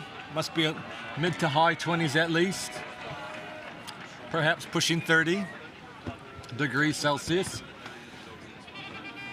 We're playing at the first purpose-built canoe polo facility on the world, but on the slightly newer pitches here on Court 1. Amazing amount of grandstands here, which will have been, in part, have come from the generous donations of our sponsors.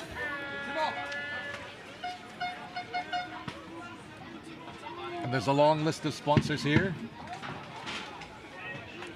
Lots of photographers and other people here helping out and volunteering their time. Commentators, score bench, line judges, referees. We mustn't forget to thank all of them as well.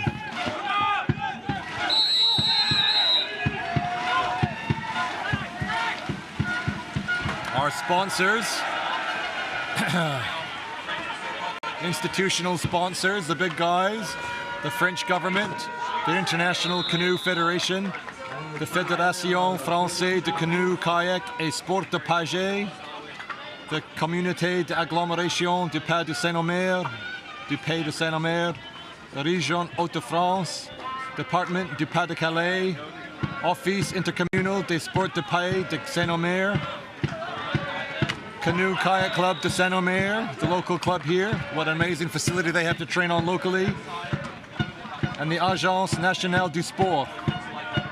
We have some private sponsors as well at the gold level. Those making the biggest contribution: Brasserie La Goudale, Eiffage, and Yupin Sports. Our silver sponsors: Arc, Connect, Vortex, and L'Empereur.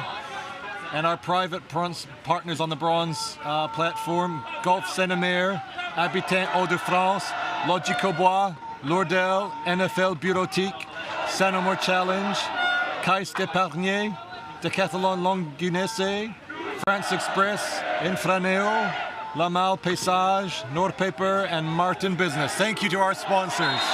We couldn't do it without you. Get out and support them.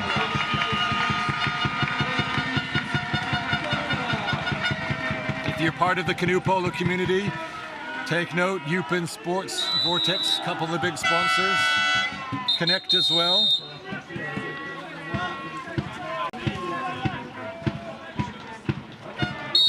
Start of the second half. Norbert versus Emanuele. Emanuele, though, will take this comfortably.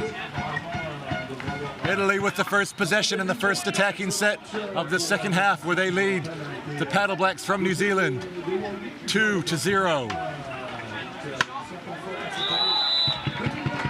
Zifero working hard against Johnson. Johnson has to be careful. He has Corvea on his outside now. Emanuele, meanwhile, jostling hard with Taylor on the far right. Taylor does establish back inside, but Bellini trucking down the middle. Bellini still has an option. Bellini, great save by Fiso. It was a great shot by Bellini up at the top right corner, but Fiso, the keeper from New Zealand, the captain, up to the challenge. Quickly back to Castigliola.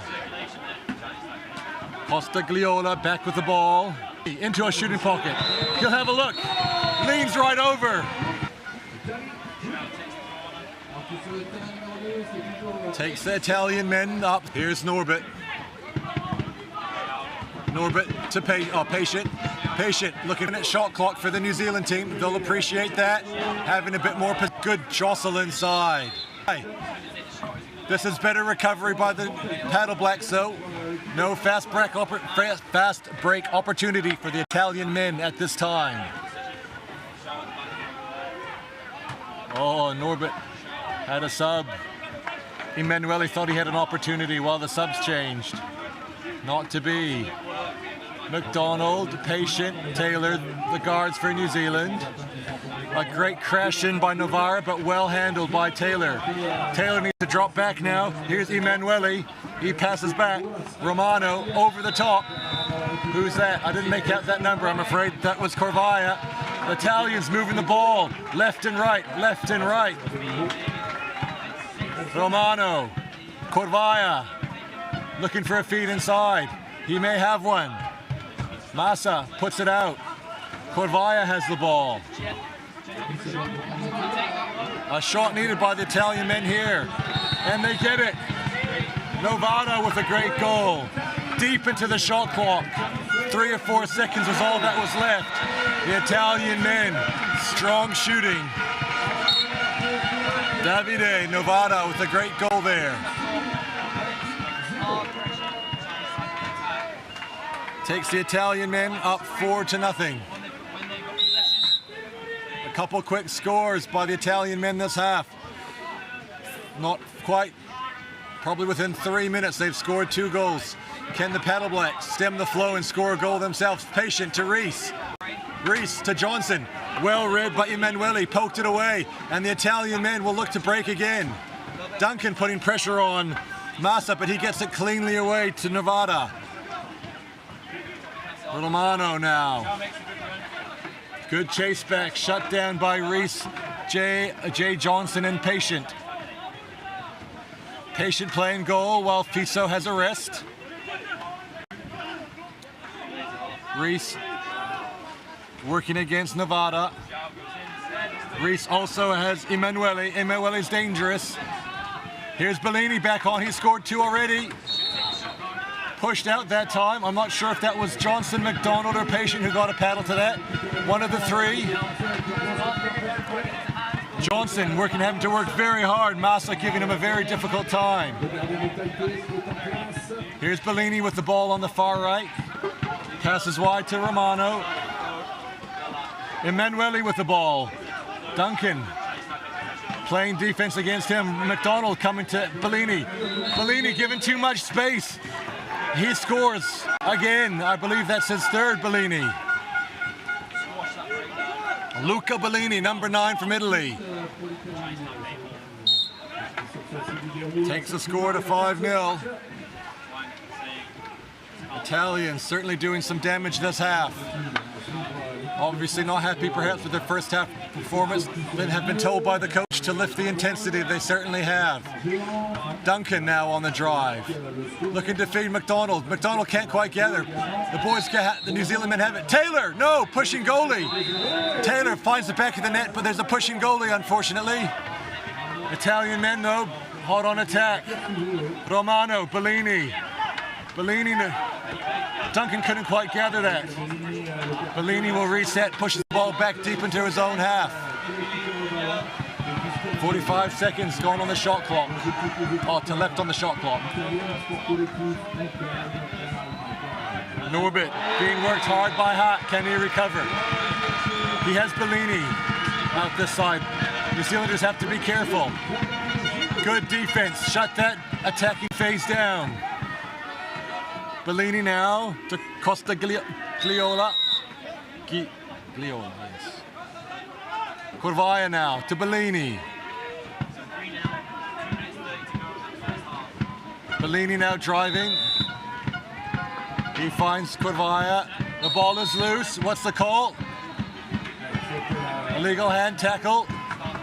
Illegal holding. Costa Gliola will be looking to set up here. No, Bellini will take the penalty. Bellini winding up. Well defended. I believe Duncan from New Zealand, the number 5, just tipped that and the ball sails out for a corner. Romano. Corvaia. He'll pass to Bellini. Bellini to Corvaia. Corvaia passing it, moving to the back line to Romano. Here they go again. Romano on the drive. Taylor needs to cover that. Norbert onto Bellini. It looked like the Italians were taking it slow, then all of a sudden they put the foot down on that gas pedal, but well defended by the Paddle Blacks.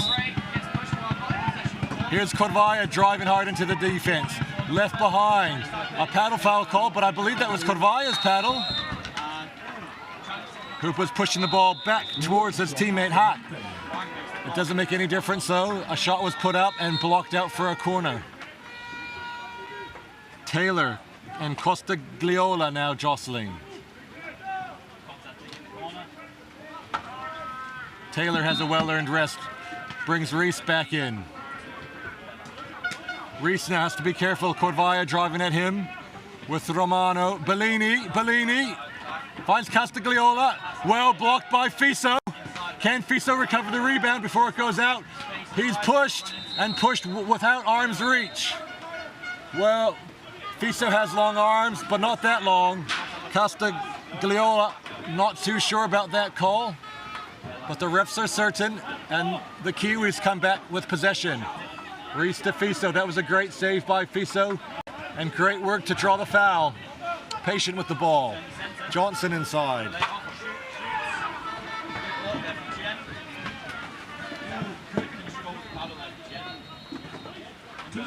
Ball's fumbling there from the Kiwis, but they recover. 30 seconds on their shot clock. Duncan to Patient. Not our hooter. Here comes Patient. Has a big shot. Castigliola. Another good block by him. His exceptional defense with his paddle. I think that's 4 shots he's blocked by himself this game so far. Here's Patient again. He'll put it over to Fiso. But Luca Bellini on him. Fiso, no options. Pushes back to Duncan. Still plenty of time on the shot clock. 40 seconds. The Paddle Blacks will reset. Italian men, though, looking to push out a little bit. Putting pressure. Duncan now checks out his option. Finds Fiso. Fiso has an opportunity here. He has a big arm. Fiso leans over, but well blocked by Haak. Well read. New Zealand might get the last shot here. Out of the game's out of reach by them, but the New Zealand team would love to get on the scoreboard here. Duncan just needs to back up a fraction more. Pressure on by Haak. He skims it to Reese. Reese slides forward, puts it over the top while being pushed. Great play by Reese. Here's Duncan now. He has an opportunity. Great save by the keeper, Romano. Bellini, though, here he comes. It's going to be one-on-one, captain v captain. Bellini, Fiso, Bellini, Luca Bellini. That's his hat trick, I believe. His top puts it into the top left bar.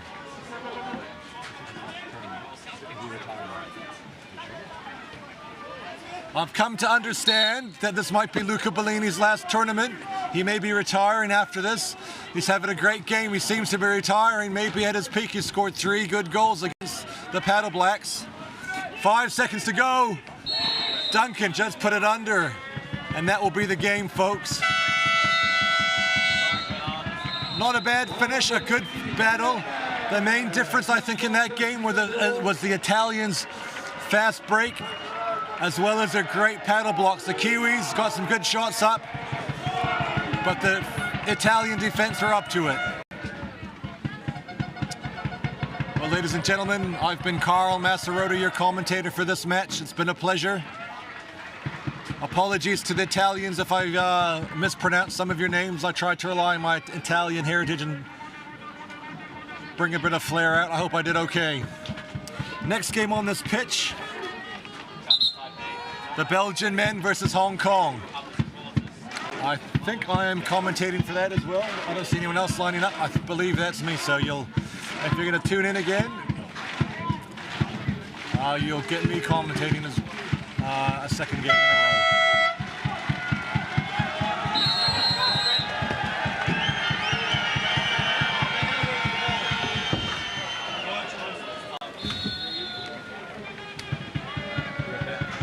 Who messaged you that? Who messaged you that? The boys and I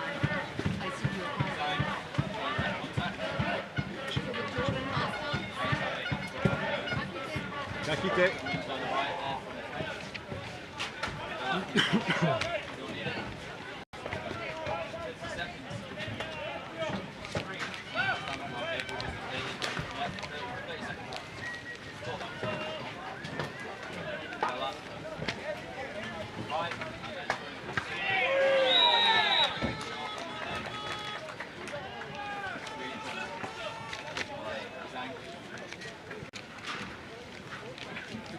Is put on here or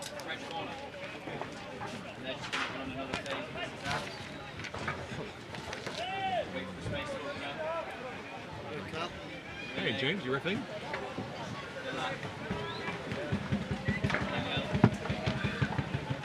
I was watching it in the show. Pretty brutal. Nice breaks away.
advantage? I thought it's 5-2. 8 seconds. Shot. 5 seconds. There it is. Left. Receive it. Keep it under control. 60 seconds. Of course, we saw this in the first half. Probably a full 4 minutes attack by French defence kept low. Good work by Di Bella. Bella.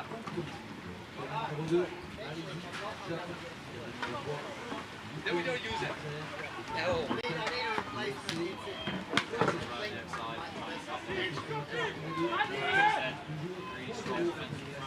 Yeah. Spaces to run into.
He should shoot. Doesn't shoot. Passes it off instead. Great shot. Good save by keeper.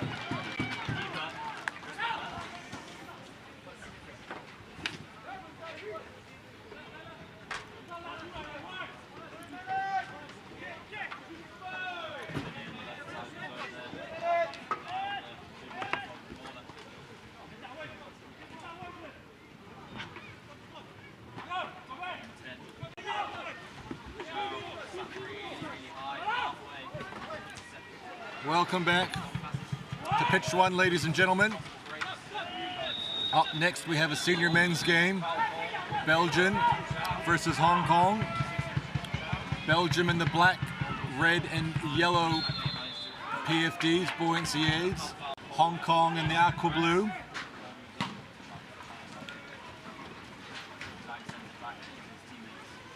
This Belgian team is a young team, and their captain is out with an injured shoulder. Van Kouwenbury out with a shoulder injury. They'll be missing him, I'm sure. 1 minute to go.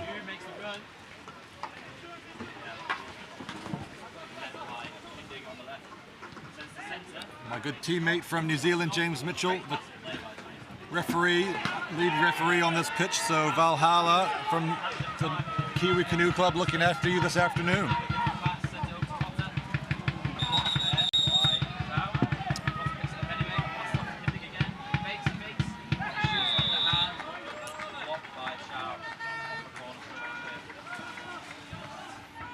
The teams are lining up now.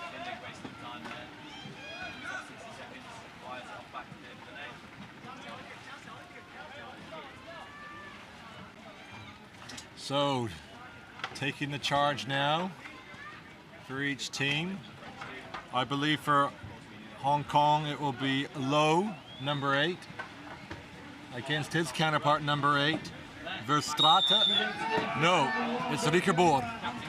Riekerbor versus Low. Riekerbor wins that easily. Always kind of nice to see. Don't want to see the players get injured in a tight collision. Belgium with the first attack. Verstraete, perhaps working hard. Well blocked out by Kim Min-so. There's 2 Verstraetes in this Belgian team. Not sure if they're related. But here comes Katour. No, we have a penalty. My mistake. Obstruction call. Couture, the new captain, will take it. Couture finds the leaderboard. Passes back out to 9. That's Nares on the drive. Nares gets Belgium on the board early in this game. Tom Nares, number 9, from Belgium, opens the account for Belgium. Hong Kong, this is their first touch of the ball. Kim Min-so with the ball. The ball is now wide with So. Back to So. So is pushed, stays upright. Heelan with the big push then. Turned over. Heelan's away for a fast break. Heelan away. There's a boat length, 2 boat lengths between them. Heelan should have this easily. Riekerbauer, my mistake. I thought that was a 7 on his helmet. It's a 1, my mistake. Riekerbauer, a great fast break. Puts the Belgian men up 2-0. That'll give them a little bit of breathing room. Always nice to get up 2 goals early in a match. Hong Kong will be looking to improve on that. They know they can do better, need to be tidier with the ball. Jung with the ball. Jung to Ning, the captain. He finds Kim Min-so. They're working it in the back line. Wide to Wing Sum-so. Oh, we have a timeout. One of the Belgian players, something wrapped around his wrist, and the referees rightly tell him to remove that. That was Baton. Just don't want people's fingers to get caught up in that. Potential for a dislocation. A safety aspect of the game.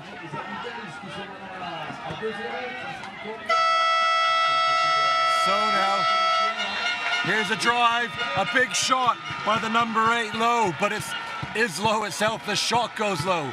Low shot goes low. The referees confirm with the line judge, actually the shot wasn't low, it was blocked low.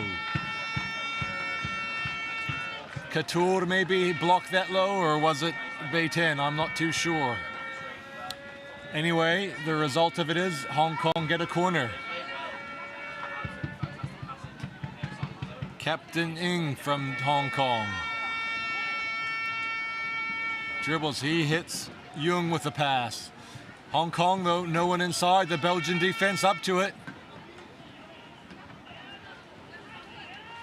So, back to Jung. He finds Ng, the captain. Jung again. Jung inside, finds Ho. But Belgian push them back out. Strong defense by the Belgian men.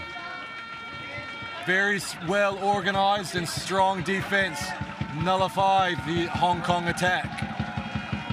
Ball goes over Low's head. Here comes pressure from the Belgian men. Baton putting good pressure on. Can't be long. Oh no, there's a new shot clock. A holding foul. Couture looking to get away now. The ball's high and wide to Couture. A fast pass in to Belgium. Heelan. Oh, it's a great shot. Heelan had a good shot, I thought. Elected to pass. Good teammate. That shot was by Dennis. And out for a corner.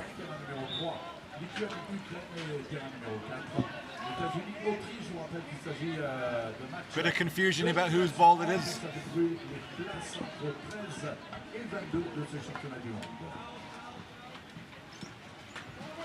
Here comes Baton from the corner.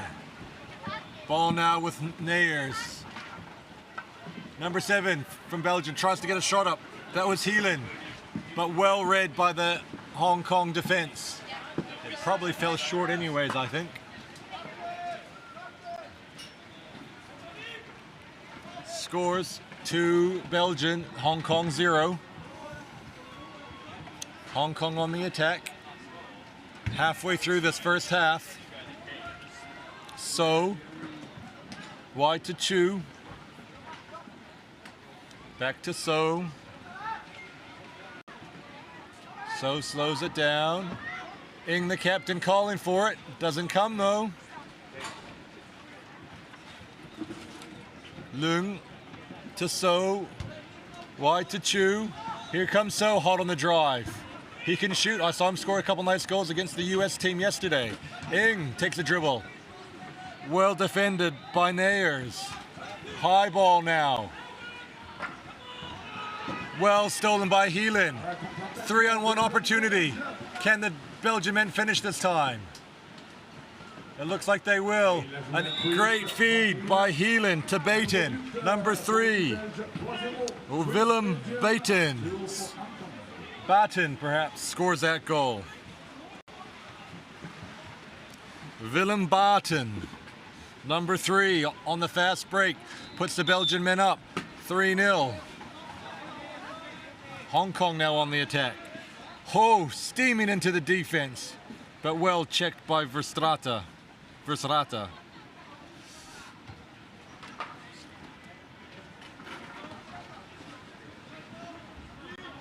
So, the playmaker and the keeper. Can the Belgian men collect this? Yes, they can. There's a big push by So onto a boat. Vicabor takes that big hit. He seems okay though.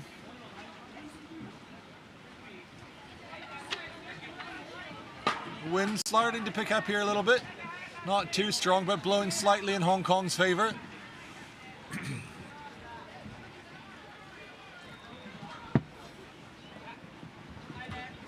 Barton to Ricabor. Ricabor finds Couture inside. Back to Barton. Barton shoots. Great save by the captain Ning from Hong Kong. Low, doing well under pressure. No. Hong Kong's dispossessed. Good quick ball movement from Verstraete to Barton. Willem Barton gets his second, I believe. Great pressure by the Belgian team. I thought Lowe did a good job of maintaining possession, but in the end, the Belgian team stole it back off them.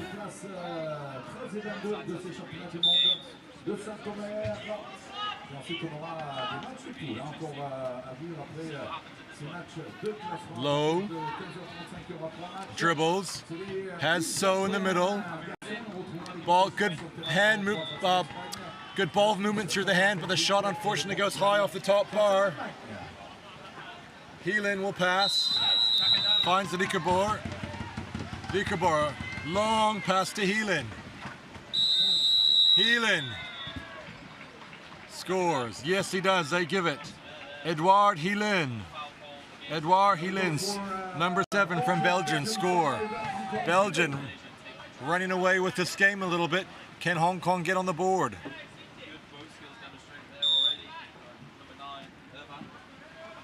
Jung restarts, passes to Chen.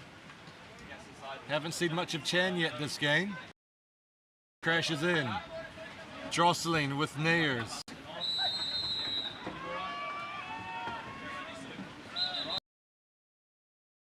Here come Hong Kong. They can shoot. Jung, well defended by the Belgian men. Having a very hard time, Hong Kong are, against this Belgian defense. Can Hong Kong establish some people and some men inside to create a threat? Ho! Did he shoot that? Yes. Belgian men rushing away with it again. A 3-on-2 opportunity. Nayers to Couture. Couture off the top bar. Back to Couture. Can't handle the pass though. It came in about hot. Lung recovered the rebound, the loose ball, but under too much pressure, so elected to throw it out. One in doubt. Now with Couture, the captain.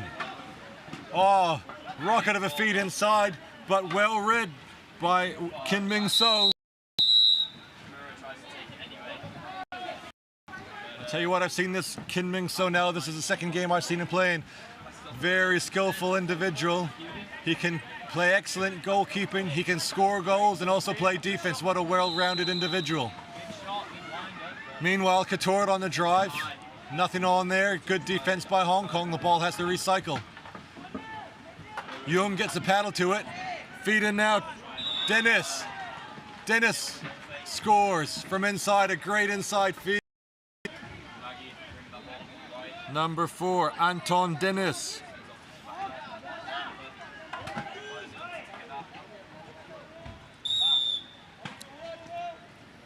Score now 6-0. Belgian men slowly building a strong lead here. Backed off strong defense. Quick turnovers and fast breaks and great inside feeds.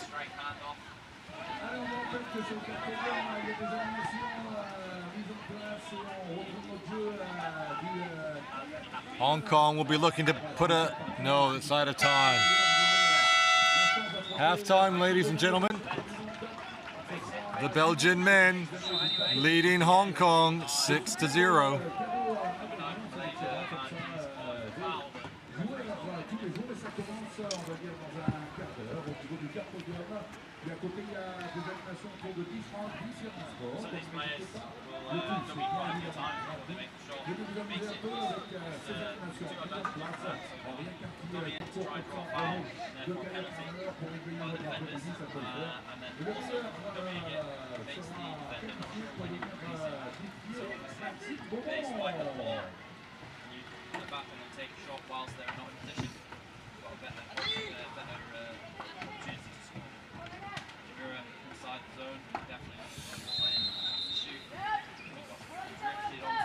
Right. Second half starting soon.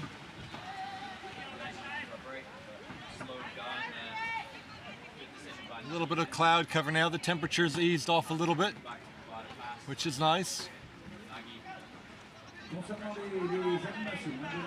Potential for some rain perhaps this afternoon. Some of the clouds looking dark and foreboding.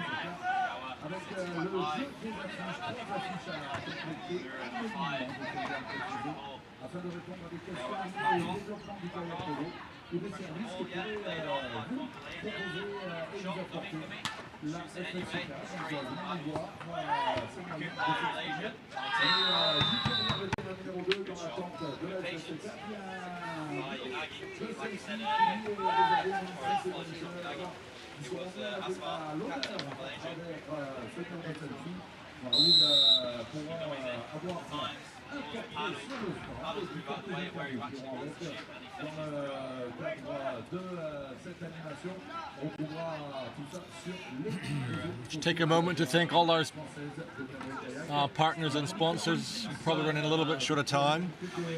Might not get through the full list, but the institutional partners, the French government, the International Canoe Federation, the Fédération Française de Canoe-Kayak et Sport de Paget, the Communauté d'Agglomération de Pas de Saint-Omer, la Région Hauts-de-France, Département de Pas-de-Calais, l'Office intercommunal des sports de Pays de Saint-Omer, Canoe and Kayak Club de Saint-Omer, and Agence Nationale du Sport. Right, the teams are now lined up. We're ready to start this second half. Belgium leading 6-0.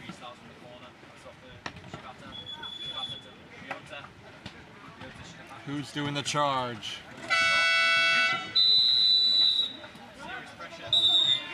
Ing versus Barton. Inges will close this. Ing wins. The captain, leading by example, putting in the hard work to beat Barton to that ball and wrestle it clear. Barton has a big smile on his face. Perhaps a little disappointed he lost that. Might be getting a little bit of stick from his teammates later on. Great jostling here going by Ho on Verstrata. Here come the Hong Kong backs driving in. Oh, unlucky. Unlucky. That was Kin Ming So with a big hard shot. It just went off the top bar and fell just short. It almost dropped into the goal off the top bar, but not quite.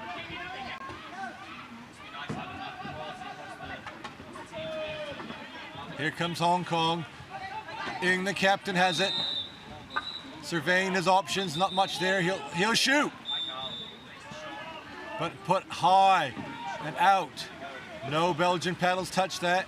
So Belgian ball though. Here's Verstraete putting it long. Tried to get a long ball to Rickerboro, but not there. Hong Kong regather and will get another chance to score a goal.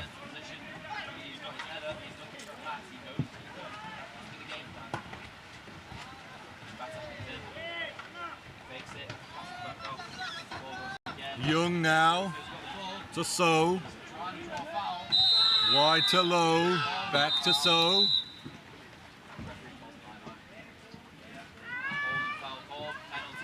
Young. Wide to Ing, the captain. He has a shot here, but he's right-handed. Not much of an angle there. Belgian men breaking away. It's going to be a 2-on-1 situation.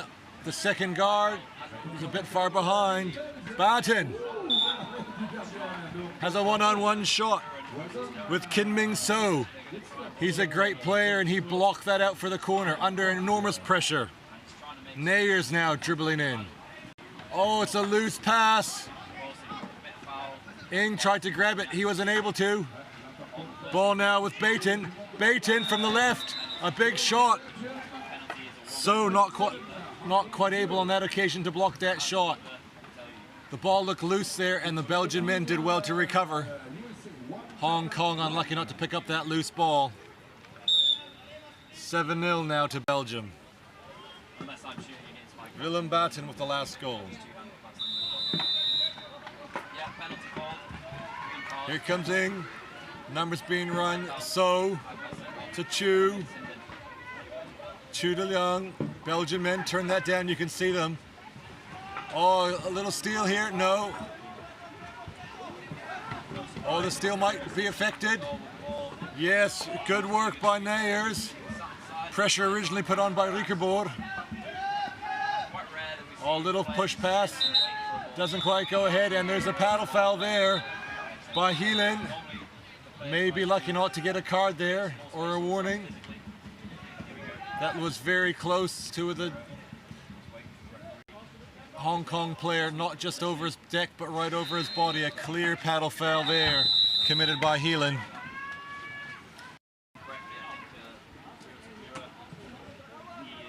Here comes Ing on this right side.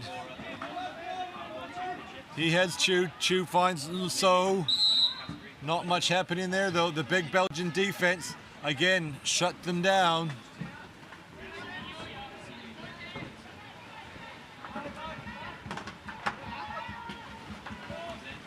Drive here by Chu. He has Ing. Ing has a big shot.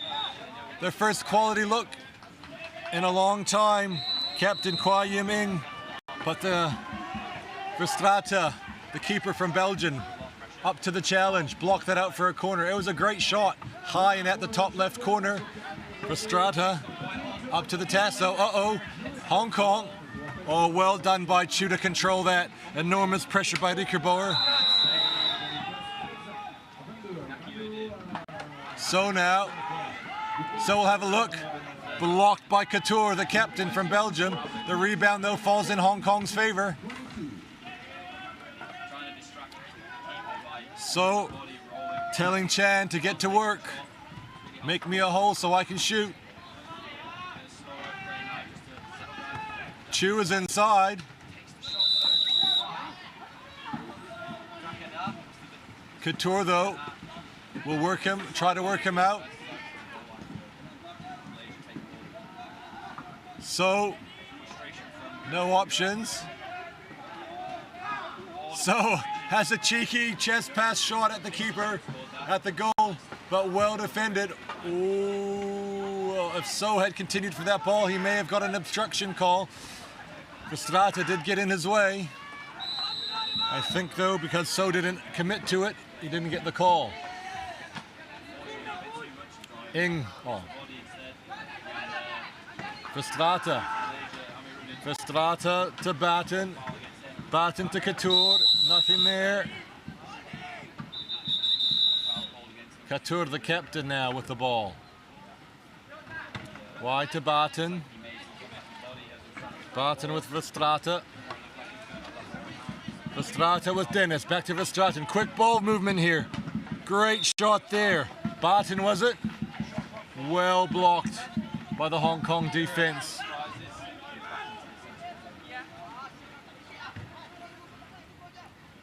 So and Ng, key players for the Hong Kong team. Great defensive work by the two of them on that occasion. Here comes Verstraete. Over the top. Dennis. Loose ball. Hong Kong. So picks it up. Receives a push. Braces off his paddle. Another push. Uh-oh. Loose ball here. But Belgian men can't take advantage. Ho now steaming up the court, trying to get something going early, but nothing there to be had. Ball now wide with So. He'll find Lueng.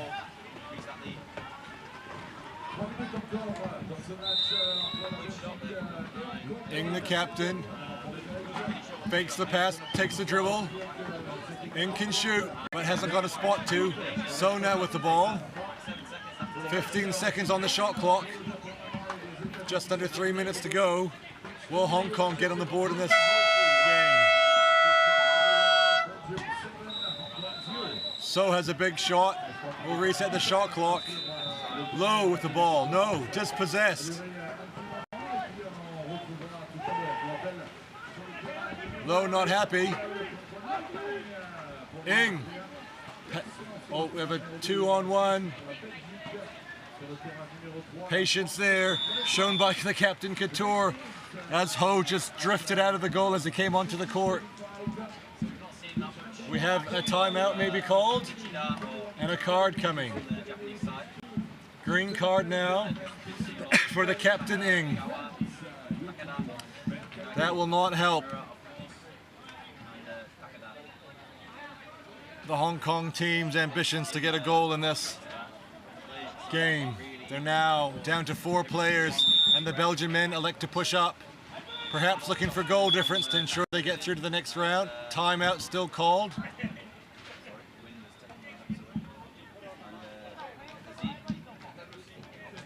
Green card for 6.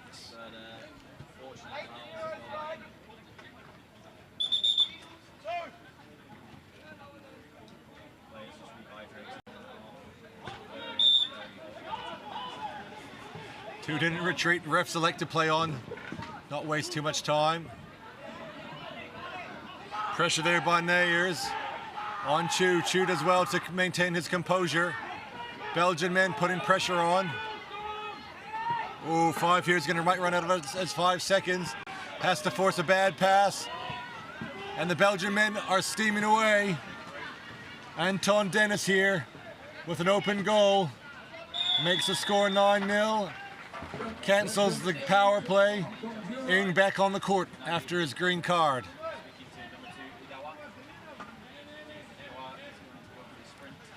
Belgian men now with a commanding lead. Can Hong Kong score? Get on the board. 1.5 minutes to go for Hong Kong to get on the board. Problems with the scoreboard, it seems.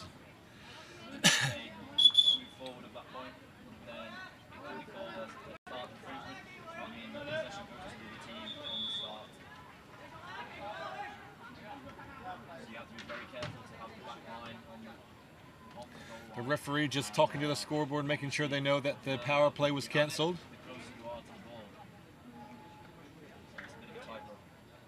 And we are...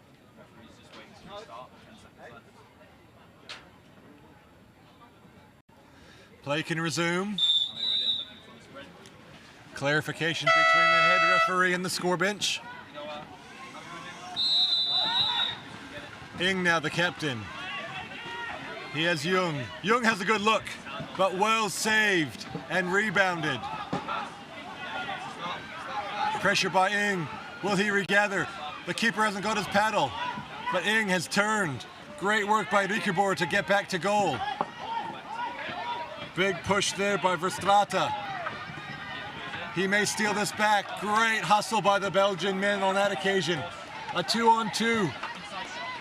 3-on-2 now because Verstraeta's getting away. Verstraeta receives the ball, shoots off the surface of the water. Great goal by Louis Verstraeta.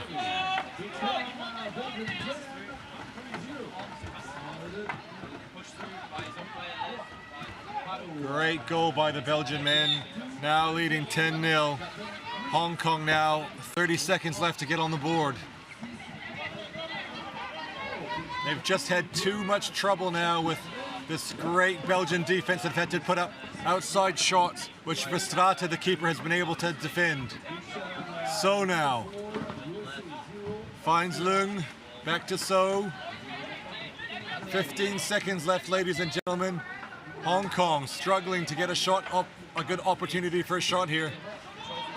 So will shoot from here, I think. He does. It's a high lobby shot. It's off the top bar. Verstraeta rebounds. That will be the game, folks. Belgian men win 10-0 over Hong Kong.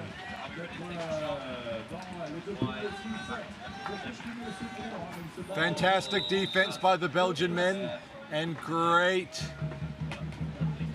fast break work as well. Hong Kong did well but couldn't quite crack that defense and create the shots they needed. Well, ladies and gentlemen, up next on this court, what are we at, 3:30? We've just had Belgium, Hong Kong, the German under-21 men versus Portugal under-21 men. Curly now on deck maybe to do their comments for you.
So, good afternoon and welcome back to pitch 1 for the 15:35 game in the under-21 men's category between Germany and Portugal.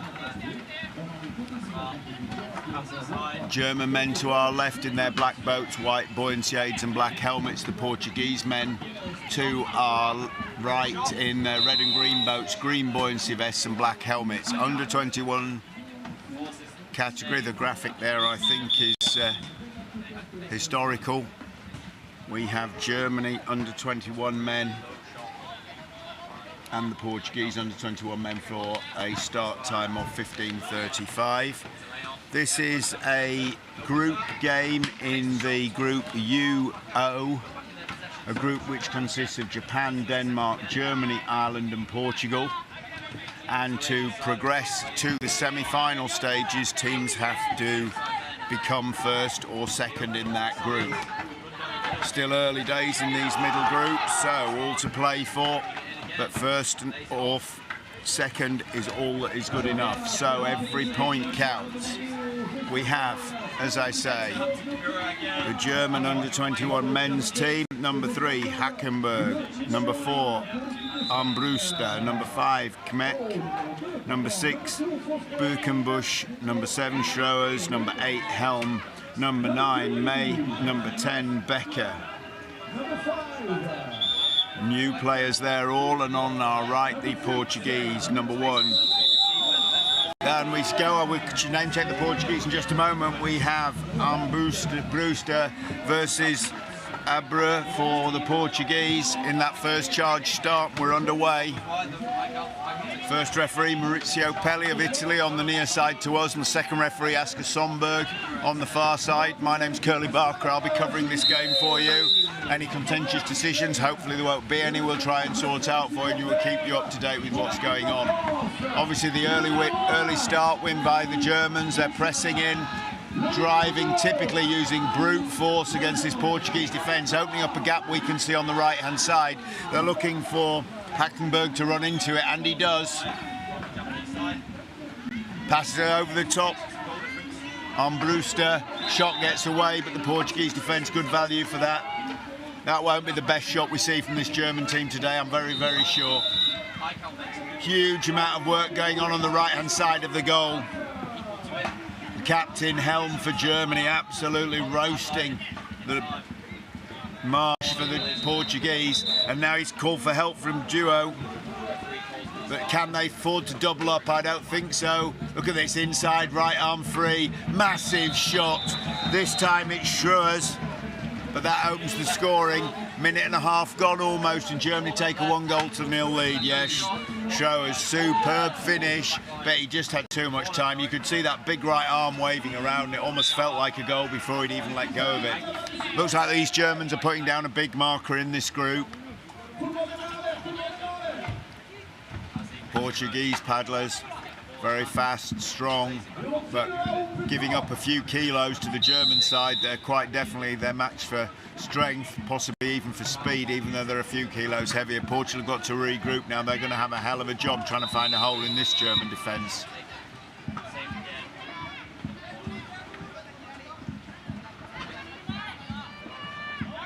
Duo for Portugal inside, looking for something. German line of defence, they just feel as if they can close gaps as they appear, and it looks at the moment as if they can. Portugal playing it around the outside, all getting a touch with the ball. They really don't want to panic. Jusei, Abreu, big run coming from Ribeiro.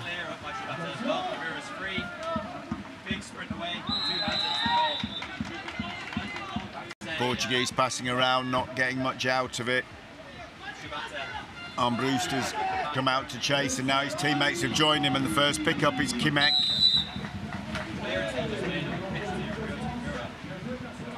Square across, nice pickup for the German point of view. Hackenberg And up the field they come, looking relentless. I think their intentions are clear here. If they can, they're going to roll this up. Cute pass doesn't pay off, and it's picked up by the Portuguese. They really can't afford to make mistakes like that. The Germans, that's the Portuguese best weapon. Juice brings the ball away, recycles it to Duo. Germans pressing already. As Omer with the big long shot, doesn't pay. Brewster cycles back, subs, lets May come and take the ball up the field. Referee Somberg insisting that the goal line throw be taken from the goal line, and referee Pelly backing him up there.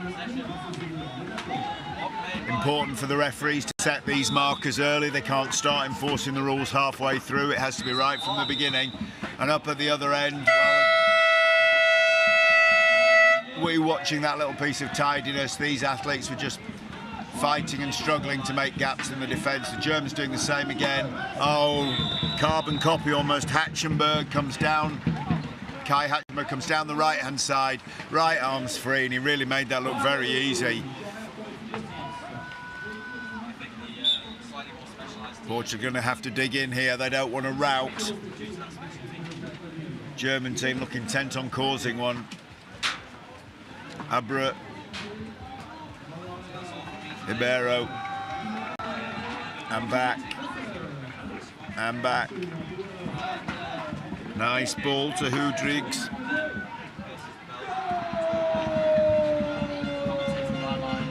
Ball's in the air, they're going to punish them again. Schroers brings the ball forwards. Big men with a lot of pace, this German side. Looking for a clever pass as the man goes away, doesn't need it. Brings it forward himself. Looks like he's got lots of options, doesn't even know which one to take. There seem to be so many. Schroers to the point man on this occasion, Helm, the captain. Does he need to rally his troops here? Not at the moment, it's all going their way. Has a look in, recycles the ball out, but they've hit the keeper. That's a wasted opportunity really from a German point of view. Portuguese ball out where the ball was, not where the foul took place. Oh, got a feel for Omer there, he pretty well had it. I don't think he saw the challenge coming and he just never quite got it under his control, but that's been blocked out for a sideline. So 5 minutes gone, Germany 2 goals to the good. Can Portugal dig in and find something, or are the Germans just going to roll over them? Again, in that Portuguese line, German players just forcing gaps, just using brute force really. Some nice paddling technique, but they're so strong. Once they've made the gap, the Portuguese struggling to get them back into place. Gaps through the middle. And there it is.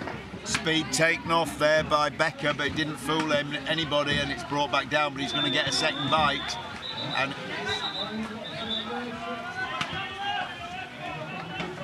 referee Somberg, there'd been a play-on call for the Germans from the other side of the field. They're going to get a free throw here.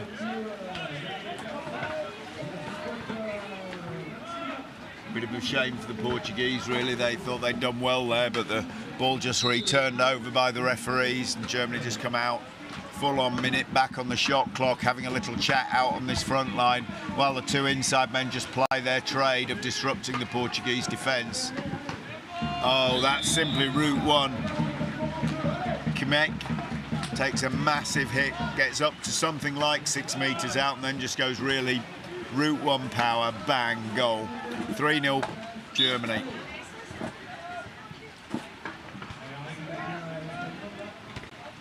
Portugal have got to try and find something here. 3-0 after 6 minutes. This is going to be very, very difficult unless they can find some way of making life hard for the Germans. German defensive line, as we can see it beautifully here, is a 3. He's completely happy to have the man inside. They can just close him down whenever they want. And now then, is that the chance? That speed bump over didn't make anything of it, but that might be one of the weapons. Damas was just light enough to just hop over the defence and into the inside space, but couldn't receive a ball. And now the Germans going for a man-for-man press right from the corner. Goal difference chasing stunt, I would think, for them. They really are prepared to roll the dice and score some goals here. Big air on that. Where's it going to drop? Ribeiro won't thank anybody for that. He's under pressure before the ball's even landed. And pretty much he's done the same for Marsh. This German side putting the pressure on us every step of the way. There is a little bit of space now. Damas. Portugal giving up possession there, not lightly, but taken. Paddle foul. Germany get the ball back. Portugal feel they've got no option here but to drop for goal. Some of this passing just phenomenally accurate. All but straight into the hands of Schroes there. Confidence oozing out of this German under-21 side. They do look like big men on a mission here today. Certainly they've got a plan and they're going to put it into action. And so far it's worked very well for them. May.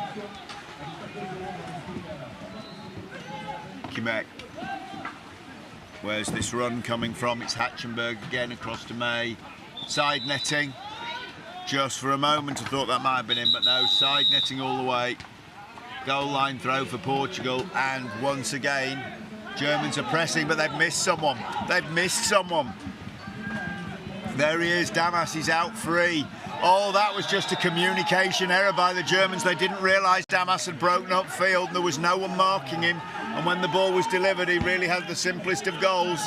They've really got to take those chances and hope they can make some more.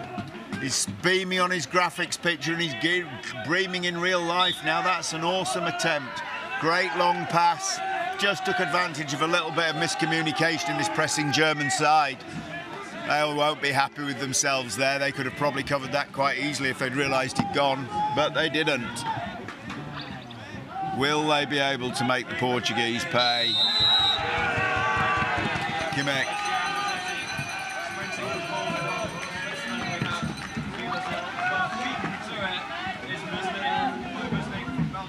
And again, Hatchenberg.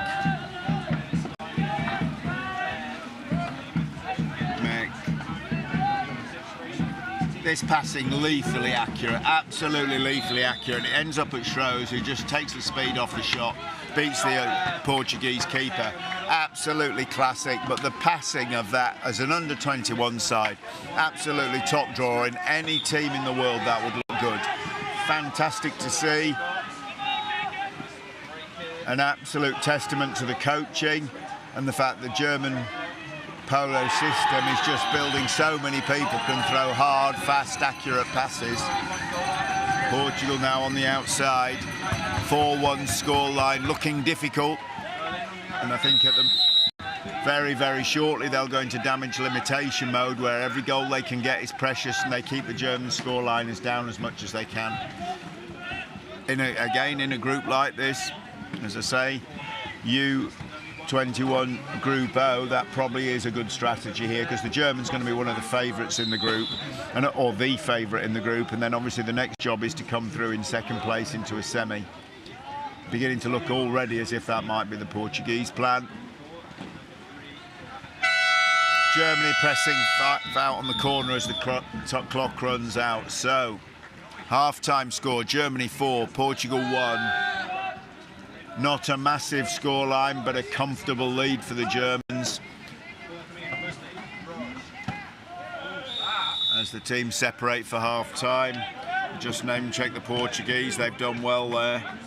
But they're number 1, Jose, number 2, Abra, number 3, Duo, number 4, Ribeiro, number 6, Damas, the man who found himself all on his own in the half when he scored the only goal for Portugal. Rodriguez, March, coached by Bispo. A lot to do if he can. Heads are a little bit down, but they really need to see this game as a stepping stone. Germany on the form book, the strongest team in the group. Portugal's targets are people like Japan and Denmark, Ireland, to see if they can find themselves into second place. I suspect it's going to be very, very tight.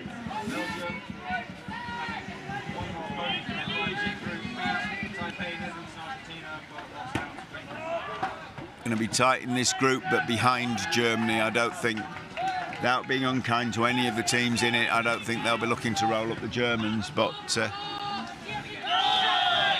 hopefully they can cause an upset. They really do not need to let this turn into a rout, because goal difference could end up being very, very important for this young Portuguese side. Looking right at Ribeiro now, the captain, going over, conferring with the coach. They're just checking they're all on the same page. They have to make sure they come out with a strategy. On the other side, the Germans do look absolutely body confident. Hatchenberg on Brewster, 5 Kimek, 6 Birkenbusch, 7 Schreurs, 8 the captain Helm, 9 May and 10 Becker. Yeah, the body language says it all. They're in control of this game. I'm sure they'd like to rack up some goal difference, but they really are looking like this game's in the palm of their hand now, the Germans. They're coming out. We pan across this beautiful stadium, this purpose-built canoe polo facility. You can see the stand in the background. 4 identical pitches, absolutely magnificent. Watered from the canal, which is adjacent to them, which is used for warm-up. The town of San Omer, 15,000 people, massively gets behind the canoe polo fraternity in every way, domestically and when they welcome foreign teams. And here we are, referee lining up the teams, Mauricio Pelli, ball in hand, whistle in mouth, ready for the second half of this Group O game. Hoot has gone, we're ready. Who's taking the start? For Portugal, it looks very much like Damas, the goal scorer, and for Germany, it looks like Helm. Might be a trick, but no. Damas versus Helm in the set. Oh, there's been a start infringement. Germany get the start. Portugal deemed to have just jumped that slightly. Won't have been by much, but they forfeit the chance to compete for that ball. Again, feigning shots and then recycling. Kimek on the ball now. Germany will be wanting to make a perfect opportunity. Oh, not perhaps perfect, but certainly well worth a go. Blocked out by the Portuguese defence. Corner, I think we might see a few German corners in this half. Back out to that point, man. Back inside, happy to drive, happy to take the hits. All part and parcel for these young men of how they're going to win this game. They don't mind how much of a fight it is, as long as they come out on top. Screaming from the Portuguese to try and rally this defence. They're really having their work cut out. Germans trying to push them around, and on this occasion, Germans dropped the ball to May, and the power in that shot hard and high. I suspect most of them can deliver something like that, but that was an exceptional example. Looked superb, very, very strong.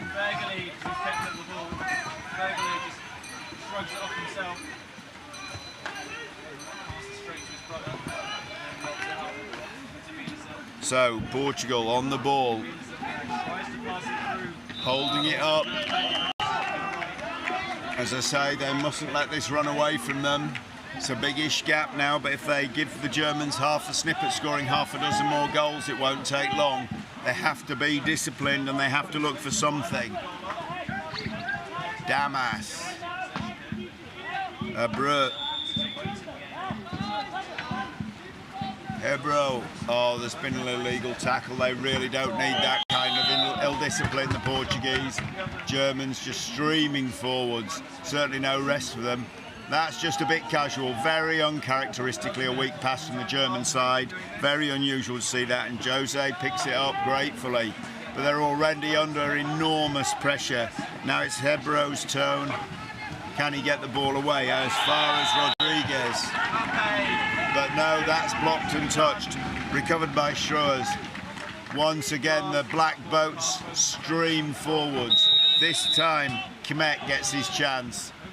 Can't quite make it happen. What's going to happen? Wonderful covering for Portugal from Duo.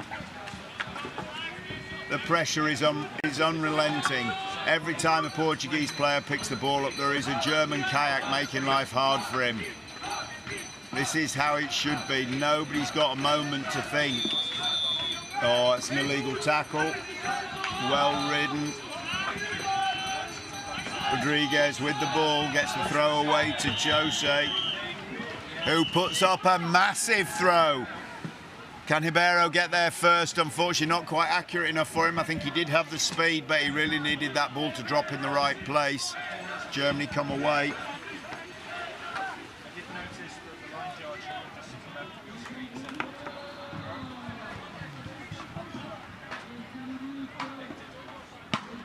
Outstanding defence.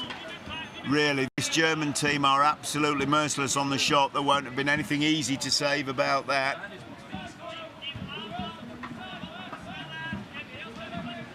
Kmek again, Hatchenberg, Schroers, same old names, controlling the play, bossing it around, while inside we've got Becker and Buchenbusch working for spaces. It's all about that teamwork, who's doing what job. Right man for the job all day long. Opening up gaps in the defence that the Portuguese then have to scrabble to close. Very, very difficult to hold these Germans out. Doing very well at the moment, Portugal. 5:40 on the clock. It's been a while since Germany scored. They won't like that, but that is the Portuguese game plan for this half. We don't like to call it damage limitation. That might seem a bit rude, but this is the best strategy for Portugal at this point. And they're doing it very, very well. This is what they've been asked to do. Clearly, Rodriguez now with the ball. They're onto the halfway line. Obviously, they're under pressure. Ribeiro now finds a moment, puts the ball up in the air. A little bit too close to Duo, but he manages to control it. Oh, unlucky. Unlucky. Duo there. It was a big ask, and he couldn't quite hang on to the ball. Germany turn it round. But we go inside the last 5 minutes. Scoreline not changed for a while. It's Germany 5, Portugal 1. Germany make a substitution, keeping it fresh. Mai comes on.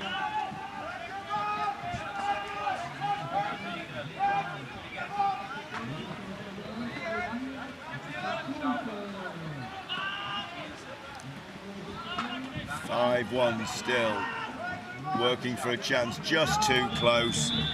Kmek gets that close with the right arm free to wave around, and he just looks unstoppable. That was a superb example, and it moves on to 6-1.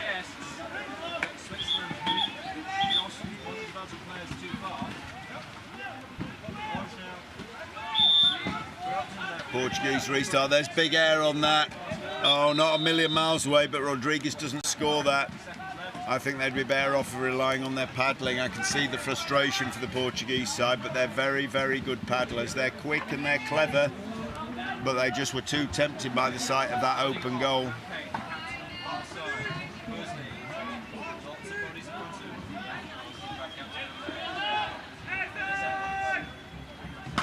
Wow, wow, wow, wow. Mai takes that shot, it's unbelievable, but in the Portuguese goal, Ribeiro bats it away. That is quite a save. You could see how much he had to move the paddle to make that save. It was a well-placed shot. That is quick work. I know Portugal aren't going to win this game, but they've got a lot they can take away from that. It was a superb piece of goalkeeping. 5 seconds, blocked by Mampé. Belgium now goes to the long ball.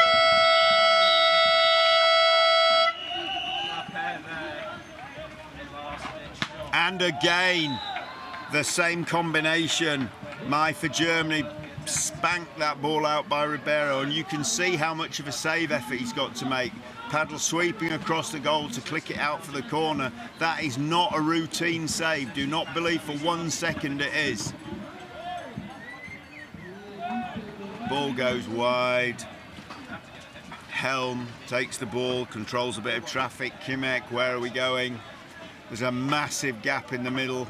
Portuguese players moved out of the way by the Germans. Referee Somberg asking them to calm down. Obviously been a little bit of argy-bargy in there. Bits of frustration from the Portuguese team.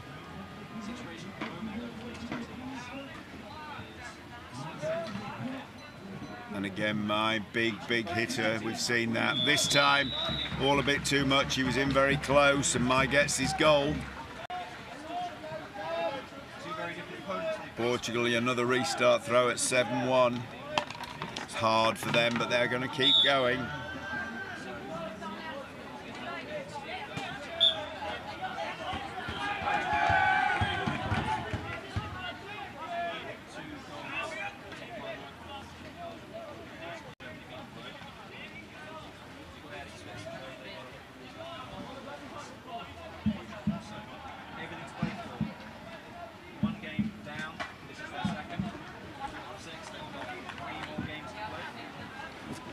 German machine comes forwards again. Difficult to see what Portugal can pull out of nowhere for this. And that one's into the crowd. No, let me correct myself. That one has gone over the crowd. That's how much legs there is on that when Mace lets it go. It actually cleared the fence and it cleared the stands. Do not underestimate the power of these shots. That didn't go into the crowd. I just reiterate, it went over the crowd. Big ball up there, nicely controlled by Duo, but I'm not convinced he can make anything of it. Hasn't got anything going on. Couldn't get the support there.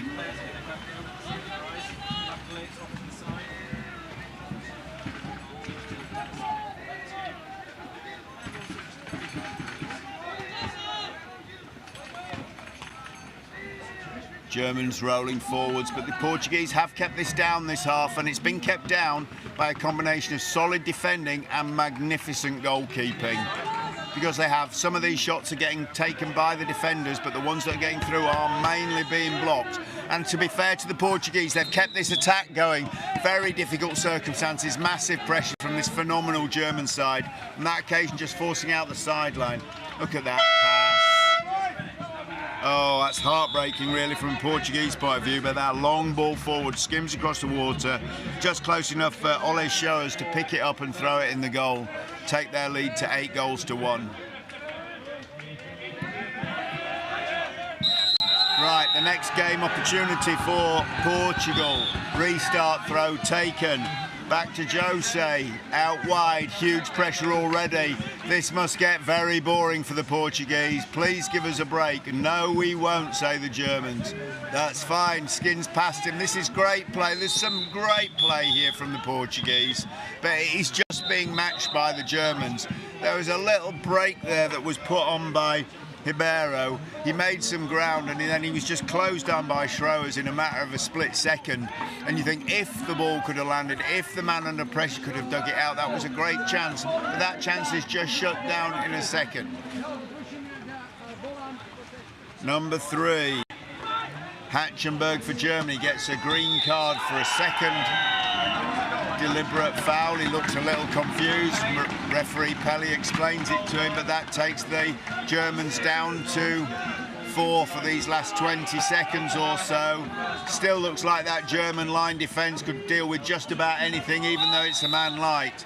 17 seconds for Portugal to find a way inside and bang it. Abreu tries, but it's blocked out. It's a side showing us a corner throw. Will it get taken with 5 on the clock? 4, 3, 2, 1. No. That's going to be a final score here of 8-1 in favour of Germany over Portugal.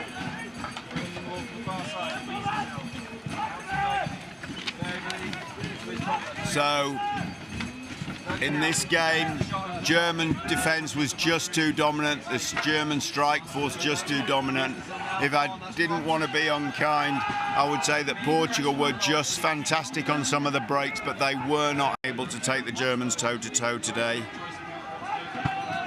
And really, 8-1, probably a fair reflection of that game. The Portuguese had chances to score a couple more, but not more than that. And Germans probably could be saying, well, we hit too many bars or we let him save too many. So, final score, Germany 8, Portugal 1 in under-21 Group O. First of a series of difficult group games for all the teams involved, I'm sure. Thank you. We will be back here with the next game, which is an under-21 Group P game between Great Britain under-21 men and the Chinese Taipei under-21 men. That game due to start at 4:10 local time. Come back with us for that.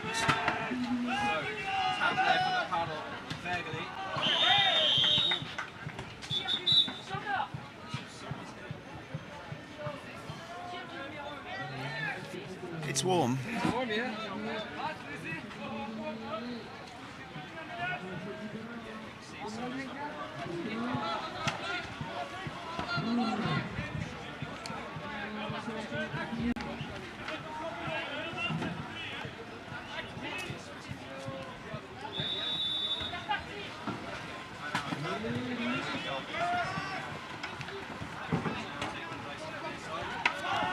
That's unfortunate. Wienerzel trying to squeeze the ball into that.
Les Belges sur le terrain numéro 2 qui mène 2-1 face à la Suisse. On est allé se prendre la Grande-Bretagne et Taipei sur le terrain numéro 1.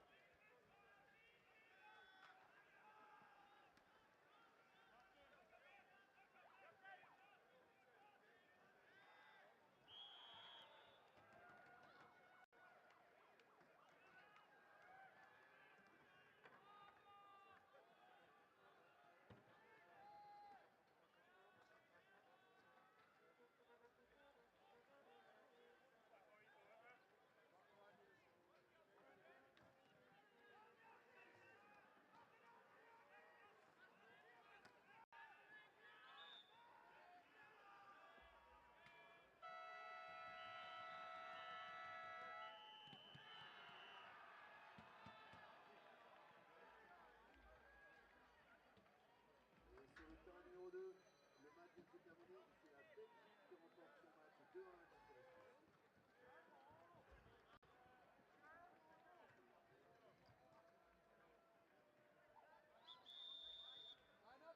Early round stages of it, but it is a group of 6.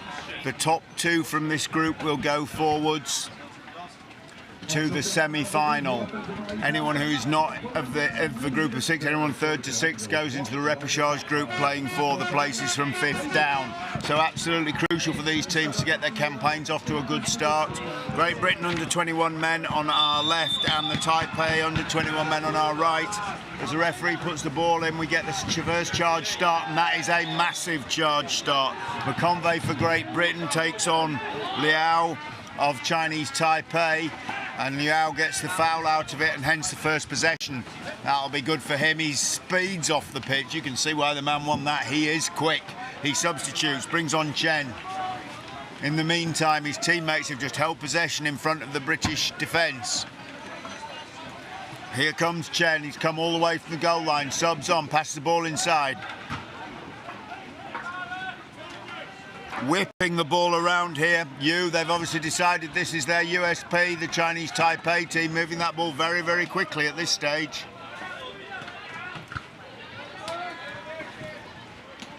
Chen now. Cross to Chan. Captain there, Chan, on the ball, looking at this. They're going to find this is a solid British defence, but the speed looks like they've decided that's their weapon here. That was a fast arm, but it's brought down quite comfortably by Searle in the British goal. Now they enjoy their first piece of possession, 1 hour and 15.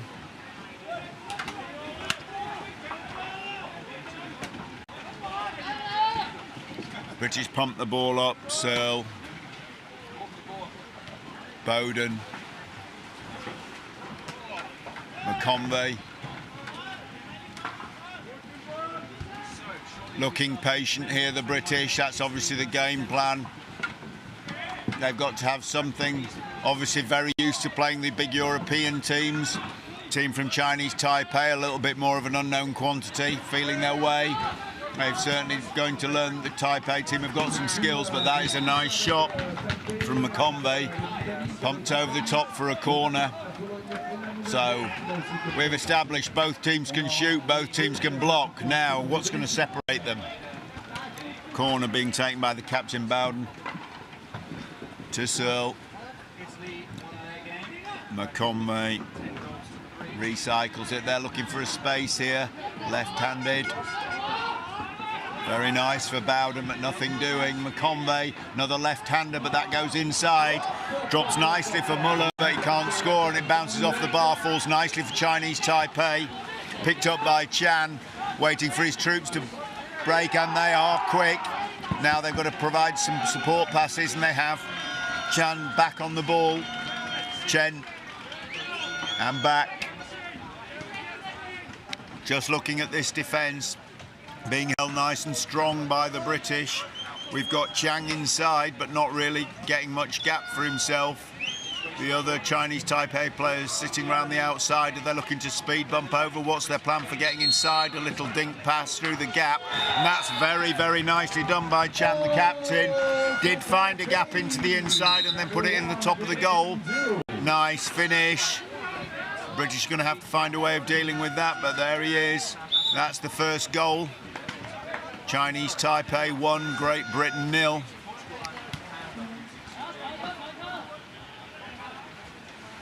Now, what's the answer? That, without doubt, is the answer. Santanan McCutcheon, younger brother of 3 of the players in the British senior men's team, absolutely just rips it into the goal.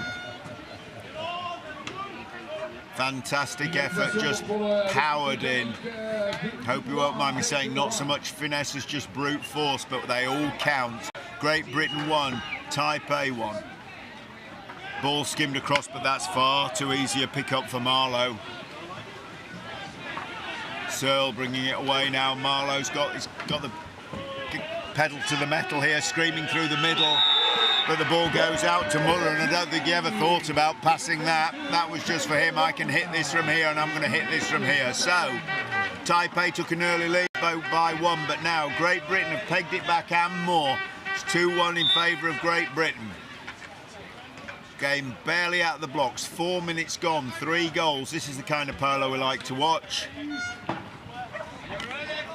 Chan for Taipei, calling the changes, getting Chen to move for him. Passing it inside, can they speed bump over? Oh, awesome there. Chan again, absolutely hit that. Coming back, look at the pace on those boats. There's barely anything in the water, it's like he's paddling a hydrofoil. GB. So the lead, it came, they were behind, they were in front. Now it's all square again. Look at the conversation in this middle ground. McCutcheon and Searle, they know what they're going to do. We have to wait to find out. Bang it down towards McConvey. Oh, that's a powerful pass. Oh, and that's a powerful finish. The speed on that pass, not many people could take that at all, never mind catch it, control it and fire it into goal. Excellent play from McCutcheon again, that's a brace for him.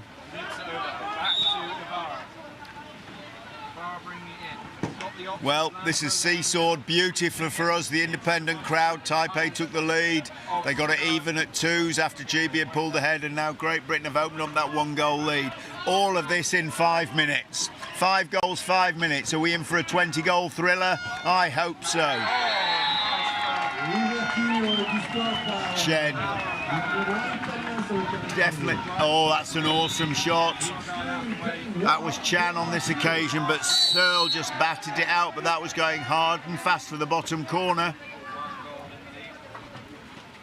Playmaker and captain Chan. Chen. Again.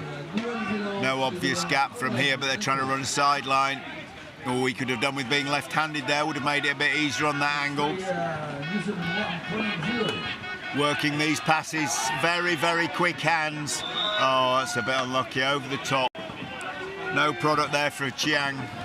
But look at this, McCutcheon's away. That's a big man moving fast, well done. McCutcheon takes a break there and the delivery was faultless. That does make for an easy goal. A bucket full of hard work followed by an accurate pass. McCutcheon just gets to throw it in the open goal. Never quite as easy as it looks to do that as a team. Training ground pays off there. And now that lead stretches for the first time to 2. Chinese Taipei, what are we going to do? They've worked out they have to use this speed. This speed is phenomenal and they're good at it. Fast hands, fast boats, that's their weapon. But they can't afford to make mistakes like that. It's recovered by Chen. Chan. Can they find an inside pass again? That's really looked like their best weapon here and they've used it a couple of times.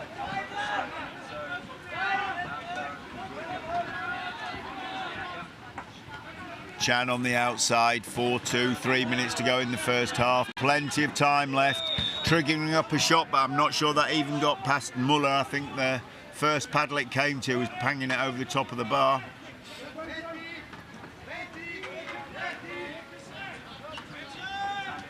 Corner ball.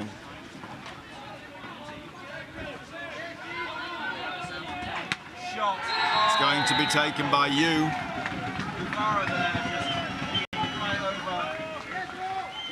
And somehow or other it always finds its way into the playmaker and Captain Chan's hands. Always got part of what's going on, not necessarily a goal scorer, but always got a part to play. Speed bumping over boats, and he's just a bit unlucky with that inside pass. It bounced on a British boat on its way to Chen, and that took it away from him.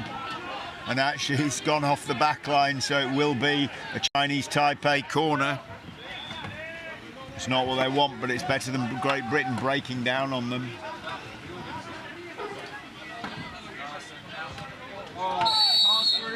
Referee's called a timeout, just having a check with the table. Can't see what, just trying to look down from our commentary position to get a feel for what his problem is, but oh, the shot clock's not running correctly. He's just checking with the table, quite important for them. Our shot clock's showing 42 seconds. I'm assuming for now that's correct. Chinese Taipei recircling it, 33, so the shot clock running now. And they're just waiting for that to reset. Obviously the shot clock had been paused and that's what was being checked. That's Chen there trying to drag it out himself, and not a bad attempt if I might say. But didn't get it through. 2 minutes to go, reset on the shot clock. Great Britain be more than happy at this point to keep defending corners. It is, as I remind everybody, a small league, so Great Britain will want goal difference if they can get it. And now that's great work from McConvey. He's drawn a foul and delivered a pass. This has moved out towards Boyle. Just takes the little lob shot. Very, very cool again. Makes it look like that's simple, but under that pressure, just lobbing it over the paddle. Very pleased to see that pat the back of the net, because I can't say it slammed it. There was no pace on that at all. Just enough weight to get it there. Very nicely done. Great Britain 5, Chinese Taipei 2. 1:37 on the clock. Taipei wanting and needing a goal to stay in touch in this half. They had the early lead. Oh, that is magnificent though. And he's left-handed, but no. I think that might have been worth a go, but he gives it to Chen, who's looking for something better. Can he find it again? Swings the ball back across to Chiang, but his left hand doesn't help him with that angle. And that's picked up by McCutcheon. That is good work from the big man. Very, very nice. Great Britain streaming forward. There's a minute left. Plenty of time.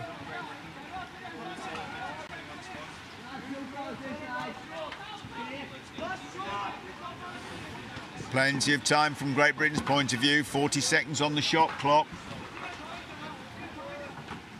Hand-to-hand passing. No mistakes. Get one good attempt away. That's got to be the thought process here. Yes, no rush, as long as they don't think the game clock's the shot clock, because they're on 20 seconds, 32 showing on the main clock. They're having a quick check at the clock. That's what that glance over McConvey's shoulder was, just to see the large game clock here. He takes the shot, that's out for a corner. So now they've got a reset shot clock, 20 seconds on the game clock, counting down. If they're going to get a shot away, they're going to have to be quick. 13, 10. Now, one pass, one shot, surely has to be. Has to be. McCutcheon looking for something, does get it away. But to be fair, Chan, I think, saved that quite safely. So the half-time score, Great Britain 5, Chinese Taipei 2 in this men's under-21 Group P. Two teams vying for a place in the top two in the group so that they qualify for a semi-final.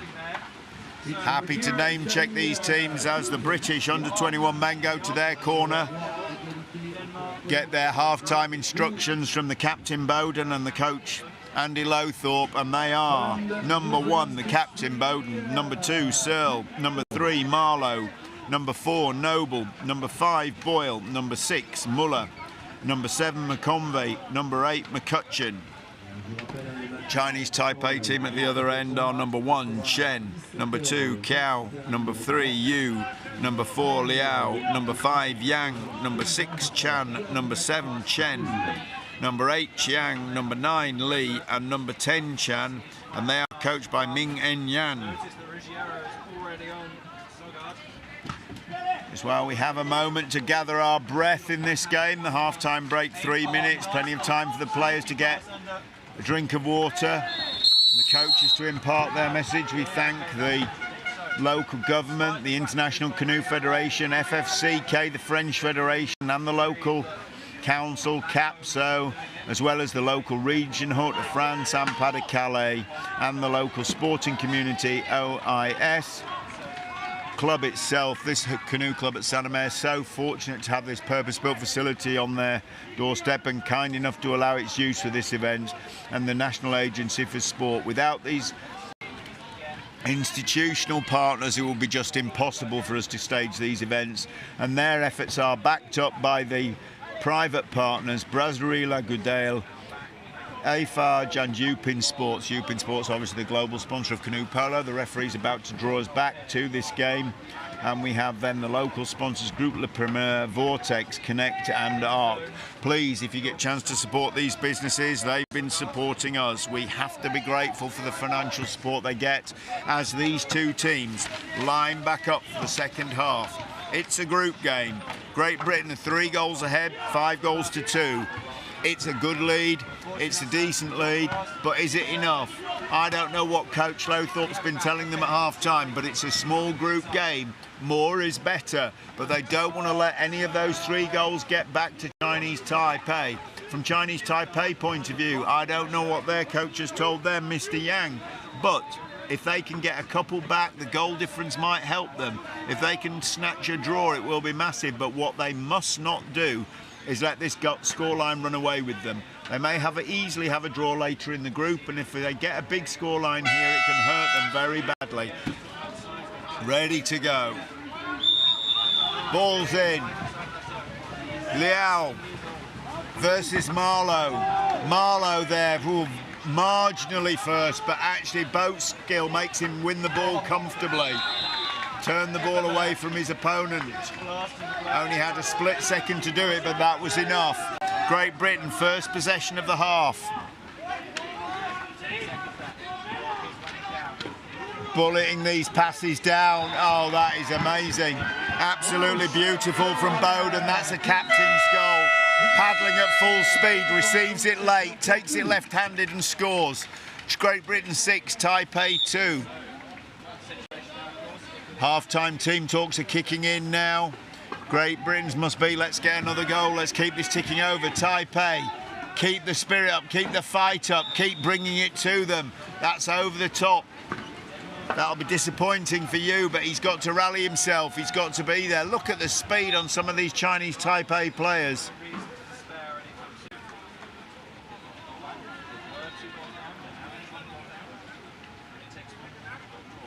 Great Britain rolling forwards.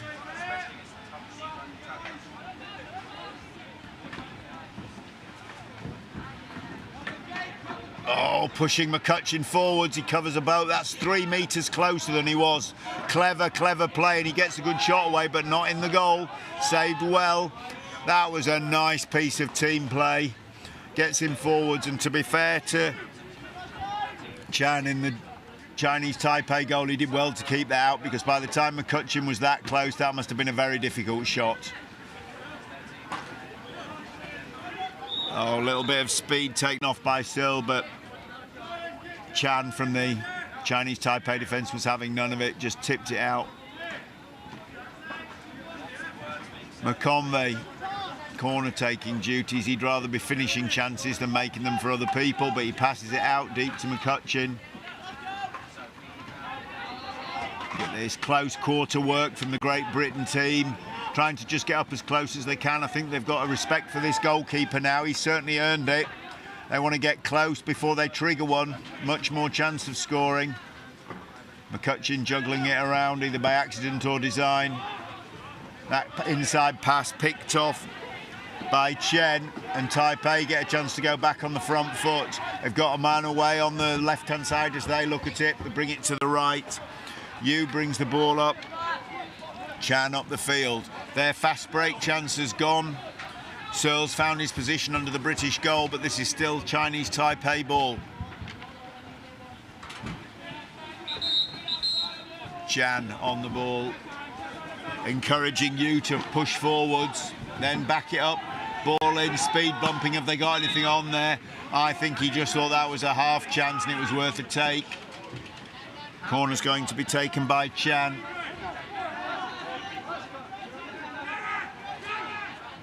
That's a nice ball, but it actually bounced off Chen.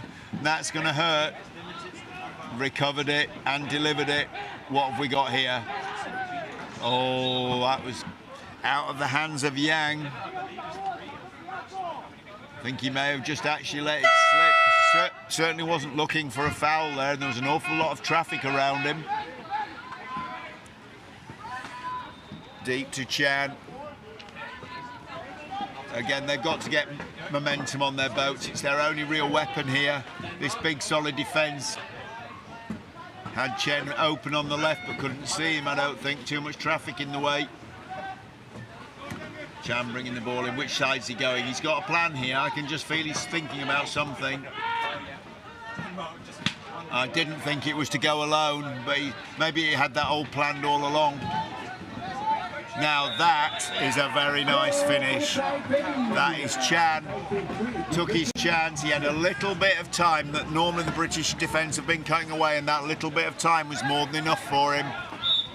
Po Hung Xiang Chan takes his chance and scores a goal. That's his second and Taipei's third. So Great Britain 6, Chinese Taipei 3. 9-goal thriller so far. I don't think we'll be getting to 20, but still going. McConvey working hard out on that right-hand wing. Delivers the ball to McCutcheon. No urgency from him. Confident and comfortable. Makes his run now. Give me it back. Let's see where he can get to. Not close enough. Searle. McConvey. Oh, magnificent. Gets the ball, he's on a boat, he's wobbly, he's under pressure, he's left-handed, and the top bar just beckons to him to throw it in off, and he does. That is a great goal. Difficult circumstances made to look easy there. Great Britain stretched their lead once more, but that was a nice, nice goal. Taipei moving boats. This is their weapon. There's no doubt. When they've got the pace on the boats, they're very dangerous. Chinese Taipei. Corner ball for them. Little bit of confusion. I think the British thought it was a goal line throw. Both refs are certain. We'll go with them. Corner it will be. 10-goal game so far. Great Britain 7, Taipei 3. 4.5 on the clock. Oh, tried a little no-look pass and it pretty much got there, but you couldn't control it. It's gone out for Great Britain ball.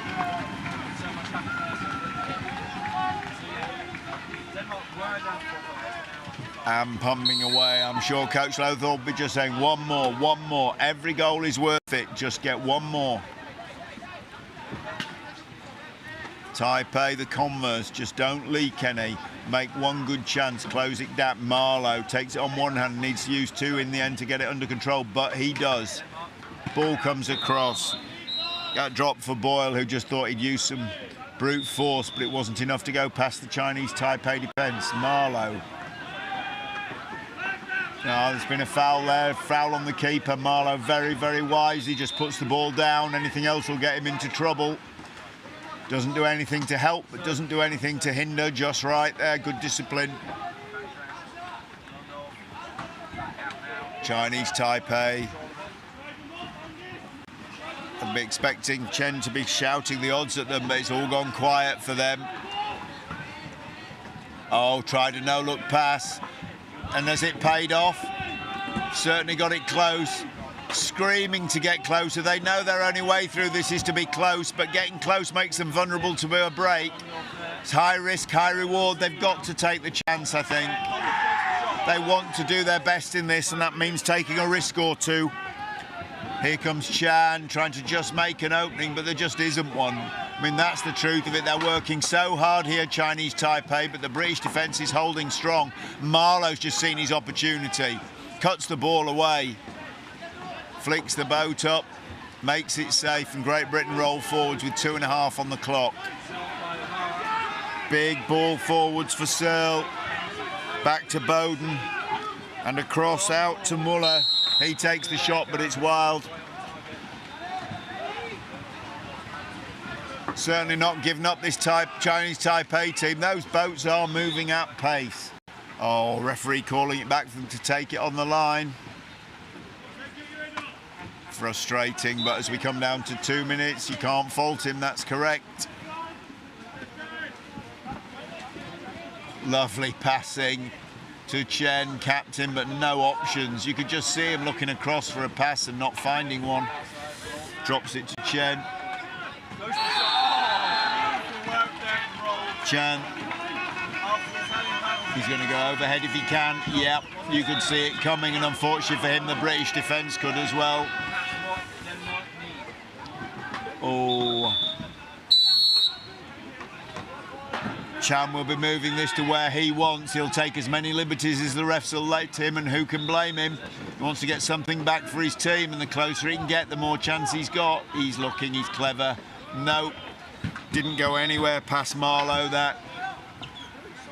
Sideline throw for Chinese Taipei. Coming down to the minute marker. This game definitely is going to be Great Britain's. The final scoreline yet to be settled. Chinese Taipei think they can close the gap. Big high looping ball. I'm not sure there was much. Was that speculation or hope? Either way, it's Great Britain ball. 1 minute on the clock. Time for that one more goal. Big long ball to Marlowe. He doesn't know where it is, but Chen does. And that's the difference in the end. Not about speed, it was just that bit of awareness. Chen knew what was what. I think Marlowe was hoping for it to land square in front of him, and it wasn't quite that good a delivery. 44 seconds, 40. Oh, you never know, do you? Chan threw that up, it was on target, but it did not catch Searle napping. If he had been, it would have been in the goal, but no. Last roll of the dice, I think, 25 seconds. Captain Chan plays the ball out, asks Chan to control it, which he does. Very late push there, unpenalised by the referee, just letting this play go. Can Chan find something in these dying seconds? 10. Moves it out to Chen. Tries to get the boat moving. They've got to get something going inside. Whistle goes. Referee makes a call. Shot comes. And that is the final play of the game. Great Britain 7, Chinese Taipei 3 is the final score in that men's under-21 group game, Group UP. The next game on this pitch is a women's group. In women's Group A, Germany women versus the Swiss women, due to start at 4:45 local time. 4:45 local time. So we draw our game to a close, which is Great Britain 7, Chinese Taipei 3, and we will be back here in just under 10 minutes for the women's game in women's Group A, Germany versus the Swiss at 16:45. Make sure you're there to join us then.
pretty happy with that.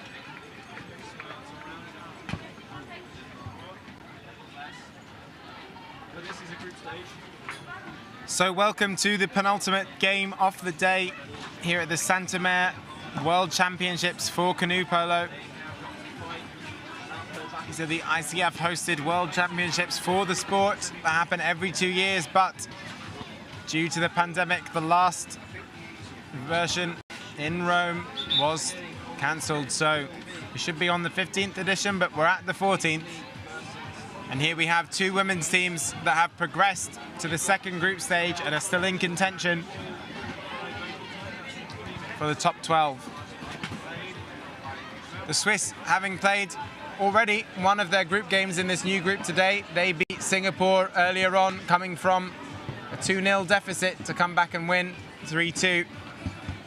Germany yet to play within this group stage. This is their first game of the day. A little bit of background on these teams. The Swiss women are actually coached by Holger Diedrich, a previous coach of both the under-21 and senior German men's teams. So he knows how this German team operates.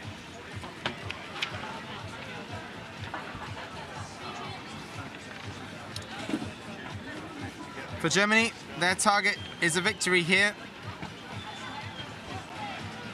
They finished second at the World Games, losing to France in the final. Whilst before that, earlier in the year at the ECA Cup in Milan, they beat France in the final there. So they will be looking for revenge for that World Games loss. And they are favoured as one of the two stronger teams as a result of those results. And quite a few years of dominant strength from this German side. So, getting ready to line up shortly. Just a few final words from the coaches on either side.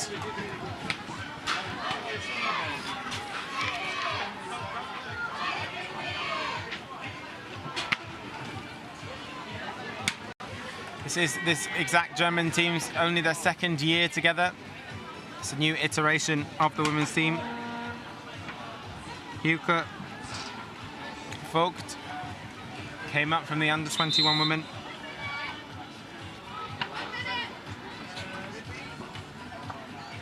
But it's a mix of experience and youth. A 19-year-old player in Nele Scharmalenbach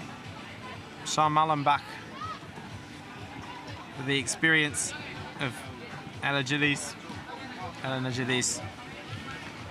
who's been part of the national team since 2007. An incredible length of commitment and performance at the very, very sharp end of this sport. So, just one more minute to go here. The Swiss just gently, calmly paddling around, just getting their eye in. You see that on the bottom right-hand side of your screen. The Germans are already lined up. And now the Swiss being asked to clear the field. So, we have to get that ball that they've left behind there. Let's get it now. So, Marta will get that ball out of the way and we will be ready to go. And we will see who is shaping up for the sprint. It looks like it will be Wagner going up against Rulisauer.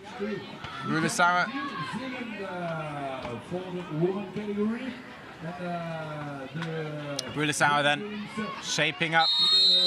Wagner also off and they're away.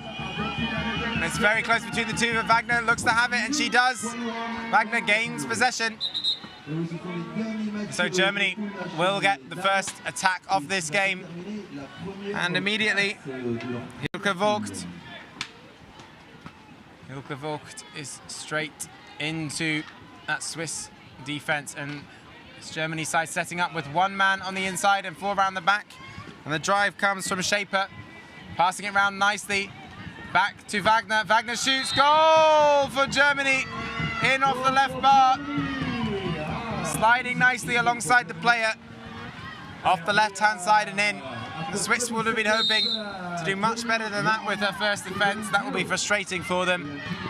They can go toe-to-toe with this German team, but they will need one of their best performances to do it. So, Brülisauer over to Mindek on the right-hand side. Mindek back to Brülisauer. Swiss playing with 2 men on the inside. Can they pass the ball in? No, they can't. Luginbuhl loses it from the shot. So Rützen taking it down the pitch herself, looking for the opportunity for the pass. There is a pass there, clean to Schwartz. Schwartz shoots. Blocked. Robustly blocked by Switzerland. And so Shaper will go from the corner. And again, Germany starting incredibly wide. They've got 4 players out. 2 of their players attacking from right on the sideline, almost the corner they're coming from, trying to draw these Swiss players all the way around the pitch. So, Gillies with the ball. Gillies drives, the captain back across the pitch. That's nice handling. Is there a pass inside it that she's trying to get? No. Back to Rützen. Rützen back round to Shaper. Shaper to Gillies. Gillies back to Shaper. To Rützen. Rützen shaping to shoot. Lays it up to Gillies. Gillies doesn't have the nice pass from Gillies though. Oh, it's well blocked. That was really nice delay by Gillies. Just to play in there. Shaper looked like she was shaping up for the shot herself. Gillies then driving nicely back to Shaper. Shaper. She would lay it off to Rützen, but decides against it. And now Gillies back to Schwartz. Schwartz back across to Shaper. Gillies is free if she can feed the ball inside. That's what she's looking for. She does get there. Gillies gets the shot away, but it's nicely saved by Luginbuhl. Ooh, almost taken out by the Gillies, but it's back to Shaper again. Shaper back out. Shot clock at 51 seconds, so Germany will have the opportunity to set up a new attack. And this is better from the Swiss. They're absorbing some pressure from the Germans here. To Rützen, back to Shaper. Shaper, oh, nice shot, but it comes off the top bar for Schwartz. And it will be the Swiss who regather this, do they? Should have been the Swiss to regather that. She should be making that ball her own there, Schmidt, but a little anxious under pressure from Rützen. So a substitute from the Swiss now and a change in defence. And so Lily Schwartz around the back to Shaper. Gillies at speed. She'll look for this pass inside. She can't get it there, so it comes back out to Rützen. Rützen. Ooh, shot coming again from Schwartz. Off the bar again, but this time out rather than in play. So the Swiss do ride that period of 2 minutes and a bit of pressure from the German team. And they will get an opportunity to attack again and work an opportunity. So Luginbuhl sets herself, takes it down the pitch. She's got runners on both sides. Which side will she go? She goes to Brülisauer. Brülisauer, oh, double save there by Jill Rützen. Well saved in net as well. So Wagner goes for the long pass up the pitch. It falls for Schmalenbach. Schmalenbach lays it off, but it's well blocked by the Swiss keeper. Good vision there. And now Luginbuhl has it. Oh, it's a risky pass. Not doing much. Not being very favourable to the rest of her team. The hospital pass, I think we would call that. The Swiss put themselves under undue pressure, having gotten that ball back. Giving it back easily to Germany. So Germany will say thank you very much. And they will set up their attack again. Compared to the Singapore game, I think it's a slightly more anxious Swiss side here. Blocked out of the hand by Bartelt. And now it's Kruse. Katharina Kruse with the ball on the inside here.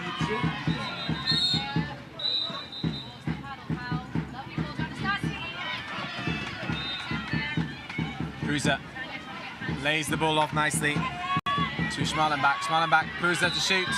Does shoot. But it's not the most committed shot, really. I won't go as far as saying it was lazy, but clearly not full power on it, just towards the net. So, Shaper tries from the corner. 2 people on the inside now for Germany, switching up their tactics. It comes across on the left-hand side here. Schmalenbach back out to Shaper. Can they find someone free on the inside? Kruse is making good space here.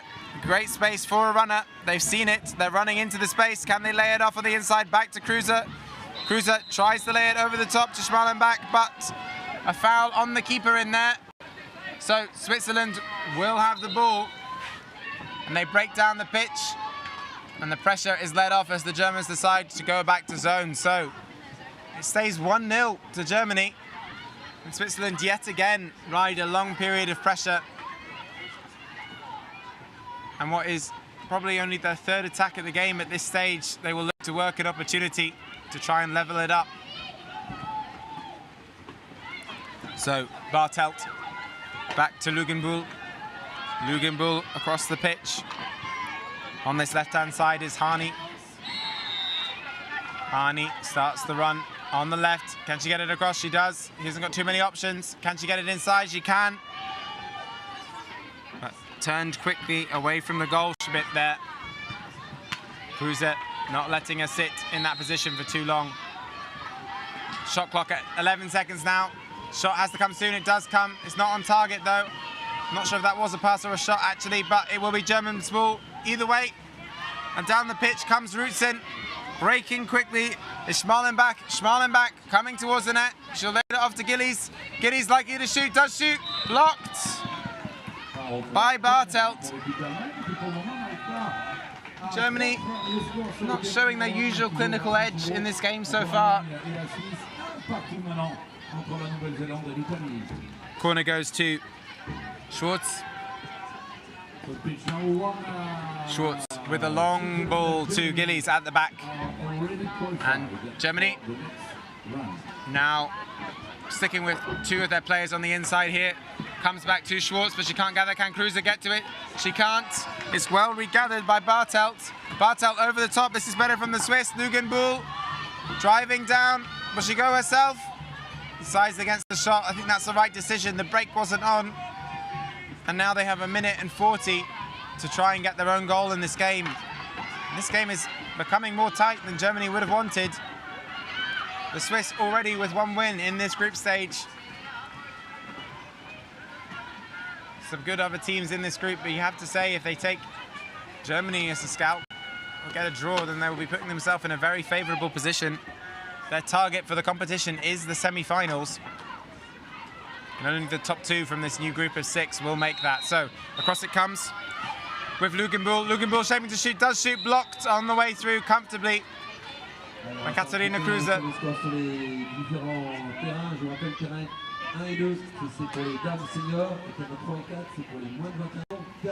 Luginbull with the corner. Swiss go to put 2 players on the inside again.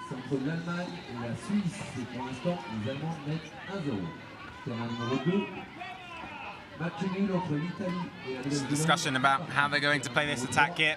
Mindek to Luginbull, across to Bartelt. Bartelt back to Luginbull. Just some clean passing. They get play on the Swiss, but there's only 30 seconds left on the clock. And a warning for Germany, for Wagner. So, 20, 19, they have to start making the run soon. And there we go, Luginbull draws up, Gillies in the middle. But the foul is given on the inside, and Germany will have 7 seconds, 6 seconds, 5 seconds. Ooh, timeout. No goal. No goal, it was a nice pass up the pitch. Right, so I believe the referee has called this back for taking the foul at speed, but it was the Germans' foul to take, and that's a surprising call. Anyway, Wagner with a shot. Oh, and it does force a save from the keeper. Voilà, on va les applaudir, les filles. So, 1-0 pour l'Allemagne face à la Suisse. half-time in this game between Germany and Switzerland, and it's 1-0 to Germany.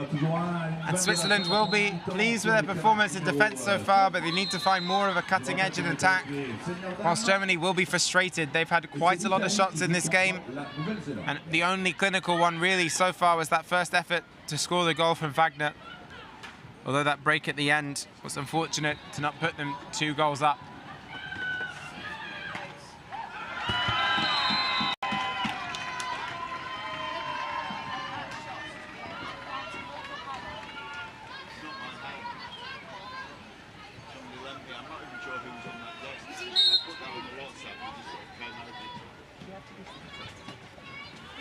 La Nouvelle-Zélande vient de prendre l'avantage dans le match sur le terrain numéro 2. New Zealand 2, Italy 1. So, Germany having a discussion between them. The coach now sharing some messages with the team. I think he'll be saying just to up the intensity a bit. A bit flat, this German side, not the usual intensity we expect from these players individually and as a whole. So we'll see if they come out into this second half a little bit more riled up. Coach doesn't look like he's trying to inject too much of that energy though.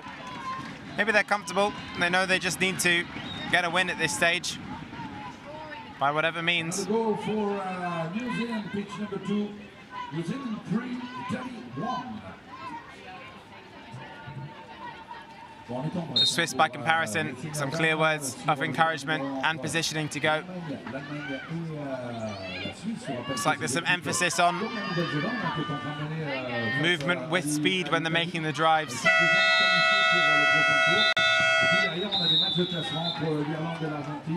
So, getting ready to go here for the second half. It is Germany 1, Switzerland 0. And let's see who shapes up for the sprint. It's going to be Schmalenbach,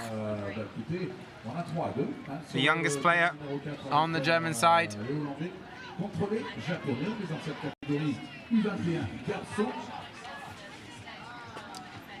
Setting up. We'll see who will go from this Swiss side. It looks like it's going to be Mindek versus Schmalenbach.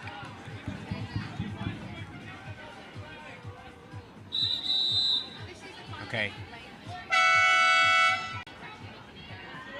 So we're ready for the second half. Mindek versus Schmalenbach. And they're off. Strong start from Mindek. Schmalenbach accelerating though, and I think she's going to get there just beforehand. She gets possession of the ball and rides the tackle well. So good speed there, good acceleration from Schmalenbach to gain possession, and Germany will have the first possession of the second half. And they scored their only goal of the game so far, right off their very first possession of the game. Only 25 seconds or so on the clock when they scored. So let's see whether they can repeat the feat here. Oh, but Rutsen has lost the ball there, and the break is on for the Swiss. They haven't got any further players up the pitch. So Bulisawa has to go herself. She regathers. She's working hard here. She needs a pass. There's a foul there, though. Oh, it's played. No foul given. Referee's happy that that was a legal push. So comes across to Mindek. Mindek shaping to shoot. Back out, though, to Lugenbuhl. Swiss growing in confidence here. Bartelt now. Can she get the shot away? She does. Good save by Rutsen, but that was a good attack from the Swiss. Nice to see them getting down the pitch on speed. Taking some sensible options to get away the best shooting opportunity there. So, clean passing as well from Mindek from the corner. Let's see how they shape this up now. So, Schmidt in the middle. Mindek driving from the right. Back to Lugenbuhl. Lugenbuhl over to Bartelt. Bartelt without any option, so she opts to bring it back out. Back to Mindek on the right-hand side. Now Lugenbuhl. Lugenbuhl back to Mindek. Schmidt is finding it really difficult to open up any kind of space on the inside there for the rest of the Swiss players.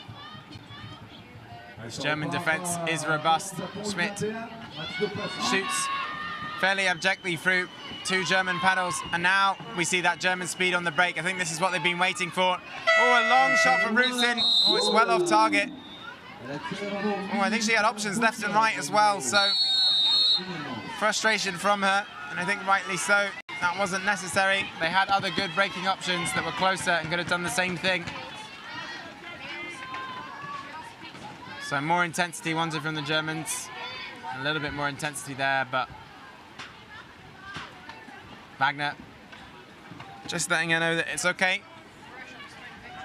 If you're going to shoot though, please put it in the net. I think it's part of the gist of the message. So it is Lugenbuhl again, the captain for the Swiss, over the top to Brülisauer. Brülisauer shoots, saved again by Rutsin. She's earning her keeping goal at the moment. These shots from distance coming in from the Swiss. So now down the pitch comes Rutsin, and this time she does opt for the pass to Gillies. Gillies over the top to Wagner. Wagner can't control super cleanly with her paddles, but does regain possession.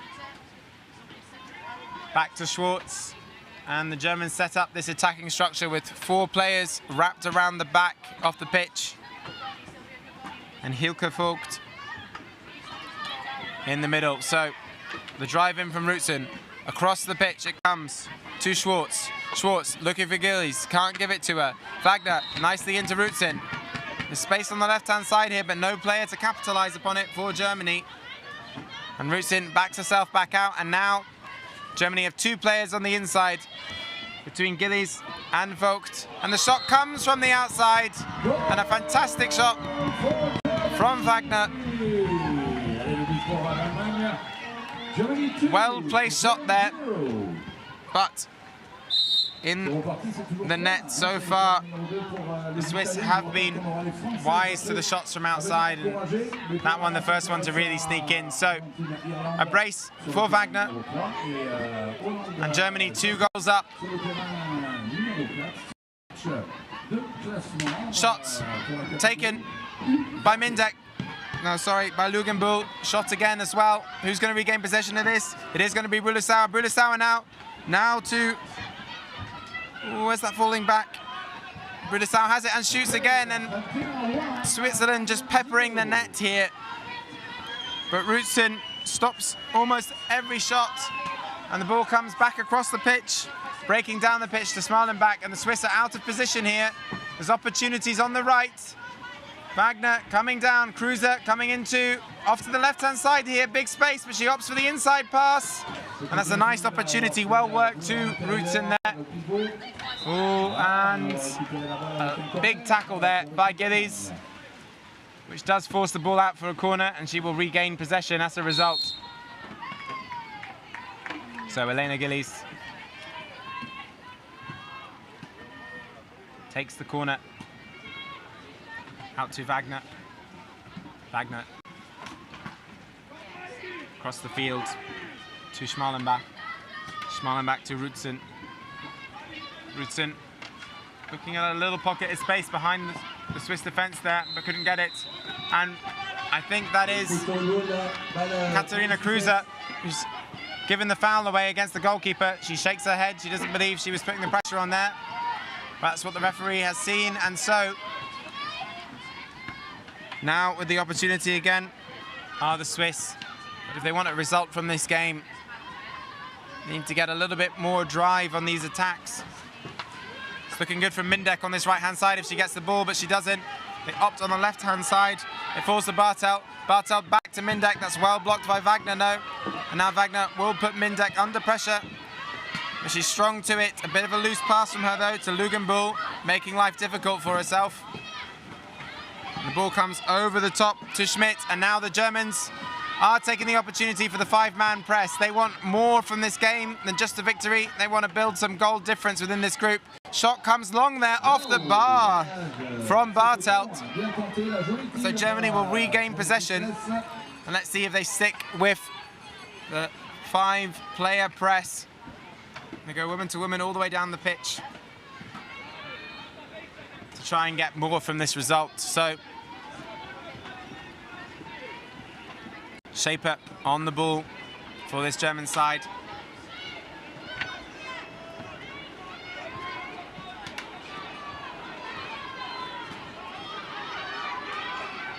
Schwartz driving from the left into the middle. Ooh, regathered there by Switzerland though.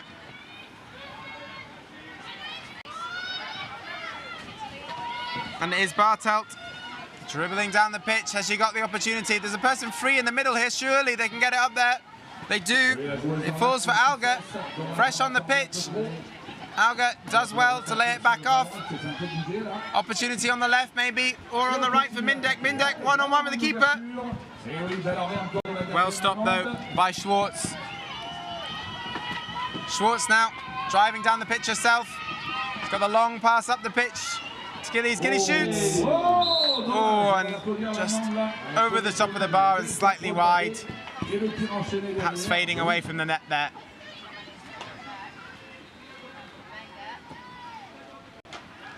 So 2 minutes and 14 for the Swiss in this game to try and find some answers to this robust German defence. Germany do shape back up 3-1, but you get the impression they will look for a clear attacking opportunity to push, an aggressive opportunity to push 5 out when they can. Nicely worked there for Lugenbuhl. Shot deflected though. 1 minute 39 now. And will the Germans play a press on the corner here? They don't, so they're comfortable in their structure. They want to guard this 2-0 potential win now. Bartelt drives in. She hasn't got a pass. Oh, great shot! Fantastic shot from Bartelt. Where's that been the rest of the game? That was fantastic. She leans her way over the top of the paddles, off the top bar and in, and that's a fantastic goal for Bartelt. And 2-1 is the score. And all of a sudden, there's still 1 minute and 17 left on the clock, so can Switzerland grab a draw here? Or will Wagner settle this now? And she does. Easily taken in on that right-hand side, and maybe the Swiss defence just switched off a bit after scoring. But that 2-0 lead is restored for Germany. And a hat-trick for Leonie Wagner in this game. Switzerland. Oh, will it stay in? It does stay in for Mindek. Mindek. 46 seconds left on the clock here for the Swiss to try and decrease this goal difference back down to 1 again against this German side. They will be disappointed to lose, but the actual scoreline demonstrates that it's been made a close game by the Swiss.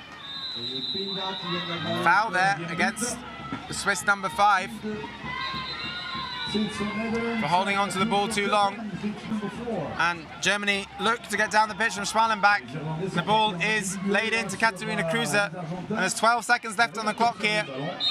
I think we can anticipate Rudson to drive down the middle with a shot herself. Big shot, well blocked by Lugenbuhl. 2-1, and that will be game. And Germany do take this game 3-1, making it 1 win and 1 loss for the Swiss in the second group stage. And the perfect start for Germany with a victory against the Swiss here.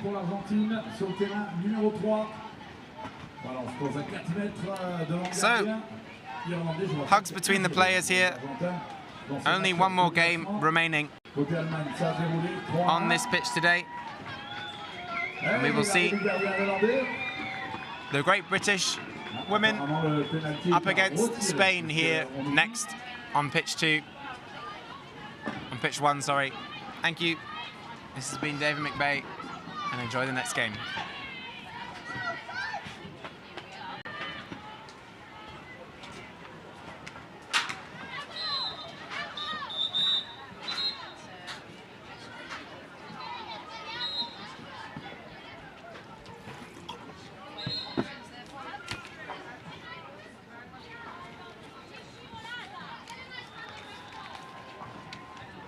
Et de nouveau l'arrêt du gardien irlandais.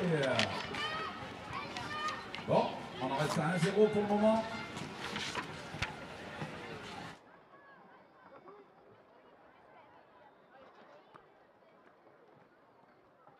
On rappelle qu'après le match Argentine-Irlande, il y aura les Françaises sur le terrain numéro 3 pour clore cette troisième journée des championnats du monde. Et oui, déjà 3 journées, hein, Thomas.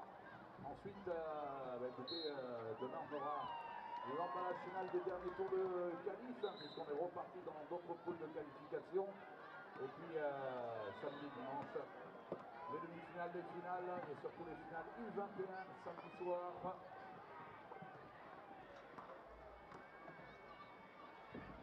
Allez, nouveau but là pour les Pays-Bas. 8-2. Ça y est, ça déroule côté Pays-Bas, là, ça met un moment à se mettre en haut. C'est la fin. Et victoire de Première l'Argentine. victoire de l'Argentine dans ce tournoi. Congratulations Argentina.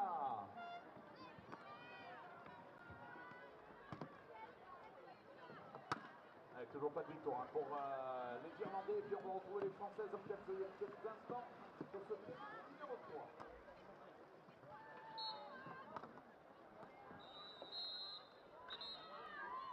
Alors n'oublie pas le prochain match terrain numéro 3, l'équipe de France Senior Dame qui va jouer dans quelques instants.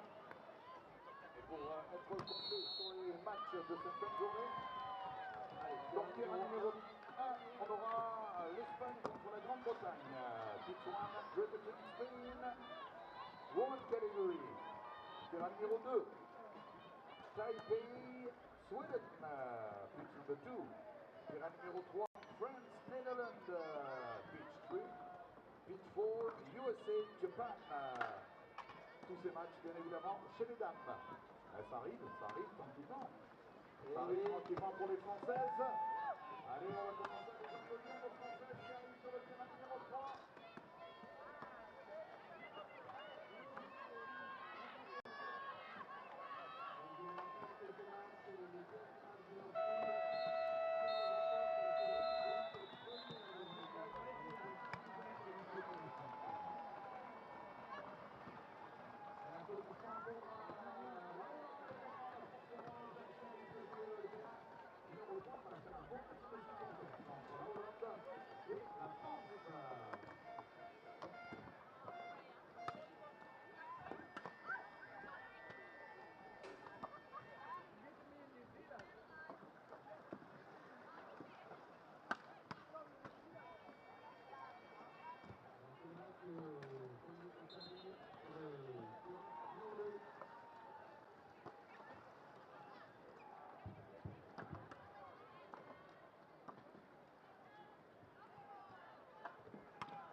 Welcome back to pitch 1 of the World Championships for Canoe Polo 2022. My name is Elma. I'm going to be your commentator today. It's lovely to be here with you lovely people. It's a beautiful day here in Saint Omer. The sun has come out, the fog has lifted, and we are about to be treated to some amazing polo, I think. Playing on this pitch now in the senior women's category, we have got Great Britain taking on Spain. It's a group stage game. It's the final game in this group for both of these teams. The top 3 teams of this group go through to compete in the top 12, giving an opportunity for medals and obviously qualifying for the next Worlds. The other teams in this group are Sweden and Chinese Taipei. Great Britain have actually won both of their games so far. They beat Sweden 8-1 and Chinese Taipei 3-1. Spain, they won against Sweden 5-1 yesterday. They did actually draw 2-2 with Chinese Taipei earlier today. The other game of this group is happening right now over on pitch 2 behind me. Both Great Britain and Spain, they are actually already through to the top 12. But if Great Britain win or draw this, they will top the group, and in theory they could have an easier time in the next stage. If Spain win this, they'll top the group instead. The referees for this match are Maurizio Pelle of Italy and Ricky Belisle of Australia. Both of these teams have been looking pretty strong in these games up until this point.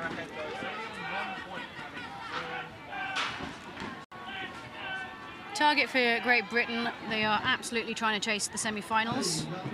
They reckon the main contenders are Germany and France for the finals, but they're not ruling out the Spanish just yet. It's looking like sprinting from Spain is going to be Yole Amida taking on we have got Bethan Littlewood, and then McBay going with it.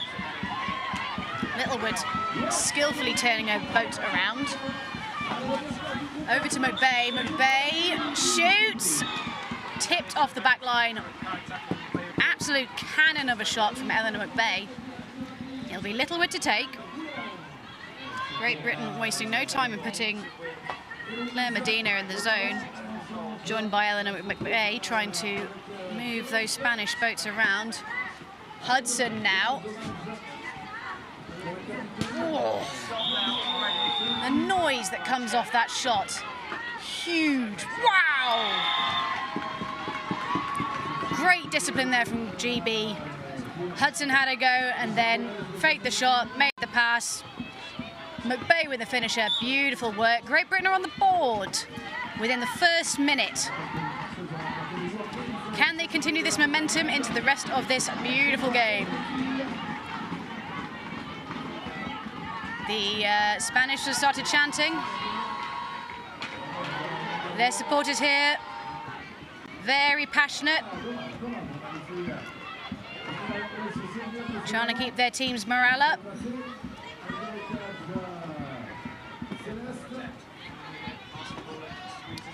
And there we go. Spain putting 2 boats into the zone. We now have lovely ball over the top, but unfortunately bounces off 2 boats to find itself in the hands of Rhian Griffiths. The errant pass there, but we still have the opportunity for a break. Hudson steaming down the pitch.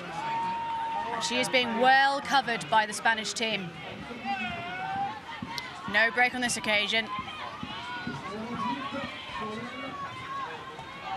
Bea Carmona just covering the goal. Great Britain looking like... now that's unfortunate. I believe we've had a keeper foul. We just turned the ball over to Spain. Yole Amida. Oh, now. Doing lengths of the pitch, backwards and forwards, backwards and forwards. It's Great Britain's ball. Lovely ball over the top, finds Lee. Amazing boat work there by Bea Carmona. Draws the holding foul. Not a lot that Lee could do about that. She wasn't about to just give up.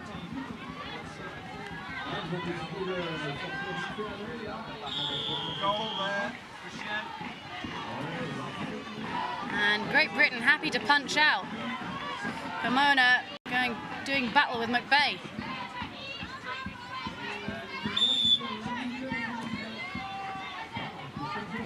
Lovely ball over the top, but it is very much met by Hudson. Off the bar, Medina puts it to McBay. He's on her own, but she's going to quickly find herself covered by Leon. Leon gets a paddle to it. Great defending there. Shutting that pass right down. And Spain seemingly going 4 out with a keeper. Now, I don't know how I feel about that. That was, you're not obligated to give the ball back, but if you're going to deliberately put it on the wrong side of your boat, that may draw a card. Oh, here we go. Yeah, I think we are being noted for unsportsmanlike behaviour. Absolutely. Lorena Nieto. Yeah. The wagging finger of shame. So, we're about to see the new rules in action. 2-minute power play. Green card now carries 2 minutes in the sin bin. So Spain will be down to 4 players for 2 minutes or until Great Britain score, whichever comes first.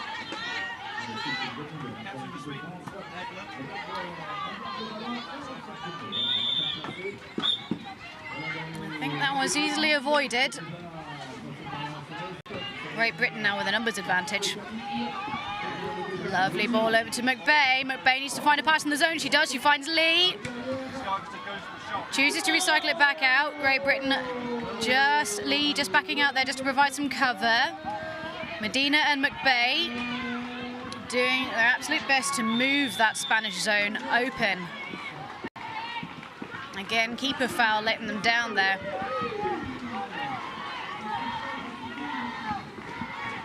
Spain still down to 4 players. So I think we're probably going to see Great Britain pushing out to chasing 4.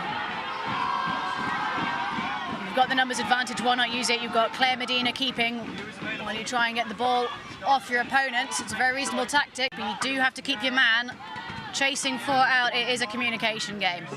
That's what we wanted. Turning the ball over to Kirsten Lee. Kirsten Lee puts it to McBay, who needs to go for a loopy shot, but thought she resisted that bin, but unfortunately Rowdy ended up in the drink.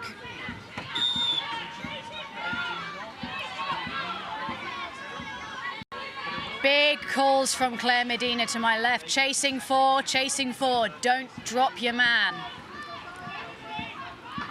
And Spain will need to move as fast as they can to try and scrape the marker off. Legal holding is called. Great Britain now with an attack. Beth Ann Littlewood brings the ball to the pitch. Lovely ball up, not quite reaching. Didn't quite have the length that it needed. McBay fumbles it. Ball into Hudson. Hudson now stopped definitively. And again, Stellar keeping from Nuria Cañas. Beautiful work. Spain back up to 5 players now, so they've lost the numbers disadvantage that they've been playing with for the full 2 minutes. I think they've done amazingly well to not be punished for that. A lot of British boats in that zone. I think Kirsten Lee's recognised that and is now backing out to provide some cover. Now this attack that we've seen time and time again in this competition, the double boyo. The 3 players out the back and the 2 in the zone. Lovely ball into the zone. Keeper foul. Unfortunately, I think Rowdy may have been under the water when that call was made, so she's rolled up and not having a clue what's going on. Doesn't really seem to understand why all of the Spanish are running away from her. Beth Ann Littlewood picks it up, unbothered. Hudson's going to resist some pressure here. Hudson is a strong player. It takes a lot to flap Nicole Hudson. Same story with Littlewood. Both very experienced players. They've both been on the national team for several years now. That kind of experience, you can't buy that. Running fast from Littlewood. Chooses to recycle the ball back out, I think reasonably. Ended up very close to that zone. It would have been a very, very challenging pass to make. Great Britain just slowing things down a little bit. McBay looking like we're going for a classic start. We need to provide some cover here because otherwise the Spaniards are going to catch you on the break if this goes south. Like now, but McBay is going to shut that right down, as is Claire Medina. Lovely boat work there by Claire Medina, getting her boat in between her opponent and the ball. Huge shot. Stopped decisively. Great Britain, they are chasing, but we're chasing quite high. Consensus is we're going to get back into our own half. I think it's a reasonable decision. McBay subbing off to bring a more defensive player on, Rhian Griffiths. Talking of strong players.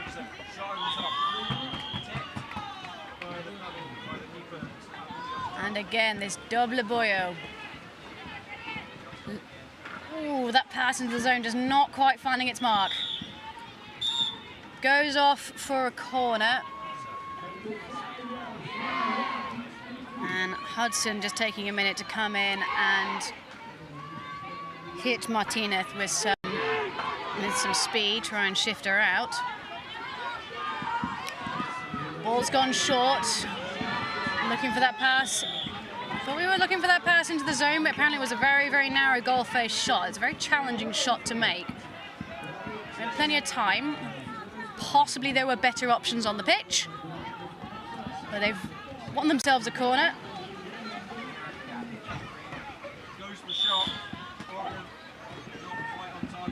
And Great Britain more than happy to punch out and pressure this ball to try and achieve that, basically. Ooh, big push on the front there, called back. I wonder if we might be getting cards out. Yeah, it's Rhian Griffiths who's drawn a green card, 2 minute sin bin for the illegal hand tackle. So now it's Great Britain who are down to 4. Again, 2 minute power play, so Griffiths will be off for 2 minutes or until Spain score. They are still a goal up, still all to play for. We'll see if Spain can do more with the power play than Great Britain did.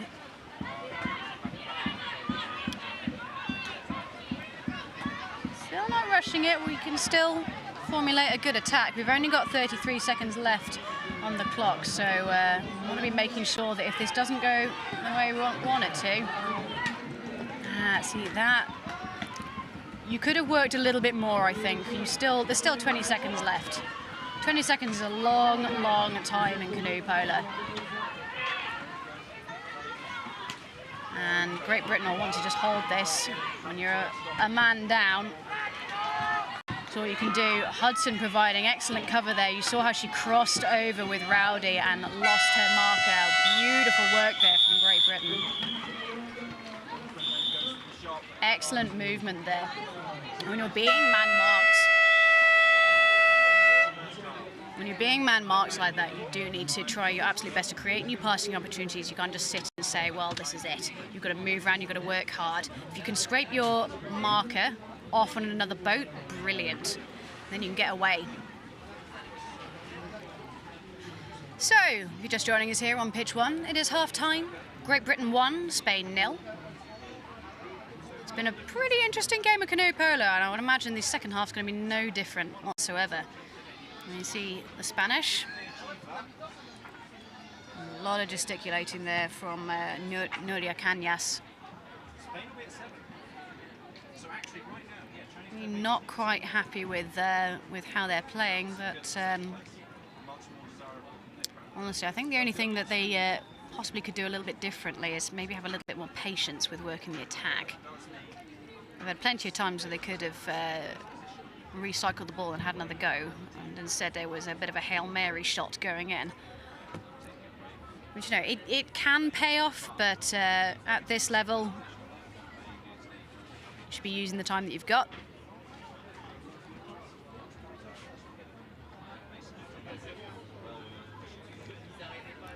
Do just want to take a minute to thank our sponsors, UPID Sports, Eiffage and Brasserie La Goudelle, who've been absolutely integral in making sure that this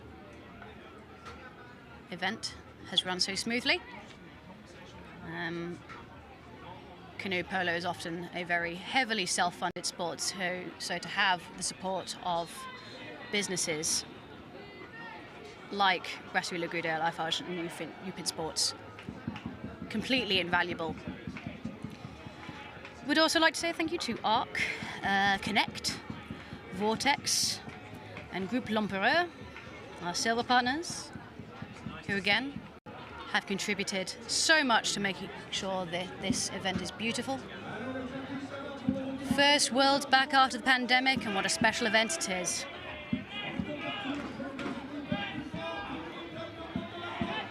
And there's a bit of a rogue group of spectators, it seems, chanting, "Let's go, GB, let's go." I don't quite know why they're not sat with the rest, but maybe it's because they're being as loud as they are, who knows.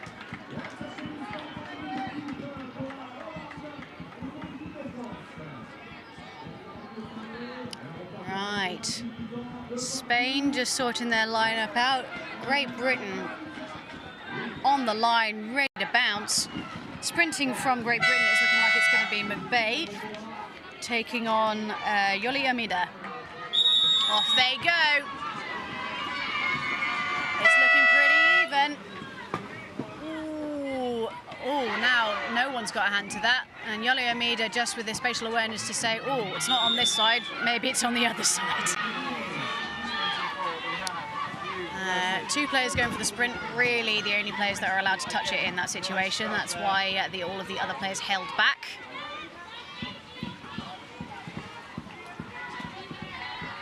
And Great Britain, they've still got time on the sin bin clock, so they are starting with 4.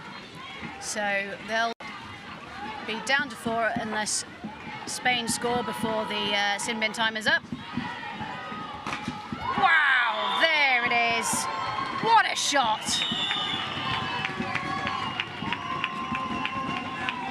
Number 2, Yoli Amida, absolutely burying it in the British goal.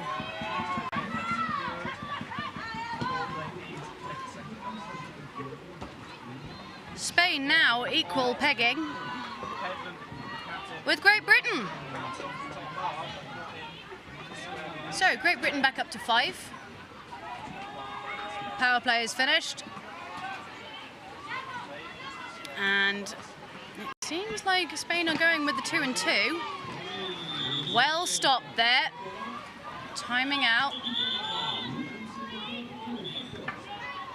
Oh, it's number 8. Number 8 from Spain. Lorena Nieto is getting a card for the play on.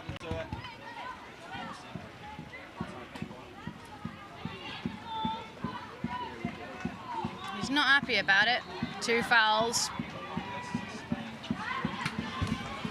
Ricky Belisle being extremely clear. 2 fouls that were called play on. No advantage gained. You're going in the sin bin.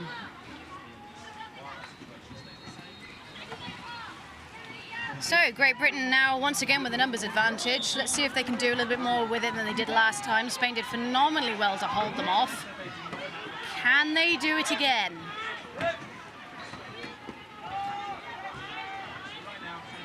Griffiths acting as the pivot for this attack. Littlewood puts it away for Great Britain, bringing that 1-goal lead back. Wonderful use of the power play there, tying up all of the defenders and leaving Bethan Littlewood free to do what she does best, find the backs of nets. So Spain back up to 5. Score just correcting on my screen. Great Britain 2, Spain 1. This is going to be the last game of today, and what a game it is. Lovely pass over the top, finds the hands of Navarro. Paddle foul given in Spain's favour. Rowdy needs to let go of this. Rowdy does her absolute best not to give away a foul. I think there was a little bit of argy-bargy there. She's not happy about it, but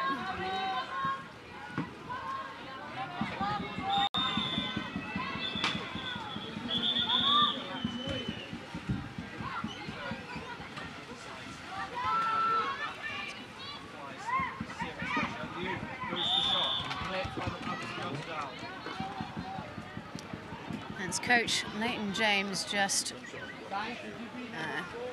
trying to keep his team calm in the face of adversity. I think the clock's gone, having a bit of a moment. Mira Rowdy apparently with the green card for unsportsmanlike behaviour. Possibly a bit harsh. I really did feel like that was 6 of one, half a dozen of the other.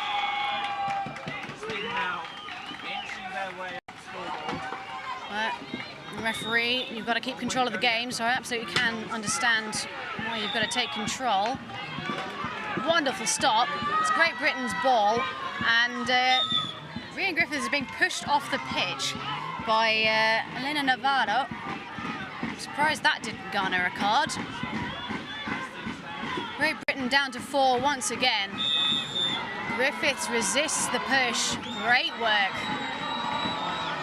Lee finds Hudson. Hudson's managed to scrape her marker off, but she's now being picked up by Martinez. Manages to get the ball over to Griffiths. Lee.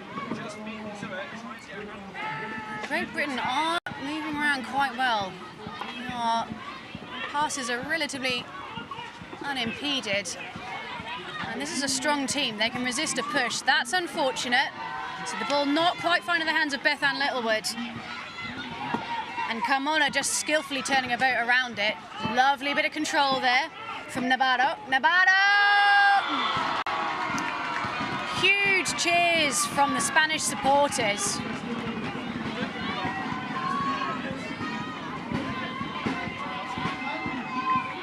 Amazing work. All tied up with 7 minutes left on the clock. So, Great Britain once again, back up to 5 players. Let's see if they can claw back another one. Spain looking like they're going with a static 2-2. So using those 2 players that are just outside the zone to try and take the speed off those fast runners. Now, this is possibly an error of judgment there from Spain. Yeah. I thought that the ball's always going to be the threat. You can't abandon the ball at any point, especially not when you've got 2 British boats working a split and opening up that zone for you to run into. Griffiths over the top, finds Hudson. Hudson now. Hands to it. Unfortunate. Is tipped off the back line.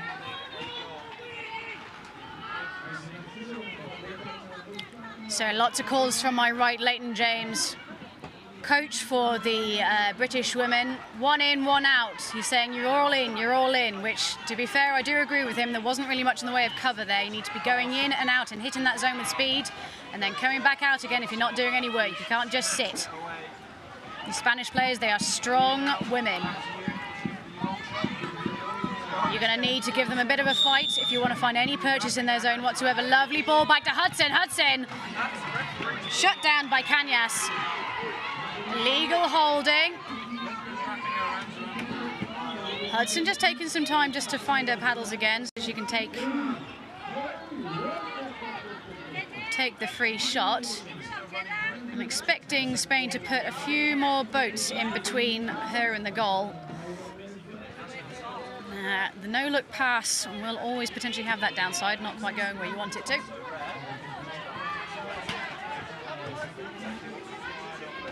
So here we are, the 1 in, 1 out that Leighton James was calling for them to do. Run in, hit with speed, coming back out, providing that cover. Oh, here's a mistake now. Hudson draws the foul. Great work by Nicole Hudson to resist that pressure. She felt the threatening presence of Yoli Amida fall over her. Turned beautifully around the ball and drew the foul.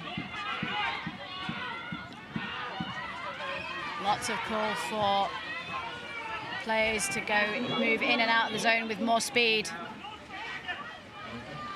I doubt Coach Leighton James is going to have much of a voice after this game. Lovely reach there by McVeigh. I think that was going low. Now paddle foul. Great Britain calling for cards, which, you know, not without reason, I don't think. I think we've had possibly some less harsh fouls penalised heavily here, so looking like we are getting cards out. It's number 7 for Spain, Nuria Cañas, drawing a 2-minute sin bin. That was Ricky Belisle just whistling to say, everyone calm down. To be fair, when you're playing at this level, you have this kind of passion and drive for the game. It's very, very easy to get lose your temper.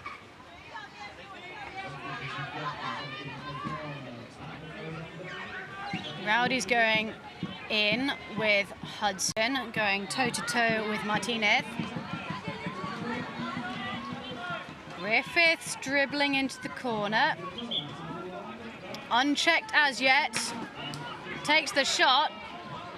Hudson almost manages to get a hand to it, but manages to flick it just into Littlewood's reach. Great work. Dribbled in by McVeigh. Fast run on the left. Being covered.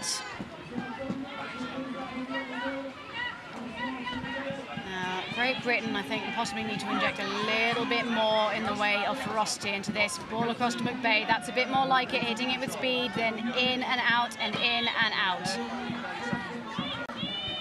I think Rowdy potentially looking a little bit dangerously close to the keeper at that point, but she's not paddling.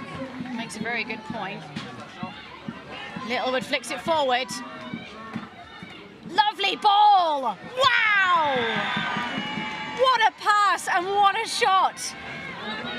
Combination of Bethan Littlewood and the ball just latching into Nicole Hudson's hands.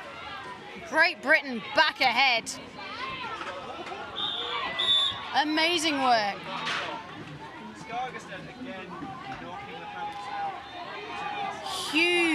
Huge for Great Britain. They lead 3-2 with 2 minutes and 48 seconds left on the clock. We did always think this was going to be a challenging game for both teams. Rowdy punching out, going to give Bea Carmona something to think about, and taking on Amida. Littlewood joining the fray. This beautiful chasing 2-2, and Spain need to give Amida some help here. She needs a pass. Navarro, recognizing the danger, comes out to help.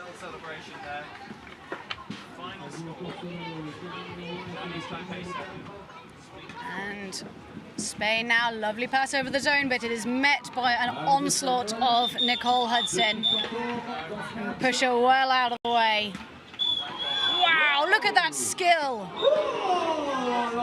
Beautifully controlled by Yoli Amida. Fortunately finds itself in the hands of Great Britain. And Spain pushing out 5 out. A little bit of clever substituting there, so when you find yourself going up against 5 out,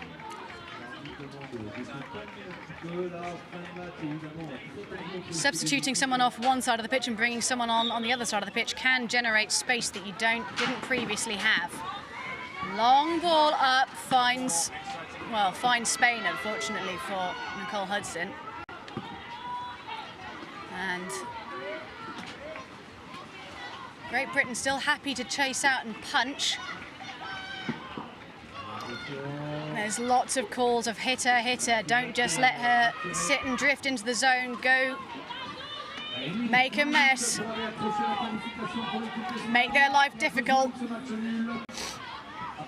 McBay driving Amida backwards, so Amida manages to get the pass away. Carmona drives into the zone, hands off to Cañas.